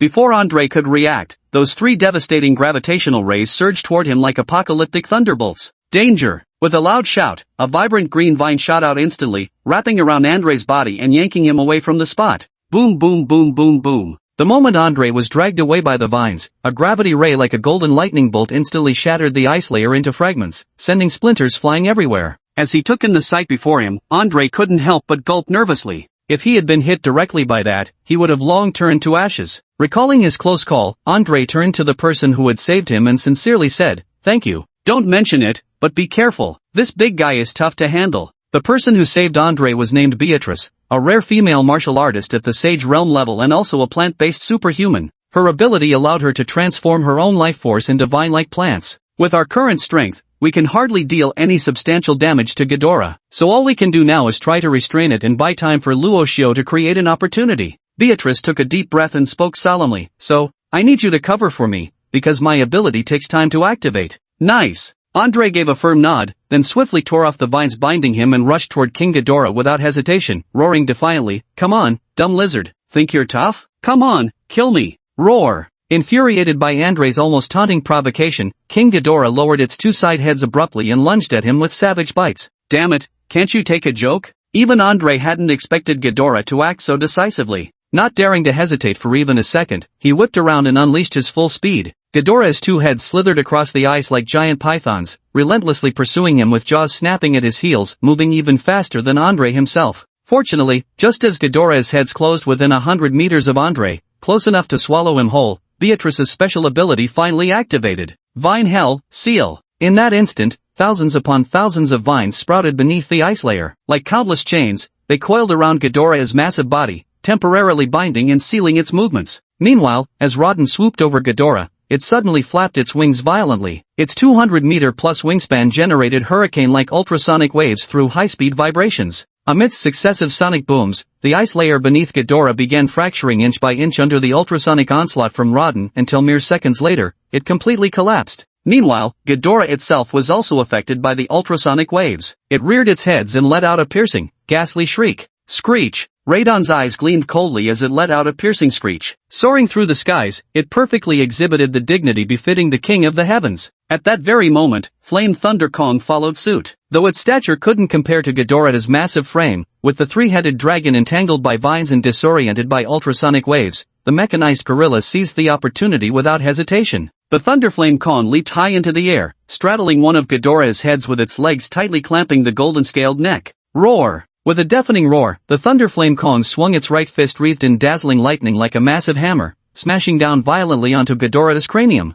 Chapter 68, Divine Might Revealed. The Golden Thunder of Celestial Judgment. Boom! Boom! Boom! The Thunderflame Kong's mighty fists, brimming with lightning force, pounded mercilessly upon King Ghidorah's heads, one devastating blow after another. Each strike landed with a thunderous boom, like the muffled roar of a storm. Violent arcs of lightning exploded across King Ghidorah's skulls with deafening fury. Roar! As the Emperor of Monsters, how could King Ghidorah endure such humiliation? Behind it, those two crimson gold dragon tails, resembling rattlesnakes, swiftly lashed out, brutally piercing through the lightning flame King Kong's shoulders and lifting it forcibly into the air. The scene before them made everyone's hearts tremble. Before Ghidorah, the lightning flame King Kong, weighing thousands of tons, was as helpless as a defenseless infant. The lightning flame King Kong roared furiously, clutching Ghidorah's twin tails with all its might, yet it couldn't break free at all. Zzz. The bioelectricity atop King Ghidorah's scales once again converged toward its mouths. A gravity ray, golden as lightning, instantly burst forth with thunderous force, squarely striking the body of Flame Thunder Kong.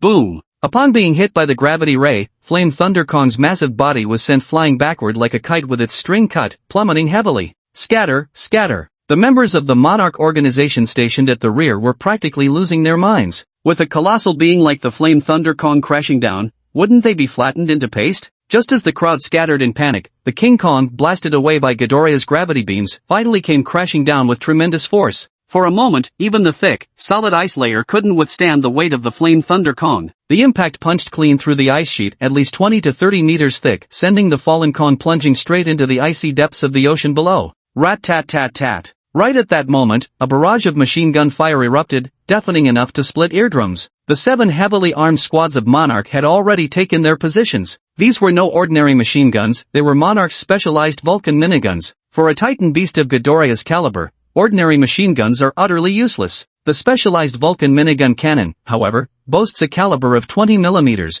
capable of unleashing a staggering 8,000 alloy bullets per minute. Each projectile possesses enough power to penetrate standard steel plates. This is what truly constitutes a bullet metal storm. Moreover, only martial artists with cultivation levels exceeding the Return to Void realm can wield this Vulcan minigun. Although the Vulcan machine gun's firepower is formidable, its recoil is even more astonishing. Ordinary warriors simply can't withstand it, and attempting to force its operation would only result in shattered internal organs from the overpowering backlash. No matter how tough Ghidorah's scales may be, they stand no chance against the Vulcan machine gun's barrage of 8,000 alloy bullets per minute destined to crack and break. Under the relentless fire of over 10 Vulcan machine guns, blinding sparks erupted from Ghidorah's scales. However, Ghidorah was clever enough, it continuously twisted its body, doing its utmost to prevent the alloy bullets from striking the same scale repeatedly. Its scales, similar to metal, share the property of wear and tear. Once localized damage accumulates to dozens or even hundreds of impacts, cracks will appear, eventually leading to complete fracturing.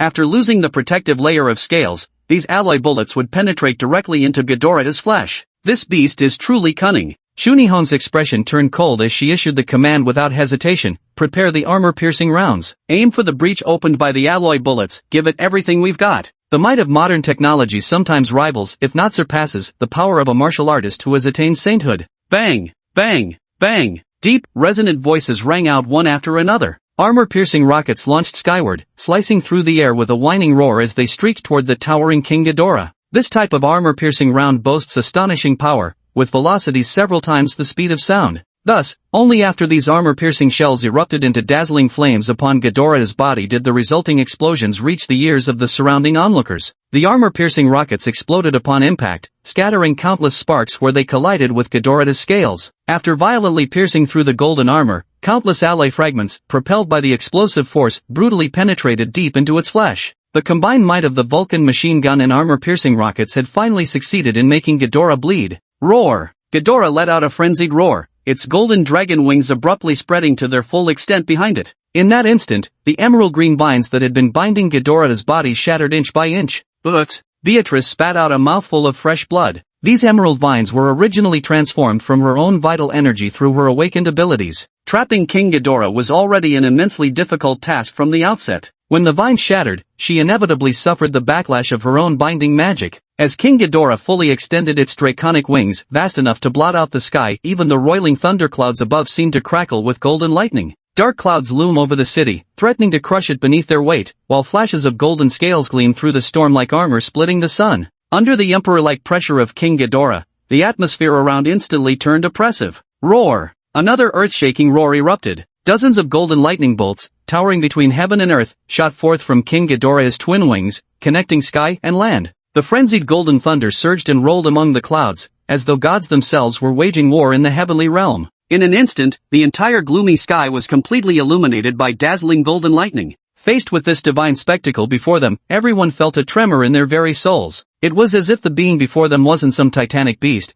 but rather a majestic deity from ancient legends. Boom boom boom boom boom. At the very moment when everyone's souls trembled with fear, endless golden lightning suddenly cascaded down from the clouds, as if divine punishment had descended from the heavens. Be careful! Andre, witnessing Beatrice suffering from backlash and utterly defenseless against the golden lightning, felt his vision darken with rage. Without hesitation, he lunged forward and shielded her beneath his own body. Before, it was Beatrice who had saved him. Now, it was his turn, Andre's turn, to withstand this golden divine thunder on her behalf. Chapter 69. How dare you lay a hand on my woman? Boom! Under the golden heavenly lightning summoned by King Ghidorah, even an exalted realm powerhouse like Andre couldn't withstand it completely. His back was scorched black as he collapsed rigidly right before Beatrice. Fortunately, Andre's physical constitution was strong enough to barely preserve his life. As for the other members of the Monarch organization, they weren't so lucky. Over a dozen Vulcan machine guns and hundreds of Monarch organization members perished beneath the golden heavenly thunder, either obliterated or swallowed by the collapsing ice sheets.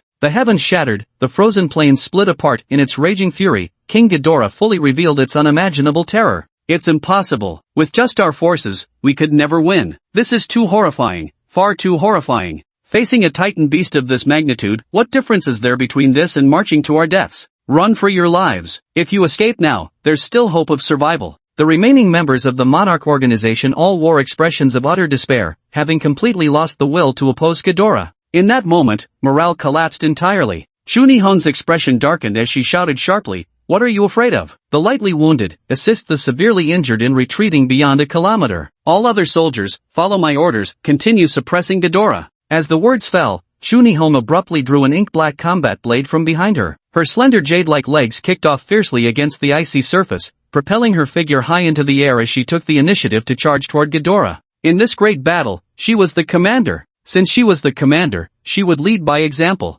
Shunihong focused her spirit and gathered her energy. As her chi and blood surged through her body, the black blade in her hand swept through the air, unleashing a slash of black sword light dozens of feet long. Shunihong was no mere decorative vase. Clang! With a screech of metal on metal, Shunihong's blade actually carved a deep fissure into King Ghidorah's golden scales. Though insignificant against King Ghidorah's massive frame, this saber scar marked the first wound ever inflicted upon its body by human strength alone. Through this single strike, Shunihong declared to all that King Ghidorah could indeed be defeated. Roar! King Ghidorah bellowed at the human woman before it, cold, lifeless, golden eyes brimming with murderous intent. With its intelligence, of course it knew that Shunihong was the leader of these humans. Endless streaks of lightning-like golden energy once again condensed within Ghidorah's maw, as 3 golden gravity beams simultaneously swept toward Chunihong's location like a raging storm. Gravity beams, one of King Ghidorah's ultimate attacks, were difficult to withstand even for the thick-skinned Thunderfire King Kong, let alone Chunihong, who was merely human. Fortunately, Chunihong reacted swiftly enough. The moment Ghidorah revealed its murderous intent, she abruptly twisted her body mid-air and fled, stepping on nothingness.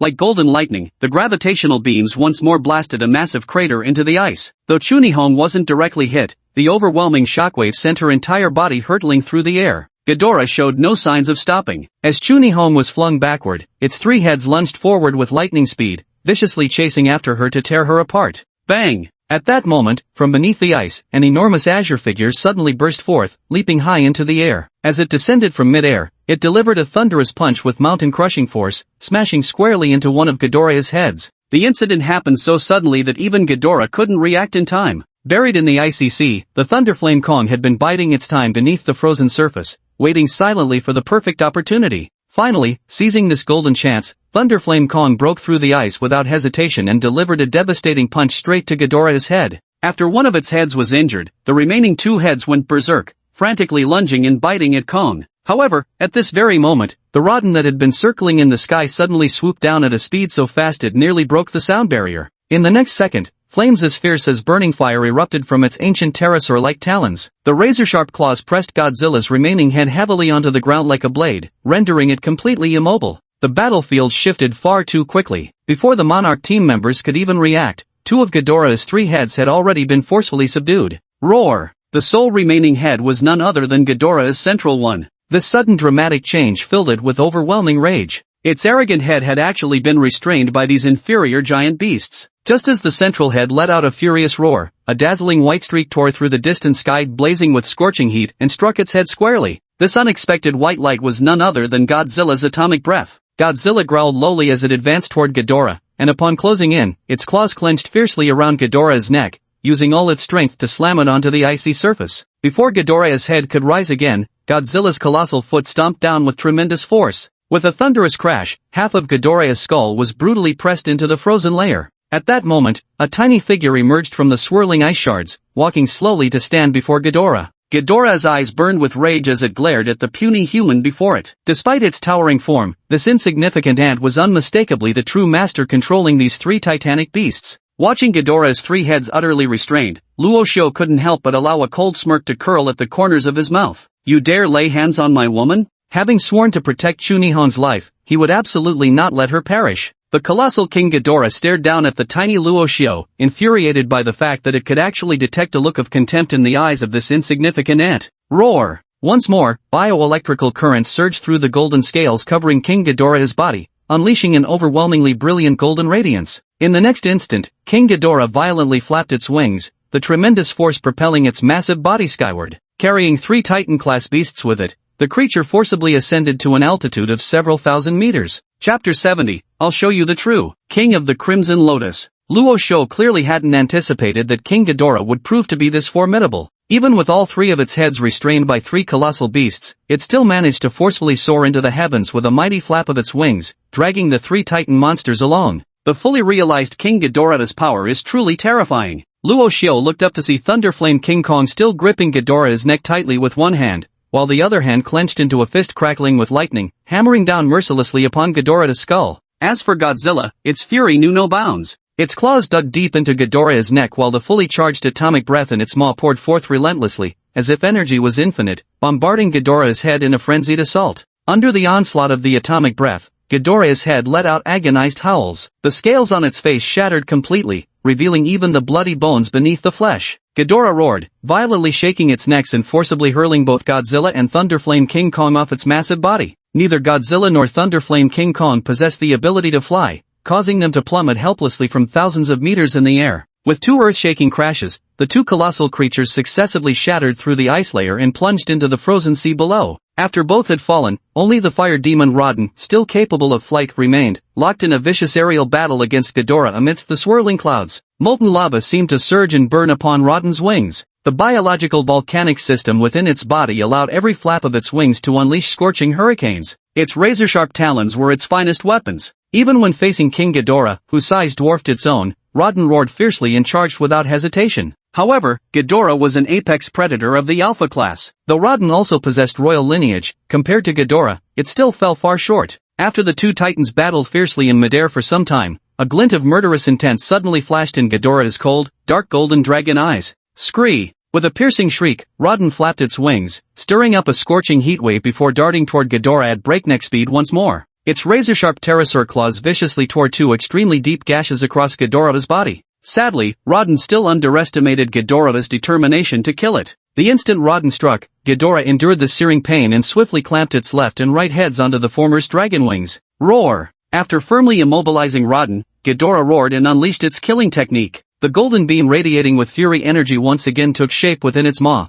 firing straight into Raden's body with devastating force. Terrifying energy poured forth like floodwaters through broken sluice gates. Raden shrieked incessantly, yet found utterly no means to escape King Ghidorah's restraints. The gravitational beam, resembling golden lightning, persisted for dozens of seconds. Throughout this ordeal, the intensity of Raden's struggles grew progressively weaker. At last, Ghidorah released its bloody maw, and Raden, severely wounded, on the brink of death, and now devoid of support, plummeted from the sky like a broken piece of scrap metal, falling thousands of meters. This legendary beast, revered as the King of the Skies, had ultimately fallen to the gravity beams of the Emperor monster Ghidorah. Did we fail? Shunihong raised her head, and even someone as resolute as her couldn't help but reveal a glimmer of confusion in her eyes. Under Ghidorah's nearly overwhelming power, more than half of the thousands of Monarch Organization members were killed or wounded. Godzilla and Kong, wreathed in lightning, suffered severe injuries one after another. Now, even Raden, the only one who seemingly stood a chance against Ghidorah, was mercilessly beaten to the brink of death.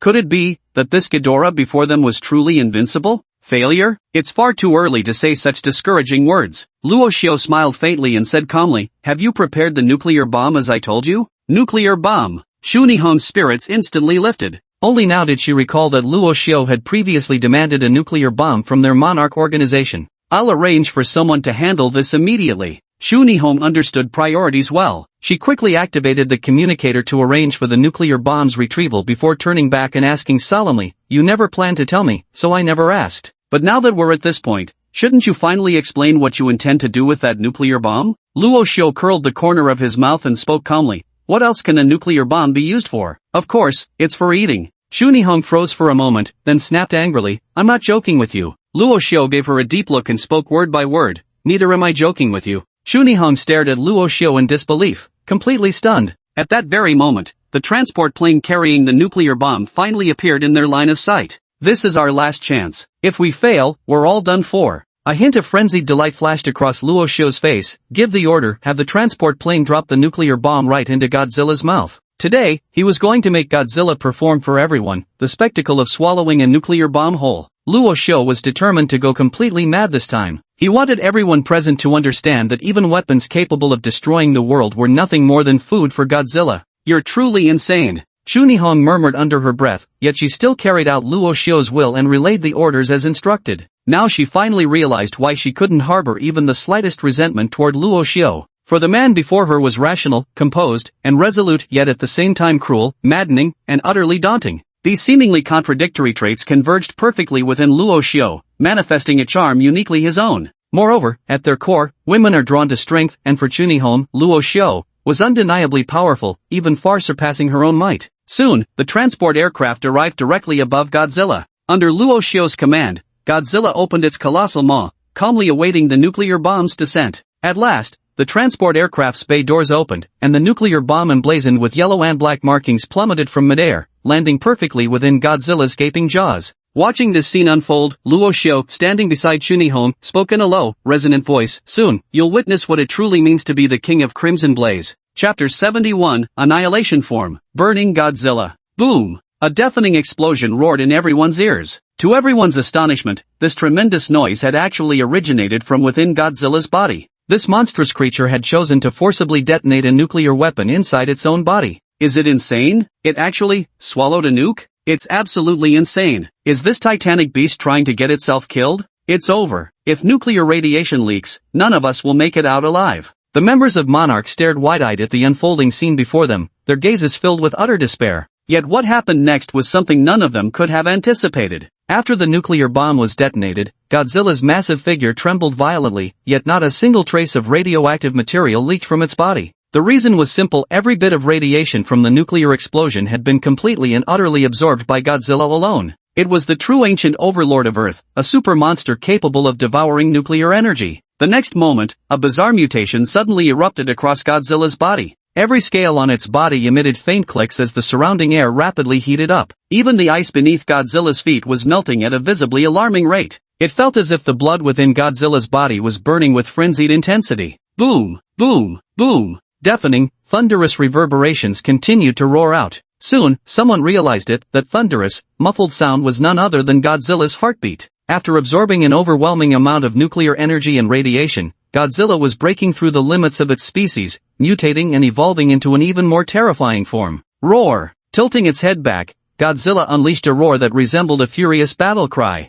All over its body, its scales began to glow an eerie crimson red, continuously ejecting scorching steam, as if molten lava at thousands of degrees Celsius flowed beneath its armored hide. In this form, Red King Ghidorah was like an ancient demon god birthed from molten lava. Gazing at the scene before him, even Luo Xiu's eyes couldn't help but flash with a trace of excitement. In its burning Godzilla form, only then can it truly be called the undisputed king of monsters. Moreover, Godzilla's burning form is divided into 3 distinct stages. At the semi-scarlet phase, the emitted rays will turn crimson, and the body will release high temperatures, though its color remains unchanged. At the quasi-scarlet phase, during battle, it can continuously spew crimson atomic rays with even greater destructive power, though the body's color still does not change. Only the true scarlet form allows a Godzilla, like the one before them that had devoured a nuclear bomb, to have its scales turn largely crimson, continuously emitting steam. Moreover, in the scarlet form, Scarlet Godzilla's body temperature rises endlessly with rage, and the power of all its rays escalates without limit. If it reaches its final stage, Red Lotus Godzilla will possess power sufficient to destroy Earth, but its own body will also melt due to the extreme heat, ultimately leading to self-destruction. Screech! The appearance of Red Lotus Godzilla filled King Ghidorah with immense unease. Spreading its wings wide, its 3 heads continuously emitted piercing shrieks, even stirring the golden lightning within the gray clouds beyond. Ghidorah was using this method to warn the approaching Red Godzilla, commanding it not to come any closer. A contemptuous sneer unconsciously appeared at the corner of Luo Xiu's lips. A warning didn't signify superiority, it signified fear. A truly powerful monster wouldn't need to issue warnings at all, it would simply bite off its enemy's head. King Ghidorah was afraid. For the first time in ages, it revealed its terror before the burning Godzilla. Luo Xiu gave no commands, because he knew even without a single word from him, the burning Godzilla before him would utterly annihilate King Ghidorah. To command such a world-ending beast king is nothing short of an immense insult to the Crimson Godzilla. At this moment, Luo Xiu granted Crimson Godzilla the ultimate freedom, the freedom to do as it pleases. Boom! Finally, Crimson Godzilla moved. It took a step forward, advancing toward Ghidorah's location. The thick ice layers couldn't withstand the heat radiating from Crimson Godzilla's body, rapidly melting beneath its feet into puddle after puddle of icy water. Steam billowed upward, shrouding Crimson Godzilla in swirling mist. At the same time, brilliant crimson light erupted from the dorsal fins of Redburn Godzilla. The scarlet glow pulsed bright and dim, growing increasingly intense. Luo Xiu knew clearly, this was Redburn Godzilla accumulating its own energy. Witnessing the scene before her, Junihong's expression changed sharply as she hastily warned aloud, "Everyone, be careful, prepare defensive measures." In the next instant, boundless destructive heat expanded outward from Godzilla's dorsal fins like swelling flames, forming a terrifying thermal pulse of scorching fire. Boom! With a thunderous reverberation, it seemed as if the entire world had been completely twisted by this horrifyingly intense thermal pulse. Within a radius of 1,000 meters, every Monarch Organization member below Transcendent Realm was utterly incinerated into ash under this dreadful pulse. Only those who, under Chunihong's warning, had fled beyond the pulse's reach beforehand managed to survive by sheer luck. This is one of the killing moves of Burning Godzilla, the thermonuclear pulse. Luo Xiu clearly understood that Godzilla had never possessed this ability before. It was only after evolving into Burning Godzilla that the terrifying energy within its body, unable to be contained, was forcibly released through the thermonuclear pulse. Even King Ghidorah, standing before Burning Godzilla, was blasted away by this horrifying pulse. Its outstretched dragon wings were scorched with several terrifying holes of fire. Roar! Finally, King Ghidorah could no longer restrain itself. With a roar, it unleashed golden gravity beams, 3 heads, 3 lightning-like gravity rays, converging at a single point, attempting to repel the demonic entity before it. Yet, Godzilla in its burning form showed no reaction whatsoever, stubbornly pushing forward against the might of the 3 gravity beams, step by step, closing in on Ghidorah. Roar! Like a grim reaper, burning Godzilla advanced right before Ghidorah. It roared, it bellowed, and the dorsal fins on its back ignited once more with a dazzling crimson radiance. A scorching, despair-inducing heat, the burning ray. Chapter 72, The Brutal Inferno. Ghidorah's Fall. Shoo shoo shoo.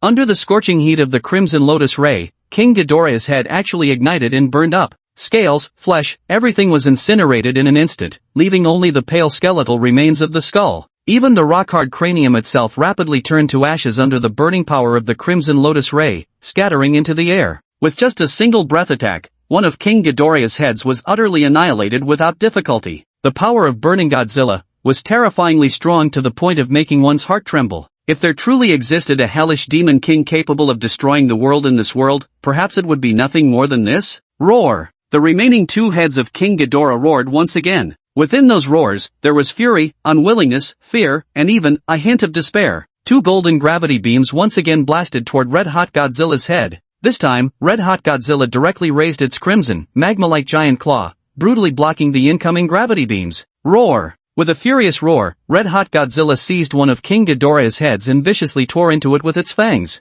Its razor-sharp teeth instantly severed King Ghidorah's neck, flinging the torn-off head aside like trash without a second glance. Ghidorah's vitality was unbelievably tenacious. Even after its heads were severed from its body, the creature continued thrashing violently across the ice like a bisected python. After losing two of its heads in succession, King Ghidorah was completely robbed of any chance of victory. It raged, it resisted, but it was useless. Under the Red Lotus form of Godzilla, it had no choice but to be crushed. Even this Red Lotus Godzilla before them hadn't yet grown to its complete form. Roar! Another Red Lotus burning ray shot forth with piercing force, aimed directly at the central head of King Ghidorah. Boom! King Ghidorah, having suffered devastating blows in succession, collapsed onto the icy surface, sending showers of ice fragments flying everywhere. Scarlet Godzilla showed no mercy as it raised its volcanic-sized foot and mercilessly stomped down onto Ghidorah's body. It intended to end Ghidorah's life in the most brutal way possible, completely and utterly. Boom! With a colossal boom, under Scarlet Godzilla's crushing force,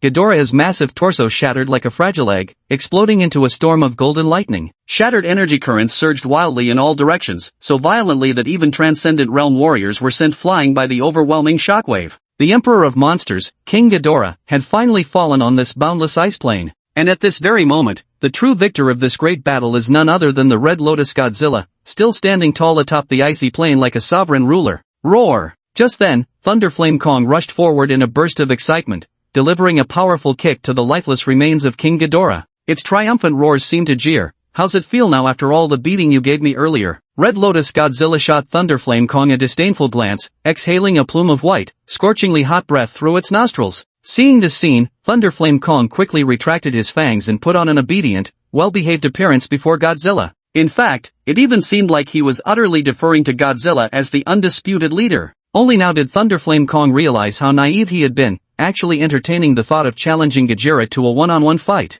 After witnessing Ghidorah's miserable state, Thunderflame Kong completely abandoned that foolish idea. If it were Godzilla in its normal form, I might still have the guts to challenge it. After all, we're both king-class monsters, so why would I back down? However, King Kong truly dared not provoke the Godzilla that had devoured a nuclear bomb and evolved into its burning Godzilla form. It had no desire to be turned into a charcoal-grilled King Kong by Godzilla's atomic breath. Staring at the scene before him, even Luo Shio found it both amusing and exasperating. This king of Skull Island is seriously too real. When facing burning Godzilla, it turns timid and submissive. But against other titan beasts, it throws heavy punches without hesitation. Did we win? We actually won? Ha ha ha, we've won. A great victory, a tremendous victory. So what if it was the Monster King? It still died before our eyes. After King Ghidorah's complete annihilation, every member of Monarch went utterly wild with excitement. Some wept openly, others roared with laughter. Though they were not the main characters in this great battle, for this fight, they had sacrificed far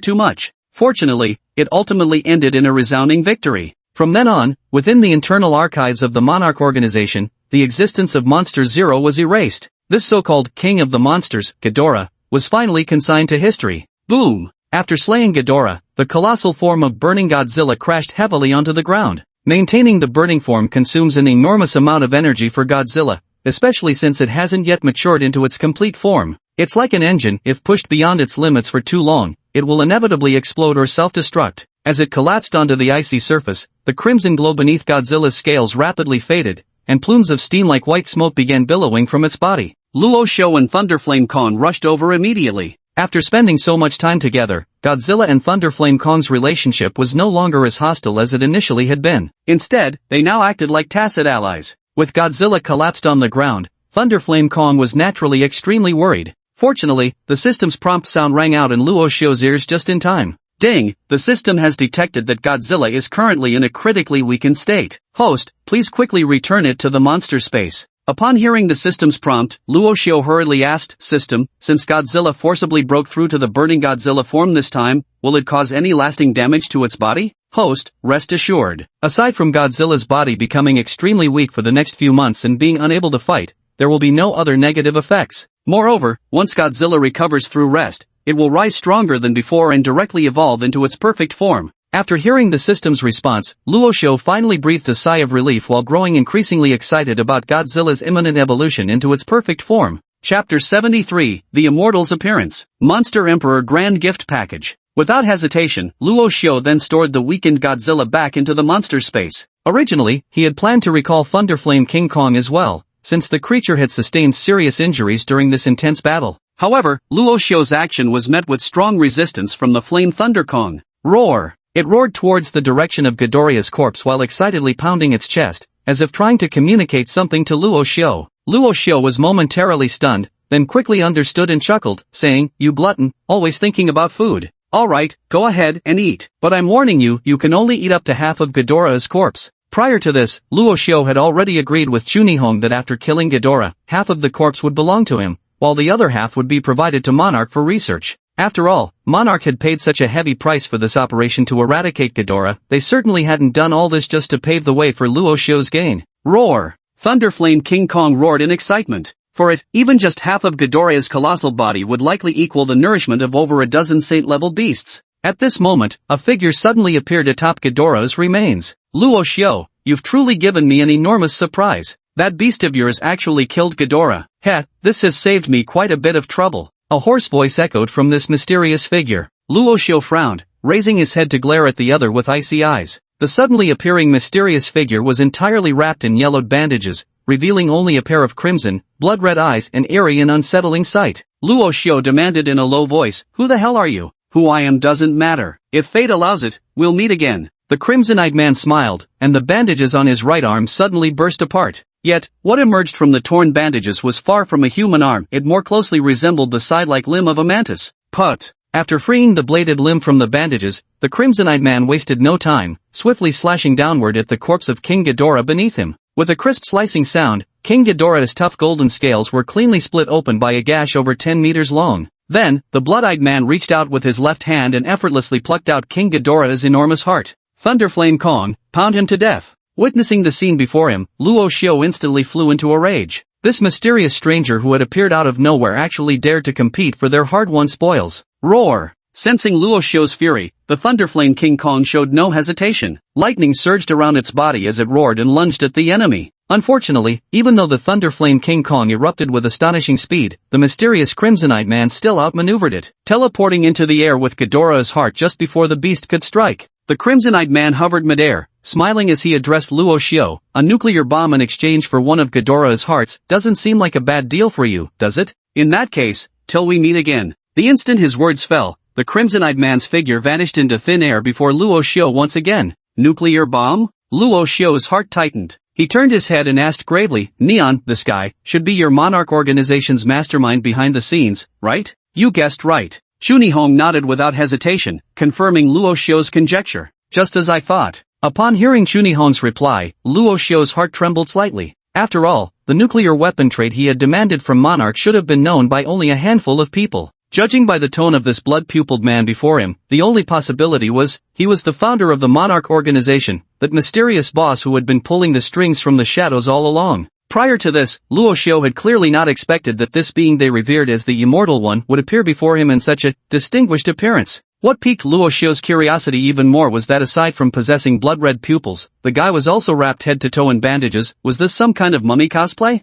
However, even after learning the other's identity, Luo Xiao still found the Immortal One's actions utterly unacceptable. This guy never showed his face throughout the entire battle. Only after the great battle concluded did he belatedly appear, boldly taking King Ghidorah's heart right before my eyes without the slightest hesitation. If this immortal had shown up just a little earlier, Luo Xiao would have definitely made him taste the full fury of burning Godzilla's atomic breath. Unless every single one of those bandages wrapped around him was made of some special heat-resistant material, burning Godzilla might as well jump into the Pacific Ocean and drown itself if it couldn't reduce him to ashes with a single blast of its incinerating ray. Alright, let's head back to base and rest. Luo Xiao stretched his limbs and spoke lightly. If we stay any longer in this freezing snowscape, I'll turn into an ice sculpture. Since he had no clue about this immortal's true identity or strength, and Godzilla was currently in deep slumber, Luo Xiao decided to simply stop dwelling on these matters. Right now, all he wanted was to return to the warmth of Base Zero and get some proper sleep. However, even Luo Xiao failed to notice something after the mysterious immortal took away Ghidorah's heart.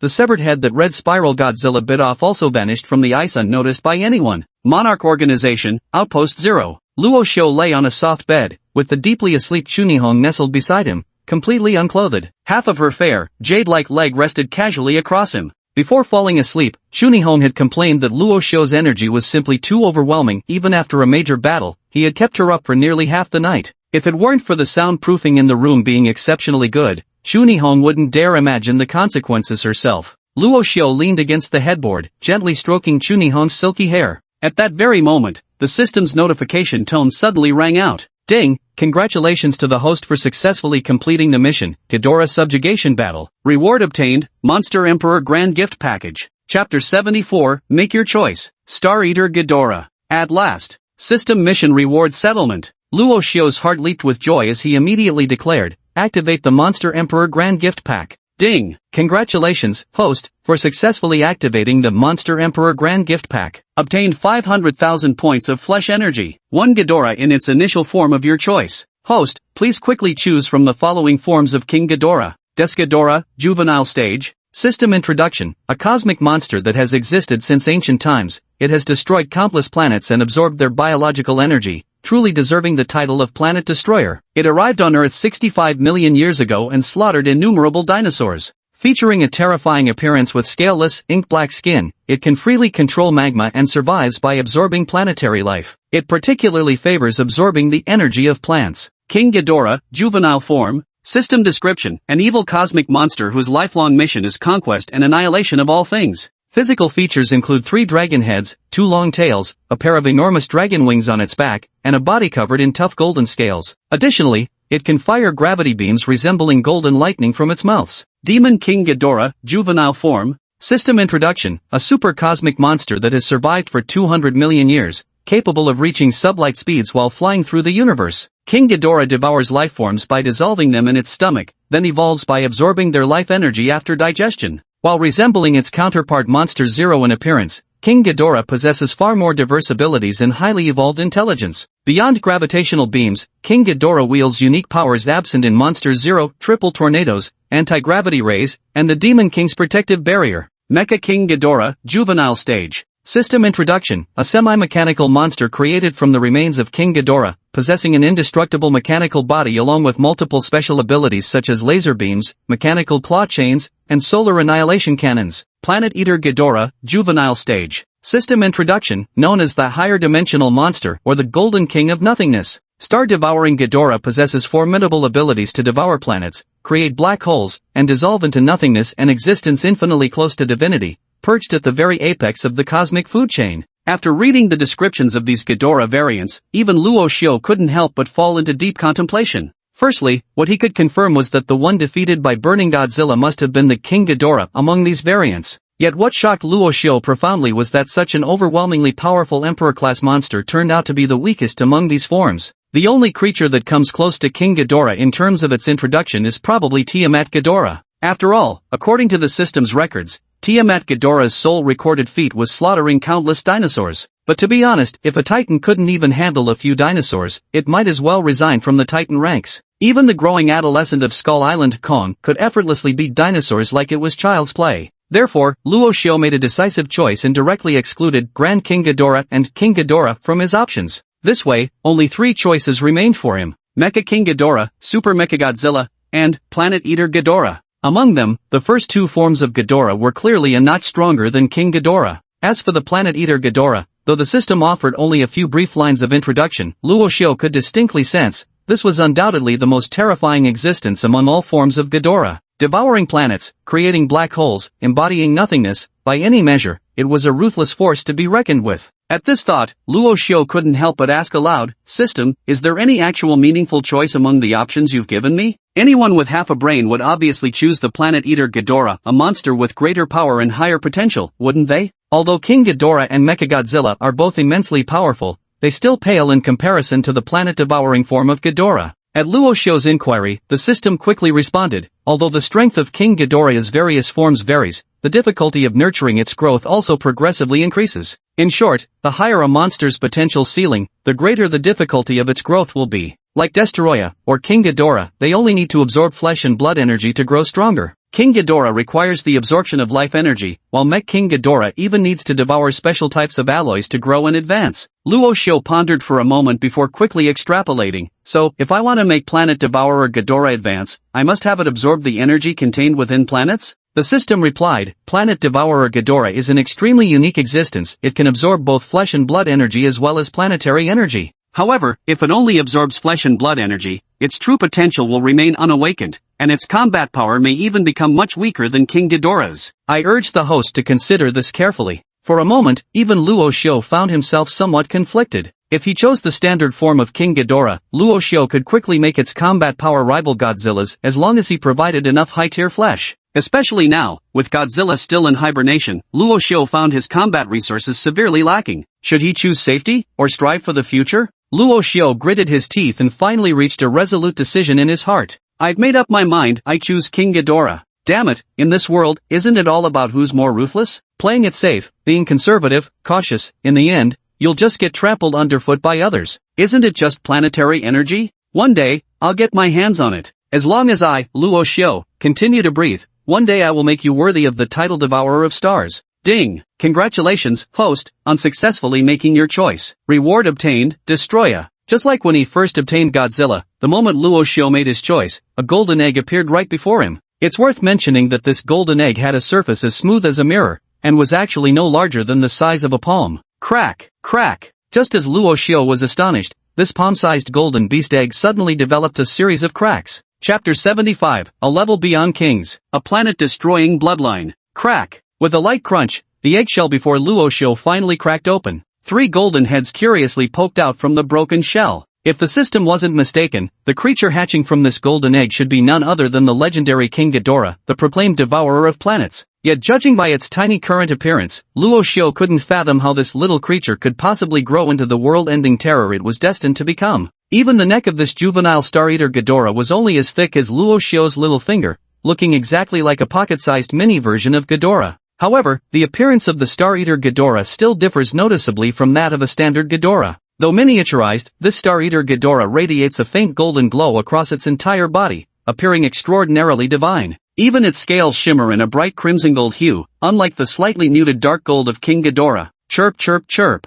Upon seeing Luo Xiu, Destoroyah immediately pressed its 3 little heads forward, endearingly nuzzling against his fingers with adorable clumsiness. For a moment, Luo Xiu found himself caught between laughter and exasperation. Then, with a thought, the attributes of this juvenile Destoroyah materialized before his eyes. Monster, Star-Eater King Ghidorah, unawakened. Status, juvenile phase. Bloodline, Planet Destroyer class. Height, 57 centimeters. Weight, 1.2 kilograms. Attack methods, constriction, biting, crushing, gravity ray. Current energy storage, 58/100000. Current flesh energy storage, 0/100000. Current remaining evolution points, 0. To be honest, since obtaining the system, Luo Xiu had never encountered a monster with such utterly dismal attributes. He felt that even the lowest tier skullcrawler could easily swallow it whole in one bite. However, what gave Luo Xiu some measure of comfort was that King Ghidorah's bloodline tier actually surpassed King class, reaching the even higher Planet Buster level.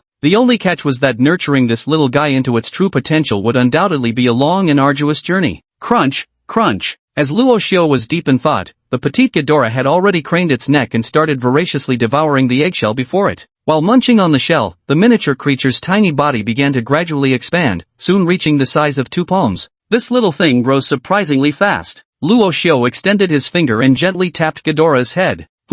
At that moment, Chunihong also awoke from her slumber, opening her eyes to see the miniature Ghidorah before her. Instantly, Chu Nihong's previously drowsy eyes widened in shock. This couldn't possibly be. Luo Xiao nodded and said with a smile, "You saw right, this is King Ghidorah. Well, to be precise, it's barely the same species as the King Ghidorah we fought before, but it can't be considered of the same kind." Chu Nihong paid no attention to Luo Xiao's explanation. Staring at the small, adorable creature resembling a three-headed serpent, she asked with open curiosity, "Where did you get this?" "Got it as a phone bill promotion gift." Luo Xiao's face was as thick as a city wall, lying without even blinking. "Chu Nihong? Are you freaking kidding me? You get this thing as a gift for recharging your phone credit? Humph, suit yourself if you don't want to say anything." Chu Nihong let out an exasperated huff, but her attention was quickly drawn back to Gravity Destroyer Ghidorah. "Hee, this little thing is so adorable right now. It's hard to imagine it'll grow into such a terrifying monster someday." Luo Xiao gave an enigmatic smile. He didn't tell Chu Nihong that this little fellow before them, once fully matured, would be far more terrifying than King Ghidorah. It would become an existence truly capable of annihilating the entire earth. Chirp chirp chirp. The Star Devourer Ghidorah emitted joyous chirping sounds from its mouth, nuzzling against Chu Nihong like an affectionate puppy, appearing irresistibly cute and endearing. No matter how strong-willed a woman might be, she would have absolutely no resistance against such an utterly adorable creature. Chu Nihong immediately cradled the Star Devourer Ghidorah in her arms and said with a giggle, "This little fellow seems to really like me." Luo Xiao pondered for a moment before speaking calmly, "Maybe it's because you wanted milk. Don't forget, you're still not wearing any clothes. Shameless." In an instant, Chu Nihong's pretty face flushed crimson as she hastily pulled the blanket over herself, covering the faint traces of her spring charms. Luo Xiao chuckled and said, "Why so nervous? It's not like I haven't seen before." Then, Luo Xiao raised his right hand and directly stored King Ghidorah inside the monster space. "Kid, thinking of competing with your old man for a woman? You're still too green. Since you're awake, and there's still plenty of time, why don't we? Pervert. Turn off the lights first." On an enormous ice floe in Antarctica, stood a figure entirely wrapped in bandages, and before him lay a massive, blood-drenched heart. Because it had been separated from the body for too long, this heart had long lost its vitality, yet golden lightning still flickered within its depths. "Finally got it. King Ghidorah's heart." A glimmer of uncontrollable excitement flashed through the blood-red pupils of the bandaged man. Truth be told, with his strength, he could have just as easily dealt with this King Ghidorah effortlessly. However, once he chooses to strike, the powerful figures of the human council would quickly pinpoint his location through various means. To avoid exposing his whereabouts, he had no choice but to achieve his goals through others. Fortunately, Luo Xiao did not disappoint him. "Only by consuming this heart will my monstrous form become even more perfect." The crimson-eyed man let out a sinister laugh akin to muttering to himself, then suddenly opened a bloody maw filled with razor-sharp fangs, beginning to frantically devour the heart before him. He had already consumed numerous titanic beasts from Earth, yet King Ghidorah remained the sole exception.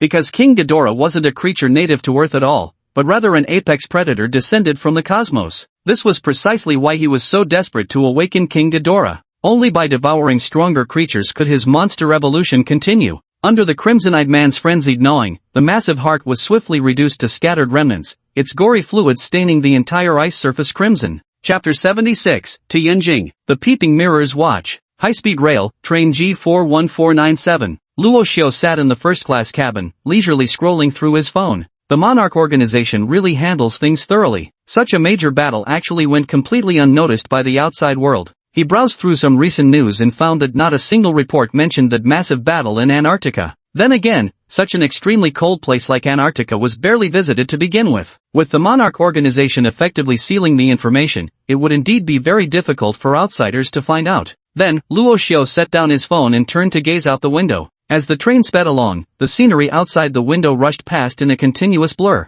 The final destination of this high-speed train was none other than the capital city of China, Beijing. Nan Gongjing had once promised him that once he possessed strength comparable to the Sage Realm, she would reveal some of the world's true secrets to him. And now, let alone mere Saint Realm martial artists, even a terrifying existence like King Ghidorah has fallen at Luo Xiao's hands. Luo Xiao had no intention of staying in Jinhai City any longer. He handed over all the Luo family's businesses to Uncle Fu to manage. Or to put it more accurately, a small place like Jinhai City could no longer contain Luo Xiao. Even Chen Jingtao, the pinnacle of martial artists in Jinhai City, would be as easy for Luo Xiao to kill as turning over his hand. Sometimes, a person's ambitions grow precisely as their horizons broaden. The Luo Corporation, which Luo Xiao had once dreamed of reclaiming, had now become as tasteless as chicken ribs to him. For his gaze had long since turned toward far grander vistas. As Nan Gongjing had mentioned before, the so-called Saint Realm was merely stepping through the threshold of true strength. If this were truly the case, where then lies the end of martial arts? For this trip to Yanjing, Luo Xiu had already resolved to demand an answer from Nangong Jing. At the summit of Kunlun Mountain, the snow fell ceaselessly. A handsome man with golden hair and blue eyes stood before the gate, hands clasped reverently, head lowered in patient anticipation. The pure white snow had long covered his shoulders. Yet this handsome man from the west remained utterly unmoved, his whole body like a stone sculpture. Before him stood a dilapidated Taoist temple with 3 sides exposed to the wind, trembling under the howling gale as if it might collapse at any moment. It beggared belief that such a Taoist temple could exist in this remote, inaccessible part of the Kunlun snow mountains. Even more mysteriously, although a blizzard raged outside, within this dilapidated Taoist temple it was as warm as spring, without the slightest hint of chill. Inside the temple, an old man and a child. The elder appeared to be around 70 or 80 years old, dressed in coarse hemp clothing, holding a horsetail whisk in his hand as he lazily dozed on an ebony chair. The younger one looked about 6 or 7 years old, delicately beautiful like carved jade, as exquisite as a porcelain doll. At this very moment, this delicately carved doll-like child was laboriously wielding a broom taller than himself, sweeping the floor inside the house. After sweeping for a while, he turned to look at the elderly man reclining in the ebony chair, scratched his head, and spoke up, "Old man, that Adams fellow has been waiting outside for half the day now. Are you really not going to see him? If he enjoys waiting, then let him wait." The old man slightly opened his eyes, their color appearing somewhat turbid. "I'm merely a recluse who hasn't joined their human council. What business does that youngster have coming to see me? Pay him no mind." The delicate little girl pouted her lips. "Old man, if this fellow doesn't leave, I won't be able to go out and play, and the Taoist temple is almost out of rice. I still need to go buy groceries." Hearing this, the old man's wrinkled face twitched slightly. After sighing, he flicked his fingertips lightly. Creak! The wooden gate before them swung open as if by magic. The golden-haired, blue-eyed Adams immediately shook the snow off his body and stepped into the Taoist temple with a smile. "Many thanks, Temple Master." The old man lifted his eyes lazily and glanced at him. "I'll give you the time it takes to drink a cup of tea," he said. "Say what you have to say now, then leave on your own." The delicate little doll mimicked his demeanor too, putting on a stern face. "Speak if you have something to say, spit it out if you've got something to say, then scram. I still have to go buy rice." Faced with their somewhat aggressive attitude, Adams didn't show the slightest annoyance. With a smile, he calmly stated, "The Human Council sent me here this time to request the use of the heaven-gazing mirror from the sect leader." The old man snorted coldly. "I knew that was your scheme. Not lending it, now scram. If the Tao Master is unwilling to lend it out, you may also deduce the heavenly secrets here to help our Human Council uncover the truth." Adams smiled and spoke, "Of course, we also understand that peering into celestial mysteries comes at no small cost. For this purpose, we have prepared modest gifts for you, Elder." As the words fell, a jade box shot from Adams' hand and landed steadily in the old man's palm. Upon opening the jade box, an exotic fragrance wafted out, revealing 3 heavenly origin pills neatly arranged within. Each of these medicinal pills contains a wisp of incredibly pure heavenly origin energy. However, the refining technique for heavenly origin pills is extremely complex, and the required materials are so rare they can practically be considered priceless treasures. After seeing these 3 pills, the old man's expression softened slightly. "Speak, what do you wish to investigate?" Adams clasped his hands and spoke in a low voice. "Some time ago, our Human Council detected anomalous energy fluctuations originating from the direction of Antarctica, suspected to be a battle at the St. King level. Yet by the time we arrived, all traces at the scene had been completely erased and concealed.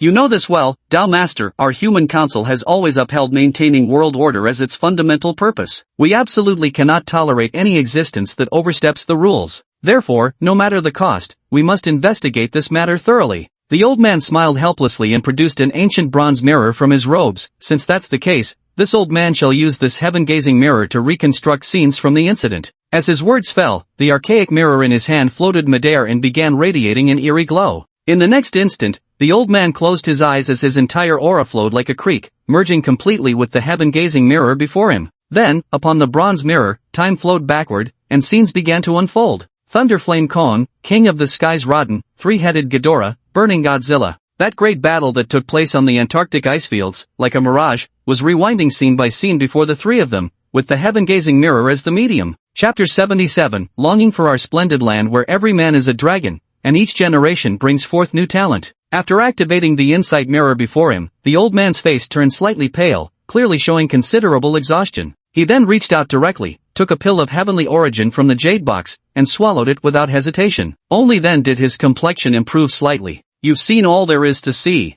After steadying his breath, the old man spoke indifferently and raised his hand to retrieve the insight mirror floating in the air. "Wait." At that moment, Adams suddenly barked a sharp command, stopping the old man in his tracks. In the illusory scene projected by the sky-gazing mirror midair, a blood-eyed man completely wrapped in bandages abruptly materialized on the battlefield. Before everyone's eyes, he forcibly ripped out Ghidorah's heart. So it's him after all. Truly unexpected to think he's involved in this too. It seems this matter is indeed not as simple as it seems. Adam's expression darkened instantly. The old man glanced at him and asked calmly, "Do you know this guy?" "Yes, a traitor to the human council, a complete and utter madman." Adams took a deep breath and summarized the mysterious blood-eyed man in just one sentence, clearly reluctant to reveal too much about the man's identity to the elder. Then, he quickly adjusted his expression and spoke with a smile, "Senior, I truly apologize for disturbing you. This junior will take his leave now. Oh, and, should you ever wish to join, the doors of the Human Council will always remain open to you. I'm an old bird used to roaming free, being tied down by all those rules and regulations would never sit right with me." After putting away the sky-gazing mirror, the old man waved his hand to signal Adams that no further words were needed. Adams bowed respectfully and then withdrew from the Taoist temple. The wooden door closed once again. The porcelain-skinned child eagerly ran up to the old man. "Old man, there really are such enormous beasts in this world." The scene displayed within the heaven-gazing mirror showed the entire battle between Godzilla and King Ghidorah, filling him with awe and excitement visible on his youthful face. The world is so vast that nothing is too strange to exist. The old man leaned back into the ebony chair once more and spoke softly, "If you could calm your mind and devote yourself to practicing the Tao with me, even the most terrifying of beasts could be conquered with but a flick of my sleeve." Xiao Tong curled his lips and said disdainfully, "Bullshitting again, aren't you?" However, what is truly terrifying is not the giant beast itself, but rather that young man from China standing at the edge of the battlefield. Though he keeps a low profile, if my guess is correct, he is the true master controlling these colossal beasts. The old man closed his eyes again and sighed leisurely. "Truly, in our Huaxia, every individual soars like a dragon. Each generation produces its own talents, with each reigning supreme for centuries." Finally here, the imperial capital of Huaxia, Yanjing, Luo Xiu wandered the streets with his luggage, strolling as if without a destination. All around, towering skyscrapers stood closely packed, rows upon rows, yet they didn't exude the ostentatious prosperity typically visible to the naked eye. Instead, they radiated a refined and understated elegance. Beyond that, Luo Xiu could clearly sense an extraordinarily high concentration of martial artists within the capital city of Yanjing. Setting aside other observations, among just the people who had passed by him moments ago, at least 4 were martial artists at the return to Void Realm level. This was something nearly impossible to happen in Jinhai City. Some even joked that within the bounds of Yanjing, sage-level martial artists were as common as dirt, while transcendent-level martial artists weren't even worth a dog's notice. Even the elderly gatekeeper at Yanjing University's entrance might potentially be a sage-rank martial artist. Though everyone knew these were nothing more than playful exaggerations, it still vividly reflected the sheer magnitude of the martial artist population in Yanjing. Yanjing is, after all, the heart of all China. After walking a few steps, Luo Xiu finally found a taxi. He opened the door directly and asked, "Driver, do you know where the Nangong family is located?" At the moment, the most awkward thing was that Luo Xiu had no idea where to find Nangong Jing. They had parted too hastily last time, and he hadn't even gotten the others' contact information. However, the taxi driver also looked completely bewildered. "The Nangong family? What Nangong family? I've only heard of the Nangong Corporation. Do you want to go there?" "Alright, take me there then." Luo Xiu hesitated for a moment before stepping into the car. It had to be said, the Nangong family that Ruru belonged to was usually quite low-key, surprisingly obscure. However, this Nangong Corporation must be inextricably linked to the Nangong family. In the territory of Yanjing, Luo Xiu simply didn't believe anyone else would dare to operate a business under the Nangong family's name. After a drive of just over 20 minutes, Luo Xiu finally arrived in front of the towering Nangong Corporation building. The fact that they could erect such a magnificent commercial skyscraper in the prime, gold-priced land at the heart of Yanjing was clear proof of just how formidable their financial power truly was. Luo Xiu carried his luggage and strode directly toward the towering building ahead. Unfortunately, the moment he stepped through the entrance, he was stopped by 2 security guards. Except for company employees, no one is allowed inside without an appointment. One of the guards scrutinized Luo Xiu suspiciously up and down, as if sizing him up as a potential troublemaker. However, Luo Xiu's behavior was indeed somewhat suspicious. He actually brought a suitcase with him. Did he think their building was a hotel? Luo Xiu pondered for a moment before asking, "I'd like to ask, what's your chairman's name?" One of the security guards answered obediently, "Nangong Yao." Hearing this, the other guard angrily smacked the back of his head and scolded, "Blabbing everything. You want to take responsibility if something goes wrong? Since the surname is Nangong, this should be the right place." Luo Xiu smiled faintly and said calmly, "Then please inform your chairman that I'm here to see Elder Nangong Jing. He'll understand when he hears the name." What Nangong Jing? All the major shareholders of our company are surnamed Nangong, but there's definitely no one by that name. The security guard snapped impatiently, alright, stop making up nonsense here. There are so many people wanting to see the chairman every day, who do you think you are? And asking me to pass on a message for you. You must have eaten too much salt, got nothing better to do. Go on, get out of here. If you keep causing trouble, I'll call the police. After speaking, the security guard stepped forward and shoved Luo Xiu, but to his surprise, the man stood as steadfast as a boulder. No matter how hard he pushed, Luo Xiu remained unmoved. At that moment, his companion suddenly stepped forward, tugging anxiously at his sleeve. Stop pushing, the chairman seems to be coming out. Chapter 78, The Ultimate Sister-Loving Maniac, Nangong Yao. Hearing that the chairman was about to appear, the security guard grew even more frantic, his tone turning aggressive. Kid, get the hell out of here. If the chairman sees you causing trouble, you'll be in for a world of hurt. Yet Luo Xiu acted as if he hadn't heard a thing, walking straight ahead without hesitation. His strides were long, and within a few steps, he reached Nangong Yao, who was just about to leave the building. You! The two security guards were nearly scared to death by Luo Xiu's sudden move and scrambled after him in a hurry. Are you Nangong Yao? Luo Xiu's gaze quickly settled on the well-dressed, handsome man before him. And you are? Do I know you? Nangong Yao lifted his head, looking at Luo Xiu with confusion. If he remembered correctly, he should never have met the person before him. At that moment, the two security guards finally caught up, panting heavily. After confirming that Nangong Yao didn't know Luo Xiu, the security guard immediately became furious. Chairman, we already stopped this kid, but he insisted on forcing his way in. What's more, he kept blabbering about looking for some so-called Nangong Jing. I've worked in our group for so many years, you think I wouldn't know which major shareholders have the surname Nangong? I saw through this kid's lies at a glance. Please don't be angry, I'll call the police right now and have this guy arrested. Just as the security guard pulled out his phone, preparing to call the police in Nangong Yao's face, he suddenly noticed the latter's gaze fixed intently on him. The security guard involuntarily swallowed hard, feeling an inexplicable chill run down his spine. There really isn't any shareholder named Nangong Jing in our company. After a deathly silence, Nangong Yao finally spoke in a faint voice, because Nangong Jing is my grandfather. Silence. A deadly silence fell. The security guard's face turned beet red. Chairman, I didn't mean to offend the old master. Luo Xiu, standing nearby, smiled and said, ignorance is no sin. Let him be. The security guard in front of him might have used harsh words, but he was just following the rules. Luo Xiu didn't hold any ill will toward him.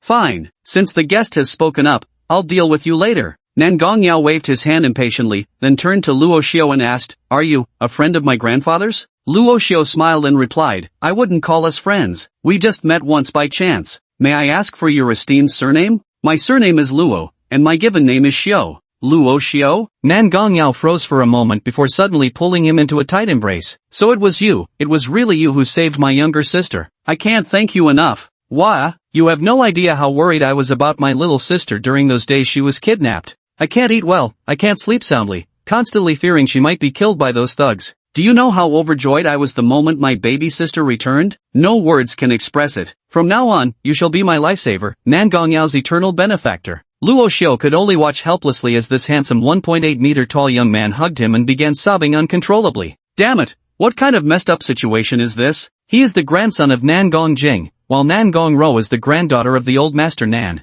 So, the two were indeed siblings. However, Luo Xiu genuinely couldn't have guessed that this guy was actually an extreme doting brother. Mr. Yao, there's no need for such excitement. It was merely a small favor, and what's more, Elder Nan has already rewarded me handsomely. Luo Xiu patted Nangong Yao's shoulder helplessly and spoke words of comfort. My apologies, I lost my composure. Nangong Yao wiped away his tears and regained his previous demeanor, speaking with solemn sincerity. However, how could my sister's safety ever be measured by mere compensation? Mr. Luo, if you need any assistance whatsoever in the capital, I, Nangong Yao, shall consider it my duty to help. Thank you, but there's no need for such formality, just call me Luo Xiu. Actually, I don't require any particular help. I mainly wish to meet Elder Nangong Jing. Luo Xiu felt slightly embarrassed. Nangong Yao's enthusiasm was almost overwhelming. Such a trivial matter, of course it's no problem. Nangong Yao turned to his female secretary and instructed, cancel all my afternoon appointments. I'm taking Mr. Luo home personally to meet my father.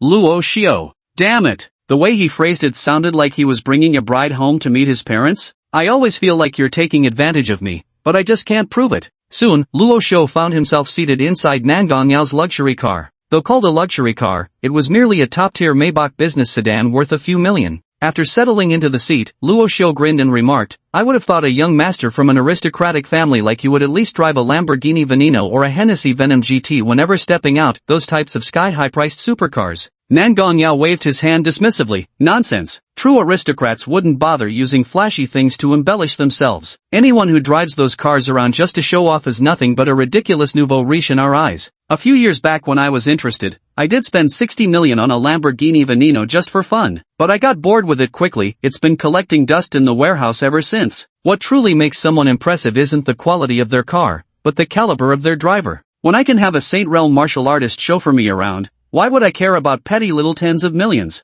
Nan Gongyao grinned broadly and began speaking without restraint. Luo Xiu smiled noncommittally, but only after hearing Nan Gongyao's words did he suddenly realize the driver actually possessed sage-level strength. It seemed that besides driving, this chauffeur also bore the responsibility of protecting Nan Gongyao from harm. Thinking this, Luo Xiu continued asking, "By the way, you manage such a massive conglomerate, you must hold quite an important position in your family, right?" "Nothing like that," Nan Gongyao said resentfully. "In our family, all those talented prodigies with great strength and high aptitude are in seclusion practicing cultivation. Only useless trash like me, who has no talent for cultivation, gets thrown out by the family to engage in business. It's just a way to manage some family assets. I reckon even if I bankrupt the entire conglomerate, my family couldn't be bothered to care." At this point, Nan Gongyao let out an extremely melancholic sigh. Luo Xiu. The Nangong family sure knows how to throw its weight around with riches. Chapter 79, Beyond Sainthood, 3 Realms. Here we are, this is the place. Before Luo Xiu stood a family estate spanning at least several thousand square meters. Nan Gongyao led Luo Xiu out of the car and guided him straight toward one of the houses.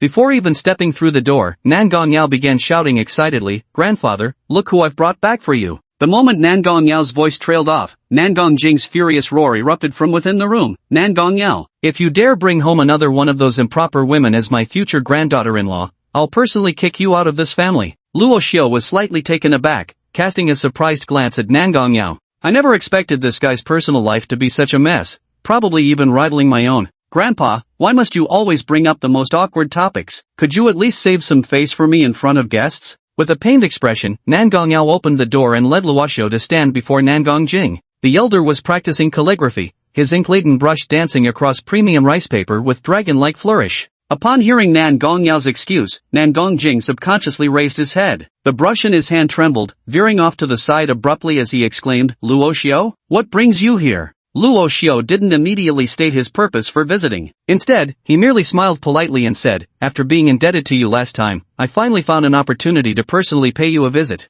Catching the loaded meaning in their exchange, the quick-witted Nan Gongyao interjected, "In that case, I'll leave you to your conversation. I'll go instruct the servants to prepare a feast to properly welcome Brother Luo." With that, Nan Gongyao swiftly exited the room, even considerately closing the door behind him. Luo Xiu chuckled wryly, "Old Master Nangong, your grandson truly is quite a character. That little rascal never gives me a moment's peace, day in and day out." Nan Gongjing snorted with displeasure before changing the subject, "And you, young man, enough with the nonsense, there's no reason for visiting the temple without a purpose. Cut to the chase, what brings you here to see me?" Luo Xiu smiled slightly and cupped his hands respectfully, "This junior is untalented and shallow in knowledge, so I wish to seek your guidance. What realm lies beyond the sage realm?" Nan Gongjing looked at him, his eyes filled with astonishment. "You've already reached the Saint Realm?" Luo Xiu's gaze was indifferent as he calmly replied, "Killing Saint Realm warriors is as easy for me as slaughtering chicks." Hearing this, Nan Gongjing felt a faint tremor in his heart. He knew very well that Luo Xiu wasn't lying, there was simply no need for it. Moreover, he wasn't surprised that Luo Xiu possessed such strength. After all, ever since their last encounter, Nan Gongjing had already concluded that the young man before him held immense potential. However, not even Nan Gongjing himself had anticipated that Luo Xiu would progress with such astonishing speed. How much time had truly passed since this youngster last suffered a setback at Chen Jingtao's hands? Half a month? A month? No matter how you calculate it, it hasn't been more than a month. Less than a month ago, this kid would have been utterly crushed in front of Chen Jingtao. Yet in the blink of an eye, he's attained the strength to slaughter Saint Realm martial artists as easily as butchering chickens. At this thought, Nan Gongjing flicked his wrist, sending the brush in his hand shooting forth like a razor-sharp sword aimed directly at Luo Xiu before him. In that fleeting instant, Luo Xiu's figure blurred as he transformed into an afterimage before swiftly returning to his original position. Every movement occurred within the blink of an eye. Had one not been watching Luo Xiu with undivided attention, they might not even have noticed he had ever left his spot. And that soaring brush returned to Nan Gongjing's hand, not a single drop of ink spilled. Luo Xiao smiled slightly. Old man, there's no need to test me. It's unnecessary. Nan Gongjing stared at him intently, fixing his gaze for no less than 10 seconds, before squeezing two words through clenched teeth, terrifying. The terrifying he referred to was not Luo Xiao's strength, but his talent. He possessed the strength to casually slaughter Saint Realm martial artists, which was nothing particularly remarkable. The crucial point was that Luo Xiao's rate of progression was downright sinister, so much so that even he found it hard to believe. In fact, everything he had displayed so far was merely his own power. If Nan Gongjing remembered correctly, the two colossal beasts accompanying Luo Xiao were even more terrifying than the man himself. I thought it would take at least a year or two before I'd see you again. Nan Gongjing sat down, picked up the teacup before him, and took a sip before continuing. But since you now possess strength sufficient to earn my recognition, then if there are matters you truly wish to know, I suppose telling you wouldn't be any harm. Luo Xiao said respectfully, please enlighten me, senior. To be honest, I'm afraid you might find it hard to accept when I tell you. Nan Gongjing smiled faintly and spoke calmly. Do you know that beyond the Saint Realm, there exist 3 even higher realms? As soon as these words left his lips, Luo Xiao froze in place. After all, from the blood coagulation realm to the Saint Realm, there were only 5 martial stages: blood coagulation, spirit aperture, divine mansion, void return, and Saint Realm. A Saint Realm expert was already universally recognized as the pinnacle of martial arts in this world. But now, Nan Gongjing claimed that beyond the Sage Realm, there were still 3 entire higher realms? If not for Nan Gongjing's status and credibility, Luo Xiao would have truly believed this old man was trying to deceive him. Noticing Luo Xiao's utterly astonished expression, Nan Gongjing seemed exceedingly pleased as he continued explaining. The 3 realms above the Sage Realm are respectively the Saint Venerable Realm, the Divine Treasury Realm, and the Divine King Realm. The so-called Sage Realm can only be called entering sagehood because it merely brushes against the threshold of the Saint Venerable Realm. To break through to the Sage Realm, there's still a long road ahead. And as for the Divine Vault Realm, that truly means breaking free from the shackles of mortal flesh, reaching the legendary realm equal to that of the gods. As for the Divine King Realm above the Divine Vault, such beings rarely walk the mortal world, for with a single thought, they can topple nations, and with a mere gesture, sink continents into the sea. They're nearly invincible existences. Nan Gongjing's words sent a cold sweat trickling down Luo Xiao's back. With just a single thought, he could bring a nation to ruin. With the mere lifting of a hand, he could make the land sink beneath the waves. The lives of hundreds of millions rested entirely on the rise and fall of his whims. How could there exist someone in this world who wielded power akin to a god? Chapter 80, You're only at the Saint Venerable Realm? Luo Xiao had long known this world wasn't as simple as he'd imagined. Yet when he heard the truth from Nan Gongjing's own mouth, cold sweat drenched his entire body in shock. Originally, Luo Xiao thought that martial artists capable of obliterating entire cities at full strength represented the absolute pinnacle of martial arts. What he never expected was that in this world, there truly existed warriors capable of shattering continents and overturning oceans. No, such beings could no longer be described as mere warriors. Just as Nan Gongjing had said, these existences were undoubted deities, even supreme among gods. Now do you understand just how short-sighted your perspective was? Nan Gongjing grinned, thoroughly satisfied by Luo Xiao's utterly stunned expression. Because when he first heard this news, he too had felt an unprecedented sense of disillusionment, even losing the will to continue cultivating for a time. Back then, in Nan Gongjing's eyes, no matter how much he cultivated in this lifetime, he could never reach such godlike heights. Have you heard of the iceberg theory? An iceberg floating in the ocean only shows 10% of its mass above the surface, while the remaining 90% lies hidden beneath the dark, lifeless waters. The world we see is just the same, what you perceive is merely the tip of the iceberg. Nan Gongjing grew increasingly smug as he spoke, for the very person who'd first revealed these truths to him had used the same superior tone. Sometimes, it's informational asymmetry that deals the most devastating blow to one's self-confidence. Take Qin Jingtao from Jinhai City, who'd believed himself nearly invincible until Nan Gongjing thoroughly humbled him, making him realize he'd been but a frog at the bottom of a well. At this moment, Luo Xiao suddenly raised his head and asked, in that case, you must have already reached the Divine Treasury Realm, haven't you? Nan Gongjing was almost dumbfounded by Luo Xiao's blunt question. This old man has devoted nearly a century to cultivation, and now stands at the Sacred Venerable Realm. Nan Gongjing paused slightly, as if feeling somewhat embarrassed, then added 2 final words with emphasis. Peak level. Peak of the Sacred Sovereign Realm? So that's just 1 rank higher than the Sacred Initiate Realm? Luo Xiao scratched his head with a thoroughly disappointed expression. So even someone as strong as you has only reached the Sacred Sovereign Realm? I thought you'd at least be in the Divine Treasury Realm by now. Nan Gongjing, are you complimenting me right now or insulting me, you little brat? And, what do you mean by just a Saint Sovereign Realm? peak Saint Sovereign realm is already incredibly powerful, alright? If I really started fighting you, I guarantee you'd be kneeling on the ground begging for mercy within 10 breaths. Nan Gongjing was so furious his beard nearly twisted. This guy just doesn't play by the rules. That's just too heartbreaking to bear. With this thought, Nan Gongjing quickly made up his mind in his heart. It seems I really need to teach this kid a proper lesson about how truly extraordinary the three realms above sainthood are. Nan Gongjing cleared his throat and spoke in a low, measured voice, "Young man, do you have any idea how many people in this entire world can truly be called Divine Treasury Realm martial artists?" Luo Xiu was momentarily taken aback before responding without hesitation, "I'm all ears." Nan Gongjing smiled slightly and said, "North America, the progenitor of vampires, Count Dracula, a divine repository realm powerhouse. Nordic, Pantheon Alliance, King of the Gods, Odin, a powerhouse at the Divine Treasury Realm. South Africa, the mightiest warrior of the War God Society. Lion King Rain, a Divine Treasure Realm expert. Egypt, the leader of the Pharaoh Assembly. Kamos, a Divine Treasure Realm expert." One after another, the names of Divine Treasure Realm experts rang in Luo Xiu's ears. Each Divine Treasure Realm expert could be called a hegemon overlord of their respective continent. No matter how inferior one may seem, they still command a formidable force of their own. The Warrior God Society, the Pharaoh Council, the Divine Alliance. Countless factions Luo Xiu had never even heard of were revealed by Nan Gongjing's words, as if lifting the veil to an entirely new world. Before this, Luo Xiu had never imagined that the world he inhabited harbored so many vast organizations, operating both openly and covertly. It seemed the monarch organization he had previously encountered was merely one among many such powers. Luo Xiu was now quite curious about the mysterious boss behind Monarch, that strange man entirely wrapped in bandages. What level of strength might he possess? Sage Realm? Or perhaps, Divine Treasury Realm? In any case, there was absolutely no way he could be in the Divine King Realm.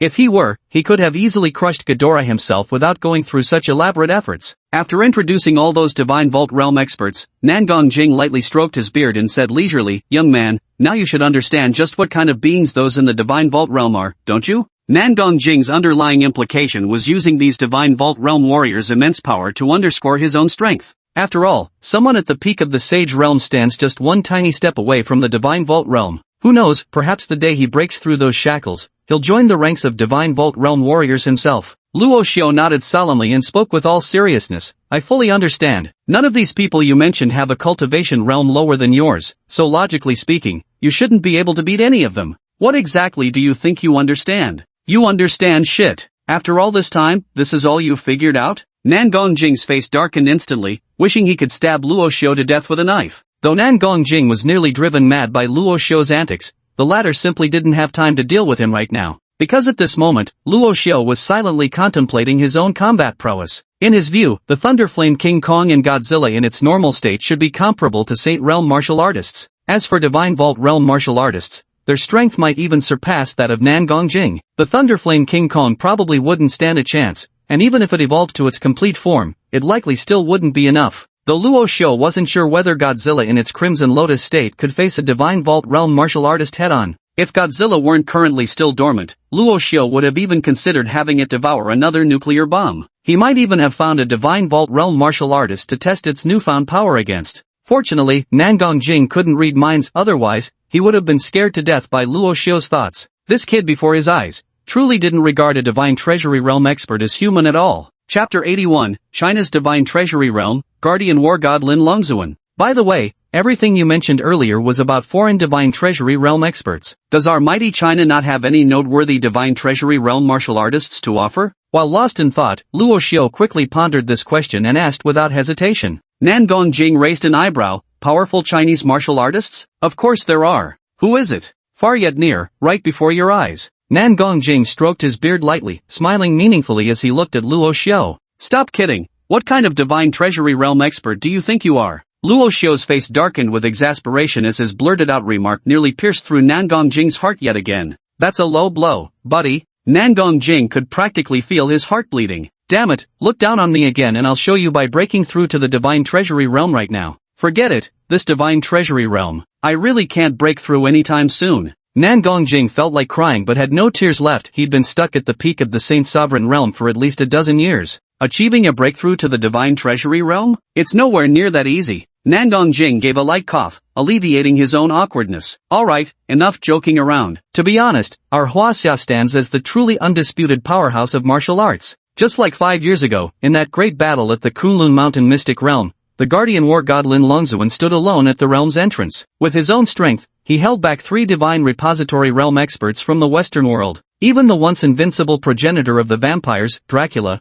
was severely wounded by Lin Longzuan with a single slash of his blade. To this day, he still hasn't fully recovered from his injuries. Rumors say Lin Longzuan's blade strike could have killed him, but at that time, China had become the target of all eyes. Not wishing to make an enemy of the vampires, Lin merely crippled Dracula severely, forcing him to swear an oath before all witnesses, banishing him from Chinese soil for a full century. These words shocked Luo Xiu to his core. Forbidden a divine storage realm expert from setting foot on Chinese soil for 100 years. This Lin Longzuan truly acts with ultimate tyranny. The title of guardian deity of the nation is well deserved. However, what truly caught Luo Xiu's attention wasn't Lin Longzuan's heroic feat of single-handedly repelling 3 divine treasure realm experts. Rather, Old Master Nangong, what exactly is this Kunlun Mountain secret realm? Luo Xiu keenly grasped the key information in Nangong Jing's words and immediately pursued the question. Knew I couldn't slip anything past your sharp ears, kid. Nangong Jing smiled and explained, so-called secret realms are independent special spaces that exist separate from Earth.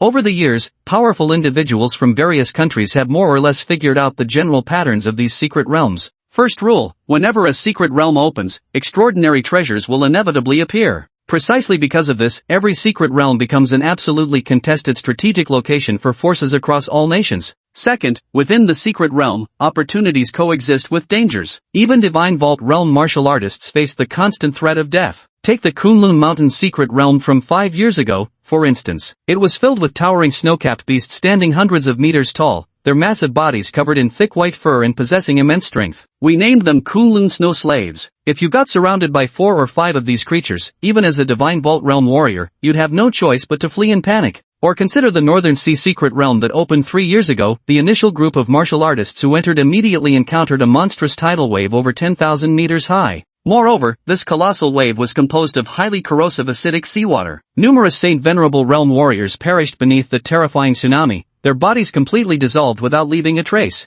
Listening to Nangong Jing's explanation, even Luo Xiu couldn't help but feel his heart racing with apprehension. It seems that this so-called secret realm isn't just a land of opportunities hiding supreme treasures, it's also an extremely dangerous place where one careless move could cost your life. Finally, Nangong Jing continued speaking. Thirdly, the secret realm's opening location is completely random, and the realm itself only lasts for a limited time, perhaps a week, a month, or maybe even a year. When the time comes, everyone will be automatically teleported out. To enter the secret realm, one must at least be a Saint Venerable realm martial artist. Anything less would be no different than marching to your death. Even a martial artist at the Holy Realm level like Chen Jingtao doesn't have the qualification to know about the secret realm. Hearing this, even Luo Xiu couldn't help but feel a pang of sympathy for Chen Jingtao. A perfectly good Saint Realm martial artist, yet Nangong Jing kept dragging him out to bash his corpse. He was practically becoming the measuring stick for combat power. After Nangong Jing finished speaking, Luo Xiu once again cupped his hands and said, "Thank you, Senior Nangong, for enlightening me." Nangong Jing waved his hand and said, "No need for formalities. Your strength has already reached the required level. Even if I didn't tell you, you'd gradually come across this information on your own. Moreover, anyone willing to put in the effort to study these matters could deduce a conclusion that's roughly 80 to 90% accurate."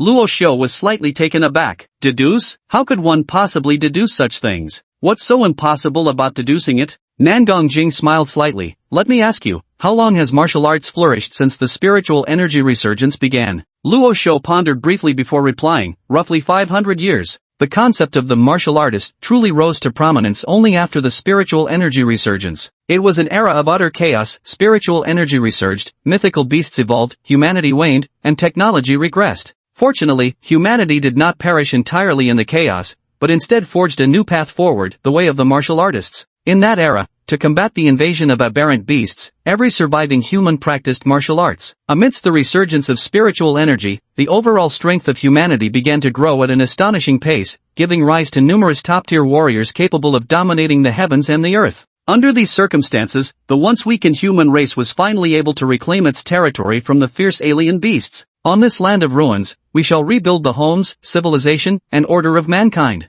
Nangong Jing nodded with a smile and said, "You're absolutely right." 531 years ago, the era of spiritual energy resurgence arrived, giving birth to the concept of martial artists. But have you ever considered that even Sage Realm martial artists can live at least 150 years? Even if just 10 Sage Realm martial artists emerge each year, over the course of 5 centuries, the number of Sage Realm practitioners should have reached an extraordinarily staggering figure. Yet, truth be told, how many Sage Realm martial artists have you actually encountered? As for those over 100 years old, they're likely even fewer and far between, aren't they? Nangong Jing replied with a smile. The reason you can't see them is that they've long transcended the mundane world, reaching a higher realm. Most warriors above the sacred venerable level are no longer willing to show themselves so casually. Moreover, from what I've learned, at least 60 to 70% of the top-tier warriors aren't even staying on Earth. These individuals have all entered various secret realms to cultivate in seclusion. Unless something major happens, you might not even get a chance to meet them. Chapter 82, You're no different from those foolish peacocks.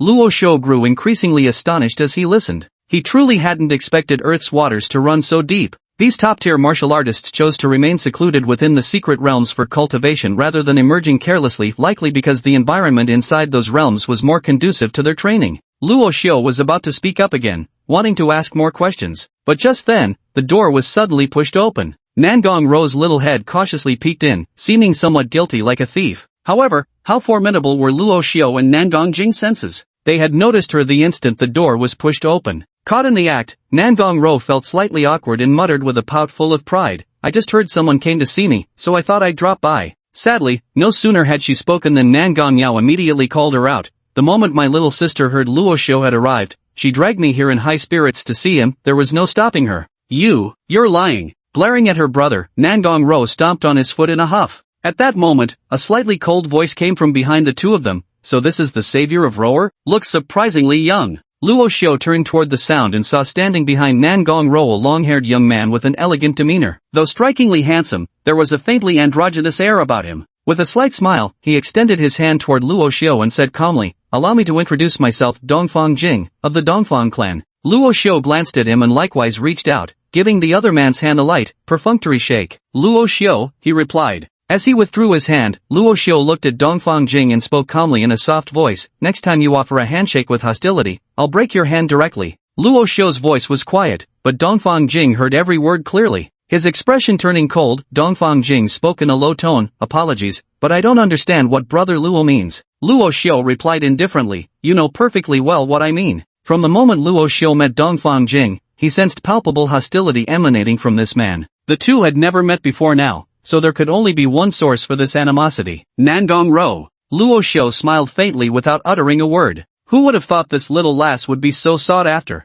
Among the few present, the carefree little Miss Nangong Ro was completely oblivious to the tense atmosphere. She was even cheerfully discussing with Nangong Yao about where to take Luo Shou for dinner that evening. As for Nangong Jing, although he sensed something amiss, he had no intention of intervening. After all, whether it was Dongfang Jing or Luo Shou, they were merely juniors in his eyes. Matters between youngsters were none of this old fellow's business to meddle in. Moreover, compared to Luo Shou, Nangong Jing was actually more concerned about Dongfang Jing. That fellow Luo Shou might appear to be some rootless wanderer on the surface, but behind the scenes, he was truly a ruthless character who wouldn't even spit out the bones after devouring someone. If Dongfang Jing really took Luo Shou for just an ordinary martial artist like those outsiders, he would suffer a massive loss. Thinking this, Nangong Jing smiled and spoke up, Nangong Yao, since you're here, take our young friend Luo around the family grounds. Arrange a guest room for him tonight, let him stay here for a few days so he can properly experience the customs and culture of our Yinjing. Nangong Yao grinned, got it. Following Nangong Jing's instructions, Nangong Yao naturally led Luo Shou around for a casual stroll, while Nangong Ro chattered incessantly like a sparrow by their side, explaining things non-stop to Luo Shou. However, this little girl was ultimately a foodie. Barely had their conversation lasted long before she steered the topic right back to food again. Hey, Brother Yao, what do you think we should treat Luo Shou to later? How about Quan Jude? Should I call ahead to book a private room now? No way. Roast duck is so greasy, it's gross. Oh, but you know that Falling Snow Memories place on Andingman Street, didn't it just get 3 Michelin stars? How about we go there instead? Alright, no problem. I'll call right now and reserve a private room. Of course, Nangong Yao, the ultimate doting brother, readily agreed to Nangong Ro's choice of restaurant. At this very moment, Dongfang Jing suddenly spoke up without warning. Brother Luo, the Nangong family's training ground is just ahead. Shall we go take a look? The moment these words left Dongfang Jing's mouth, the surrounding atmosphere instantly became tense. Dongfang Jing, what do you mean by this? Even Nangong Yao's expression turned somewhat unpleasant. Although Dongfang Jing's status was no lower than his, regardless, this was still the territory of the Nangong family. By uttering such words, The former was clearly overstepping as a guest. Dongfang Jing smiled faintly and spoke lightly, no particular meaning. I merely thought it's a pity that brother Luo rarely visits Yanjing, yet we don't take the chance to properly exchange pointers. At the same time, I'd also like to see for myself just what caliber of man could win Roar's heart. In front of Nangong Jing, he might still exercise some restraint. But now, with no elders present, Dongfang Jing unhesitatingly unleashed his hostility toward Luo Xiu. He had always regarded Nangong Ro as his own possession. Now, Luo Xiu had appeared out of nowhere and captured Nangong Ro's attention so thoroughly that Dongfang Jing, who had always considered himself heaven's favored son, felt his dignity had suffered an immense blow. Hearing she was the cause of this conflict, Nangong Ro couldn't help growing anxious. Dongfang Jing, must you act this way? Facing Nangong Ro's questioning, Dongfang Jing acted as if he hadn't heard a word. Instead, he smiled brightly and turned to Luo Xiu. Didn't you just say you wanted to snap my arm? Well, now I'm giving you that chance. Do you dare take it? Luo Xiu chuckled but dodged the question, casually remarking, I wonder if brother Dongfang has heard of this anecdote. When the mating season arrives, the male peacock spreads its dazzling tail feathers and performs all sorts of dances, hoping to attract a female. Dongfang Jing's expression darkened. What are you implying? What I mean is, in my eyes, there's no difference between you and those foolish peacocks. Luo Xiu sneered and said, what truly attracts people are tactics and strength, not your foolish act of sticking out your backside to display your feathers. A bone-chilling glint flashed through Dongfang Jing's eyes. Luo Xiu, I gave you a chance. It's you who's seeking your own demise. Chapter 83, I believe brother-in-law will surely triumph in his first battle. The news of Dongfang Jing's impending duel with Luo Xiu quickly spread throughout the Nangong clan. Needless to say, Dongfang Jing himself had arranged for this news to be disseminated. His purpose was simple, to ensure as many people as possible witnessed Luo Xiu's humiliating defeat at his hands. No matter how poor Nangong Ro's judgment might be, how could she possibly fancy a worthless coward who'd been publicly humiliated? The Nangong family's training grounds. It must be said that the training grounds of these aristocratic families are all exquisitely designed. Just a single training platform covers an area of nearly 300 square meters, with its surface made of a special alloy so durable that even saint-level martial artists find it difficult to leave marks. Brother Luo, you must be extra careful. Although Dongfang Jing may appear effeminate, he's undoubtedly a genuine genius. This guy condensed blood essence at 5, opened his divine mansion at 12, reached the void return at 17, and by 22, he was already a sacred realm martial artist. Nangong Yao gnashed his teeth and said in a deep voice, honestly, if I weren't outmatched, I'd love to give that effeminate bastard a good thrashing. All he does is buzz around my sister like a damn fly, it's beyond annoying. Luo Xiu chuckled and patted Nangong Yao's shoulder. Don't worry, I'll help make that wish come true for you. Genius? Luo Xiu couldn't help but sneer inwardly. I specialize in beating up so-called geniuses. On the other side of the martial arena, Uncle Jiuxuan, later on the stage, I'll finish off that brat for good. Dongfang Jing's eyes turned sinister as he spoke coldly. If anyone tries to stop me, you're responsible for holding them back. Before him, an elderly man in his 60s or 70s spoke with clear astonishment, young master, you intend to kill him? This old man was none other than Dongfang Jiuxuan, Dongfang Jing's guardian, a true Saint Realm powerhouse.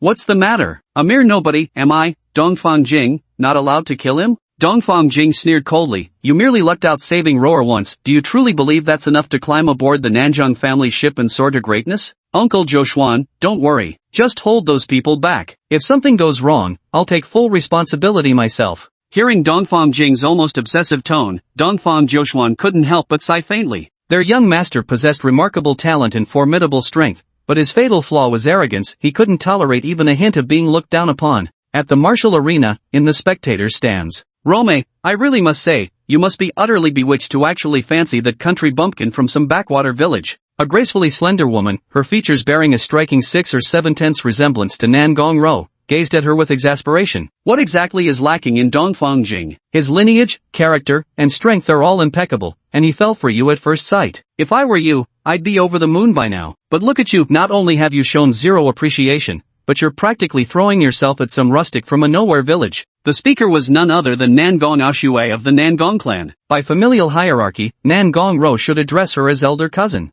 However, despite her delicate features, her words were laced with unparalleled bitterness. Don't talk nonsense. I never threw myself at him. And what's more, I truly despise Dongfang Jing, always putting on one face in front of others and another behind their backs, so hypocritical. Nangong Ro flushed with embarrassment and anger, stamping her foot in frustration, yet she couldn't find the words to defend herself. Because she did have a genuine fondness for Luo Xiu, even she herself couldn't tell whether it had reached the level of actual affection. But to call it throwing myself at him, that would be far too exaggerated. Nangong Aoshue silently shook her head. This cousin of mine is truly ungrateful. To be honest, she had hinted at Dongfang Jing multiple times, both overtly and covertly. She was practically offering herself up to him on a silver platter. Unfortunately, Dongfang Jing showed zero interest in her. Even if she were lying stark naked on the bed, he probably wouldn't spare her a single glance. She really couldn't understand. What was so great about that little girl Nangong Ro anyway? Aside from being innocent and cute looking, she barely even had anything developed yet. Those two small lotus buds could probably be toyed with while using just one hand. At this thought, Nangong Aoshue couldn't help but glance down resentfully at her own ample assets, sighing silently in her heart. Fortunately, that little fool Nangong Ro has remarkably poor taste in men. Though Nangong Aoshue's words were giving advice, inwardly she was secretly gloating. The thought of her beloved sweetheart effortlessly dominating Luo Xiao in front of hundreds on the training ground soon made Nangong Aoshue's mood lift considerably. The preparation time had passed. Dongfang Jing leaped like a fish, landing gracefully on the arena platform, his cold gaze fixed on Luo Xiao. Step up. Quite the crowd you've gathered, brother Dongfang. Truly thoughtful of you. Luo Xiao lazily strolled onto the training platform, casually scanning his surroundings along the way. He noticed quite a few young members of the Nangong clan had gathered to watch the commotion. If this news wasn't spread by Dongfang Jing, then I'll eat my hat. But, deliberately calling so many people to watch him get beaten up, Luo Xiao was starting to feel a bit sorry for the guy. Since it's a welcoming gift for brother Luo, naturally it should be a grand occasion. Dongfang Jing gave a forced smile, deliberately emphasizing the word grand with heavy sarcasm. Every single bystander present unanimously favored Dongfang Jing to win. After all, no matter how you look at it, Dongfang Jing is the cream of the crop among the younger generation of the Dongfang clan, far beyond comparison to an unknown like Luo Xiao. Not just those spectators, even Nangong Ro now wore an expression of deep concern. She had some understanding of Luo Xiao's strength. Although this guy wasn't weak, he still appeared somewhat inadequate when facing a Sage Realm martial artist. However, compared to Nangong Ro's reaction, Nangong looked completely at ease as he stepped beside her, saying with a playful grin, "Little sister, don't you worry. My brother-in-law is no simple man, he's bound to win this from the start." "Bah! Who's your brother-in-law? Go die!" Nangong Ro was utterly furious. She raised her small foot and stomped down hard on Nangong's toes again, sending such excruciating pain through him that his soul nearly left his body. At this very moment, on the dueling platform, Dongfang Jing showed no intention of making a move whatsoever. Because, he was waiting for Luo Xiao to strike first. Only then could he display his magnanimity while securing a more dazzling and decisive victory. However, to Dongfang Jing's surprise, Luo Xiao showed no urgency either, standing as immovable as bedrock,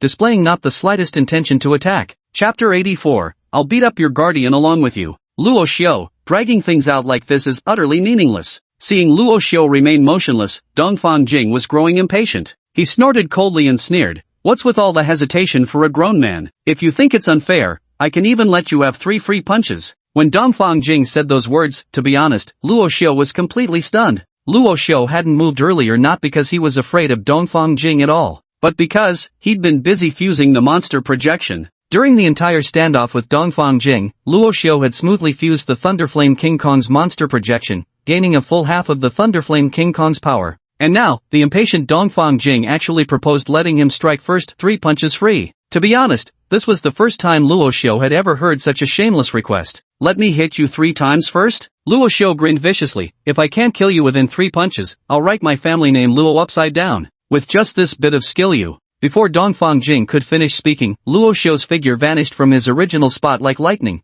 appearing before him with near teleportation speed. How is this possible? Dongfang Jing's heart jolted in shock, his face paling with terror. He had never anticipated Luo Xiao's speed would reach such terrifying levels. He wasn't even given a moment to react. "Come on, take this first punch, and hold it tight for me." Luo Xiao planted his feet firmly, lightning and flames coiling around his right arm as he concentrated all his strength into his right fist. Facing Dongfang Jing head-on, he unleashed a furious punch. Behind him, the phantom shadow of a thunderflame Vajra even manifested. Boom! With a deafening crash, Dongfang Jing's body was sent flying backward. Crack! At the same moment, a crisp sound of shattering rang out. "This is impossible." Dongfang Jing's eyes widened in utter disbelief. His protective jade pendant shattered. This pendant was a protective heirloom left by his great-grandfather, capable of withstanding a full-force strike from a Saint Realm martial artist. How could it shatter so easily? You've got quite a few treasures on you. But now, time for the second punch. Luo Xiao dashed forward, his figure once again transforming into a streak of lightning as he charged toward Dongfang Jing,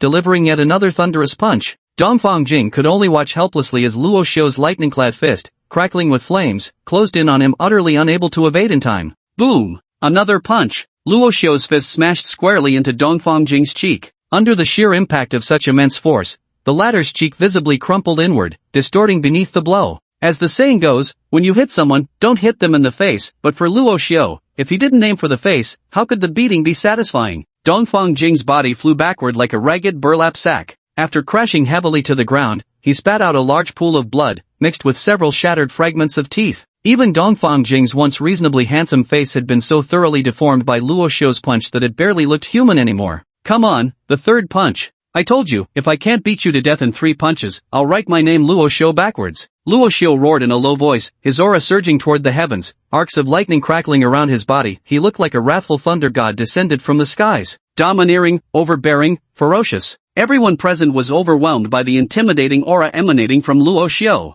No one could have imagined that this casually indifferent black-haired youth had such a brutally vicious side to him. Even calling him a beast wouldn't be an exaggeration. As for Nangong Aoxue, her gaping mouth never closed from the moment it fell open. In her heart, the illustrious Dongfang Jing, someone she considered a dragon among men, was being utterly crushed by an unknown nobody like Luo Xiu, without any ability to fight back. If not for the vivid scene before her eyes, Nangong Aoxue might have even doubted she was dreaming. Before Luo Xiu's third strike could land, an overwhelming and majestic aura suddenly erupted from the spectator stands. Stop this at once! Dongfang Jiuxuan roared fiercely and decisively chose to strike. If he didn't act now, his young master would be beaten to death right before his eyes. His figure soared through the air, his palms descending like Mount Tai as they pressed down toward Luo Xiu's location. The might of a Saint Realm martial artist was displayed to perfection in those 2 palms. Even before the palms arrived, the sheer pressure of their approaching force alone made Luo Xiu feel as though an entire mountain had slammed onto his shoulders. You old fool, how dare you stand in my way? Luo Xiu's eyes burned crimson as he roared furiously. If not for Godzilla currently being in dormant state, he could have easily withstood this oppressive aura just by fusing with the monster's projection once more. This was merely a sparring match, meant to conclude upon reaching limits. Why resort to such ruthless measures? Dongfang Jiuxuan remained unmoved and coldly shouted. In truth, if Luo Xiu hadn't displayed such astonishing strength, he would have likely died by Dongfang Jing's hands long ago. After all, even before this sparring session began, Dongfang Jing had already prepared himself to strike a lethal blow. Blame it on your lack of backing. Dongfang Jiuxuan took a deep breath and continued to press his palms down to suppress Luo Xiu. Thunder Flame Vajra. Luo Xiu finally stopped resisting head-on. Did you really think that just because Godzilla wasn't awake yet, I'd have no way to deal with you? Roar! A furious roar shook the very earth beneath them. Behind Luo Xiu suddenly appeared a towering thunderflame ape, its massive form mountain-like. With a deafening bellow, it swung its colossal fists toward Dongfang Jiuxuan's position in a thunderous collision. Bang! Upon impact, the palm strike condensed from Dongfang Jiuxuan's chi shattered instantly. His own body was violently sent flying by the Thunderflame King Kong's terrifying force, a trickle of crimson blood involuntarily escaping the corner of his lips. Luo Xiu stood beside the Thunderflame Vajra, gazing coldly at Dongfang Jiuxian, whose energy was in disarray and blood trickling from the corner of his mouth, with a mocking sneer. Is this all the strength the Saint Venerable Realm martial artist has to offer?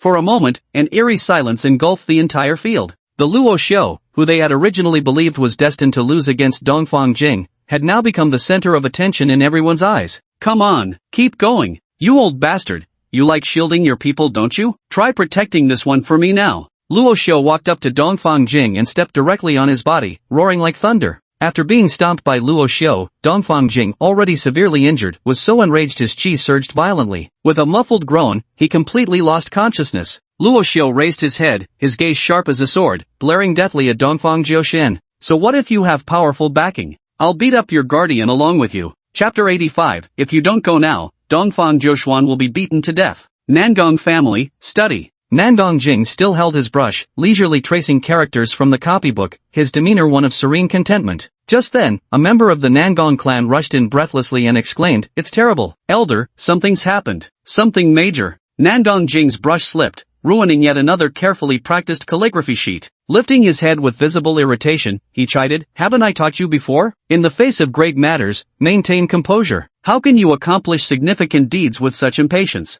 The clansman took a deep breath, his face still filled with urgency, and explained, Luo Xiu is facing off against Dongfang Jing on the martial stage. What's so strange about that? Nangong Jing said impatiently, "Isn't it perfectly normal for 2 juniors to spar against each other? Although Dongfang Jing was the Kirin child, the prodigy, of the Dongfang clan, with extraordinary talent and the potential to awaken divine treasures. But, Luo Xiu isn't bad either. In Nangong Jing's eyes, no matter how one looked at it, Luo Xiu possessed the strength of a sage realm cultivator. Even if he were to face Dongfang Jing, he shouldn't have been completely defenseless. If he were truly defeated, it would at least serve to take him down a peg and temper his character. The path of the strong has always been fraught with thorns and setbacks. Without hardship, how could one ever witness the vastness of the world? Just as Nangong Jing was lost in thought, the clansman spoke up again with urgency, but Dongfang Jing is about to be beaten to death by Luo Xiu. What? Nangong Jing's right hand trembled, almost losing his grip on the brush. Is that bastard Luo Xiu really this ruthless? Then, the clansman continued, and even Dongfang Joshuan has made a move.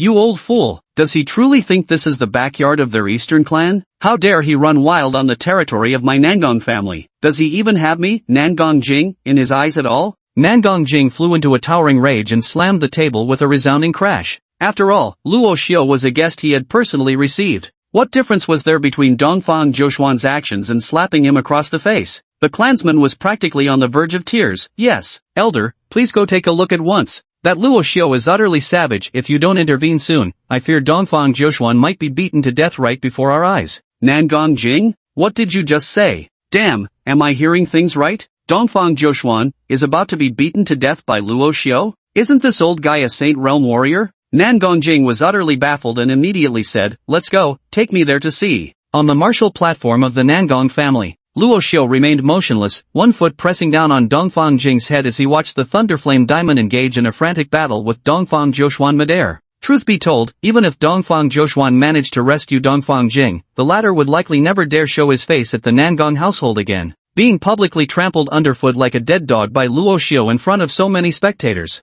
This is utterly humiliating. What's even more infuriating is that all these onlookers were people Dongfang Jing himself had gathered. This wasn't just digging a pit to jump into, it was digging the pit, then filling it with excrement before making a grand, dramatic leap inside. With Dongfang Jing's dignity in tatters, Dongfang Joshuan, who was still embroiled in fierce combat, wasn't faring any better either. The Thunderflame King Kong before him was truly too formidable to handle. In terms of strength, a full-powered punch from the Thunderflame King Kong could send even a martial saint like him flying over 10 meters away. In terms of speed, this colossal ape moved as fast as lightning, so fast that it made Dongfang Joshuan question his entire existence. After dozens of intense bouts, the Thunderflame King Kong had sustained only superficial wounds and still looked as vigorous as ever. In stark contrast, Dongfang Joshuan's clothes had long been torn apart. To dodge the Thunderflame Vajra's attacks, he was covered in dust from head to toe, even stained with blood, looking utterly disheveled like a garbage-picking beggar. Old bastard, put some more effort into it. If you keep half-assing like this, I'll chop off your young master's head and kick it around like a soccer ball. Luo Xiu cupped his hands around his mouth like a megaphone, shouting loudly at Dongfang Joshuan midair. At the same time, he viciously stomped on Dongfang Jing's face with his foot.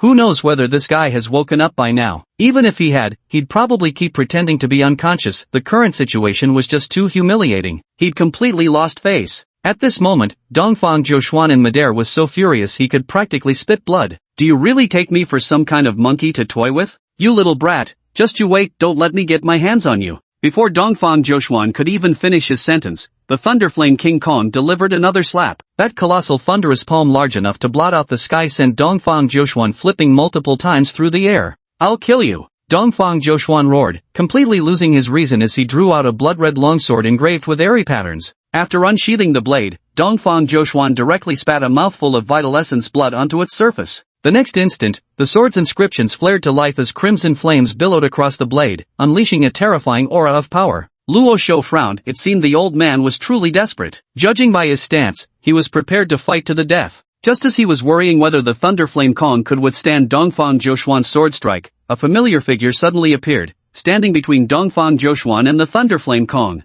Dongfang Joshuan, isn't it shameful for you to torment a junior like this? Enough, stand down. Nangong Jing's icy voice rang out coldly. Everyone fixed their gaze and saw that Dongfang Joshuan's astonishingly powerful sword strike was firmly caught between Nangong Jing's two fingers, unable to advance even half an inch. Even the crimson flames that had been enveloping the blade dissipated into thin air in an instant. Even Luo Xiu couldn't help but feel surprised. Who would have thought that despite both being Saint Realm experts, the gap in strength between Nangong Jing and Dongfang Joshuan was this vast? The opponent's desperate blood-fueled sword strike was casually deflected by Nangong Jing with a mere flick of her hand. It seems this old man's boast about being just one step away from the divine treasury realm actually holds some credibility. After seeing his sword strike easily intercepted by Nangong Jing, Dongfang Zhoushuan nearly coughed up blood in frustration. Not from injury, but pure, seething rage. Damn it, since when is reason even a thing around here? Which of your eyes saw me picking on the junior? It's clearly this bastard who's been giving me a hard time. Just look at that electrically charged gorilla pounding me into the ground. What the hell does this look like?